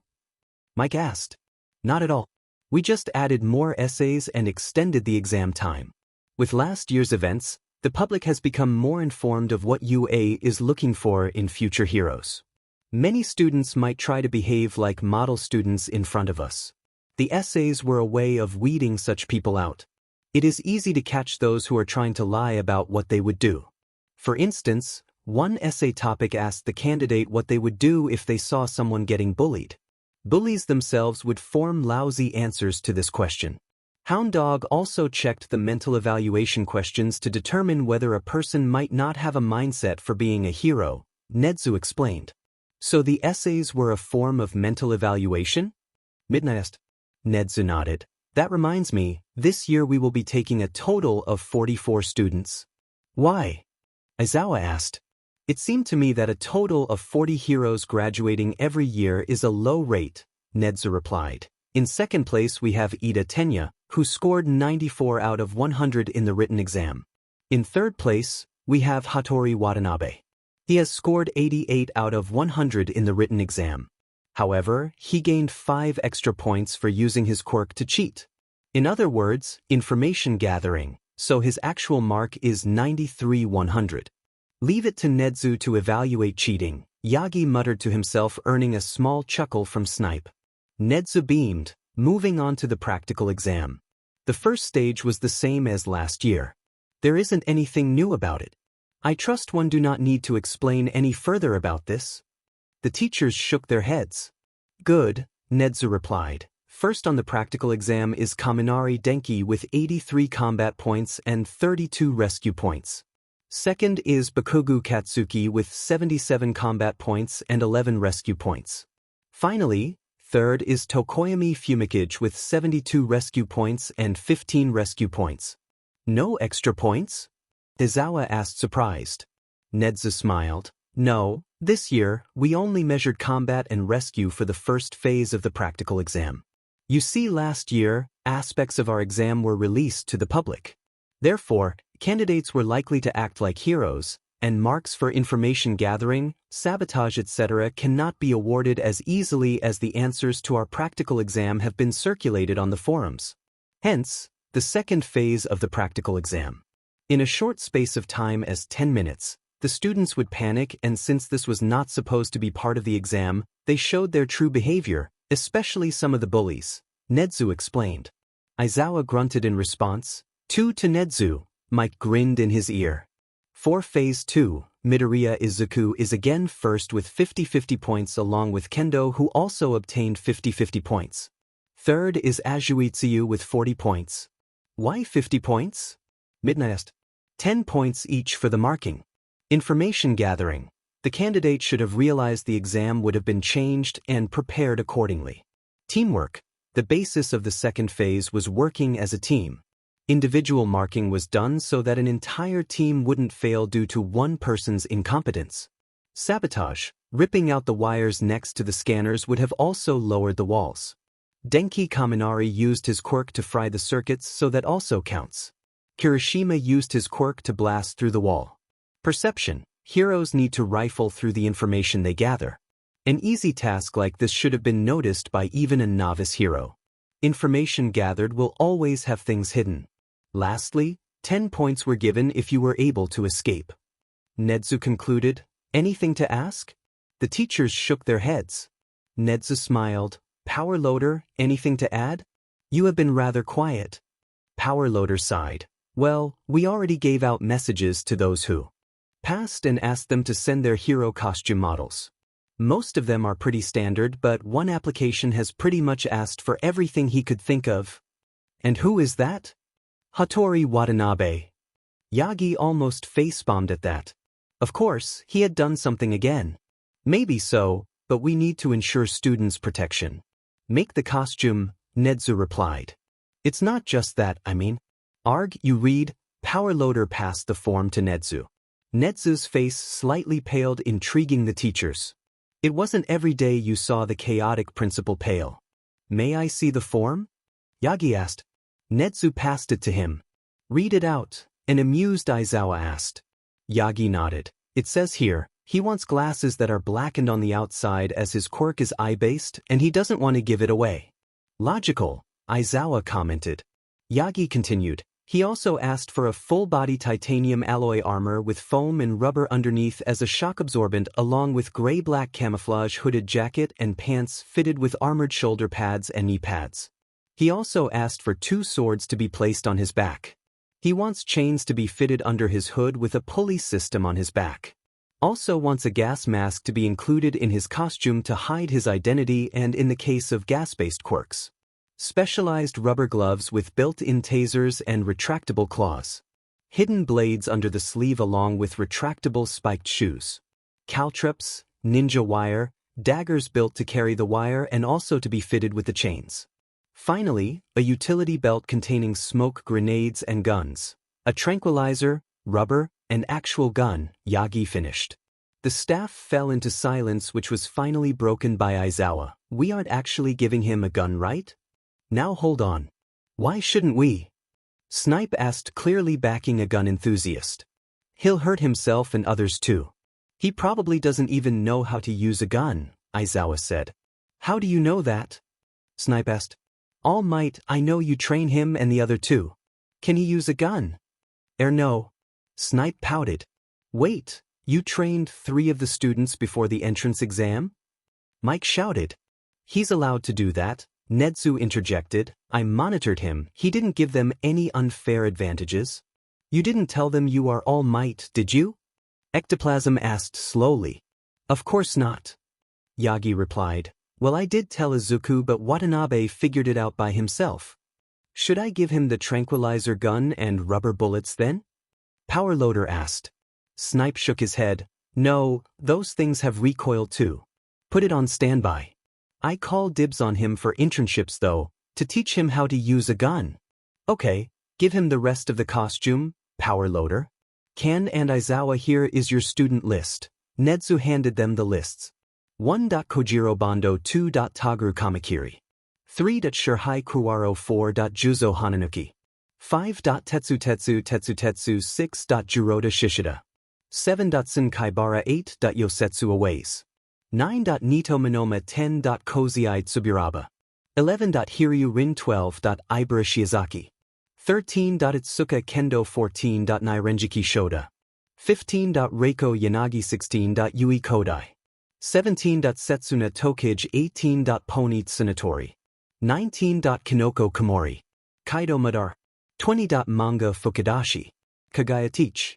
Seems okay, Vlad commented. What about you, Aizawa? You gave me all 4 problem children. Aizawa burst out at Netsu, showing Kaminari, Izuku, Watanabe, and Bakugu in his class. Well, we can't have you expel a 3rd class, Netsu replied smugly. Aizawa frowned. Those 3 and Bakugu will clash. Not to worry, Orca has done his job properly, I think. Plus, the student list has been given according to whose quirk will be most helpful. Not to mention, as heroes, you need to set aside personal enmities and work together, Netsu explained. Aizawa sighed resignedly and read his student list. Momo Yayorozu Shoto Todoroki. Katsuki Bakugo Tenya Ida. Fumikage Tokoyami Mizo Shoji. Mashireo Ojiro Ijiro Kirishima.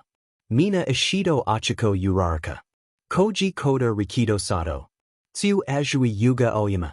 Hantas Siro Denki Kaminari. Kyoka Jiro Toru Hagakure. Minoru Mineta. Watanabe Hattori. Izuku Midoriya. Hitoshi Shinso. Now that the meeting's over, let's talk about these 4, Mike said, pulling out pictures of Izuku, Denki, Watanabe, and Uraraka. I expected these 2 to do better considering they stomped on Endeavor. Mike pointed at Uraraka and Denki. Clearly, power isn't everything, Aizawa replied. That may be true. This listener worked exactly like we thought, Mike pointed to Watanabe. We? Yagi asked. Yeah. These 4 were pretty famous, even getting hits called out on them.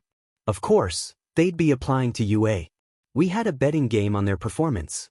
Denki did best in the combat as we thought, while Watanabe did well in the written exam, working with sabotage and information gathering. Uraraka underperformed, Snipe explained. What doesn't make sense?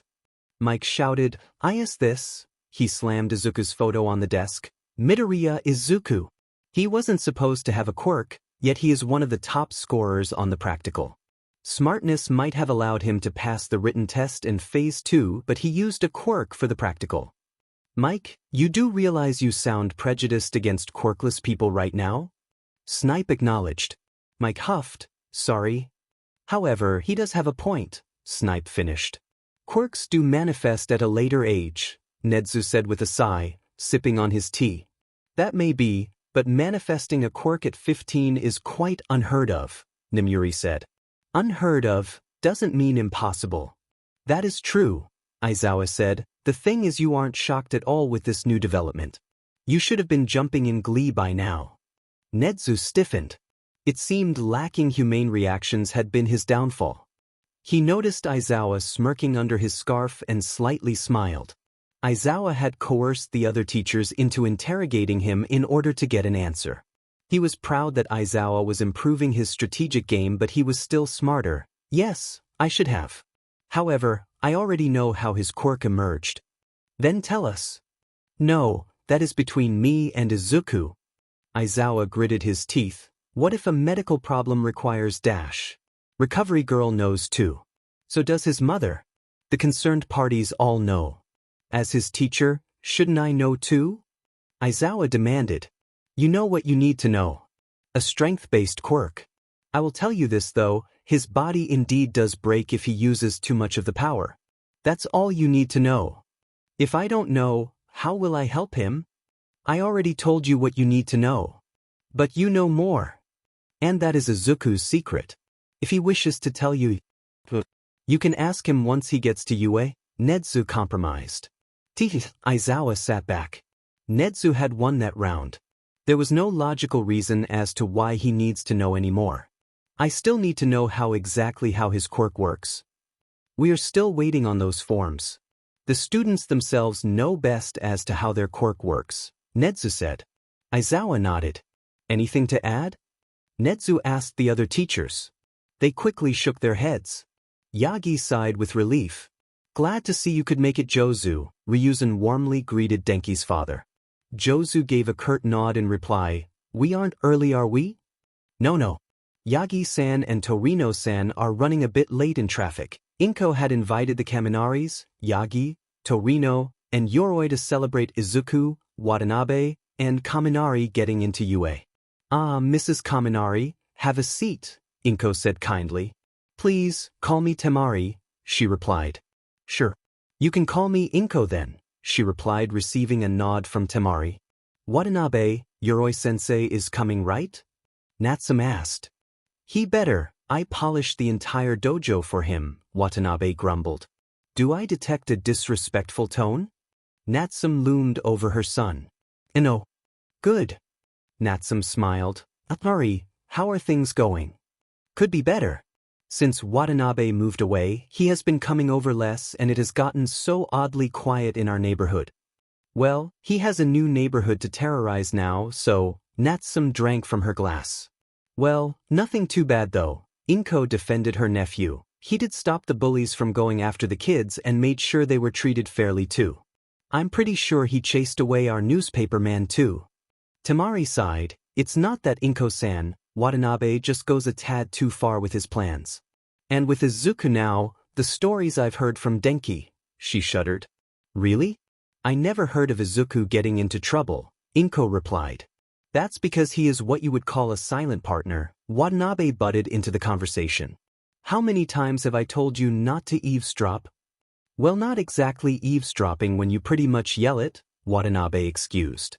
Getting back, what do you mean silent partner? Inko asked. That's for me to know and for you to find out, Watanabe gave a toothy grin. Is that so? Dang it. What do these two get up to at school? Inko asked.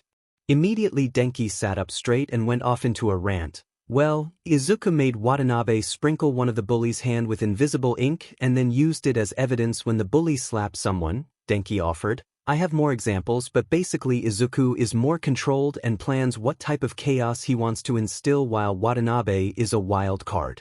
Although, both of them could do vice versa, Denki said thoughtfully. Snitch, Watanabe said teasingly, earning a smile from his friend. And what are you two talking about? Natsume asked her husband. Important office work, Jozu replied. So the fantasy football competition at work? It's important. We get a price. Ryuzen replied. Ah, Yagi-san, glad to see you. You too, Torino-san. Inko welcomed, noticing the two. Watanabe rapidly breathed like he was having a heart attack. Yagi-sensei and Torino-sensei in suits? Quick, grab a photo. You will do no such thing. I do not need Netsu using the photos as leverage against my cool reputation. Torino grabbed Izuku's phone and deleted the photos. Ah, Tsukachi-san. I'm glad to see you made it too. I thought you had an important case to work on. I do, but I managed to get off for half an hour. Yagi, glad to see you. Surprised Torino has still kept you alive. Say something, brat? Torino asked from his seat. Tsukachi gulped. Nope, He had learned his lesson from that one training session. Although to be fair, Torino had also reminded him that being the #1 hero, Yagi had a ton of money lying around, meaning he shouldn't be the one giving his friends treats all the time. He had leached of Yagi quite a bit the past year, especially considering Yagi had somehow manipulated him into paying everything for him before he realized this. "Yuri-san, please have a seat." Inko welcomed and placed him between Yagi and Torino. "I'm surprised you passed the practicals," he addressed. What? Why?" Izuku asked. "Your stances were sloppy, your quirk usage while improved still seemed to be unsatisfactory. And don't get me started on Watanabe's weapon training. I only had faith in Kaminari. Don't you think that's a bit harsh?" Yagi asked. "Sometimes you need to be harsh. You must be their other trainer. I really am pleased with how fast you built up Izuku's body." Yoroi commented happily and went off into a discussion of training methods with Torino and Yagi. "Oh man." Watanabe whined and handed Izuku some money. Upon Kaminari's inquisitive look, he explained, "I thought Yoroi-sensei and Yagi-sensei would butt heads over training methods while Izuku said they would hit it off. Clearly he was right." "Haha, I'm always right." Izuku grinned.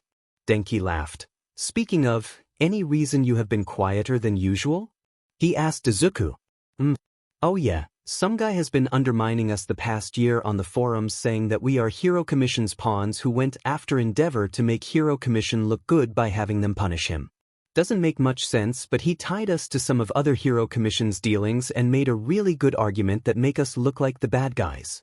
DMN, that SCKS. But I thought Hero Commission waived off Endeavor's punishment to some extent." Izuku nodded. "Yes, but not publicly, just behind the scenes. Publicly they issued an apology and reprimand." "Fixed it," Watanabe chirped. "What? How?" "Just wrote that we weren't aware that Hero Commission is so deep into evil operations and that we will be publishing an article soon to address it," he winked. "That's a bluff, right?" "I may twist things, but I am no liar," Watanabe replied. "Great, he's going to eat my head off again," Izuku groaned. "By the way, you guys are coming over to ours for a sleepover, right?" "Izuku hasn't been to my house yet." "Yeah, Mom and Aunt Natsum allowed us.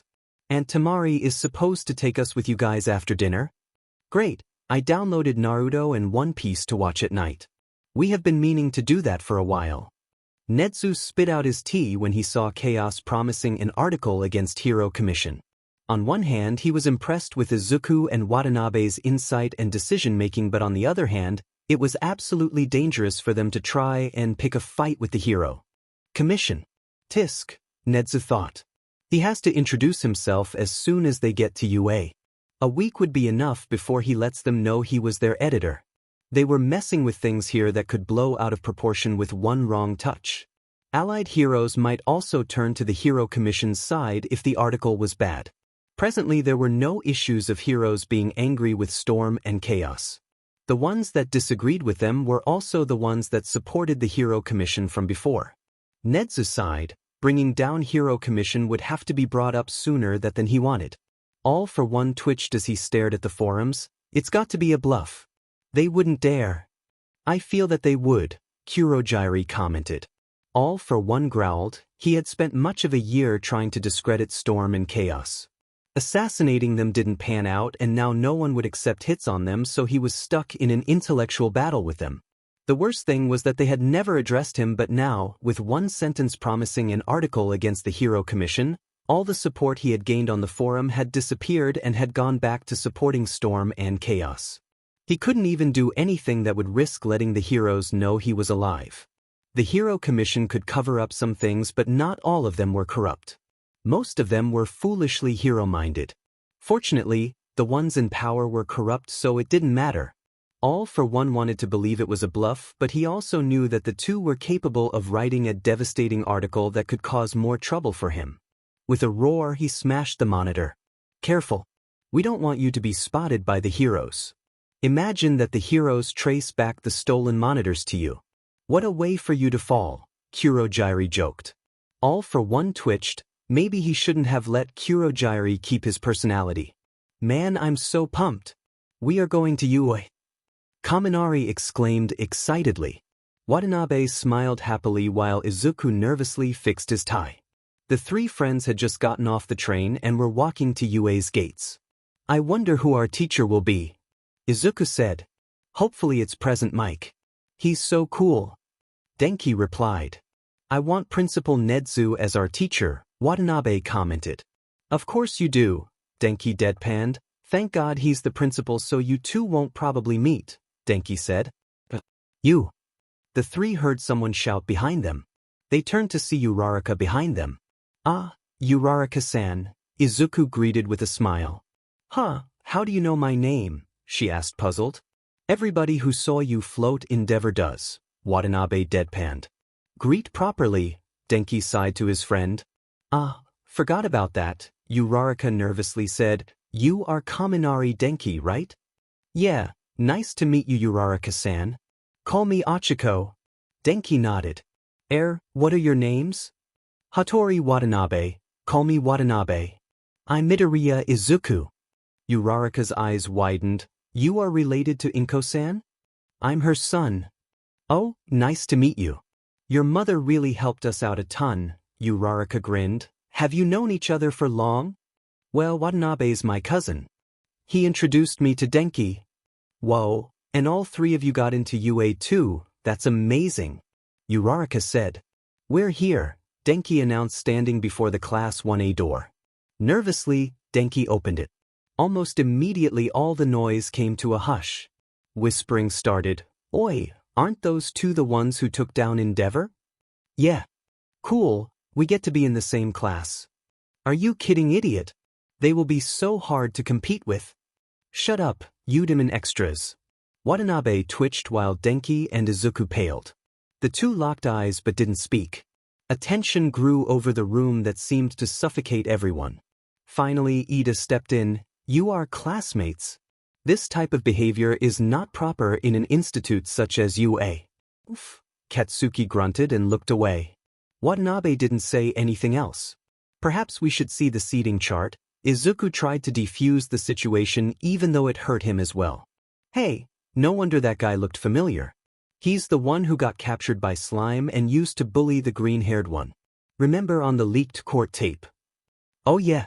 Katsuki twitched. Orca and his therapist had taught him why everything he did was wrong and had made him redeem himself by working in community projects. However, seeing Izuku here triggered his old feelings. How on earth did he get in without a quirk? He needed answers. No, he wanted them. And that annoying cousin of his too. He'd get back at him as well. Then again, Nedza did say that you didn't need a quirk to apply. On top of that, the DMN nerd actually was smart. Did he get in just with his intelligence? Ah, there I am. Watanabe pointed himself out on the seating arrangement, happily, causing Uraraka to deadpan. That was a whole 180 of his attitude. Meh, you'll get used to it, Denki said. Now where am I? He said and checked the seating arrangement. Shoto eyed Kaminari and Uraraka cautiously. Ever since he had seen those two humiliate Endeavor, he had been amazed. On one hand, it made him feel happy to see Endeavor get publicly humiliated, but on the other hand, he needed to defeat both of them to prove that he would be the strongest without his fire. On the other hand, he really didn't want to fight with them. He had asked Natsuo about what he should do ever since he got the student list and saw their names. Natsuo had told him that he had nothing to prove to Endeavor. However, Fuyumi was more helpful and told him to make friends with them. She told him that he would only need to defeat them in training activities and that didn't mean he couldn't be friends with them while in class. That was good advice, he felt, except for one thing. He didn't know how to make friends. Clutching his notebook, he walked up to both of them. May I have your autographs? Echa? My autograph? Uraraka asked, turning red. Yes, yours too please, Todoroki said to Denki. Aren't you Endeavor's son? Denki asked. Yes, what of it? And nothing. Could you sign here too? My brother also wanted an autograph. Watanabe and Izuku watched from behind. The class sweat dropped. Watanabe motioned Izuku to follow him a bit further away from everyone. Once they were in a slightly secluded area, Izuku spoke. I know what you are thinking.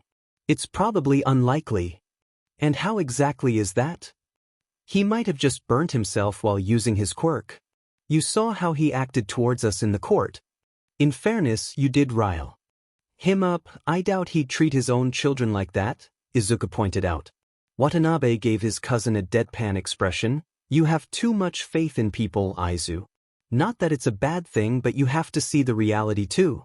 Even if Endeavor did abuse him, what are you planning to do? Go and ask him straight to his face. It's an option. Izuku twitched. Come on, have a serious conversation for once. Fine. I'll drop it for now. I'm still right though. Izuku sighed. You probably are. People don't go asking for autographs from people who humiliated their father. Yo guys. Am I the only one who dash? Denki started. No, you are right. However, Izuku is right. There's no way for us to just ask him. Watanabe scowled slightly, clenching his fists. Maybe we tell the teachers? Maybe. Watanabe said. It's 5 minutes till classes start. We should probably get to our seats. You two are lucky, getting seats close to each other, Watanabe said and headed to his seat. Ah, Hagakure, glad to see you pass too, he smiled to the invisible girl. I have to thank you for that. If you hadn't figured out the test, we wouldn't have passed. Hagakure said. Watanabe turned to face Hitoshi, who was sitting behind his seat. Yo, what's your name? Shinso Hitoshi, he replied monotonously. I'm Hattori Watanabe. Call me Watanabe though. I don't care. He's a real moody one, huh? Watanabe said to Hagakure. Hitoshi scowled. Even though they didn't know his quirk, he was already being teased. If they had a quirk like his, even they would be like him. Watanabe's grin faded slightly. He thought he'd get an angry retort or a slight smile, but instead Hitoshi just sort of accepted it. Watanabe frowned slightly. Hitoshi reminded him of Izuku while he was still at Aldra. Except, Izuku at least tried to cover it up by acting normal, but Hitoshi had just accepted it. Before he could do anything else, Aizawa dropped down from the ceiling, still in his sleeping bag. Hagakure screamed in surprise, "What are you?" Aizawa didn't reply and just got out of his sleeping bag. The bell already rang. "Why aren't you in your seats?" he demanded. Immediately everyone sat down. "Good, now get up, put on your gym uniforms and meet me outside in the field." Aizawa left. Everyone's sweat dropped. "Why did you even make us sit then?" Watanabe got up to put on his gym uniform. Hitoshi walked past him. "I'm not here to make friends," he said to him. He said and walked away, but Watanabe heard him muttering more and caught the finishing of his sentence. "I don't expect anyone to." Watanabe frowned.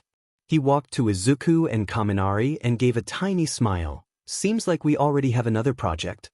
Denki twitched slightly while Izuku gave him a questioning look. He turned his gaze towards Hitoshi and smiled sadly. "I can't believe of all the people to be our homeroom teacher, it has to be the one that was the court witness for Aldra," Denki guffawed. "It is rather unlikely," Watanabe replied plainly.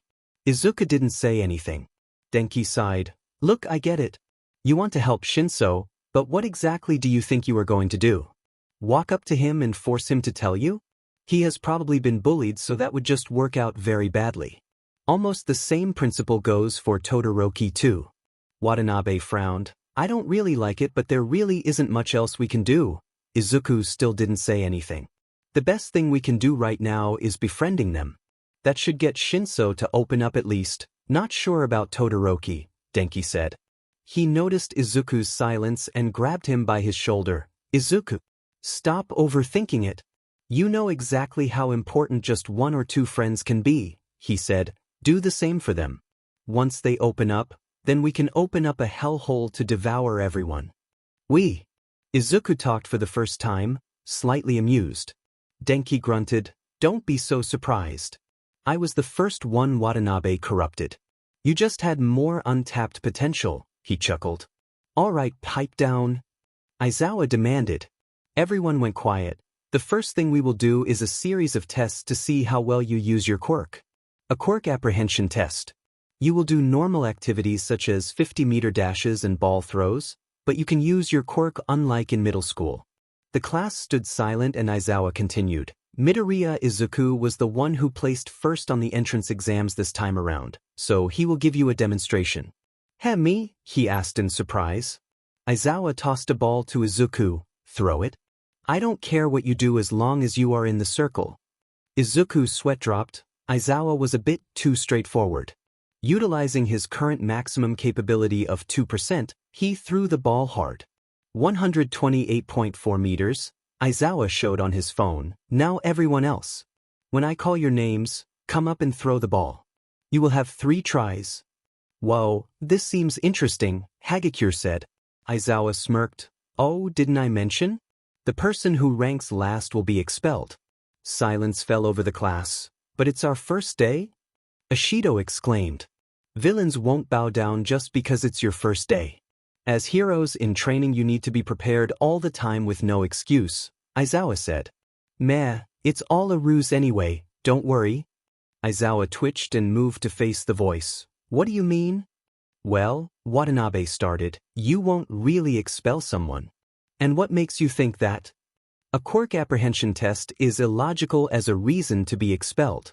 For all you know, someone could have an intelligence quirk that won't be enough to pass this test, and that would be rather discriminatory, sensei. Immediately the class turned hostile and angry muttering started. Watanabe smirked. This kid. He used the quirk discrimination article and twisted my words to gain the class's support. No wonder Nedzu was interested in him. Aizawa shuddered as he pondered over the two meeting. It was a ruse, good job on figuring that out. However, in the future, please keep it to yourself. The pressure on them would have forced them to perform better. Or given them anxiety attacks. Aizawa was about to reply when he remembered Amajiki and closed his mouth. And sensei, isn't it bad to not share information with our classmates? Teamwork is supposed to be the basis of the hero society, Izuku chimed in. Aizawa sighed. And of course, there was Midoriya, equally as smart. His attitude at the court did showcase that. He just preferred to be quieter, it seemed. You're right, so I'll let it go. Watanabe, go next. Aizawa handed him the ball. Oh. They went up against the teacher, Uraraka said. So manly! Kirishima exclaimed with joy. What a mad banquet of darkness. It's extremely unprofessional to talk back to a teacher. Ida, it's all right. They did make valid points that others missed. In the future, try to see through ruses, Aizawa said gruffly. Well, get used to it, Denki announced as Izuku walked back. The others gave him a questioning look. That's just the surface of what they can do. 192.8 meters, Aizawa announced for Watanabe's throw. Watanabe turned back and gave a chaotic grin, sending chills down everyone's spines. I'm surprised Aizawa didn't expel him on the spot, Power Loader commented. All the teachers were watching Aizawa's quirk apprehension test in the staff room, courtesy of Nedzu's CCTV cameras all over campus. The teachers had made a betting game on who Aizawa expels first. The kids got potential, pointing out all those things. Shota won't expel someone like that. Yagi smirked slightly. Watanabe really did love to instill chaos, and he had pulled Izuku into that too. As Watanabe gave his chaotic smile, the teachers shuddered too. Isn't that Nedzu's? Namuri said slowly but stopped as he caught sight of the principal's face. The teachers shuddered too as Nedzu also gave a chaotic smile of his own. Noticing his staff edging away in fear, Nedzu comforted them. Don't worry, I'm not introducing myself yet. Give it a week. That's not exactly an improvement. Aizawa hummed. This year's class really did have a lot of potential. He marked Watanabe's 50-meter dash speed of 4.2 seconds. He was quite surprised that his speed was only second to Ida. Aizawa still couldn't understand how Midoriya's quirk just manifested out of nowhere. He really wanted to know the answer, but he wasn't about to go and harass his student. He marked down Izuku's speed of 5.4 seconds and Denki's 5.8 seconds. Next up was the long-distance jump, which almost everyone passed with the exception of Hagakure, Kirishima, and Tokoyami. Unsurprisingly, Shuji beat all of his classmates in grip strength with a grip of 540 kilograms. He turned to see everyone else's result and was again shocked as he saw Watanabe offer an astonishing 240 kilograms grip. Just what the heck had All Might been teaching him? And why weren't the other two problem children on his result if All Might had taught all of them? Finally, after the distance run, seated toe touch, repeated side steps, and sit-ups, the class fell down, slightly exhausted. How? Denki panted in between breaths. Did you do so well? He asked Watanabe. I'm not wearing my weights today, Watanabe replied, sitting down on the ground. 300 kilograms worth of weights will do that, you. Izuku grumbled. Even your stamina is pretty good. Do you think I carry the weights without wasting stamina? Watanabe's sweat dropped. Enough! Aizawa yelled. Time for results. Everyone stood up. Aizawa projected the hologram of results from his phone. Yaoyorozu Momo Todoroki Shudo. 3 to Bakugu Katsuki Hattori Watanabe. Ida Tenya Tokoyami Fumikichi. Midoriya Izuku Shujimezu. Ojiro Mashireo Kirishima Idru. Kaminari Denki Ashido Mina. Uraraka Achiko Koda Koji. Sato Rikido Ajuitsu. Oyama Yuga Siro Hanta. Jirokyoga. Minoru Mineta. Hagakyurto. Shinso Hitoshi. As Watanabe pointed out, I am not going to expel Hitoshi. However, your physical stature is dismal. As a hero, even if you go underground, you need to be fit. So pick up the pace. Aizawa addressed Hitoshi. That's all, now get back to class. Everyone grunted and turned to head back, Hitoshi slightly disheartened. How did you do so good? Denki panted to Watanabe. Play as a goalkeeper, dude. I have to throw the ball hella far and have insane reflexes, you know? And jumping distance is sort of like diving distance.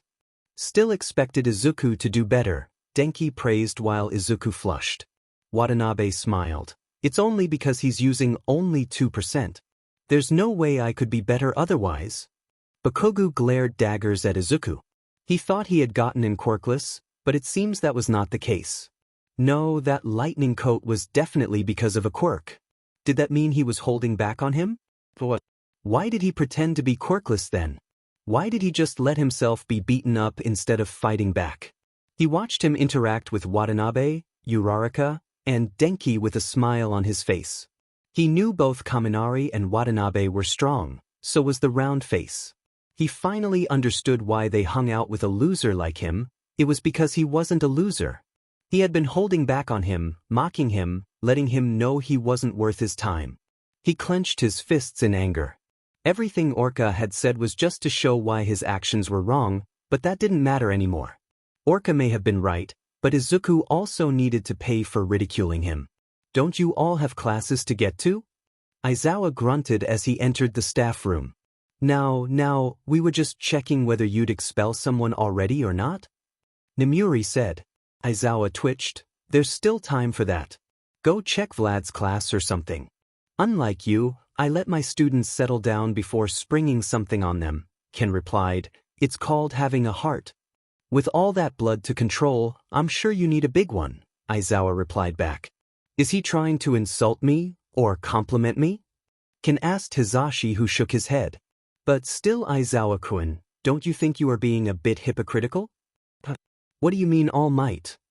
Tashinori grimaced. Let me put it this way. You hate it when Nedzu springs us a test on you or the staff as a whole, right? Aizawa nodded. It's annoying. Just be straightforward. Yet you do the same thing on your students. You just call it a logical ruse? Aizawa's lip twitched while Hizashi and Ectoplasm chuckled. That's different. It is required to measure my students' capabilities, to measure their potential. Is it though? Yagi grinned slightly. Compared to Nedzu's intelligence, we might as well be ants to him. Considering his past, maybe these tests he springs on us are his way of measuring our potential and trust. Yagi finished. Aizawa looked to retort but shut his mouth. It did make sense. He didn't like this smart personality of All Might. He thought that All Might was just a blubbering idiot, yet he was already proving to have more common sense than Hizashi. Whatever, Aizawa surrendered and sat down with his coffee. All Might grinned. It felt really good to pester someone like that. No wonder Watanabe and Nedzu loved it. Was he agreeing with those two's chaos? Maybe he should take a break from both of them. He looked at his timetable and sighed. Not that I can. I have to take one Ace Hero class today. The classes were great. Izuku exclaimed. All the teachers are so cool. Watanabe silently agreed. Yo Shoto. Come and sit with us. Denki called to where he, Izuku, Watanabe, and Uraraka were sitting. Shoto numbly nodded and sat down between Uraraka and Denki and started to eat slowly and quietly. Denki gave a shaky laugh. I get that you are hungry and all, but friends generally talk over eating. Friends? Yeah, we are friends, right? Shoto's face scrunched up for a moment before it cleared and he nodded. What would you like to talk about? We just go off into random topics. There's no fixed topic. Why don't you choose? Shoto nodded and went back to eating. Kaminari slouched and both he and Watanabe shared a look. Shoto was proving to have zero social skills. He thought Izuku had poor social skills due to Aldra, but Shoto's social skills were entirely non-existent. Let me introduce you to my best friends. This is Midoriya Izuku and Hattori Watanabe. Best friends? Shoto asked slowly. Yeah. So what are we? We are friends too. But not best friends? I mean, we just met today and Denki stopped short as his face puffed up. Both Izuku and Watanabe kicked him under the table in order to stop himself from making a deeper hole. It's not that, Todoroki Izuku started. Shoto. Sorry. Todoroki's my old man, Shoto said with darkened eyes. I'm Shoto.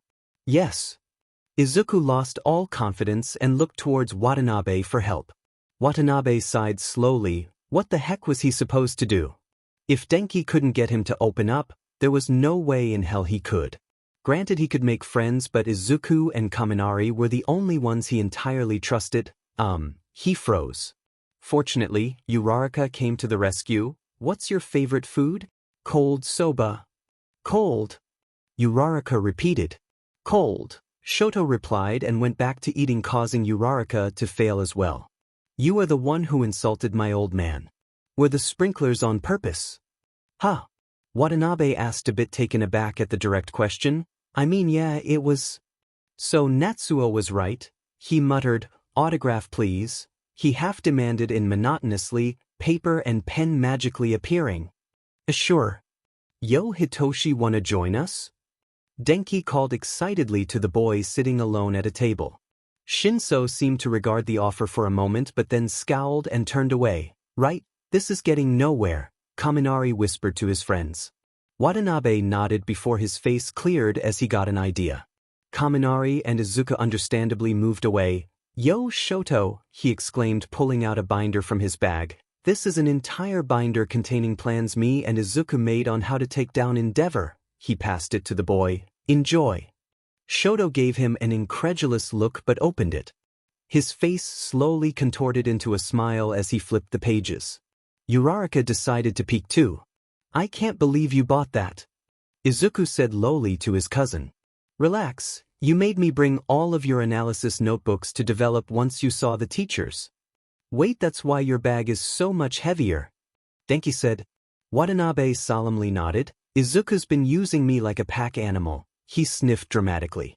You're the one who insisted because you felt too light without your weights. Watanabe shrugged and stood up to keep his plate. Speaking of, Denki said to Izuku now that Watanabe wasn't there, who do you think is going to get their bones broken by Watanabe first? The two had decided they would hold a bet on who would get their arm broken first. The winner would get a year's worth of pocket money. Mineta, Izuku said plainly. Dret. I had him too, Denki said. Fine, let's bet on how many bones. Izuku's eyes glistened. Denki almost choked at Izuku's behavior but nodded. All right then, I say. 2 broken bones. I feel like 3.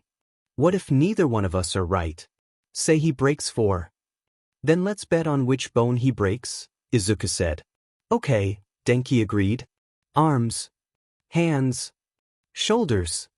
Collarbone. The two said simultaneously before stopping and looking at each other. Ribs. Legs. Wait, ribs? Denki asked. Izuku nodded. Think about it. It's the closest to the arms. Wouldn't that be the skull? Well, yeah, but there's a higher chance of him punting Mineta into something. Nah, I think he'll just stamp the little guy's feet. Izuku shrugged. Let's wait and watch. Uraraka stared at the two of them, slightly disturbed. Thankfully she hadn't heard their conversation, however. The plans for Endeavor were horrifying to say the least. Meanwhile, Watanabe stood up and discarded his plastic plate before heading to lunch rush. He took the obligatory apple from him with a smile. "Oh look, it's one of Class 1A. Just look at the way he's walking, all high and mighty." Watanabe twitched and turned around to come face to face with a blonde boy with a villainous sneer on his face. "Who the heck are you?" The boy sneered. "Of course, 1A's members can't be bothered with such inferior faces," he mocked. "The first day," Watanabe deadpanned. "Well, you remember this face and name." "I don't know your name." "I am Minoma Nito of Class 1B. I shall make sure to overcome the tyrannical rule of Class 1A." Watanabe stared at him with wide eyes. What in hell was wrong with this guy? He slowly chuckled and replied with a sneer of his own. "Well, maybe if you tried harder, you could have joined 1A. Trying harder has nothing to do with it. 1A simply believes it to be stronger. 1B is truly the strongest. Like hell." Both of the arguing idiots fell to the grounds. "What the heck are you doing?" Kendo and Kaminari yelled at their respective classmates. "I am sorry for my friend." Both of them bowed to each other simultaneously. Once they stood up straight, they looked at each other with puzzlement. "Looks like you have one too," Kendo commented. Denki sighed. "Yeah, you sort of have to get used to smacking them around when you've been friends with them for years." "I've been with this one for like a day," Kendo pointed at Minoma. "How on earth are you still sane?" Kaminari shrugged and dragged Watanabe by his jacket to the table while Kendo did the same for Minoma. A cackle echoed through the now silent cafeteria. Lunch Rush had a camera in his hand as he snapped blackmail material. Considering the stuff he had heard about them, he needed. "Maybe I should change my bet to Minoma," Izuku pondered. "Wanna? No way in hell. I am here." All Might shouted as he entered through the door leading to Class 1A. "Whoa, cool." Several members of the class stared in awe. All Might grinned. "Well then, get ready in your costumes and then follow me to the training grounds for your first hero class." The students obliged. Watanabe opened his case. "Whoa. I can't believe they actually gave me everything I asked for." He checked his equipment. The armor was a really good brand of titanium alloy too. "I thought you wanted guns too?" Izuku asked, making Ida's eyes narrow. "Bah, that was pushing it too much anyway. I got an apology note explaining why they didn't give me a gun at this moment anyway," he replied. Once they had all finished, they exited the dressing room. They all took one look at Watanabe's costume. "How exactly did you get all that?" Momo asked. "UA didn't have a price cap. I plan on exploiting the hell out of every loophole I ever encounter. Loopholes are never illegal, they are just. Plus you have to admit my costume's pretty cool." The others sighed as they agreed silently. Watanabe hero costume, V1. Watanabe hero costume, V2, hooded. "Listen up." All Might's voice interrupted the students talking over their costumes. "We will be doing a battle simulation today. The battle trial replicates a situation where the villains are hiding a payload inside the building and the heroes must secure it or defeat the villains within a time limit. The villains are granted victory if they successfully protect the payload or capture the heroes. There will be teams of 2. Area, All Might. Izuku caught him. "There's 22 of us though," he pointed out. "Right, you are young Izuku." All Might's smile widened, which is why there will be a 1v1 match at the end. "But won't the ones who take part in the final fight be at a disadvantage due to being alone?" Young Ida. "In a real fight, heroes are often at disadvantages. You must learn to overcome them. Not to mention your opponent will be alone too." All Might explained and waited to see if there were any other questions. "Good." He pulled out 2 ballots. "Please choose your partners from these lots. It's going to be random." Ida burst again. "In the future, as pros, we will be expected to work with people from random agencies," Izuku pointed out. All Might nodded. "Well put. Now please, come forth and get your teammate." The students slowly went and selected their papers which had group numbers written on them. When Watanabe went up, he discreetly used his X-ray and chose. He had no particular choice. His only purpose was to avoid getting Denki or Izuku on his teams, for a particular reason. All Might announced the teams. Group A, Midoriya Izuku and Shuji Mezu. Group B, Kaminari Denki and Uraraka Achiko. Group C, Bakugo Katsuki and Kirishima Ijuru. Group D, Fumikage Tokoyami and Ojiro Mashireo. Group E, Shinso Hitoshi and Todoroki Shoto. Group F, Hattori Watanabe and Azui Tsuyu. Group G, Yuga Aoyama and Yayuro Zumomo. Group H, Hagakure Toru and Tenya Ida. Group I, Sato Rikido and Kota Koji. Group J, Shiro Hanta and Jiro Kyoka. All Might finished. That means Ishido Mina and Mineta Minoru will face off last, in a 1v1 situation. Now then, I will pit the groups randomly by selecting random ball with the team initials written. First match. Group E versus Group B. Shoto narrowed his eyes calculatingly at Denki, who just grinned in return. Second match. Group H versus Group J. Third match. Group I versus Group G. Fourth match. Group A versus Group D. Izuku frowned slightly as he tried to understand his opponent's quirks.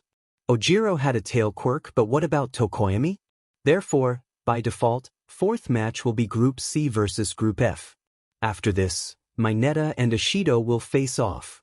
Hold on a minute, All Might stopped short. Group C is Bakugo and Group F is Watanabe.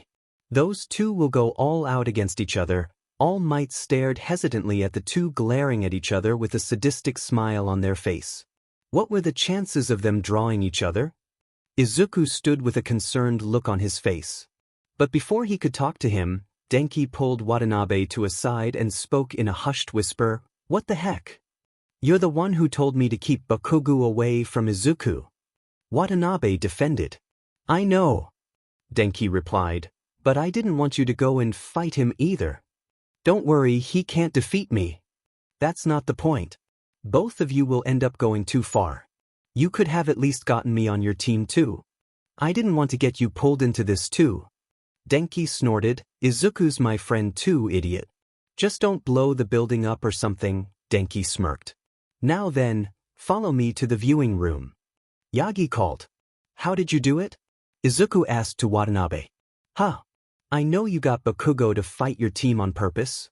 I don't need to be protected, you know. Izuku scowled at both Denki and Watanabe, both of whom had the decency to look ashamed. Sorry, won't do it again, Watanabe said solemnly, and Denki nodded along. Izuku smiled. Thanks though.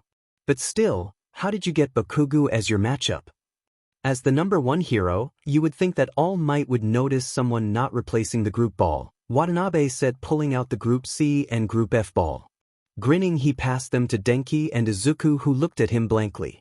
All Might did a double take. He'd been listening in with his super hearing. I'm so ashamed. He looked up and saw several CCTV cameras. Oh right. Netsu has cameras placed everywhere to monitor everything. I might live if only he sees it, but if Aizawa does. The number one hero shuddered as Aizawa's face came into his mind. He shook his head violently. He turned and shouted, all right then. One member from Group E and one member from Group B, come up. Uraraka let Denki go up with a smile while Shoto pushed Hitoshi aside, much to his anger. All Might smiled once they came to him. Now then, play a round of rock, paper, scissors. The class stared at him. Heh. All Might rubbed his head. Well, I didn't want to make anyone feel bad for being the villain, so this is how we will decide. The winner gets to choose what they want to be. Oh, but the winner will choose the hero side anyway, Kirishima commented. All Might didn't reply. Now then, throw your bout. Denki threw paper and Shoto threw scissors. Hero side, Shoto said simply. All Might nodded. You're really good at this, Shoto, Denki smiled. Shoto didn't reply. He gave him a cold stare and turned. Now's not the time to be friends. Now I have to prove myself. Hitoshi sighed. What had he gotten into? He should have separated those three from Bakugo, Aizawa commented gruffly. All the teachers were crowded in Nedzu's office watching All Might's first class. It had become a tradition at UA to view a teacher's first class. And since this time it was the number one hero, all the heroes were here except for Vlad, who was busy with his own class. Ah, but that would be match fixing. Nezu smiled. Aizawa just blankly pointed at the ball in Watanabe's hands. As a pro hero, you can sometimes choose who to go after. Aizawa twitched. Stop trying to defend everything. It is also a form of information gathering. Aizawa broke his teacup.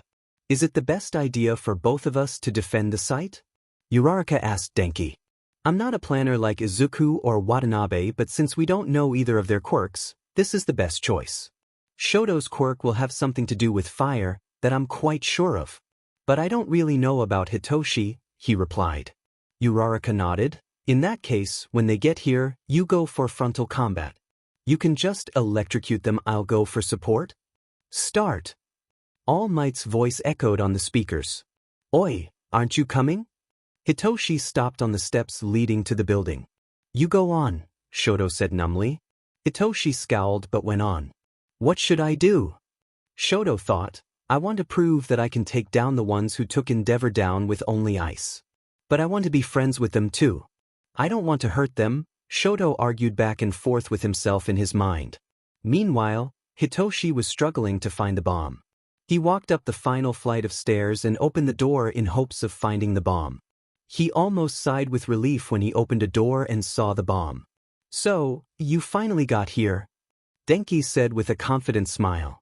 Yeah, ready to lose? Hitoshi said with a smirk. Heh, as if, Denki replied. One down, Hitoshi thought.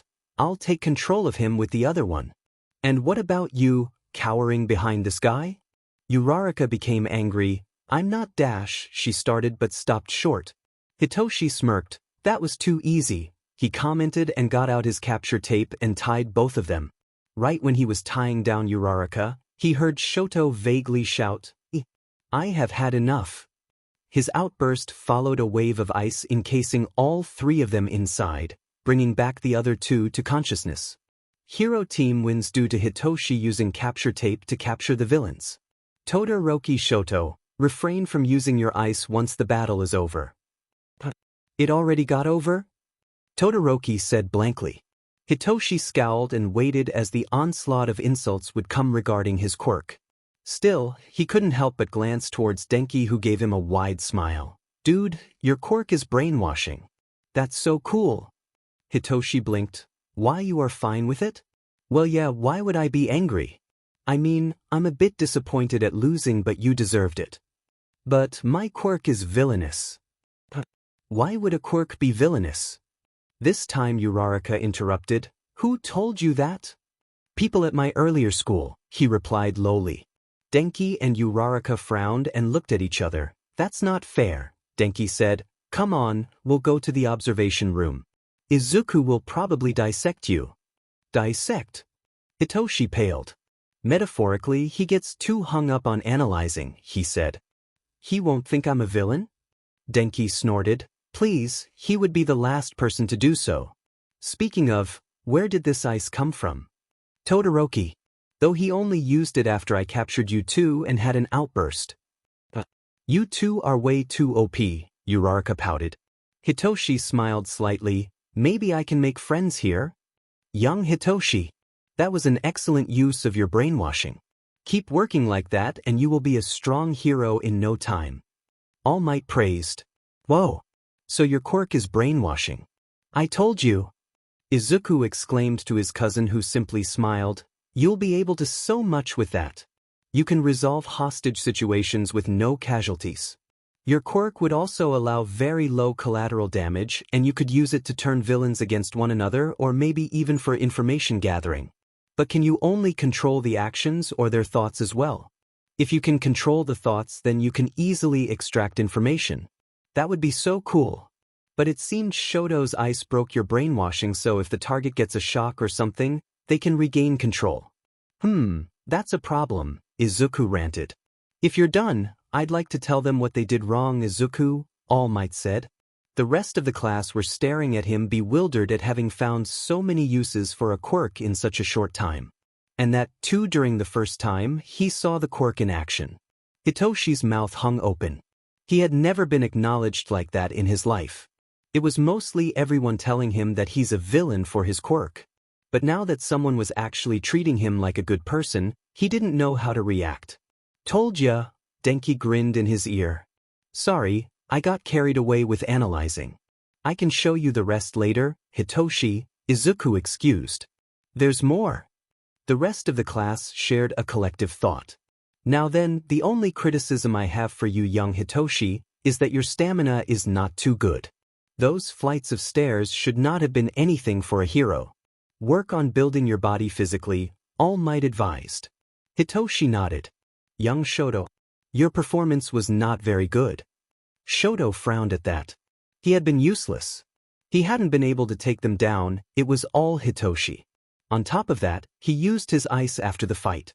He was sure they wouldn't want to be friends with him anymore. He had lost both ways. You seemed to be in deep thought for much of the match and showed hesitation in using your quirk. Hesitation like that can be fatal as a hero. Not to mention, once you snapped, you used your quirk to freeze the building. That was a bad idea. Momo raised her hand. Yes? All Might asked. I don't see how that was a bad idea. It allowed him to hold the enemies in place and made sure that the bomb wasn't harmed. Valid points, All Might replied. However, since Hitoshi was inside, he risked harming another hero. We saw that Hitoshi also got trapped. He also didn't know any of the opponent's quirks. After icing, he would have walked straight into a bube trap since Kaminari could still electrocute him or Uraraka could float the ice. Also, the amount of ice threatened the structural integrity of the building. Without knowing if the villain has damaged the building, using his quirk might cause the building to collapse and the bomb would go off. Even if that didn't happen, the casings for bombs are almost always metal. The ice would have expanded the metal and caused the bomb to explode. Both cases would be catastrophic, All Might explained. You have a good quirk and control, All Might pat Shoto, but you need to have more situational awareness. Shoto nodded whilst clenching his fists. All Might had shown so many holes in his plan.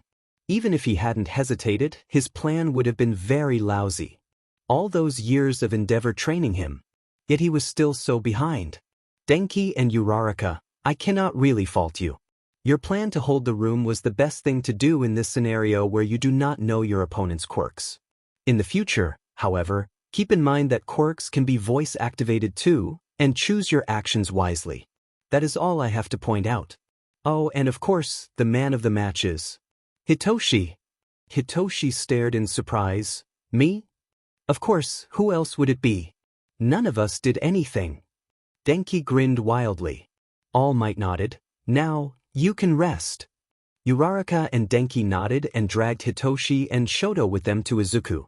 Now for the second match, 2 members come front. All Might announced. Jiro came forward. Ida turned to Hagakure. Would you like to go? The class stared at him blankly. I'm invisible. Yes, but you have gloves to show your hands. I thought it would be rude to assume dash. It's fine, go on. Ida nodded. The 2 threw their hands. Ida won. Hero team, he called out. All Might nodded. Very well, Jiro and Siro, get ready for defense.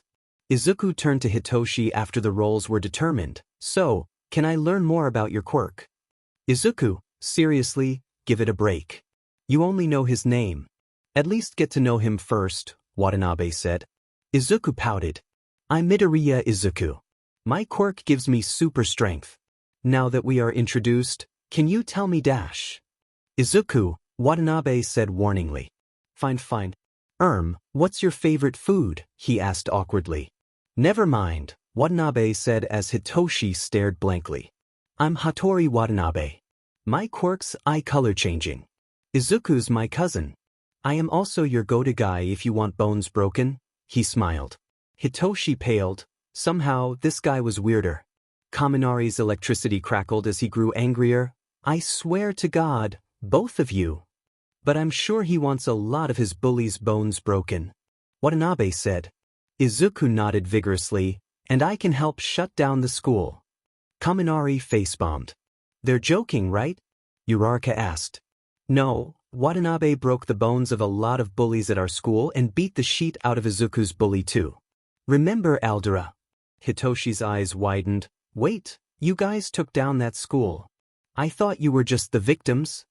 Izuku stirred up quite the public support on the forums. Watanabe half-lied to ensure none of them figured out they wrote the article, and I kicked Katsuki's butt. Wait, Katsuki as in Bakugu? Bakugu. Kirishima butted in. Izuku paled. It's not good to eavesdrop, you know, Mina said from beside. You were too. Hitoshi and Uraraka sweat dropped and Watanabe puffed up his chest. Yup. I broke his arms and knocked him out. So, that's why you hate each other, huh? He was really a bully. Enough. All Might shouted as he saw Bakugu fuming in the corner. He really didn't want things to get out of hand. The match is starting now, you wouldn't want to miss it? Everyone pouted but nodded. No, Shoto, why are you so quiet? Denki asked in a low voice. Shoto looked at him puzzled. I thought you wouldn't want to talk since I froze you. That was just training. Did you think I'd be angry at you for that? Shoto became a bit embarrassed at that question. Denki smiled. I already told you, we're friends now, you, me, Uraraka, Izuku, Watanabe, and Hitoshi. I didn't agree. Shinso said gruffly. You know you want your friends to get back at your bullies. Just give us the names. Watanabe pulled Shinso. Think about it, Hitoshi said. Sure. But you see how I got you to admit that we're friends, Watanabe cheered. Hitoshi snorted. Acquaintances. Offer goes for you too, Shoto, Izuku said exclaimed happily. Shoto nodded dumbly but actually thought over it. Start. All Might's voice rang out. So, what do you think our plan should be? Hagakure asked Ida. Well, I thought you would be our ace in the hole by sneaking upon them. But, Jiro-san seems to have some sort of hearing quirk.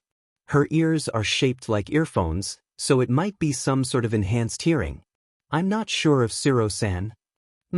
So we can't just rush in since Jiro can hear us coming? Hagakure clarified. Ida nodded. Toru thought a bit more before raising her finger. Oh, I got it. Your quirk is engine right. Ida nodded. So, that means your quirk must be very loud. Toru offered. Ida nodded again. Great. So we can just head into the site and then you can use your quirk to cover my sounds. Jiro will have to stop using her quirk to protect her ears and that will let me sneak in and get the bomb. But it's all for naught if one of them comes searching outside of the site. No, it's a good plan.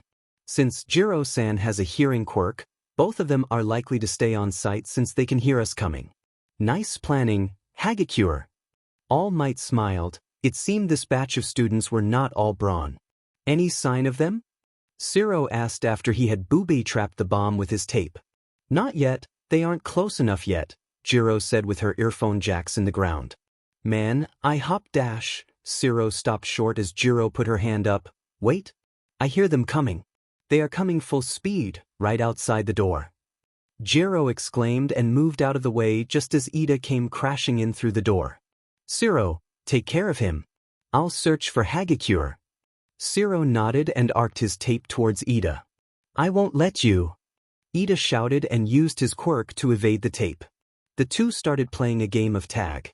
Shiro trying to use his tape for a long-range capture and Ida evading it and trying to get close to him. Can you get him already? I can't hear Hagakure over his quirk. I'm trying. Hagakure grinned invisibly and ran quietly towards the bomb.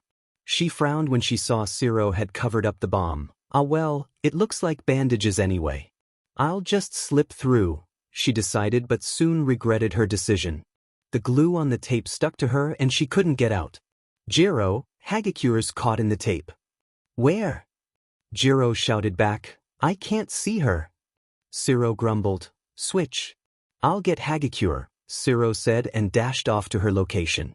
Ida tried to follow but was cut off by Jiro landing in front of him. Ida didn't let that deter him and ran off by her side. Jiro scowled and plugged her earphone jacks into her legs and let out a sound wave. Ida crumpled to the ground. Jiro smiled but instantly realized her mistake when the sound wave traveled across to the protective tape and crumpled it. Sheet. Shiro, the tape. Jiro exclaimed. Shiro looked beside to see the tape coming down. He pulled the tape Hagakure was sticking to and captured her with the capture tape. Ida saw his chance and got up groggily, ignoring the pain in his head. With one last dash he aimed for the bomb. Jiro was about to unleash another wave but bit her lip when she saw that the bomb was in the line of impact. Zero! Do something! Jiro shouted. Fortunately, Zero had just seen Ida run a moment before and had already mobilized the tape lying on the ground. He pulled it up as a tripwire and caught Ida into it, who yelped in surprise. Zero smirked, thinking they had won, but Ida's momentum pulled the tape and Zero along with him. Zero tried to hold back Ida and was almost successful, but Ida managed to get the tip of his finger on the bomb. Hero team wins. All Might's announcement came much to Zero's dismay. The two teams came back to the viewing room. Zero was hunched over. He had been so close to capturing Ida too, and winning it for them. But Ida's speed was too much for him to handle. Jiro had apologized profusely to him since she felt it was her fault that the tape came falling down. Ida had also tried to comfort him by praising him, which elevated his mood slightly, but still. Good work out there, both teams. All Might said. Now, for your criticism. Let's start with the man of the match, Zero. Me? But I lost, Zero said. Be that as it may, your plan was simple yet solid. You knew both of your opponent's quirks and you used that vital information to your advantage. Ida and Hagakure knew only about Jiro's quirk while yours was a sort of mystery, he explained. The tape you put in front guaranteed that nobody could get there without crossing the tape, which was loosely connected to you. Once you had Hagakure, it should have been game over, but Jiro messed up. But you still did brilliantly capture Ida with stunning reflexes.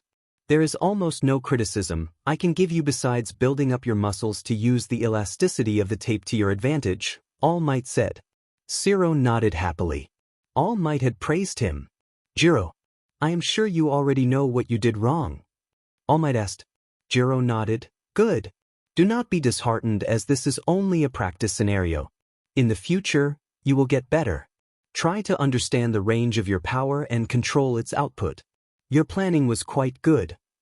Jiro nodded determinedly. Hagakure, your planning was also brilliant. There was nothing you did wrong except one huge mistake. You underestimated the opponent's quirk. In the field, do not take one glance at a quirk and determine its danger. For all you know, the tape could have contained poison. This is my only criticism for you. Yes, Sensei. Ida, I have absolutely nothing to fix for you. But Sensei, surely I could have done better. All Might put his hand up. Yes, certainly. Your plan and execution could be better. However, according to the circumstances, you behaved exactly as a pro hero should. But you should practice your reflexes to keep it in line with the speed of your quirk. Ida nodded. No, Midoriya, do you have anything for me? Zero asked with a smile. You know, pointers like with Hitoshi? No, I mean you don't mind? Zero frowned. Why would I? It helps me get better, right? Izuku smiled. Well then, I think you could have used your tape to jam the door shut. Since it's sticky, you could have folded the tape and wedged the door from behind so that the opponent couldn't come through. I'd say you could use your quirk to move rubble and help in rescue operations, but since your tape is sticky, that would be a problem. No worries. I can make it unsticky too. Izuku's eyes widened. Whoa, can you control the stickiness after you disperse the tape? Can you also control other properties? No, I can't control the stickiness once the tape exits my body. And I didn't try to modify any properties, so I don't know. Okay, enough. All Might announced. 2 members from each team come up for the third match. I'll give you a copy of my notes later, Izuku said. Zero nodded. Could I get a copy of mine too? Hagakure asked while Ida and Jiro nodded beside. Izuku's grin grew wider. Sure. Meanwhile, Sato threw rock, while Aoyama threw scissors. Sato grinned. All right, Yaoyorozu and Aoyama set up for defense. As the 2 teams left to get ready, Izuku turned to Shuji. Our match is next. Wanna discuss tactics? Shuji gave Izuku a weird look. I was under the impression you would take care of that. You don't want to help? Not that. You just seem so smart and powerful. Well, maybe, but 2 heads are better than 1, right? And your quirk is probably amazing too. You had a force exertion of 540 kilograms. Shuji shuffled slightly, much to Watanabe's amusement. Seeing someone so giant and menacing move awkwardly like that was always comforting to watch. It's not that special. My quirk is dupli arms. I can create body parts at the end of the tentacle-like structures of my body. Like eyes, ears, extra hands. Shuji gave a demonstration. Izuku stared at him with wide eyes, but before he could say anything, Watanabe yelled out, "What the hell? That's a freaking OP quirk." All Might gave Watanabe a pointed look, causing him to rub his head in embarrassment. "Sorry, sensei. We'll keep it down." "Well, I mean, yeah, it gives me better sensory skills and also allows me to create extra arms for more power, but it's not that OP. "No, Shuji, it is OP. Izuku declared in a whisper, "You can create any body parts, right? Since you can create eyes, which require special optic nerves, ears which require auditory canals, and so on, as well as muscles for the arms." Shuji nodded in reply. "Alright, now think about it this way. You can create extra brains to help increase your intelligence. You can create extra glands like the adrenal gland and pump yourself with so much of it that you become a superhuman for a short period of time. You can create the fundic glands of the stomach to secrete hydrochloric acid onto your opponents. You can build up only the muscle fibers instead of the whole arm and use it for increased strength, or even create only the bones and use them as a sort of sword." Izuku ranted, "The possibilities are endless." Watanabe nodded beside him. "Also, considering the fact that you can create so many different parts of your body, it means your cells are still capable of specialization. That also means that the protein synthesis process is varying. Since all proteins have the same basic pairs, does that mean your body is capable of consciously changing the pattern of your base pairings? That is what should happen considering the vast difference in parts of the body. But if you can move your proteins and control the ribosome to that extent, does that mean you can make parts of other organisms? Every living thing in the universe is formed through variations of the 4 nitrogen bases, so if you can control the arrangement, you could probably do that. Maybe you can even control chromosome division during the mitosis process in our tentacles and make a different organism on the tentacles. And as Izuku said, you can make adrenal glands produce excess adrenaline, but what if you make extra hearts and pump the adrenaline-filled blood rapidly? Your stamina, power, speed, and reflex would increase tenfold. Watanabe contributed. "I don't think the DNA manipulation will work though. I think it's more like he thinks of the final product and the cells specialize according to his wishes," Izuku pointed out. "Well, that could be, but with enough concentration, who knows? I wonder if you can change your blood group too, Shuji?" "No, blood groups are determined by antigens on the cell. Since it's his own cells dividing through mitosis, the antigens won't change.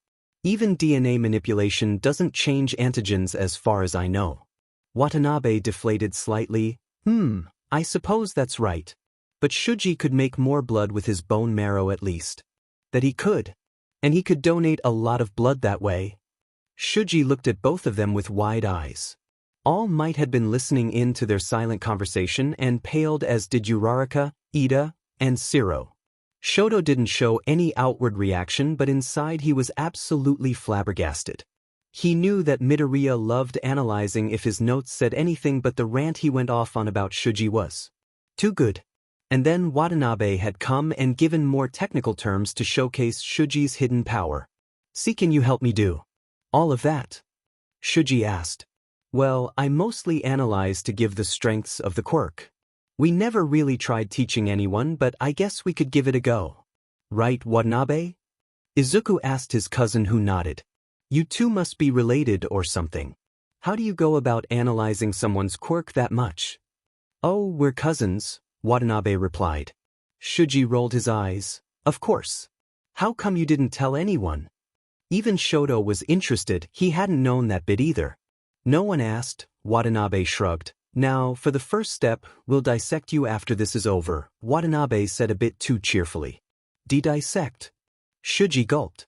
"Forgive my sadistic friend. He hasn't had anyone to torment for about a week now," Kaminari helped along.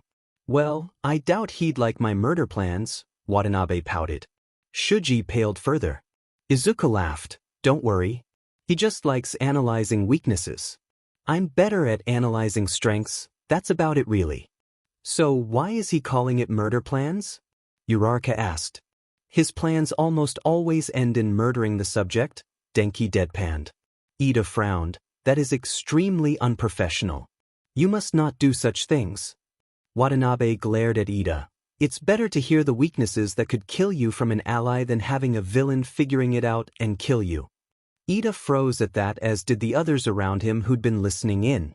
Isn't that a bit too harsh? Mineta said. All Might sighed and stepped in. Watanabe is right. It is better to learn your weaknesses and train them instead of being injured out on the field. As pro-heroes, many villains will learn of your quirk and try to find weaknesses. Izuku is helping you by giving you your strengths, but Watanabe's analyses might help you live another day too. Keep that in mind. The class nodded grimly as the stark reality of being a hero hit them. Aizawa frowned. The teachers were still spectating All Might's hero class. What had Aizawa so concerned was the fact that All Might was not the dunce he had thought him to be.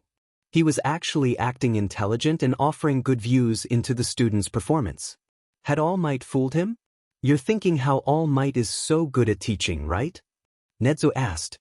Aizawa grumbled but nodded. He had teaching lessons? Huh, from whom? Aizawa asked. Remember Torino-san? Aizawa's hand unconsciously went to his head where he was kicked by Torino. Yeah. He trained All Might? Nezu nodded. Torino had sent him videos of his tutoring sessions with Tashinori. He had pretty much beaten into Yagi how to teach the next generation. Fortunately, Yagi still hadn't picked up Torino's violent tendencies. Nezu, Recovery Girl, spoke for the first time. All the teachers moved their gaze to their elder colleague. I'm going to take Shuji on for his internship study. The entire staff room turned to face her. You what? Mike asked. I want to take Shuji as my intern. Snipe already asked for Watanabe, so I want to take Shuji. Someone more experienced needs to teach him about the biology of his quirk. That can be easily arranged. Of course, Shuji-kun will decide from his choices, but I'll make sure to add that you want him specifically, Nezu said cheerfully. If Shota doesn't expel him, that is, Mike commented. Chio just chuckled and Aizawa snorted. Even he knew better than to cross Recovery Girl. All right, I'm done, Momo said, and as wires exited her skin. You are sure this will work, right? Oyama asked. Yes. Momo connected the wires to the cameras she made and attached them to the wall.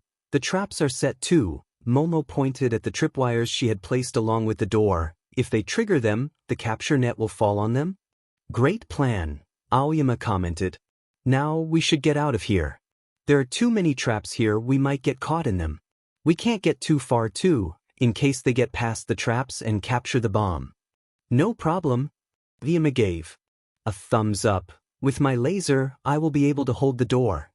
Momo nodded. In that case, I will try to fight head-on and act as bait. Aoyama nodded. Third match start. Koda, did you find the bomb? Sato asked.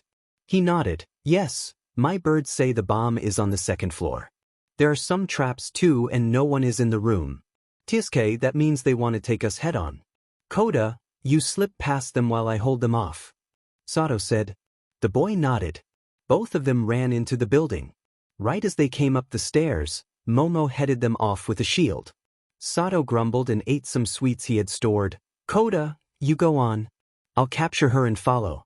Be careful of Aoyama and his lasers. Koda nodded and tried to run past Momo but was smashed to the ground by her shield. He spat out some blood. It won't be that easy, Momo replied. The next moment, Sato rushed at her. Momo put up her shield defensively but Sato's punch broke through it easily. Momo was able to move to the left but Sato's fist connected with her left arm and sent her skidding a few feet. She slammed against the wall and tried to recollect her thoughts. What power! My iron shield was no match. In that case, I'll just have to make stronger materials. She resolved and formed another shield and a rod. Sato tried to attack her but Momo kept dodging swiftly around him. The rod was just for show, her arm hurt too much to use it. Koda took the chance to run to the bomb but stopped short as a mouse came up to him. He listened to it and paled. Sato-san. It's a trap. He spoke in a louder voice than normal. Huh? Sato asked. Momo took the chance and used Sato's lapse in advantage to bash his head. Sato held his nose in pain but didn't deter. He tried to finish off the fight with one final blow, but Momo moved out of the way and sent him tumbling down the hall. Sato's face paled as his foot snagged a tripwire. A net fell over him. Koda gave an order to his mice and turned to face Momo. "I can't fight her. My combat skills are not good enough. I have to wait for my mice to cut Sato's net. I can try and delay." Momo took a defensive stance. Koda's physique looked like he was strong too, and she probably couldn't hold against him. Both of them stood and waited for the other to make their first move. Suddenly, Momo heard squeaking behind her and turned. "Mice!" she nearly screamed, seeing the nets being cut down rapidly. Koda took the opportunity to land a punch, but Aoyama used his laser right then and came flying at Koda. His metallic armor connected with Koda straight in the head and knocked him out, while Momo drove the mice away and used her capture tape to restrain Sato. "Villain team wins," All Might announced. 3 of the students entered the viewing room. Koda was knocked unconscious by Aoyama, so he has been taken to the recovery girl. "I'll give him his pointers afterward. First, I will start with Aoyama," All Might said. Aoyama nodded with a smile on his face. "While this is supposed to be an alternative to the actual villain fights, you should take care not to seriously harm your classmates." Aoyama's face drooped slightly. "However, you did follow the strategy properly and reduced Momo when it mattered the most. A good performance. Keep it up." All Might complimented and got a determined response in return. "Sato, your performance was below average. You allowed yourself to be trapped even after Koda warned you. You shouldn't muscle through everything like that." "Sorry, sensei. It's just it always seems to work for you," Sato replied, slightly embarrassed. All Might gave his trademark laugh. "I assure you, young Sato, even I have to think twice before fighting a villain. Being a pro hero is not only about showing off strength. Now, for Momo. You were the best performer in this match. You used your quirk intelligently to put up a surveillance system and a trap system. On top of that, you were able to hold your ground and capture a strength-based quirk user and were able to hold off Koda till help arrived as well. Good job." Momo smiled happily at the praise. "Thank you, All Might." The hero nodded. Izuku, can I get an analysis on me too? My performance was really bad," Sato said sheepishly. "Me too. I feel like I could have done better," Aoyama said with a twinkle in his eye. "Sure thing," Izuku said cheerfully, ignoring Aoyama's antics with his cape. "Would you like yours too, Yaoyorozu?" Momo nodded dumbly. She was interested in seeing what Izuku could offer about her quirk. She liked to think that she was smart enough to have already analyzed all of her quirk and had mapped out all of the possibilities of the battle. But still, she was intrigued to know what Izuku could offer. Now for match 4. 2 members from each team come up. All Might announced. "You go, Izuku," Shuji said warmly. Izuku nodded with a smile and met Ojiro. Izuku threw scissor and Ojiro paper. "Young Midoriya, choose your team." Izuku gave a grin with an evil glint in his eye that sent up a chill on even Watanabe's spine. The words that left Izuku's mouth made the spectating Nedzu chuckle. "I choose to be on the villain team. I assume you have a plan to have picked the villain side?" Shuji asked with narrowed eyes. "Well, we have to win the fight. It's not like this is a real fight where we are villains. It's a test to measure our capabilities. You want to win, right?" Izuku said. "Well, yeah, but we could have done it as heroes too, right?" Shuji asked. "Maybe," Izuku replied, "but we have the advantage by being the villains. We have an entire layout of the building and we get 10 minutes to strategize, so we have the upper hand as defenders. Sort of like in a video game," Izuku said with glee. Shuji sighed. "So, what is your plan?" "Hide and seek." "Hide and seek?" Shuji asked slowly. "Up. All Might never said we couldn't move the bomb. We'll just store it down in the basement." "That's all good, but we still don't have a full idea of Tokoyami's quirk. What if he has some sort of sensory quirk and uses that to find the bomb?" "Well, that's no problem at all. We will both engage them from the start and lead them away from the second floor so that they think the bomb is up there. But we have to make sure they never actually see anything there. We have the comms to keep in touch with each other." One of us just has to battle it out near the basement. Shuji nodded. Guess I should get this moving then, he pointed to the bomb. That would be wonderful. Speaking of, who do you want to take on?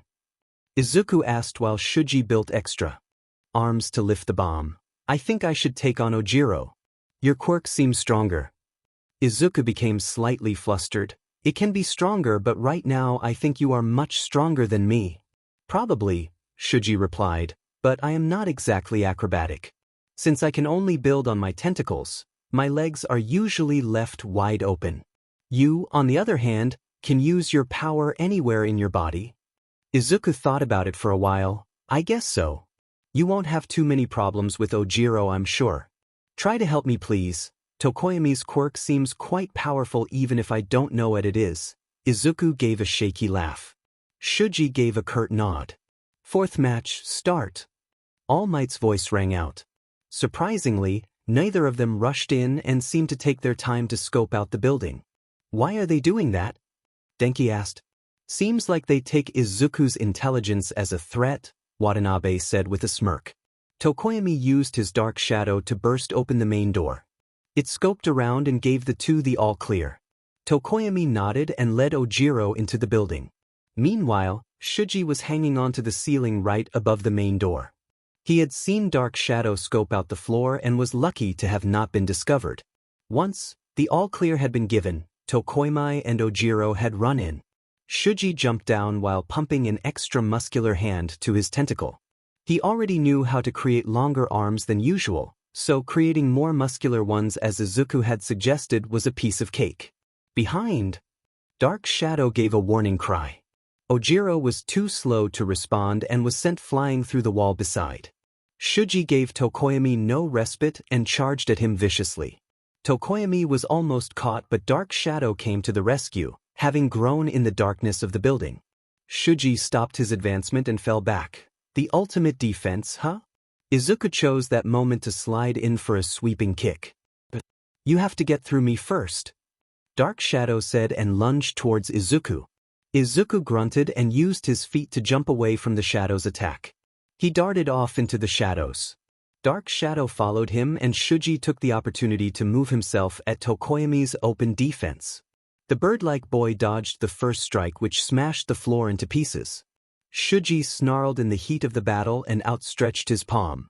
Fortunately, Dark Shadow used his tether to deflect the palm to the side. Before Shuji could understand what had happened, he was smacked in the face by Ojiro's tail. Are you all right? Tokoyami asked, seeing the blood pouring down Ojiro's head. Yeah. We still have to win, right? Teeth, Shuji thought to himself. He had expected that shot to take Ojiro out of commission, but it seemed like he was tougher than it looked. His tail packed quite a punch too. He decided to go through with the second phase of their plan and retreat into the darkness. Ojiro made a move to after him but was stopped by Tokoyami. Wait. I'll go after him. You go this way where Izuku fled, he pointed down the stairs. Why though? Midoriya seems to be a very smart and competent opponent. Splitting us up is probably their tactics. However, they must have garnered Dark Shadow's attention in order to make me chase Midoriya instead. Therefore, I think we should switch to mess up their plan, Fumikage explained. Ojiro nodded and launched himself straight to the stairs while Tokoyami ran after Shuji. As soon as Ojiro had gotten near the stairs to the basement, Izuku had slammed into him from behind with a drilling kick, but Ojiro had caught Izuku's leg by the tail and sent him flying.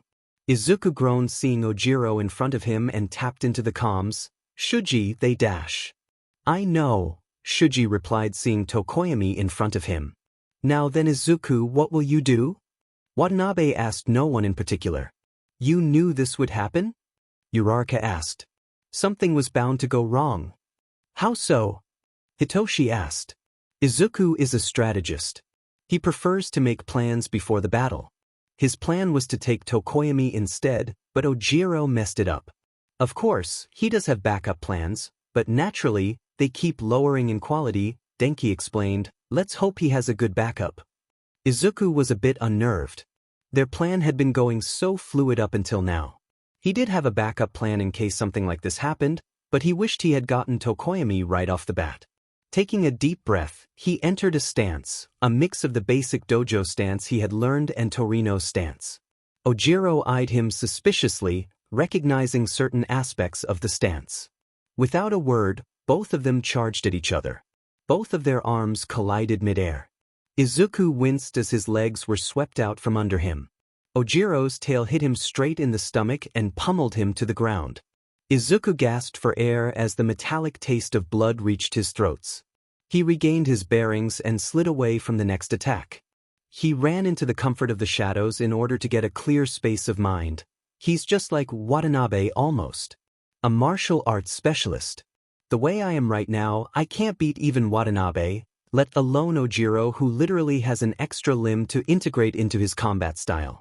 Fighting with him is suicide. The best I can do is go for my backup. He opened the comms network.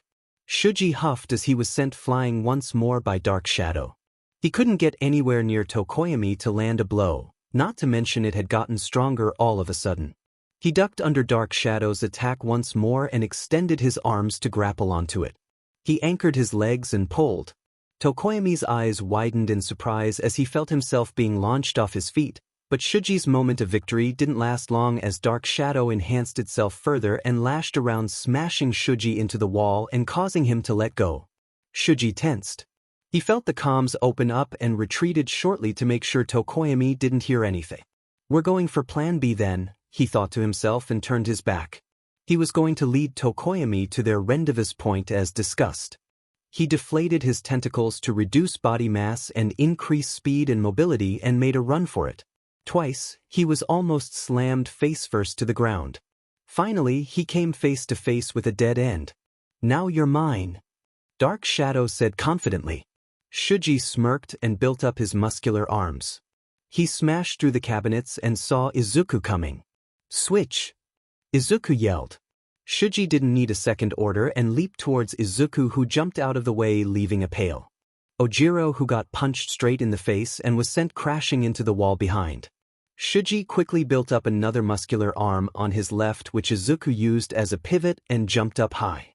Dark Shadow snarled and lunged, but Izuku planted his feet on the ceiling and dodged to the left. Izuku went straight for Tokoyami, but Dark Shadow arched again to block. Izuku moved his legs to run the right, close to Dark Shadow, causing him to outstretch towards Izuku. Izuku smirked. His feint had worked. He channeled extra energy into his left leg and leaped. Dark Shadow growled and made another go at him, but Izuku rolled away beside him and came to a stop right in front of Tokoyami's face. He switched his balance to his hands and drilled a brutal rising kick to Tokoyami's chin, sending him flying through the air. Dark Shadow yelped and moved past Izuku, ignoring him, and was just in time to lay out as a cushion for his master. Whoa! That was such a manly combo. Kirishima praised with passion. All Might smiled too. Indeed, Izuku's brains and agility with one for all made him a very terrifying opponent. Tokoyami frowned as he let Dark Shadow occupy Izuku. Their original plan was to split us up, he thought while wiping off the blood from his mouth.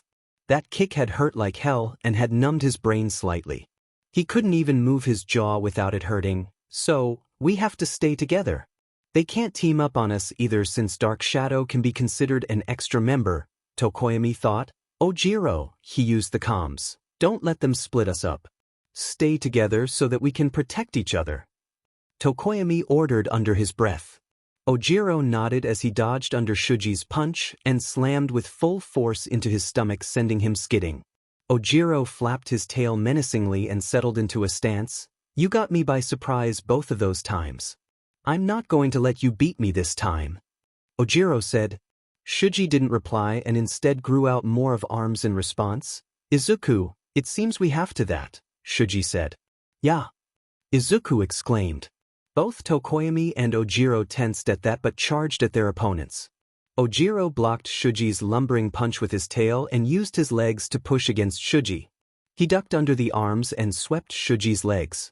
Shuji's eyes widened, but he couldn't do anything as he fell painfully to the ground. Ojiro got up quickly and hammered a kick into Shuji's chest. Shuji barely blocked the kick with his arms and rolled over. Meanwhile, Izuku had been using the walls to dodge around Dark Shadow. He had tried to outmaneuver it and get close to Tokoyami once again, but it seemed they had learned their lesson. In the corner of his eye, Izuku saw Shuji almost get driven into the ground. He turned to get a better view, but that lapse of concentration was all it took for Dark Shadow to smash him through the wall. Izuku groaned. He got up shakingly, hurting all over. His eyes widened when he noticed that Dark Shadow's tether had suddenly grown thinner than before. But why? Izuku squinted his face as he felt the sunlight pouring in from the window beside. Oh, so that's why. It makes sense. Dark Shadow obviously works better in the dark. It's in the name. Light is Tokoyami's weakness then. Izuku's face cleared up as he formulated a new plan. Shuji dash. Izuku opened up his comms but stopped as the wall beside him crashed. Shuji came flying through and slid to Izuku's feet. Shuji, are you okay? Izuku asked worriedly. Yeah, Ojiro is much more powerful than I thought. Yeah, I didn't know he had martial arts skills too, Izuku replied as he warily watched Ojiro join up with Tokoyami. It seemed both Ojiro and Tokoyami were tired too and had decided to stop fighting for now. Though Izuku was sure, he didn't have enough time before they were pressed again since he could make a plan in the meantime. Shuji, listen. Tokoyami's quirk seems to be weakest in the light. So we have to keep him here. Since Ojiro is so troublesome, you try to hold him off while I pretend to go after Tokoyami. Then I'll double back and we can take care of Ojiro together before we both go for Tokoyami, Izuku explained. Try, Shuji said in between breaths. Ojiro didn't let them plan any further and charged, Dark Shadow behind for support. Izuku grunted and picked up Shuji's heavy body and jumped out of Ojiro's punch but collided with Dark Shadow instead. Izuku charged some extra energy from One for All to stop before they smashed into a wall. With a heave, Shuji got up. He took a few calming breaths.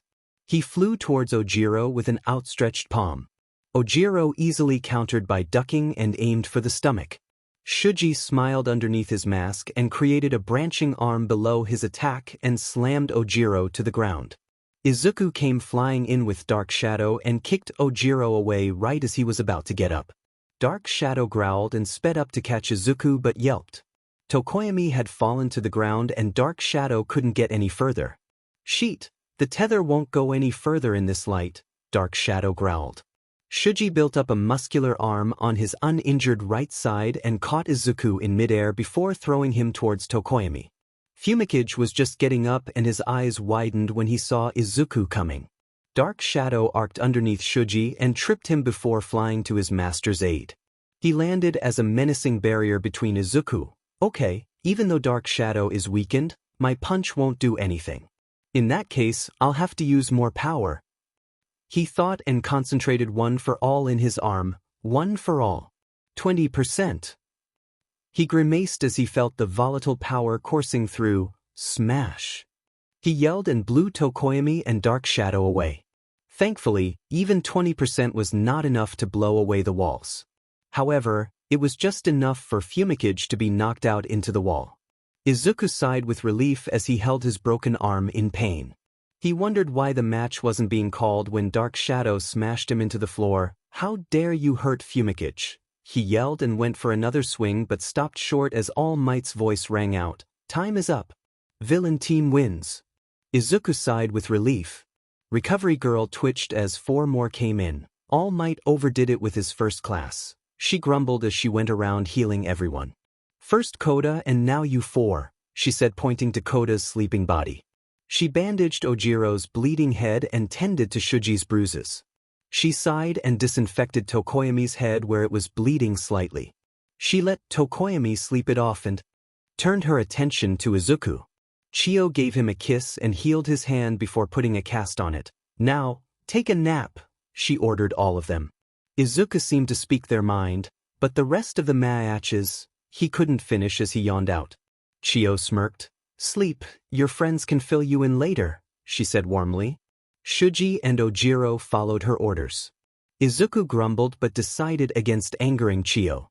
After all, he would need her to heal him every time he broke his bones. You sure we shouldn't go check on Izuku? Hitoshi asked. He had surprised them by fitting in perfectly in their group. As Denki said, all he needed were friends. Nope, trust me. You'll get yelled at by recovery girl or something, Watanabe replied. How do you know?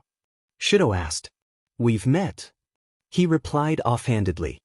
He still remembered her telling off All Might and yelling at all of them for causing too much of a ruckus while Izuku was healing. Speaking of, Denki, I believe you owe me something, Watanabe said with a cheeky grin.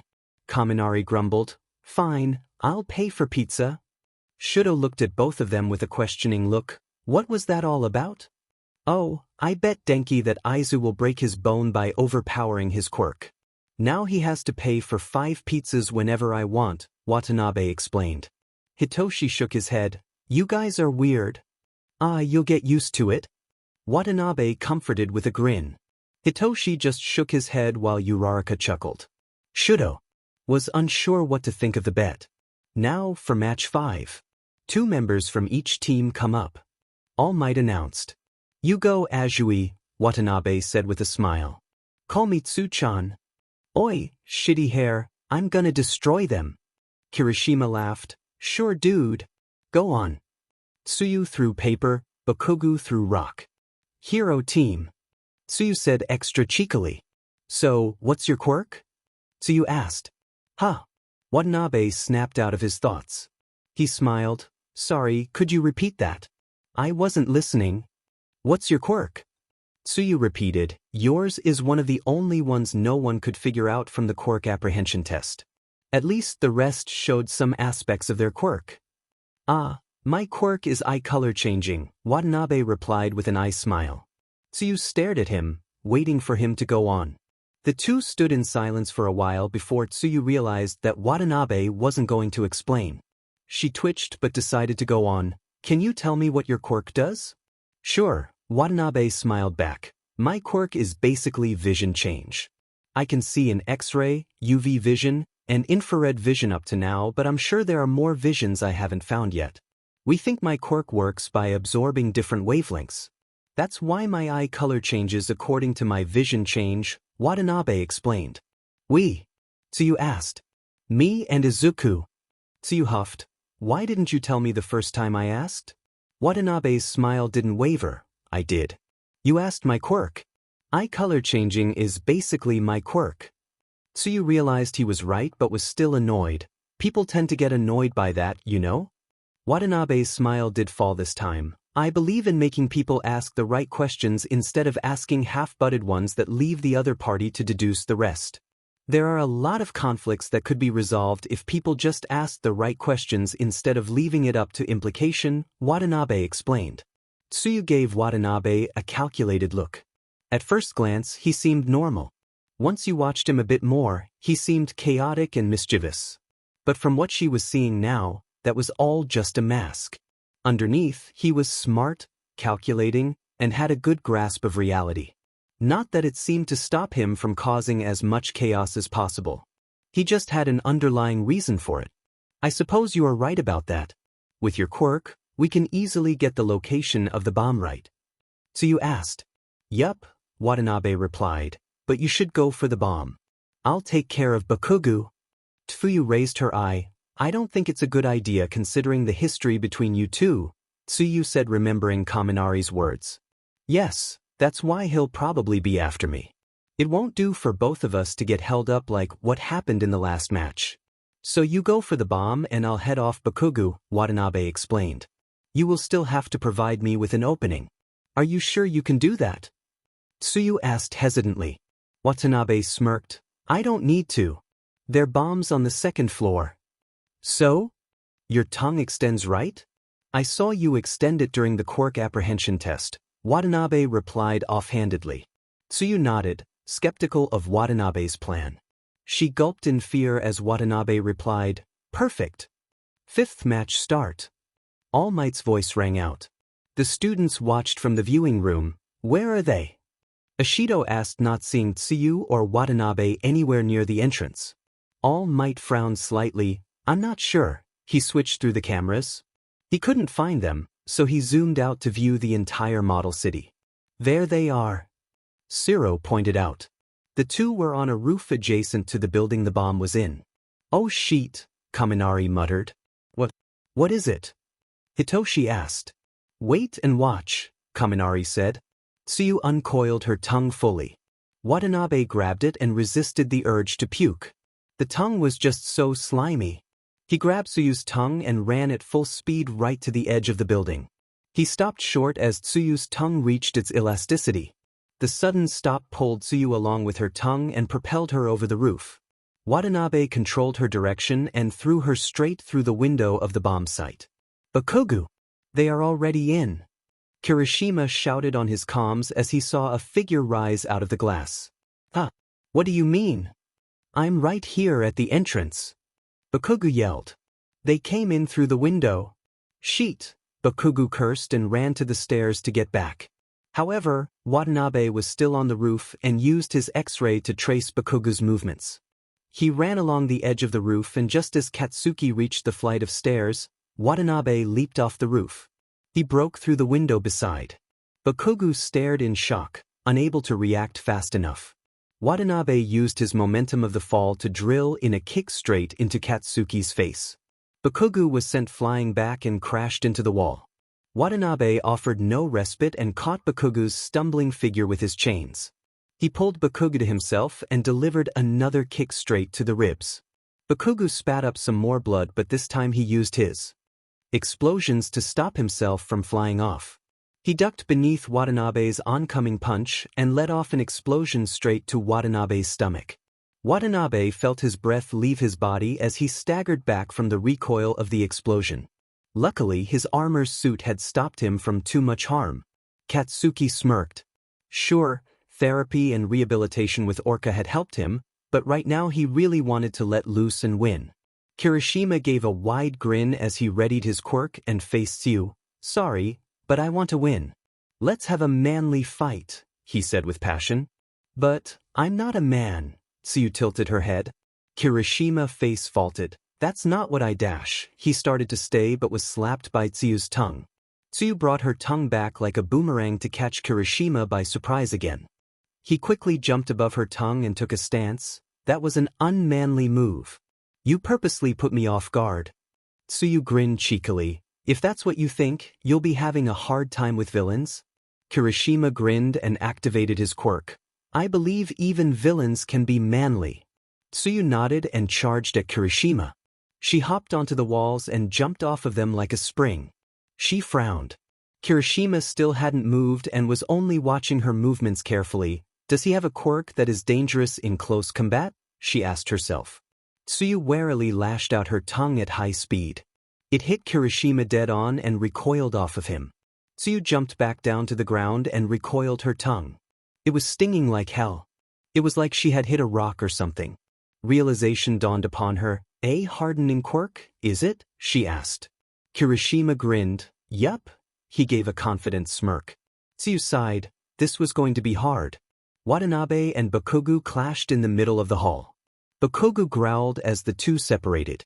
Even with the enhanced momentum from his explosions, Watanabe was still able to stop his attacks. Granted, the explosions weren't up to his full capability since he couldn't yet control the extra momentum.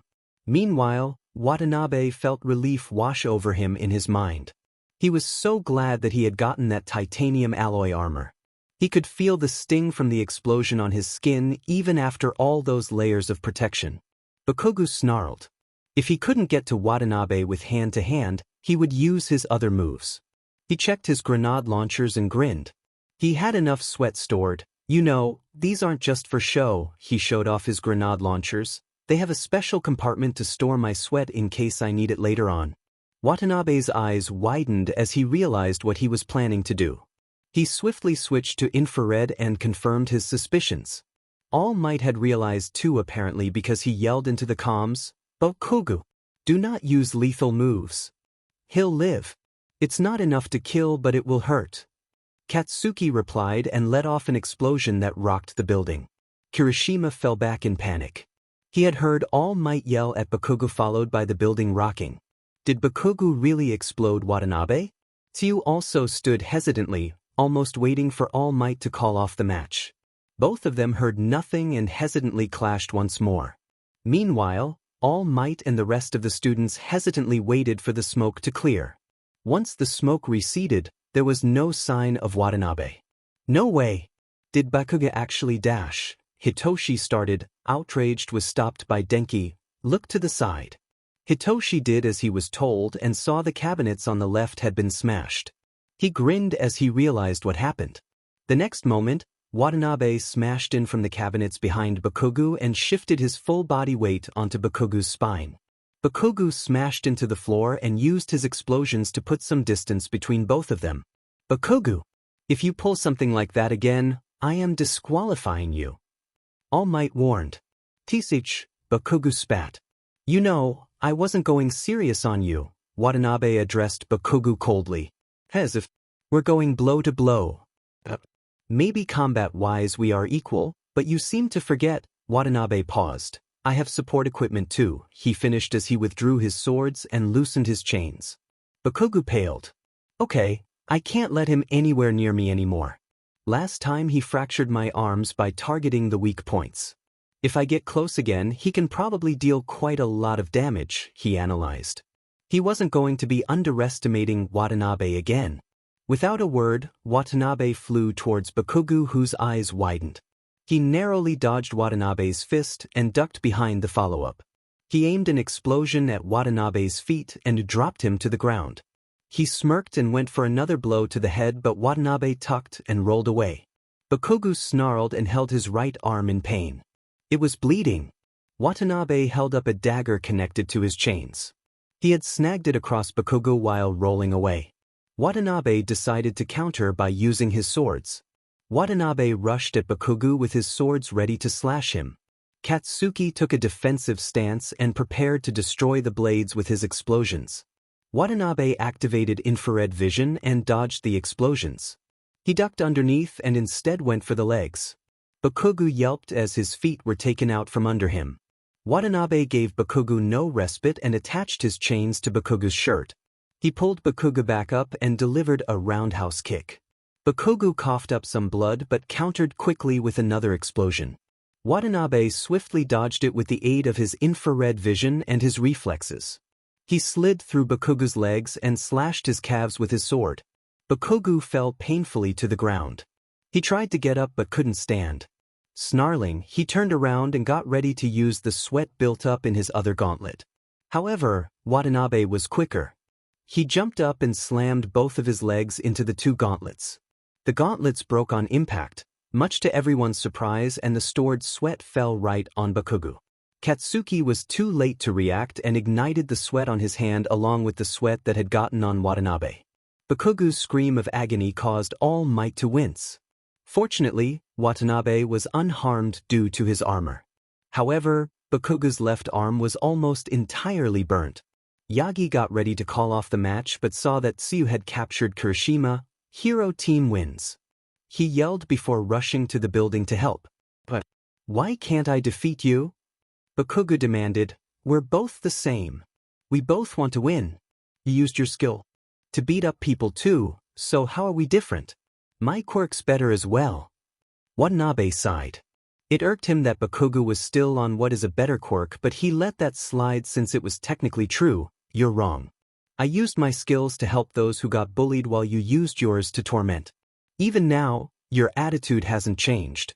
Honestly, if you got Izuku as your opponent, you would have treated him like a ragdoll for not telling you about his quirk. Bakugo gritted his teeth. Yes, he replied in a small voice, but I've changed. Orca, my stupid therapist, all of them helped me realize what I did was wrong. But it still hurt that Izuku didn't tell me about his quirk when I was his friend. Friend? Watanabe spat venomously. You tormented him for years and years. If I hadn't shown up, you would have ended up killing him. Watanabe said enraged. Bakugo gulped. But he did think we were friends, so shouldn't he have dash? He owes you nothing. Nothing at all. You're the one who owes him everything, Watanabe said and started to walk away. Bakugo felt his tears well up again, the same way it had at Aldera. I'm sorry, he whispered. Watanabe heard him and stopped. Tell that to Izuku, not me, he snarled and left. All Might came out of the corner he had been hiding in. He waved the medic robots in. As he was being carried out, All Might gave Bakugo a stern look. Watanabe is right, he said and left.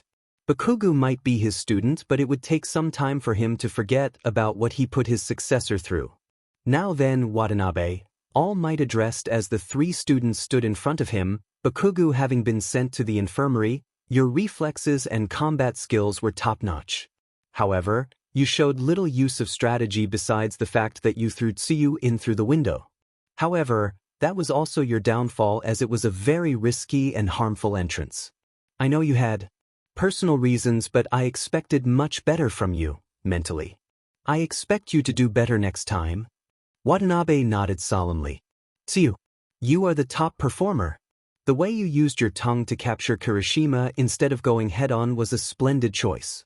There really isn't much to add except that you should have gotten Watanabe to use the team more, All Might said. Tsuyu nodded. Watanabe muttered an embarrassed apology to Tsuyu, who brushed it off with a smile. Kirishima, just because you have a hardening quirk doesn't mean you are invincible. I'm giving you the same advice as Sato, use your brains more. Since you can get hard, use it to your advantage to get close and finish the fight instead of dragging it out. Kirishima nodded. Yes, sir. I am extremely sorry for my unmanly performance. All Might nodded. Now, Mineta and Ishido, please come up and choose your sides. Mineta won and chose the hero side. Ishido, you have 5 minutes extra to set up since you are alone, All Might said. Ishido nodded and headed that way. I expected your fight to be more flashy, Denki said to Watanabe as both he and Tsuyu walked to them. Watanabe smiled. Bakugo's quirk was the only one that was flashy. Mine isn't exactly that flashy. Speaking of, what is your quirk? You didn't mention it or use it in the apprehension test, Uraraka said. Watanabe smiled. You two want to know too, I guess, Watanabe asked Shudo and Hitoshi. Yeah, I want to know what your quirk does, Hitoshi replied curiously. Shudo nodded. Me too. I doubt you dodged all those explosions through reflex alone. Your quirk must have played a part, so I want to know its use. Watanabe burst out laughing. Has he gone mad? Hitoshi asked Denki, who just laughed back. No. It's just that you are the first two people to ask Watanabe the right question. What do you mean? Shudo asked. Normally, people ask him what his quirk is, like Uraraka. He simply replies by saying eye color changing quirk, and they think it's a useless dimwit quirk. In reality, his vision changes. When he sees infrared, his eye color becomes darker. When he sees UV rays, his eye changes to purple, for X-ray another color, and so on. We think his eye color changes to pick up the different wavelengths, but Watanabe never changed his official quirk, so eye color changing just fools people. Hitoshi whistled while Shudo nodded. That is a good idea. To hide your quirk. But don't people get annoyed? Uraraka asked. That's what I said too, Karo, Tsuyu said, but Watanabe said that wrong questions lead to too many misunderstandings, which leads to a lot of conflicts. Watanabe nodded. Yep. This way I can make people adopt the norm of asking proper questions to the point. Yeah, but other people will keep us asking us normal questions, so doesn't that outweigh your purpose? Uraraka grinned. I tend to use quality over quantity. People are more likely to adapt to someone who keeps annoying them. He grinned, causing Denki to sigh. Hitoshi shook his head, and they called me the crazy one. Izuku groaned as he woke up in Recovery Girl's office. He looked around him and saw his classmates still sleeping. Quietly, he moved his right hand around to check for any pain or damage. He smiled as his hand moved fluidly. He got up to search for Recovery Girl. He pushed open the door to her office's connecting room. He gasped, Kaken. Recovery Girl gave him a pointed glare to shut up so as to not disrupt her patients. Kaken? Chio asked. Well, that's what I called Bakugo when we were friends, Izuku said nervously. Kid, didn't he dash? Yeah, Izuku interrupted, knowing what she was going to say. He's the one who used to bully me. Chio gave Izuku a weird look. Yet you still care so much for him. Well, he was my first friend. That doesn't mean he was supposed to be a good friend, Chio emphasized. I didn't really have enough friends to compare to. I guess that's why I put up with Bakugo and thought he was still my friend. Chio smirked slightly. Why the sudden change in name usage? Izuku spluttered. Well, I don't know, no reason I guess. Chio laughed. Your cousin, huh? Izuku sighed. Yup. He's a good one, Watanabe. Don't you think now that you have actual friends, you shouldn't forgive Bakugo? Chio asked curiously. Well, I suppose so, Izuku said, watching Bakugo's unconscious body, but I mean, he did seem sorry in court. And he didn't do anything today when he saw me in court either. I know I'm supposed to be angry, but I just feel disappointed with him instead, Izuku replied, face full of emotions. I just want the past to be in the past if Bakugo lets it. And if not, then I'm not sure, Izuku replied honestly, face scrunched up in thought. So, you still trust him, Chio concluded. Izuku nodded. Do you care more about him than Watanabe and your other friend? Chio asked. No, Izuku replied at once. Watanabe and Kaminari showed me what it is truly like to have a friend. They both helped me realize why it was wrong to treat me like others did. They both let me have someone who I could trust. They are the only two people I don't have to wear a mask around. And most of all, they taught me how to have fun and be happy. Chio smiled. That is what I wanted to hear. If you were still after Bakugo, I would have thought you're insane, she chuckled. Anyway, you can go and spectate the rest of the matches. You won't be mad. I doubt you would stay here without arguing about it, and your injuries are mostly healed. Just don't use your right arm. It's mostly healed though, Izuku replied. In response, Chio held up a bottle of medicine, pain meds. I healed your arm so that it isn't broken, but the pain won't have subsided for a day or two. Oh, do I need to take some later? No. You were already on anesthesia while I fixed up the fragments of bones scattered around your hand. Just don't talk too much for an hour or two. Or you'll be a truth machine. Izuku blinked. Huh. Anesthesia makes people more prone to tell the truth.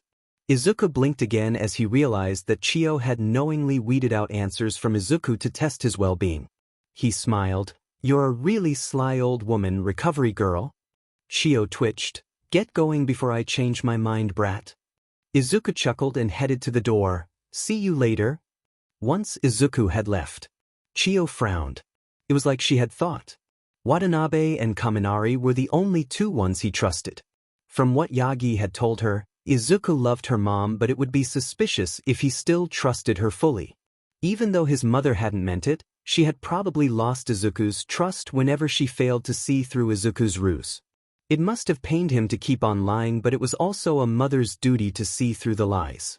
Inko had failed at that. All the signs were there in front of her, she just refused to see it. At least he genuinely seemed to have forgiven his tormentors, even if the scars were there. Chio smiled. It seems like you got a really good one, Toshinori. Villain team wins. All Might yelled just as Izuku walked into the observation room. Watanabe stared at his cousin. Recovery girl let you go quick. Yeah. Sorry, I missed your fight. Meh, it's fine. I totally kicked Bakugo's butt like last time, so you didn't miss anything. How did you burn him? I saw him in Recovery Girl's office. He had these grenade-shaped things that stored his sweat. Watanabe simply slashed his legs and broke them. The sweat fell on Bakugo and got ignited, Denki explained. You know, Watanabe, both the times you faced him, you used Bakugo's quirk against him. The first time you used his quirk's recoil to break his shoulders, and this time you just splattered his own sweat on him and then ignited it. As long as it gets the job done, it's all good, Watanabe gave a thumbs up. How was Mineta and Ishido's fight? Izuku asked. Mineta glued Ishido to his ball and then had this weird look on his face. However, Ishido used her acid to dissolve his ball and captured him. Shudo explained the fight. Izuku stared at Watanabe, who looked in the other direction. Uraraka blushed. Hitoshi laughed. It's not like that. Mineta used his quirk to glue Ishido. Then Ishido dissolved the purple things and sent him flying. That's what I said, Shudo said. Yeah, but Denki tried to explain, maybe you're better off not knowing. Shudo looked at them curiously. What is it? He peered towards Watanabe, knowing that he always gave straightforward answers. He was surprised to see him looking the other way too, refusing to make eye contact. Shudo shifted his attention to Izuku, who spluttered, It's nothing really, don't worry about it, right guys? Yeah. All of them exclaimed. All Might, who had finished analyzing Mineta and Ishido's battle, turned to the rest of the students. Now, then get changed and head back to your classes. All Might exclaimed. All Might, what about my fight? Izuku asked. I'll discuss it later. See you in the next class, All Might said and ran away. Izuku frowned. His time must be up. Meanwhile, Shudo still didn't get what he had said that had gotten such a reaction from his friends, or at least whom he thought to be his friends. He headed towards the only person who he hadn't asked yet. Hitoshi, what did I say? Shinso laughed. Come on, man, you had to have realized how dirty you sounded. Especially considering Mineta's behavior. Shudo blinked. Dirty? How can words be dirty? And what's wrong with Mineta? He asked, puzzled. Shinso stared at him with a gaping mouth. You know what, dude, don't worry about it. Shudo frowned. Is this because I iced you and didn't help in our match? What? Nothing like that. It's just something none of us want to really explain to someone. It's an awkward topic to explain. Hitoshi replied and ran away before Shudo could corner him. Weird, the young Todoroki asked. I'll have to ask Fuyumi about it, he decided. In the locker room. Yo, Izuku. Your fight was really manly. Kirishima remarked. Thanks. I am really lucky that the timer went when it did though, Izuku replied humbly. Even then, I doubt you would have lost. Shuji still had enough left in him to last the fight, Hitoshi said. You know, Hitoshi, I didn't expect you to be the talkative kind, Denki said with a grin. Shinso scowled slightly and turned. Denki laughed. It wasn't an insult or anything. You're a cool guy. God knows I need someone saner compared to these two, Denki pointed at the two cousins. Hey! Watanabe and Izuku pouted, earning a snicker from Hitoshi. What about me? Shudo asked blankly. You're the innocent little quiet kid that I will protect from their insanity, Denki said. I don't get protection? Hitoshi grinned. Nah, you're already insane. Denki laughed. Meanwhile, Watanabe noticed Mineta giggling with his eye on the wall. Mineta, what the hell are you doing? He demanded. Oh, keep quiet. I'm trying to peek through the hole. Mineta waved his hands shamelessly. Isn't the girls' locker room next to us? Shiro pointed out. Kirishima nodded. Mineta, that's extremely unmanly.